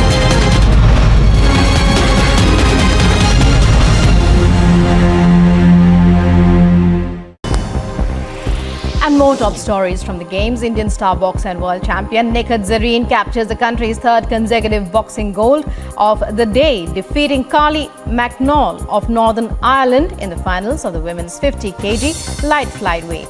At the ongoing Commonwealth Games in Birmingham, Zareen lived up to her world champion status as she dominated Carly across all 3 rounds, winning 5-0 on the basis of points scored. बहुत खुश हूँ मैं कि अपने देश के लिए मैंने गोल्ड मेडल जीता है। वर्ल्ड चैंपियनशिप के बाद मेरा नेक्स्ट मेजर कंपटीशन यही था, तो लोगों की उम्मीद थी मेरे से कि मैं यहाँ पे भी गोल्ड जीतूँ, बट हाँ फाइनली मैं गोल्ड मेडल जीतूँ यहाँ पे, तो मुझे बहुत खुशी हो रही है। Boxer Neetu Gangas clinches gold after defeating England's Demi Jade Rezdan in the final of the women's 48 kg category at the Commonwealth Games. And on Sunday, she won on the basis of points 5-0 over her English opponent.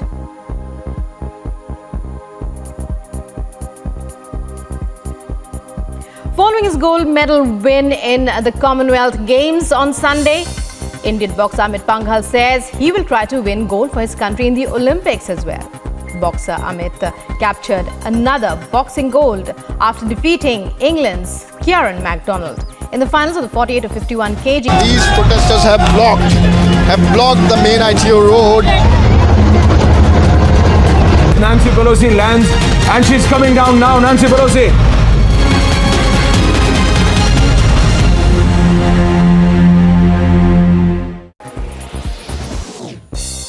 Eldos Paul leads India's historic 1-2 finish in the men's triple jump as he wins a rare gold medal in track and field events, followed by fellow Kerala athlete Abdullah Abu Bakar on Sunday.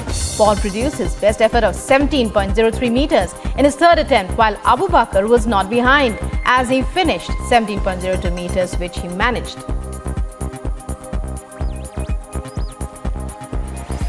And the Indian men's doubles duo of Achanta Sharath Kamal and Sathya Gyanshekaran bagged the silver in the men's doubles final at the ongoing games in Birmingham on Saturday. The ace paddlers Kamal and Sathya were at their best during the match as they crushed their opponent 11-8 in the first games and did not really allow the English players to be in a position of advantage. China's embassy has sought an urgent meeting with senior Sri Lankan authorities after Colombo sought a deferment of the planned docking of a high-tech Chinese research vessel at the strategic Hambantota port, over which India has raised concerns. Other international news, President Volodymyr Zelensky congratulated Ukrainian military aviators, handing out awards on Air Force Day, celebrated on the first Sunday of August. During his address, he said that every task completed by the Air Force has saved the lives of citizens. The Russian military has informed that up to 200 Ukrainian servicemen were killed in the Donetsk region and over 100 in Kharkiv. The Defense Ministry informed that the Russian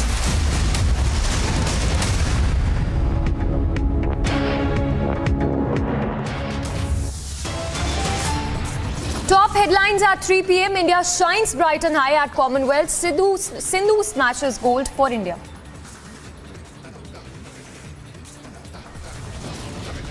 ED news tightens against Raut as he is now packed off till August 22 to be locked up in Arthur Jail. in Mumbai. Big buzz as Nitish speaks to Sonia Gandhi. Is JDU BJP breakup likely in Bihar? After Congress, RJD extends support to Nitish is a mega anti-BJP front in the making now.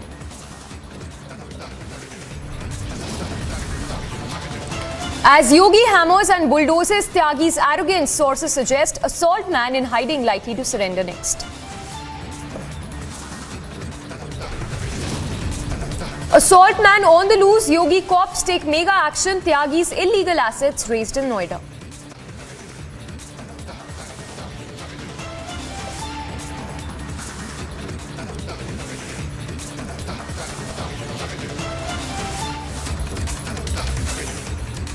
Well, the big story this hour of the big feat of PV Sindhu, who has clinched a gold at the Commonwealth Games. The visuals on your screens are from that winning moment of PV Sindhu. As you can see, the happiness on her face as she clinched a gold at the Commonwealth Games. In fact, we have Anurag Thakur, also the Union Minister, who has congratulated PV Sindhu. In fact, if I can read out what Anurag Thakur has said in his social media post, where he says that the brilliance of PV Sindhu creates history once again.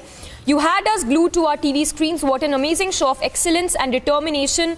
We have our executive editor Niranjan also joining us. Niranjan, if you could talk to us about this big feat of PV Sindhu. Yeah, thank you for that. You know, if there was one medal that Sindhu really wanted, that would have been the gold medal at the CWG. She's won a bronze in 2014, a silver in 2018, almost as if a progression now in 2022. That gold medal that she wanted, Ashwini Nachappa is also on the phone line, former Indian athlete. Ashwini Nachappa, what a moment, PV Sindhu once again, making India proud, holding that Tiranga, flying high for the Indian contingent, which has made us all so proud in Birmingham. Ashwini Nachappa. Absolutely, absolutely. I think the progression, as you rightly said, from bronze, silver, and now the gold. I think this medal had eluded her, and I think, if you go by the stats, she has been doing well in the past, and this is something that she wanted in her kitty, the gold medal. She has gone for it, and I think throughout her matches, there's been consistent performance of hers in the CWG, so it's great achievement.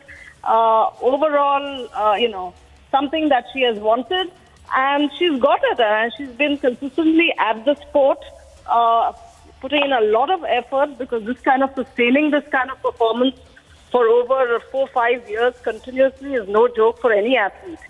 So it's a great performance. Congratulations to Sindhu and to her family for supporting her in this journey. Yeah, and such a role model, isn't it, for athletes, Ashwini? And especially in the last, since 2016, since she won that bronze in the Olympics, she's only been growing with every single tournament, every single, big league. There's not one tournament where this athlete where she hasn't really won a medal. Yeah, in the last couple of big tournaments, she's come close to winning but hasn't won. But you can see the consistency in her performance, being at the semi-finals, not coming up to the finals maybe, because at that level you can, you can win some, you can lose some. But she has been a role model for the last 5-6 years. And I think when you have role models in every sport, the sport grows bigger and bigger. So did Neeraj Chopra. Today you have javelin all across India, javelin championship. And that's what Sindhu has done for the sport. So every such athlete is a role model, not just for the upcoming athletes, but for the entire nations. We need such real-time heroes. Absolutely. Ashwini Nachappa, thank you for speaking to Republic TV. Ashwini Nachappa, former Indian athlete, a champion herself, speaking to Republic on a day when PV Sindhu has won that elusive gold. She wanted that elusive gold, not in her cabinet yet, but now she's got it. She can talk about it, she can flaunt it. What a moment for PV Sindhu, India's champion badminton player there. That's the winning moment, as tweeted by Kiran Rijiju, Union Minister. She's won her game against Michelle Lee in the badminton gold medal game. In the women's singles, if there was one medal that she hadn't won so far in her career, it was the gold, and she's won that as well right now. As far as PV Sindhu's record is concerned, she's won an Olympic silver, Olympic bronze. She's won the gold at the World Championship. She's won a bronze at the Upa Cup. She's won a silver in the Asian Games, and at the Commonwealth Games. She's got 3 gold medals so far. One in the women's singles, which is she's just won now, and in 2018 as well in Gold Coast she won the gold for the mixed team event, and a silver for the women's singles in 2018, and a silver for the mixed team this year. And in 2014 in Glasgow, she won a bronze in the women's singles. In the Asian Championship, Sindhu has also been able to win 2 bronze medals. And Sindhu's father joining us, Mr. P.V. Ramana. Sir, good afternoon. What a fantastic moment for you and your family. And we're all very proud of P.V. Sindhu, sir. Very, very proud moment, sir. Yeah, thank you, sir. Thank you so much. That winning the gold is not that easy in any of the tournaments. So I'm glad that she has come. She's now coming back with the gold medal. So we are so happy, and we are just waiting for her arrival. Did you talk to her before this game? Because if there was one medal that she hadn't won, Mr. Ramana, if there was one medal she hadn't won, that was this Commonwealth gold, you know? Yeah. You are correct that she has bronze, she has silver, and this was the one medal which she doesn't have in her victory parade. So, you know, it's a great moment, and she has now all the 3 colors, and hope we are just eagerly waiting for her, returning back to home. Yeah, did you manage to speak to her, Mr. Ramana, after this victory, or you haven't spoken yet? No, sir. After the match, no. Only before the match I could speak to her because, she had some sort of, pain in her ankle. I think you might have seen while playing, she has taped only for semi-finals and finals. Yeah. So, yeah. But now, I'm so glad that, the physios have taken good care of her, and the fitness trainer and the coach, everybody has motivated her, and I'm glad that she's coming back with the gold. Sir, tell me one thing. Now, see, we've been tracking her career, right? I mean, there's not a single medal that she hasn't won. I mean, from the Olympics in 2016, and then last year in Tokyo, and she's won everything that there is, right? And I'm sure she's really hungry to win many more golds. I'm sure she will want to, if she really trains hard, she will want to go for that gold in the Olympics. That's the only medal that she hasn't won so far. But tell us a little bit about what was going on in her head, in her mind when she went into Birmingham. Sir, hello. Yeah, go ahead, sir. No, I couldn't get because I was just going down. People have come. You think she'll now go for that gold in the Olympics? You think is that what she's going to train to do, sir? Will she now go for that gold in the next Olympics? That will only be the only Olympics. Sure. Yeah. Yeah, sure, sir, sure. Because that was definitely we'll work hard, and we'll try to get our gold. Try to get our gold in the Olympics too, because our country is also really excellently giving her all the support. So I hope definitely we will work hard for that. Yes. Thank you so much. Thank you so much, Mr. Ramana. Such a good feeling talking to you, sir. Once again, that was P.V. Ramana, P.V. Sindhu's father. I think Anurag Thakur is on the phone line. Union Minister. Anurag Thakur ji, can you hear me, sir? Good afternoon. Yes, I can. Good afternoon. Very good afternoon. P.V. Sindhu, that gold medal was missing for her at the CWG. She's now got that. I don't think there's anything left for P.V. Sindhu now. Yes, why not? I mean, bronze and silver, now gold. She has improved and once again proved as well, whether it was Olympics in Rio and in Tokyo. She was the only woman athlete who could win a medal at Olympics, in consecutive Olympics. I mean, that is one. On the Commonwealth Games, she is from bronze, silver, now to gold medal. Clearly shows the kind of player P.V. Sindhu is. And I'm sure a lot of youngsters can learn from her achievements. She inspires a lot of Indians. And we have seen in the past couple of years how numbers of Indians are getting involved in various sports, whether it is badminton or other sports. And sports persons like P.V. Sindhu really inspires a lot of young Indians. Anurag Thakurji, you speak to a lot of athletes, you interact with a lot of athletes, and you would have seen many athletes. You yourself are an athlete. Now, what is it about Sindhu that makes her such a champion? In the last 8 years, there's never been a dull moment for this athlete. I think one is discipline, hard work. And the second is your hunger to achieve more and more in life. She didn't stop after her achievement in the Tokyo Olympics. She was focused back on the court wanted to have her coach. She spoke to me. We provided her coach what she wanted. And I'm glad that she has proved again. And that is why I said, she is not stopping here. You said, what next for PV Sindhu? We don't know what next for her. What all we can say is, she is one of the rare athletes, one of the such players who have won medal in Rio and in Tokyo Olympics. At the same time, bronze, silver, now gold medal in the Commonwealth Games. Absolutely. One last question, Mr. Thakur. The performance of India's contingent and, of course, final day, and you've seen last 48 hours has been fantastic with the wrestlers especially coming in and, taking the tally up to 56 now. A word for the contingent, sir. Anurag ji. You don't have to worry about what, because before the tournament, we also provide them all kind of facilities from boarding, lodging, training to participation at the national or at the international level. All the expenses have been taken care by the Government of India under the Target Olympic Podium Scheme. Not only that, we also provide 6 lakh rupees per annum out of pocket allowance to these players who are selected under the Target Olympic Podium Scheme. Apart from the thousands of players are also selected and put in the accredited academies where their expenses of the training is also being taken care up to 5 lakh rupees per player by the Government of India. The budget has been increased from 860 crore rupees to 2,300 crore rupees in few years' time.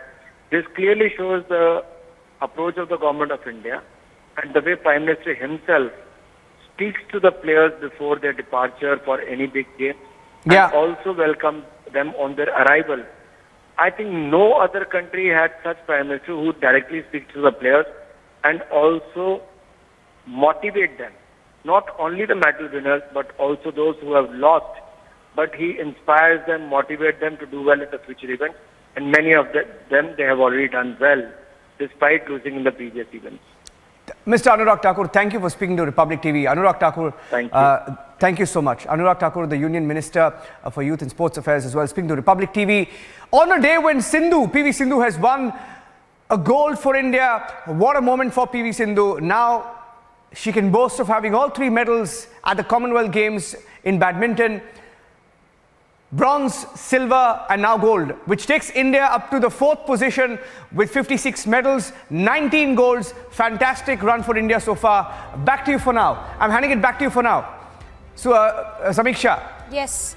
Well, thank you for that. So, Niranjan getting us all those details and speaking exclusively to Republic, Anurag Thakur lauding the feat of PV Sindhu. In 2014, silver 4 years ago, and now she struck gold in Birmingham. And plenty of fans here to see her do it. Michelle Lee just never really threatened on the day to upset the #1 seed. She's delighted with that, and rightly so. It was a terrific, really. She's got the full set at the Commonwealth Games. Bronze in 2014, silver 4 years ago, and now she's struck gold. She's got the full set at the Commonwealth Games. Bronze in 2014, silver 4 years ago, and now she's struck gold in Birmingham. And plenty of fans here to see her do it. Michelle Lee just never really threatened on the day.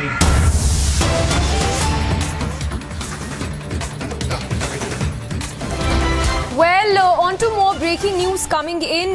This one with regard to a VVIP racism that has come to light from Chennai, which has also been captured on cameras, a mobile footage from the scene that has went viral, where an ambulance was made to wait until a group of cars that came along with a minister passed through the road. So an ambulance that was made to wait only because the minister's convoy had to pass through that particular road. In fact, the visuals on your screens as well, where the ambulance with a patient inside had to wait because there was a minister's convoy that had to pass through that very same locations. So VVIP racism coming to light from Chennai. We'll go across to our reporters to get us more details on this.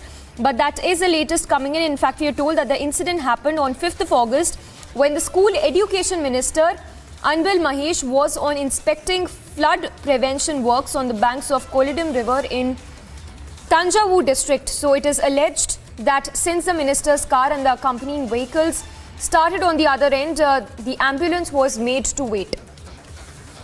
Varshini is also joining us. Varshini, that's a clear case of VVIP racism that's coming to light from Chennai. Give us more details. Well, if you see, this situation is definitely an unfortunate one that has taken place in the Trichy district, in Tanjavur district, and there we can see that the School Education Minister Anbil Mahesh had been going for a flood-related inspection work and to take care of the prevention work for the flood-related issues, since there has been a lot of flood predictions near the coastal areas of Tanjavur, etc. Therefore, he had been going around inspecting those areas. While this was happening near the Anaikarai Bridge, we hear that since the minister's convoy, along with his other accompanied officials from the School Education Department, also had been coming along with them, and when those vehicles were, they started on the bridge, we hear that immediately the ambulance and other vehicles that was also trying to cross the bridge from the other end were stopped. Particularly, ambulance was being stopped halfway so that the minister's convoy could pass over through the bridge and move on to their next destination. This has definitely come as a shock, as a mobile phone video that has recorded the whole scenario happening over there has been recorded, and now it is going viral on social media, which has definitely shocked the people of Tamil Nadu. This is an unacceptable thing. It's what the people have started to say about halting an ambulance and letting a minister pass by is definitely not getting much good reactions from the people, and this is definitely a condemnable thing, is what the people of Tamil Nadu feel so far. All right, Varshini, they're getting us all those details. Varshini, thanks so much. So that's the shocking case that's coming to light from Chennai, where a VVIP racism was on display in full swing. As a minister's cavalcade passed through the area, the ambulance was made to wait.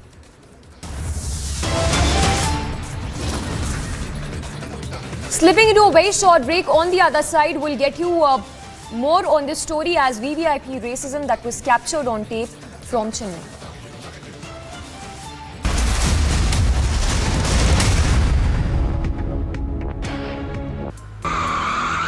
In a shocking incident coming into light from Uttar Pradesh's Mainpuri, Samajwadi Party leader Devendra Singh Yadav's car was hit by a truck. The car was later dragged for more than 500 meters. Police authorities have informed that further probe is underway. Mainpuri Samajwadi party के जिलाध्यक्ष देवेंद्र सिंह यादव जी आज अपनी Brezza गाड़ी से कहीं जा रहे थे, तो मैनपुरी में करहल चौराहे के निकट भदावर हाउस के पास उनकी ब्रेजा गाड़ी हरियाणा नंबर के एक ट्रक से दुर्घटनाग्रस्त हो गई। पुलिस कर्मियों द्वारा तत्काल चालक को हिरासत में लिया गया। चालक विनय यादव चौबिया इटावा का रहने वाला है। संपूर्ण पहलुओं की गहनता से छानबीन की जा रही है। अभी कोई तहरीर प्राप्त नहीं हुआ है। तहरीर प्राप्त होते ही आवश्यक वैधानिक कार्रवाई की जाएगी। Bureau Report, Republic TV.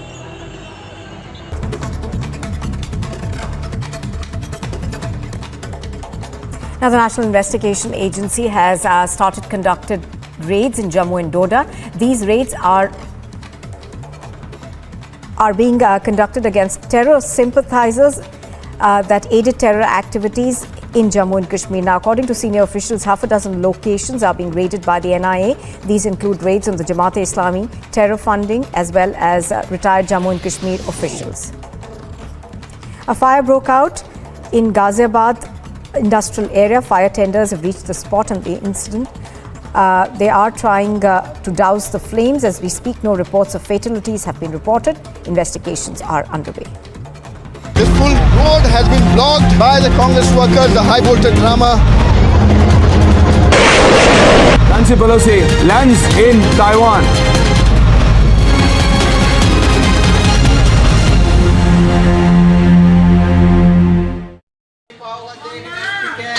A shocking incident of stampede from Rajasthan's Sikar district. A stampede broke out in the monthly fair of Khatu Shyamji temple. The stampede broke out at 5 a.m. in the morning. The stampede took place due to heavy influx of devotees at the entrance of the main gate of the temple. The police reached the spot and started the relief work. All the injured have been admitted to a nearby hospital. According to the reports, the CCTV camera of the entire Khatu Sham temple in and outside is also being intervened and also being investigated in this entire incident of 3 killings of women and the injured people as well. The injured are receiving proper treatment at Jaipur Hospital. Rajasthan government is also looking into the matter. In the Khatu Sham temple incident, the investigation has started and is being carried out. Now, following the demolition of politician Shrikant Tyagi's illegal house, the leader remains on the run. Sources telling Republic that Shrikant Tyagi to surrender soon. Following UP government's zero tolerance policy, Noida police slapped gangster act on Shrikant Tyagi and his properties are likely to be attached. Meanwhile, his supporters also turned up at the housing complex shouting slogans and asked for the address of the victims.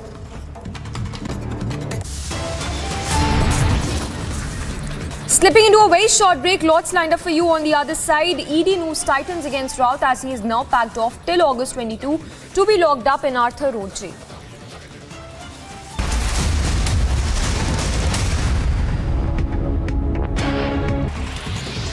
After the BJP MP Ranjita Kohli was attacked by the mining mafia, Kohli will now be protesting against illegal mining. And the minister, who's the mining minister, in fact, Zahida Khan, she's further stated that illegal mining trucks tried to kill her, and if she'd not jumped out of her car, she would have died. Meanwhile, slogans are being raised against these illegal mining activities and the minister, Zahida Khan. Gujarat's Chief Minister Bhupendra Patel has arrived in Ahmedabad to participate in the Azadi Ka Amrit Mahotsav along with students. Azadi Ka Amrit Mahotsav is an initiative of the Indian government to celebrate and commemorate 75 years of independence. China's embassy has sought an urgent meeting with senior Sri Lankan authorities after Colombo sought a deferment of the planned docking of a high-tech Chinese research vessel at the strategic Hambantota port, over which India has raised concerns. Other international news, President Volodymyr Zelensky congratulated Ukrainian military aviators, handing out awards on Air Force Day, celebrated on the first Sunday of August. During his address, he said that every task completed by the Air Force has saved the lives of citizens. The Russian military has informed that up to 200 Ukrainian servicemen were killed in the Donetsk region and over 100 in Kharkiv. The Defense Ministry informed that the Russian missiles hit an agricultural enterprise in Artemivsk, killing 130 Ukrainian servicemen and another 70 soldiers too. Israeli and Palestinian militants in the Gaza Strip were exchanging fire in the worst bout of cross-border violence since an 11-day war between Israel and Hamas last year. Israel claims it has killed a senior Islamic Jihad commander in an airstrike on an apartment building in a crowded Gaza refugee camp.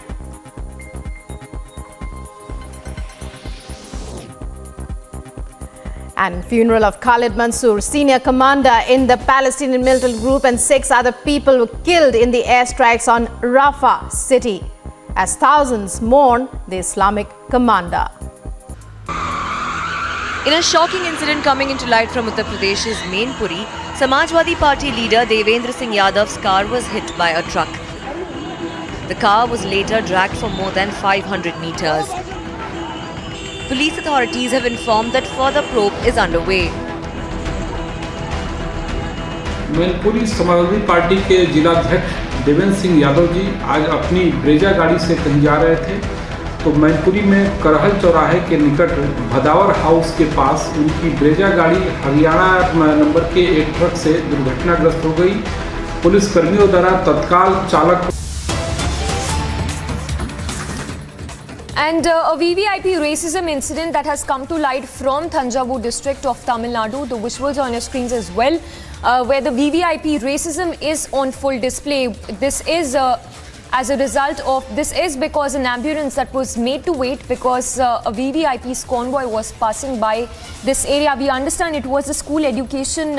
It was when a minister was passing through this particular area. Well, it was a VVIP person. We'll try and get more details as to on the VVIP's person's convoy was passing through this area for which the ambulance was made to wait for a couple of hours. This incident coming to light from Tamil Nadu's Thanjavur, where a VVIP racism incident has come to light. This incident, we are told, happened on 5th of August when a VVIP's convoy was passing through this particular area, as a result of which the ambulance was made to wait. This incident was reported on 5th of August. We understand when the ambulance was made to wait until the cavalcade passed through this area. We have Varshini reporting live on this story. Varshini, if you could give us more details of this VVIP racism that has come to light from the Thanjavur district. Well, this is definitely a shocker that has taken place in the Thanjavur district in Tiruvadai Marudu, So she has got that, all the three colors, and it's a great moment for not only for me, for the entire nation too. Definitely a tough match. We have been seeing quarterfinals, semi-finals also. How do you see, because a lot of training, a lot of coaching has gone through in all of this? Yeah, of course, I was also talking to her, and no player we can take it easy. Gojinvi, she was a junior world champion. Yojamin also has a couple of victories in her credit. And the way she has played with Gojinvi, I think you have seen the quarterfinal match. Yes. And that girl has really played well, and it was a three-setter. And later, Yojamin also, it was 21-19 and 21-17. It was not that easy. But I was only worried about her ankle bit. You know, she had a pain in her ankle, but thanks to my physios, Evangeline, fitness trainer Shrikant, and the coach, and Heath Matthew, who has been asked by Sai to go and help Lakshya Sen, and he has helped Sindhu also. So that way, and thanks to all of these people and Sports Authority of India, my Badminton Association of India, and one and all, especially to the press who are, giving her all the encouragement right from the childhood, A player only wants to see when they are very small, like, under 10 or under 13, their photographs in paper. And even now, if your photograph is there on the paper, really you'll enjoy it, and that is one motivation. So with all these things, Sindhu is slowly going forward and forward, and I wish that in the Asian Games and next coming Olympics also, God will bless her with some medals. You spoke to her, sir, after she won the medal. Did you speak to her? No, I am just speaking to all of you right now. I didn't speak to her because when immediately the medal ceremony was there. Right. So most probably once I complete this, then I'll speak to her. Right. Thank you so much. Thank you.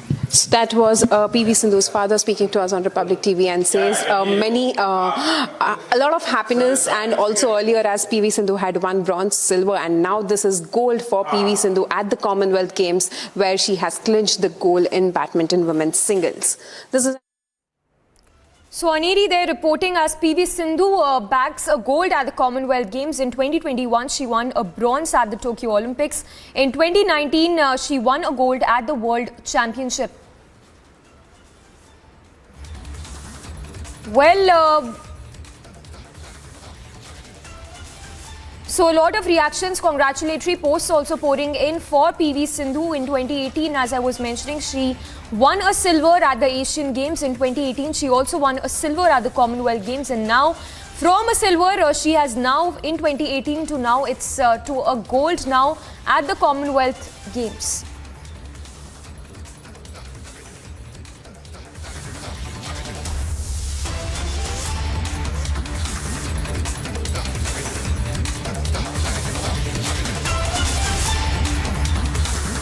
So PV Sindhu there making the country proud at the Commonwealth Games in 2022.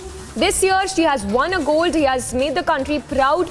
In fact, the visuals there very much show the kind of happiness that PV Sindhu is feeling at this point. A spectacular display of her performance at the Commonwealth Games, with PV Sindhu now clinching a gold at the Commonwealth Games. In 2018, remember, she'd won a silver at the Commonwealth Games, and now this time it's a gold for her at the Commonwealth Games.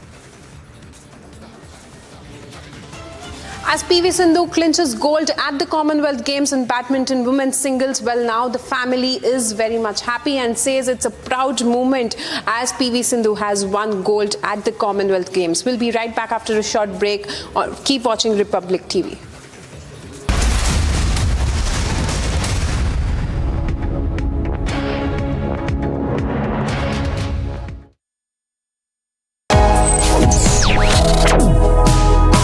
Reading allows us to become familiar with ourselves. We don't read, we won't know what is knowledge. I just find it very interesting to know people's lives, how they went through certain situations, how they dealt with things. So wherever you want to go in life, if you read books along those lines, then that would really help you in growing. Reading could mean a million different things to every individual. What does it mean to you? Visit readindia.info to find out more. A shocking incident of stampede from Rajasthan's Sikar district. A stampede broke out in the monthly fair of Khatu Shyamji temple. The stampede broke out at 5 a.m. in the morning. The stampede took place due to heavy influx of devotees at the entrance of the main gate of the temple. The police reached the spot and started the relief work.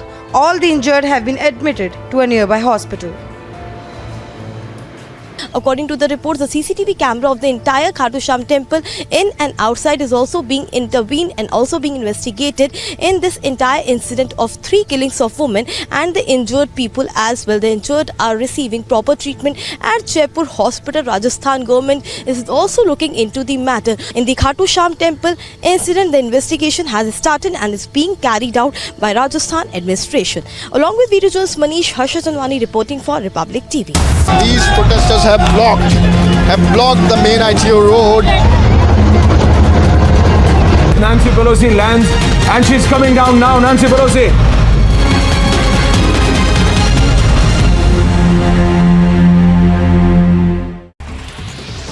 After the BJP MP Ranjita Kohli was attacked by the mining mafia, Kohli will now be protesting against illegal mining.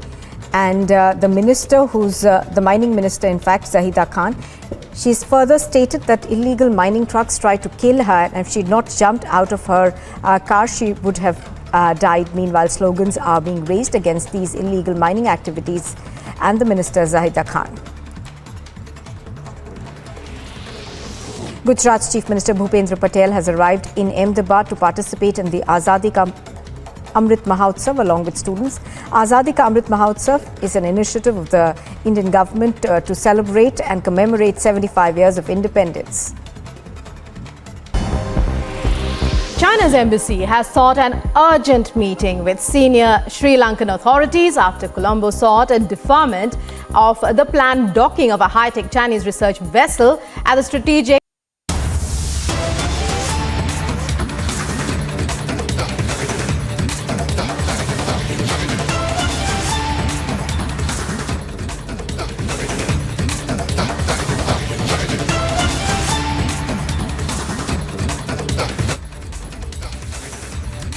All right, let's also now get in a word from some of the top legal luminaries in the country to get a sense of how, like, certain people have been speaking up. Kapil Sibbal's statements were contemptuous. I want to go across to senior advocate in the Supreme Court, former additional Solicitor General, Mr. Atmaram Nadkarni. Sir, I thank you for being with us on the show today, because today it's extremely serious when anyone and everyone starts to state things about the judiciary, and this time it's shocking that it's a senior advocate who's been practicing in the Supreme Court. Kapil Sibal says he's lost all hope in the Supreme Court. First, how do you look at these contemptuous words, sir?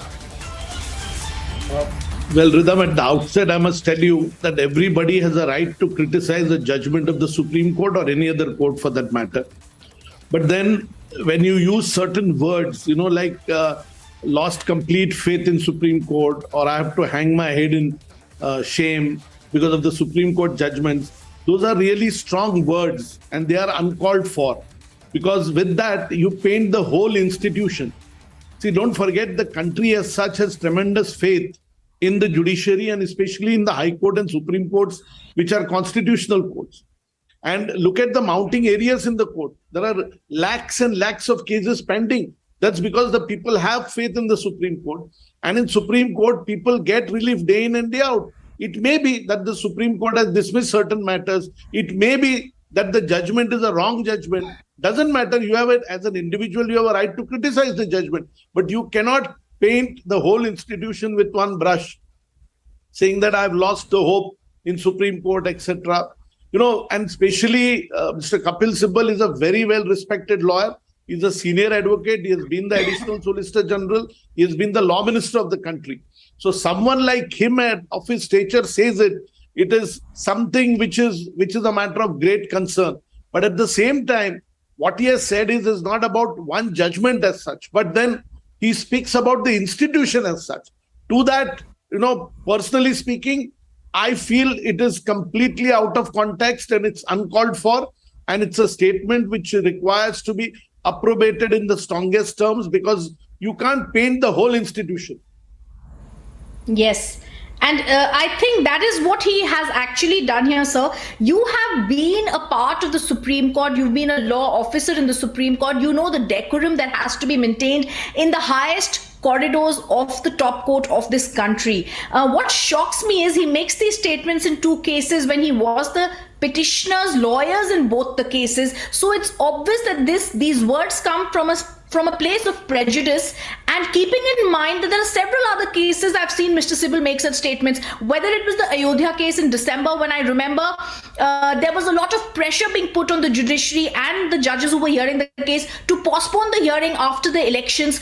This has now become a trend, and I want to go across to the larger picture here, a trend where we see several advocates coming across with certain so-called eminent retired people and coming out and making such statements. First, sir, why this trend? Second, how do we get a hold of such people?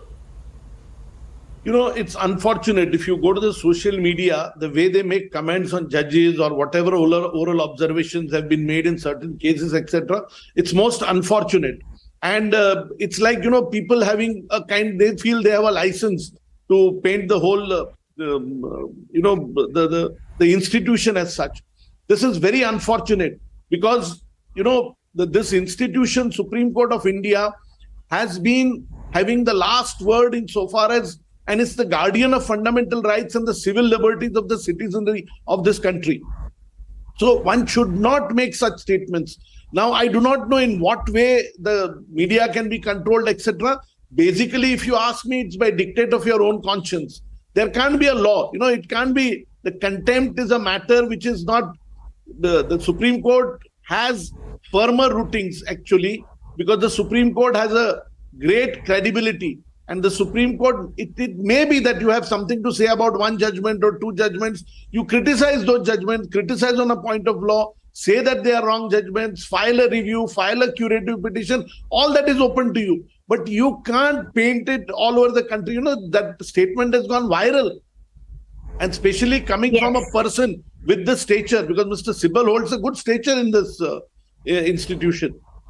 Mr. Nadkarni, my last question to you. You said it's someone who's been practicing in the Supreme Court. He's also been a Congress legal, and now he's jumped to another political party. While I don't want to stoop to any levels of passing any statements, don't you think there is a way forward for such contemptuous words, especially when they're only trying to either intimidate the judiciary or besmirch the reputation of the judiciary? See, Rhythm, in the first place, when someone appears in a matter, then it's not very appropriate to speak about the matter in the public media.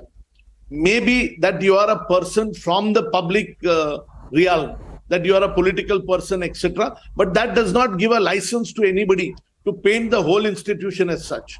And I think the Bar Association, Bar Council, Supreme Court and all must come together and to set down certain limits where it can, to what extent this Lakshman Rekha can be transgressed.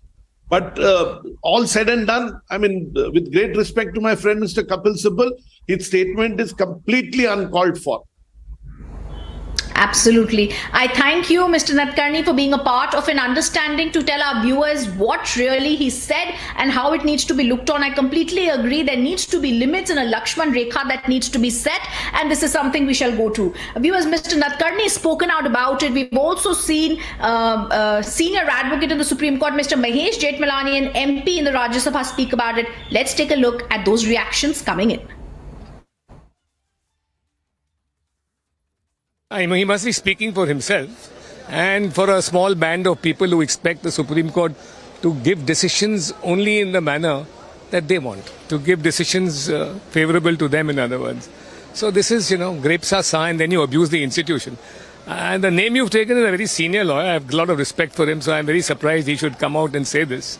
But, the rules of the game are well laid down. If you want to criticize the judgment, you can criticize it.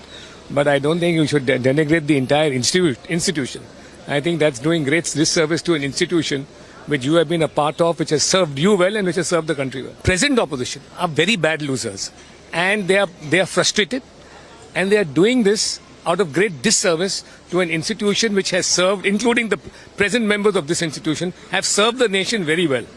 You may have very, very strong likes and dislikes. You may have very strong ideological differences, and you may have very strong differences regarding the content of a judgment.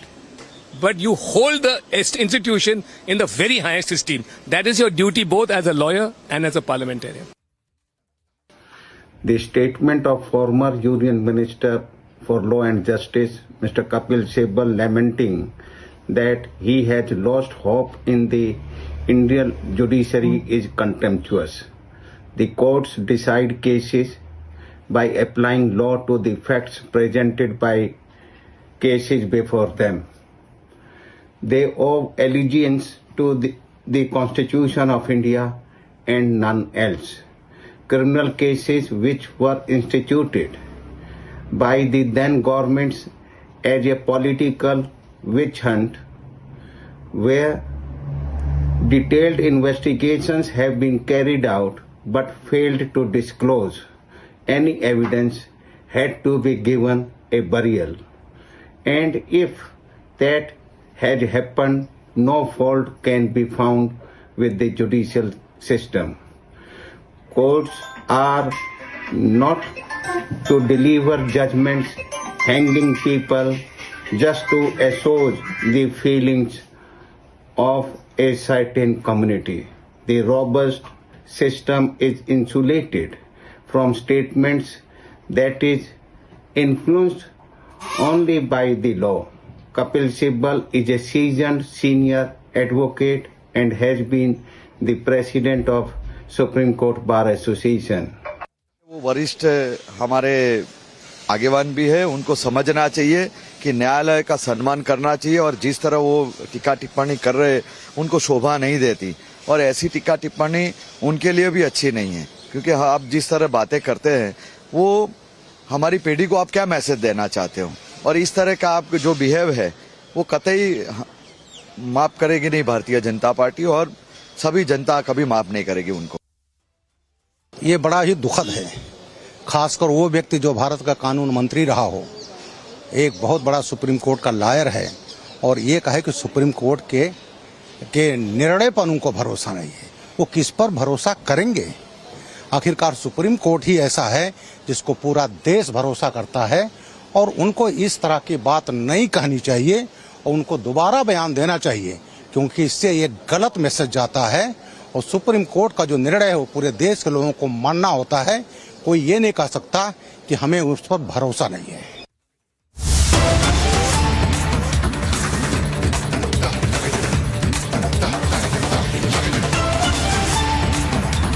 These are the live visuals that are coming in right now of Sanjay Raut being taken to the Arthur Road jail.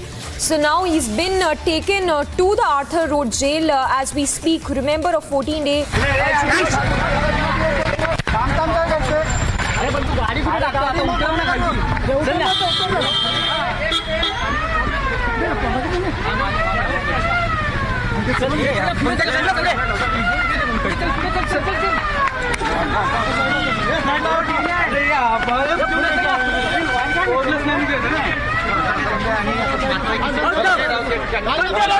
आणि थेट त्यांच्याकडे जाणार आहोत आणि बातचीत करण्याचा प्रयत्न करणार आहोत. सर, काय नेमकं वाटतं तुम्हाला हा लढा सुरू राहील? राऊत साहेब क्या कहेंगे? लढा सुरू राहील. राऊत साहेब उचलून न देना साहेबांना. पहली प्रतिक्रिया आपकी. राऊत साहब पहली प्रतिक्रिया आप लोगों की. राऊत साहब शिवसैनिक है यहाँ पर आए हुए. राऊत साहब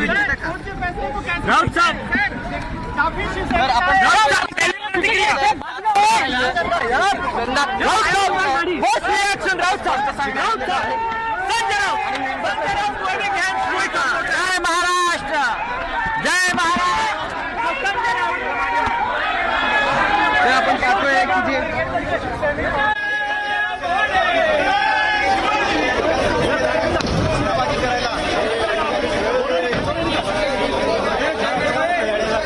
judicial custody in the court today. Now he has arrived here at Athar Road jail. Remember, he is facing charges of money laundering. Money laundering charges is being faced by Sanjay Raut, and now he is behind the bars. In fact, today his 8 days custody. Remember, he was produced twice in the court today. So Shiv Sena leaders out there. Sanjay Dina Patil, Sanjay Raut's brother, Mr. Sandeep Raut is out here. We'll try to speak to him. Miss Raut Saab, आज judicial कुछ नहीं बाबा, कुछ नहीं. So Sanjay Raut has asked his brother to come inside this Athar Road jail. So you just saw in the visuals. Remember the case in the money laundering case faced by Sanjay Raut. He bought 10 land parcels in Alibag area. 10 land parcels in Alibag area, which is owned by Swapna Patkar and his wife Varsha Raut. Now, apart from that, what is the case all about? HDIL is the company which transferred 112 crores in the account of Praveen Raut, post which several financial transactions were done in the account of Varsha Raut and Sanjay Raut. All these things were mentioned in the court, and now he has been sent to judicial custody. So next 14 days he will be in jail. He will be there in jail, and you can see the crowd outside the Athar Road jail. Shiv Sena party workers have arrived out here. Shiv Sena party workers, Shiv Sena workers, slogans being raised in support of Sanjay Raut out there. Slogans being raised in support of Sanjay Raut. So definitely you can see in the visuals, my video journalist Mr. Kanti Parmar. Mr. Kanti Parmar is showing you the exclusive visuals out there from Mumbai's Athar Road jail. So Sanjay Raut, Shiv Sena MP Sanjay Raut is being brought out here in Athar Road, and now 14 days and 14 nights, Sanjay Raut will be there. Sanjay Raut will be there behind the bars. We will be giving you each and every update from Mumbai's Athar Road jail. Keep in touch. We'll be right back after the break.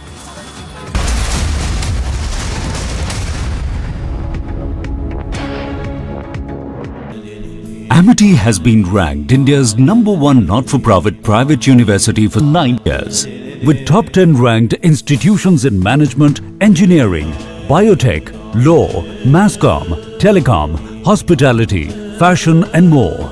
Yet another top ranking for Amity University. This full road has been blocked by the Congress workers, the high voltage drama. Nancy Pelosi lands in Taiwan.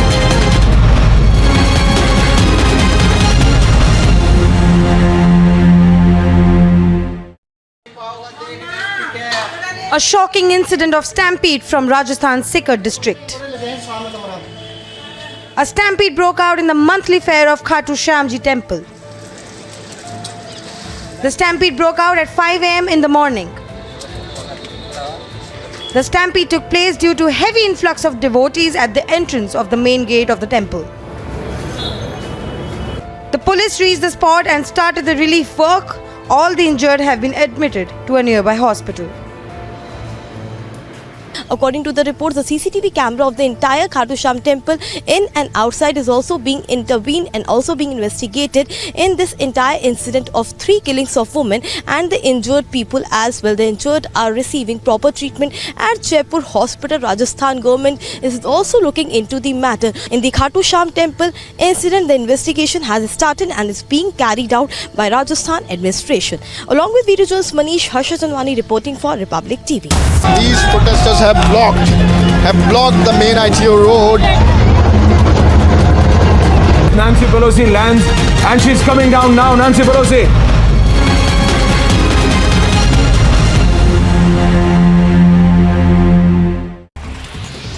After the BJP MP Ranjita Kohli was attacked by the mining mafia, Kohli will now be protesting against illegal mining, and the minister, who's the mining minister in fact, Zahida Khan, she's further stated that illegal mining trucks tried to kill her, and if she'd not jumped out of her car, she would have died. Meanwhile, slogans are being raised against these illegal mining activities and the minister Zahida Khan.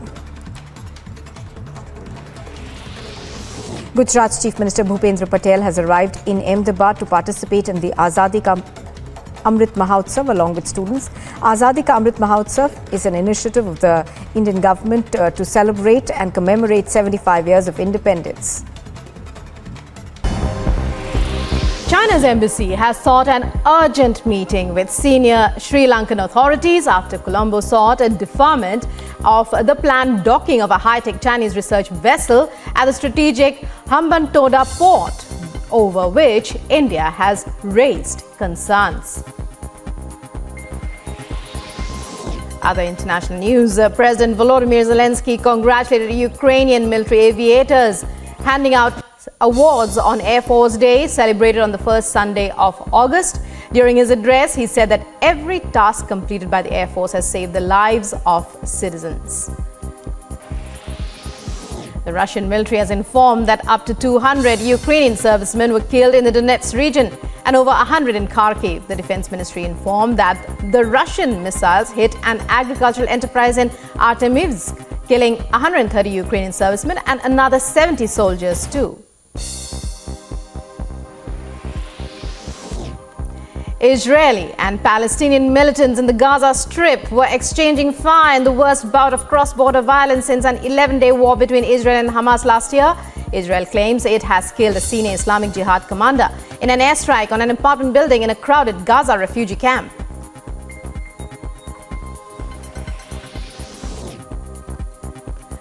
And funeral of Khalid Mansour, senior commander in the Palestinian militant group, and 6 other people were killed in the airstrikes on Rafah city as thousands mourn the Islamic commander.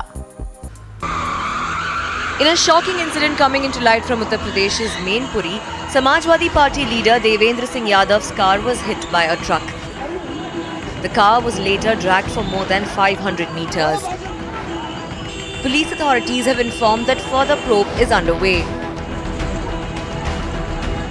Mainpuri Samajwadi party के जिलाध्यक्ष देवेंद्र सिंह यादव जी आज अपनी Brezza गाड़ी से कहीं जा रहे थे, तो मैनपुरी में करहल चौराहे के निकट भदावर हाउस के पास उनकी ब्रेजा गाड़ी हरियाणा नंबर के एक ट्रक से दुर्घटनाग्रस्त हो गई। पुलिस कर्मियों द्वारा तत्काल चालक को हिरासत में लिया गया। चालक विनय यादव चौबिया इटावा का रहने वाला है। संपूर्ण पहलुओं की गहनता से छानबीन की जा रही है। अभी कोई तहरीर प्राप्त नहीं हुआ है। तहरीर प्राप्त होते ही आवश्यक वैधानिक कार्रवाई की जाएगी। Bureau report, Republic.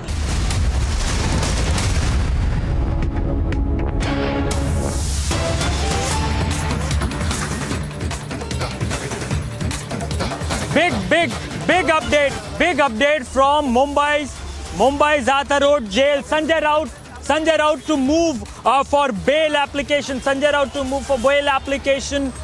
Raut will be going to apply bail on Monday. That's what Sanjay Raut himself have confirmed. We will be giving you minute-to-minute update from Mumbai's Zata Road jail, where Sanjay Raut is under the jail custody. We will be right back after the break.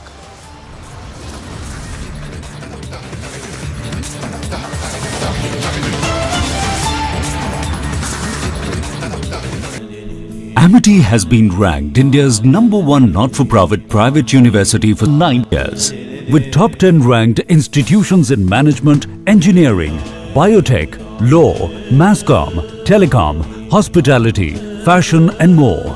Yet another top ranking for Amity University.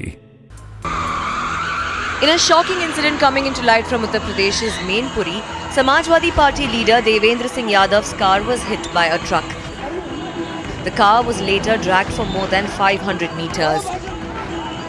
Police authorities have informed that further probe is underway. Mainpuri Samajwadi party के जिलाध्यक्ष देवेंद्र सिंह यादव जी आज अपनी Brezza गाड़ी से कहीं जा रहे थे, तो मैनपुरी में करहल चौराहे के निकट भदावर हाउस के पास उनकी ब्रेजा गाड़ी हरियाणा नंबर के एक ट्रक से दुर्घटनाग्रस्त हो गई। पुलिस कर्मियों द्वारा तत्काल चालक को हिरासत में लिया गया।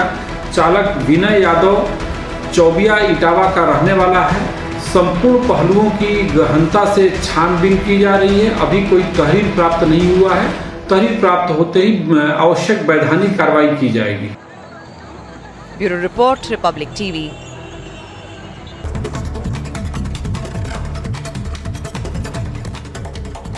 Now, the National Investigation Agency has started conducted raids in Jammu and Doda. These raids are being conducted against terror sympathizers that aided terror activities in Jammu and Kashmir. Now, according to senior officials, half a dozen locations are being raided by the NIA. These include raids on the Jamaat-e-Islami, terror funding, as well as retired Jammu and Kashmir officials. A fire broke out in Ghaziabad industrial area. Fire tenders have reached the spot on the incident. They are trying to douse the flames. As we speak, no reports of fatalities have been reported. Investigations are underway. This full road has been blocked by the Congress workers, the high voltage drama. Nancy Pelosi lands in Taiwan.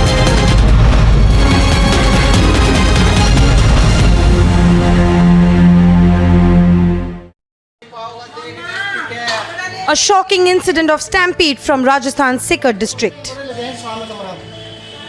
A stampede broke out in the monthly fair of Khatu Shyamji temple. The stampede broke out at 5 a.m. in the morning.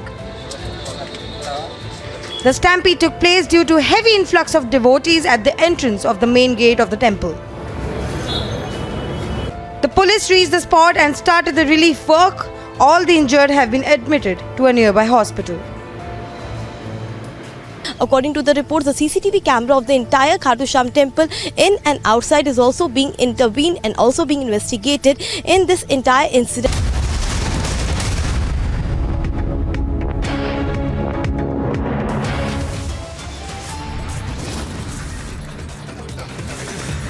Kapil Sibal makes shocking remarks on the Supreme Court, says no hope left from the institution of Supreme Court.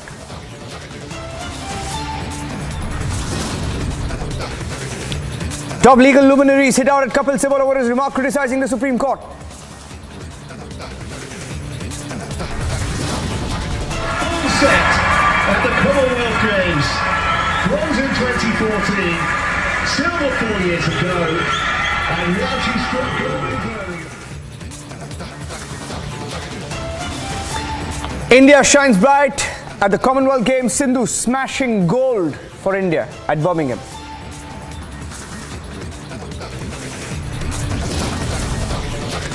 India's medal tally rises to 56. India is now at number 4 at the Commonwealth Games tally with 19 golds, 15 silver, 22 bronze medals.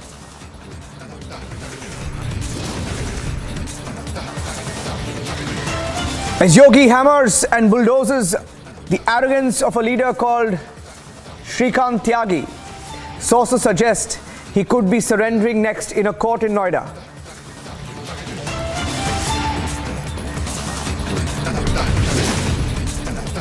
After Congress, RJD extends support to Nitish Kumar is a mega anti-BJP front in the making now in Bihar.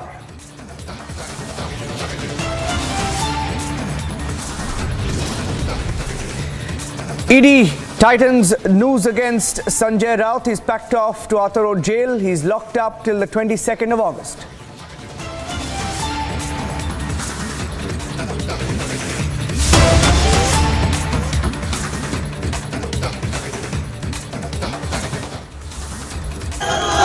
And these are pictures coming in from Ludhiana.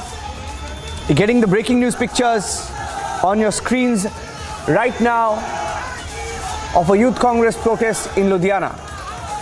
Staying with these live images coming in from Ludhiana as the youth Congress protest there against both the centre and the state. Let's listen in, let's cut across live to what's going on in Ludhiana.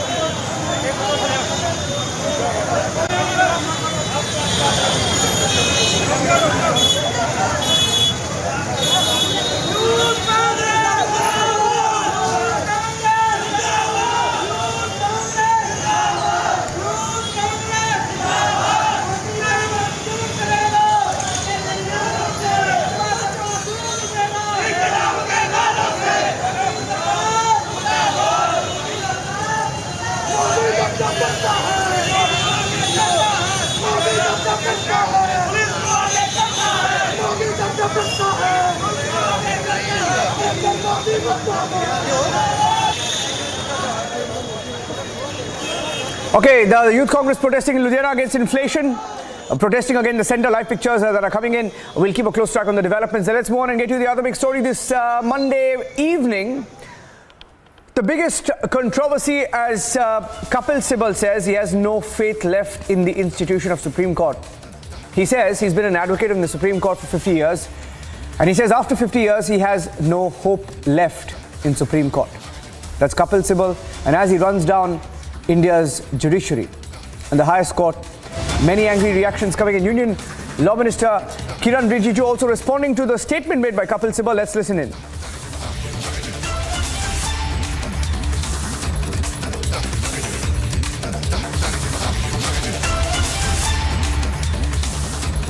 On the constitutional authorities and the courts is very unfortunate and condemnable. Sir, he is among the opposition leaders who had basically signed that particular letter when Supreme Court had upheld the PMLA. I have seen their statement, which is very critical of the High Court.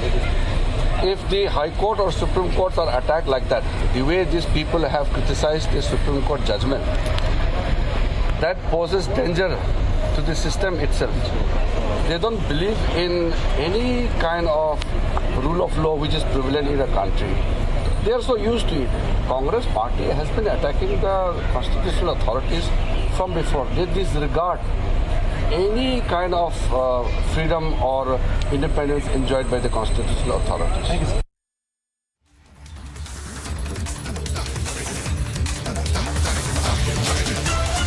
It's coming in there, saying it's a deliberate attempt to target the judiciary, target the courts again and again.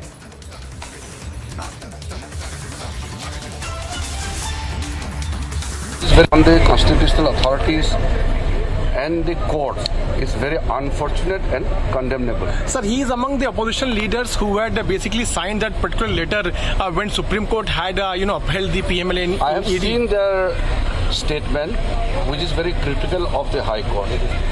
If the High Court or Supreme Courts are attacked like that, the way these people have criticized the Supreme Court judgment, that poses danger to the system itself. They don't believe in any kind of rule of law which is prevalent in a country. They are so used to it. Congress party has been attacking the constitutional authorities from before. They disregard any kind of freedom or independence enjoyed by the constitutional authorities. Thank you, sir. On the constitutional authorities and the courts is very unfortunate and condemnable. Sir, he is among the opposition leaders who had basically signed that particular letter when Supreme Court had upheld the PMLA. I have seen their statement, which is very critical of the High Court. If the High Court or Supreme Courts are attacked like that, the way these people have criticized the Supreme Court judgment, that poses danger to the system itself. They don't believe in any kind of rule of law which is prevalent in a country. They are so used to it. Congress party has been attacking the constitutional authorities from before. They disregard any Denmark, Norway, Spain, UK, Italy, Cuba, Bahrain, लेकिन इनमें से कोई भी देश अपने दोस्तों के कर्जे फ्री में माफ़ नहीं करता। ये देश अमीर इसलिए नहीं बने कि अमीरों के कर्जे माफ़ करते हैं, अपने दोस्तों के कर्जे में। ये अमीर इसलिए बने कि अपने लोगों को अच्छी शिक्षा देते हैं, फ्री में देते हैं, अच्छी स्वास्थ्य सुविधाएं देते हैं, फ्री में देते हैं। 16 देश ऐसे हैं जो अपने बेरोजगारों को बेरोजगारी भत्ता देते हैं जब तक उनको रोजगार ना मिल जाए। US, Canada, Austria, Belgium, Denmark, Finland, France, Germany बेरोजगारी भत्ता देते हैं। वहाँ पे इनको फ्री भी नहीं बोला जाता, वहाँ पे इनको गालियाँ नहीं दी जाती आम लोगों को, वहाँ पे इनको फ्री की रेवड़ी नहीं बोला जाता। इनमें से किसी भी देश के अंदर अपने दोस्तों के कर्जे फ्री में माफ़ नहीं किए जाते। आज 75वीं वर्षगांठ के अवसर पे मैं मांग करता हूँ, सरकारों से मांग करता हूँ और इस देश के 130 करोड़ लोगों की तरफ से मांग करता हूँ कि इस देश में हर बच्चे के लिए, चाहे अमीर का बच्चा हो चाहे गरीब का बच्चा हो, हर बच्चे के लिए अच्छी, शानदार और फ्री शिक्षा का इंतजाम किया जाए। इस देश में पैदा होने वाले हर बच्चे का अधिकार है। ये फ्री भी नहीं है, ये फ्री की रेवड़ी नहीं है। इसको फ्री भी और फ्री की रेवड़ी बोलने वाले देश के गद्दार हैं। मैं आज मांग करता हूं कि इस देश के हर व्यक्ति के लिए अच्छा, शानदार और फ्री इलाज की व्यवस्था की जाए। 75 साल हो गए, ये काम 1947 में हो जाना चाहिए था। आज मैं मांग करता हूं कि इस देश के हर परिवार के लिए 300 यूनिट बिजली, मुफ्त बिजली का इंतजाम किया जाना चाहिए। आज मैं मांग करता हूं कि जब तक किसी को रोजगार न मिल जाए, उस बेरोजगार युवा के लिए बेरोजगारी भत्ते का इंतजाम किया जाना चाहिए। और आज मैं मांग करता हूं कि जिन लोगों ने 10 लाख करोड़ रुपए के अपने दोस्तों के कर्जे माफ किए, कानून लाया जाए, इसको देश के साथ गद्दारी घोषित किया जाए। अपने दोस्तों के बैंकों के कर्जे माफ करना देश के साथ गद्दारी घोषित किया जाए। ऐसे लोगों को गिरफ्तार करके सख्त से सख्त सजा मिलनी चाहिए। और कौन है ये दोस्त? पहले ये उनके दोस्त थे, अब ये इनके दोस्त हैं। लोग वही हैं, पहले वो इनके कर्जे माफ करते थे, अब ये इनके कर्जे माफ करते हैं। क्या याराना है? इसकी जांच होनी चाहिए कि जिन जिन लोगों के कर्जे माफ किए, उन लोगों ने इनकी पार्टी को कितना कितना चंदा दिया है। सख्त एक्शन लिया जाना चाहिए इसके ऊपर। इस देश में एक पार्टी है जो परिवारवाद करती है और इस देश में दूसरी पार्टी है जो दोस्तवाद करती है। समय आ गया, ये संकल्प लेते हैं कि इस देश के अंदर आज 75वीं वर्षगांठ के अवसर पे हम इस देश से परिवारवाद खत्म करेंगे, दोस्तवाद खत्म करेंगे और भारतवाद लेके आएंगे। जय Hind. Well, the Delhi Chief Minister there, very, very controversial comments being made, saying if anybody calls free education as reveries or freebies, they're traitors. Was he trying to call the Prime Minister a traitor? That's a big, big attack on the Prime Minister, big attack on the BJP and its leadership, on everyone who's been questioning the freebie culture across India. He spoke about free water, free education. Let me go across to Abhishek also joining us. We'll get Abhishek live as well. Abhishek, did he just call the Prime Minister a gaddar or a traitor? I think he did so, Niranjan. I'm rushing for the live, but what is important is Kejriwal has really upped the ante, because remember, it was twice in the last 1 month the Prime Minister brought in the issue of freebies in politics and attacked the reverie culture. He was speaking, for example, at the inauguration of the Bundelkhand Expressway, where he said that this reverie culture does nobody any good and that it ultimately harms the public, and that politicians should have the courage to tell them that this plays havoc with the state finances. And now Kejriwal actually saying that those people who are attacking the reverie culture, which is entitlement for people, are actually traitors to the nation. And then he brought in the issue of the waivers that have been given, the loan waivers that have been given, and Kejriwal essentially suggesting that all those constitute treason with the nation, and that some action should be taken or some inquiry should be done. But then the message is political. I think we have seen in the last fortnight, Niranjan, how the Delhi government has faced the brunt of some inquiries on the excise issue, for example, on the issue of the work of PWD, which remains under the Delhi government, or the latest one where CAG reports have come in and the LG has written to the Chief Minister saying that the reports should not have been delayed. 4-year-old reports of the CAG, which brought out some deficiencies of governance, were not submitted before or not put before the Assembly. So I think that suggestion being made by Arvind Kejriwal now in a hitback, or if would say it was a political hitback by the Delhi Chief Minister, having been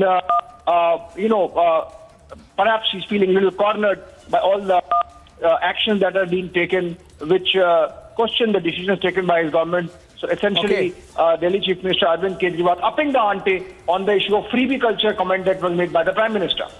Thank you for that, Abhishek. That's Arvind Kejriwal's big attack. Big attack on the Revedi comment or the freebies comment that was made by the Prime Minister. A very controversial statement that he made also in the course of his address right now, saying anybody who calls free education and some of the schemes roll out as freebie, as Revedi, they are traitors. Let's get you some more breaking news updates right now. Some more breaking news now coming in from the state of Maharashtra. Let's go across to that and get you that breaking news update right now. We are hearing that the names of some of these ministers who could be given a portfolio tomorrow in Maharashtra. Portfolio tomorrow in Maharashtra, some of the names emerging. Top sources in BJP saying Sudhir Mungantiwar, Girish Mahajan, Radha Krishna VK Patil, Chandrakant Patil. These are the names on the possible ministers in Maharashtra. Alisha is joining me live right now. Let me go across to Alisha. Alisha.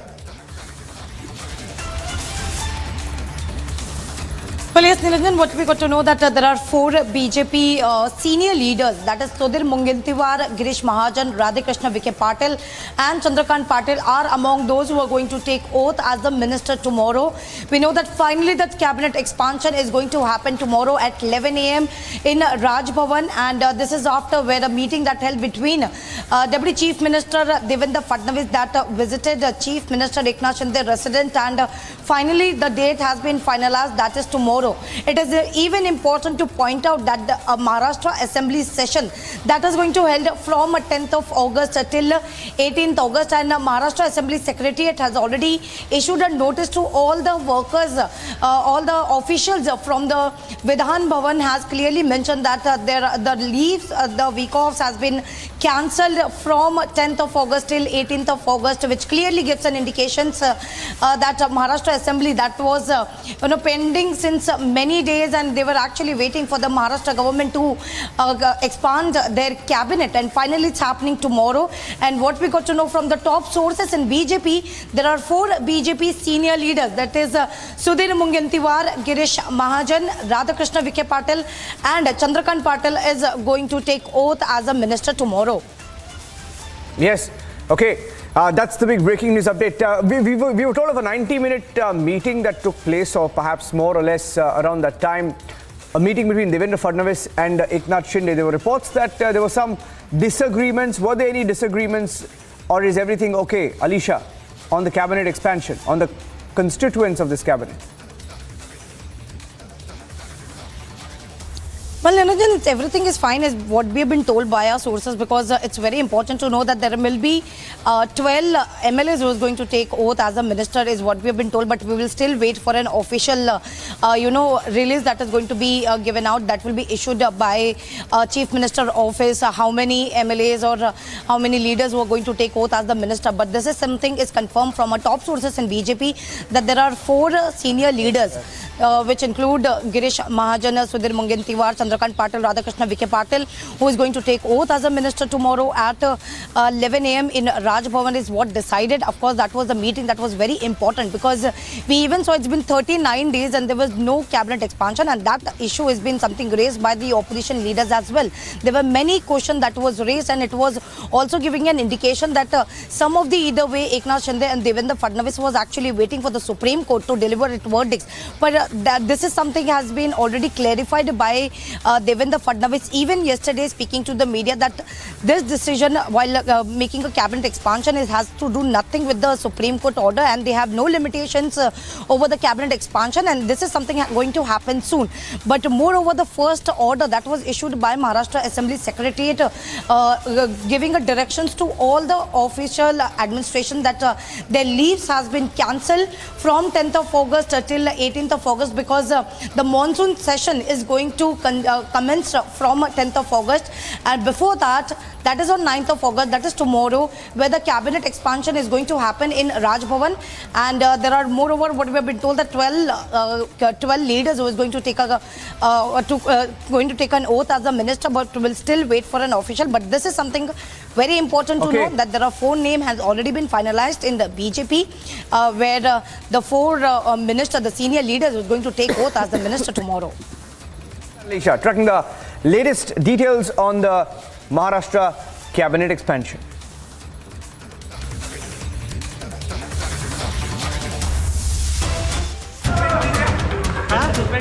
In a bizarre incident that came to light from Lucknow, a group of miscreants were seen shouting and yelling at each other inside the hospital ward of SPM Civil Hospital.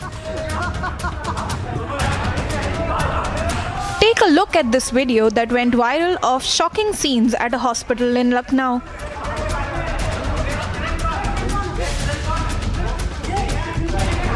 Ruckus unfolded inside the hospital OPD as civil hospital employees were seen hitting each other with belts. Amid the unruly scenes, it was patients who bore the brunt.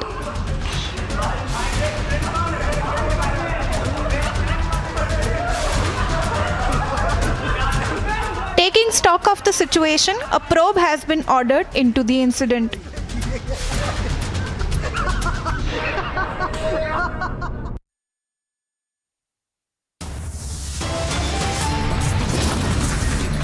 After 39 days, a cabinet expansion is going to happen tomorrow at 11 a.m. in Raj Bhavan. Moreover, top sources in BJP has informed that Sudhir Mungantiwar, Girish Mahajan, Radhakrishna Vikhe Patil and Chandrakant Patil to take oath as a minister. Minute-to-minute update and all the exclusive breaking only on Republic TV. We'll be back after a short break. Stay tuned.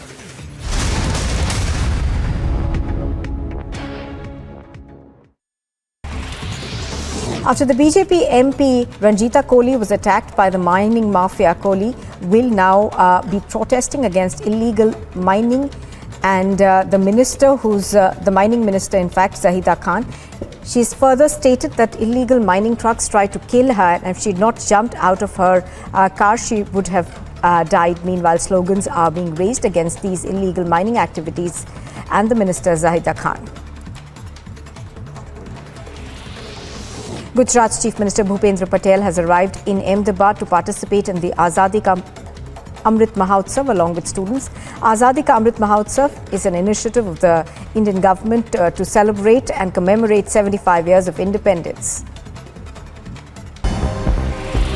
China's embassy has sought an urgent meeting with senior Sri Lankan authorities after Colombo sought a deferment of the planned docking of a high-tech Chinese research vessel at the strategic Hambantota port, over which India has raised concerns. Other international news, President Volodymyr Zelensky congratulated Ukrainian military aviators, handing out awards on Air Force Day, celebrated on the first Sunday of August. During his address, he said that every task completed by the Air Force has saved the lives of citizens.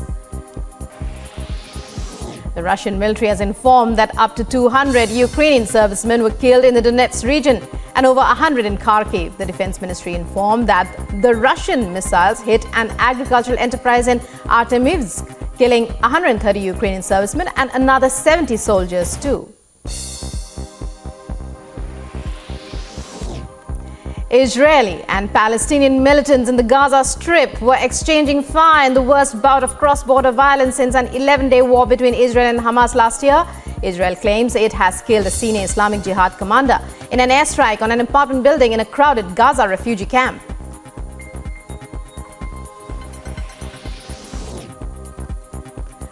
And funeral of Khalid Mansour, senior commander in the Palestinian militant group, and 6 other people were killed in the airstrikes on Rafah city as thousands mourn the Islamic commander.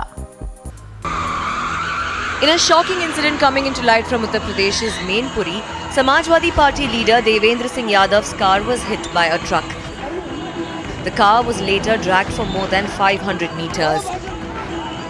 Police authorities have informed that further probe is underway. Mainpuri Samajwadi party के जिलाध्यक्ष देवेंद्र सिंह यादव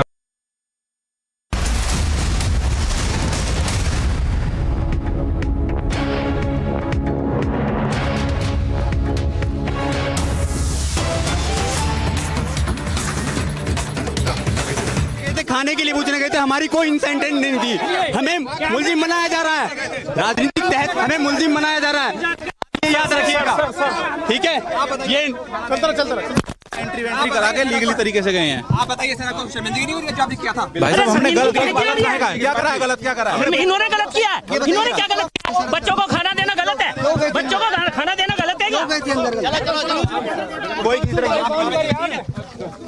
आप बताइए sir, आप बताइए sir. Sir वो वहाँ पे सिर्फ बच्चों को खाना दे रहे थे, उनकी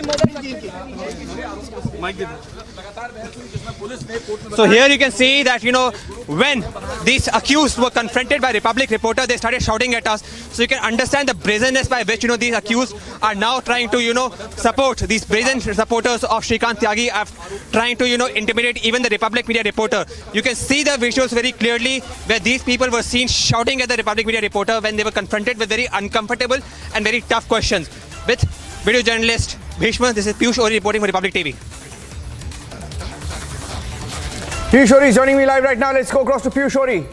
Piyush Ori is joining us live from the Surajpur court in Noida. He was there as they tried to intimidate. Who are these six? Piyush, and what did they try to do? Well, definitely, Niranjan, it is these 6 people who were the supporters of Shrikant Tyagi who tried to, intimidate the victim when she had asked this person, to stop encroachment.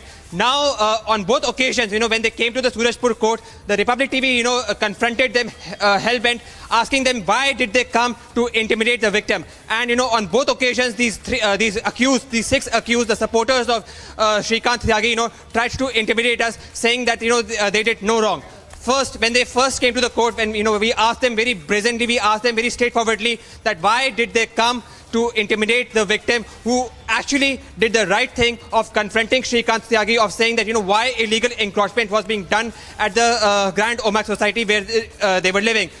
That time they did not try to reply, and they said that they had come to give food to children of Shrikant Tyagi. The second time, when they were sent to the 14-day judicial custody, we again tried to, confront them and ask them very tough questions of why they were trying to intimidate a family. And that time, realizing that, they were on the back foot, realizing that, they were being cornered, they started shouting at us and they started intimidating us, thinking that, we are also going to get cowed down, but we didn't. We still asked them questions. We still asked them that, why, in order to, support Shrikant Tyagi, a goon, who has now sought a bail petition, from the Surajpur court, why did they try to intimidate a victim? Why did they try to intimidate the family? And they did not have any answers. Rather, they tried shouting at us. They started shouting us down, saying that, they did no wrong. But we are going to be hell-bent on asking them that, why was there illegal encroachment at first place? And second, why was there, misbehavior with the woman? And third, now where they are being cornered and they are being asked tough questions of, their indecency, they are trying to shout us down. Back to the studio. Thank you for that. Taking a short break right now, tracking the story live from Noida, where we are expecting Shrikant Tyagi, the man seen in the video, abusing and assaulting a woman at a residential complex in Noida. He's on the run. He's likely to surrender. His 6 aides who were arrested, though, have been sent to 14 days of judicial custody. 6 aides sent to 14 days of judicial custody. We're picking up more details about how they formed a WhatsApp group with some family members, reportedly of Shrikant.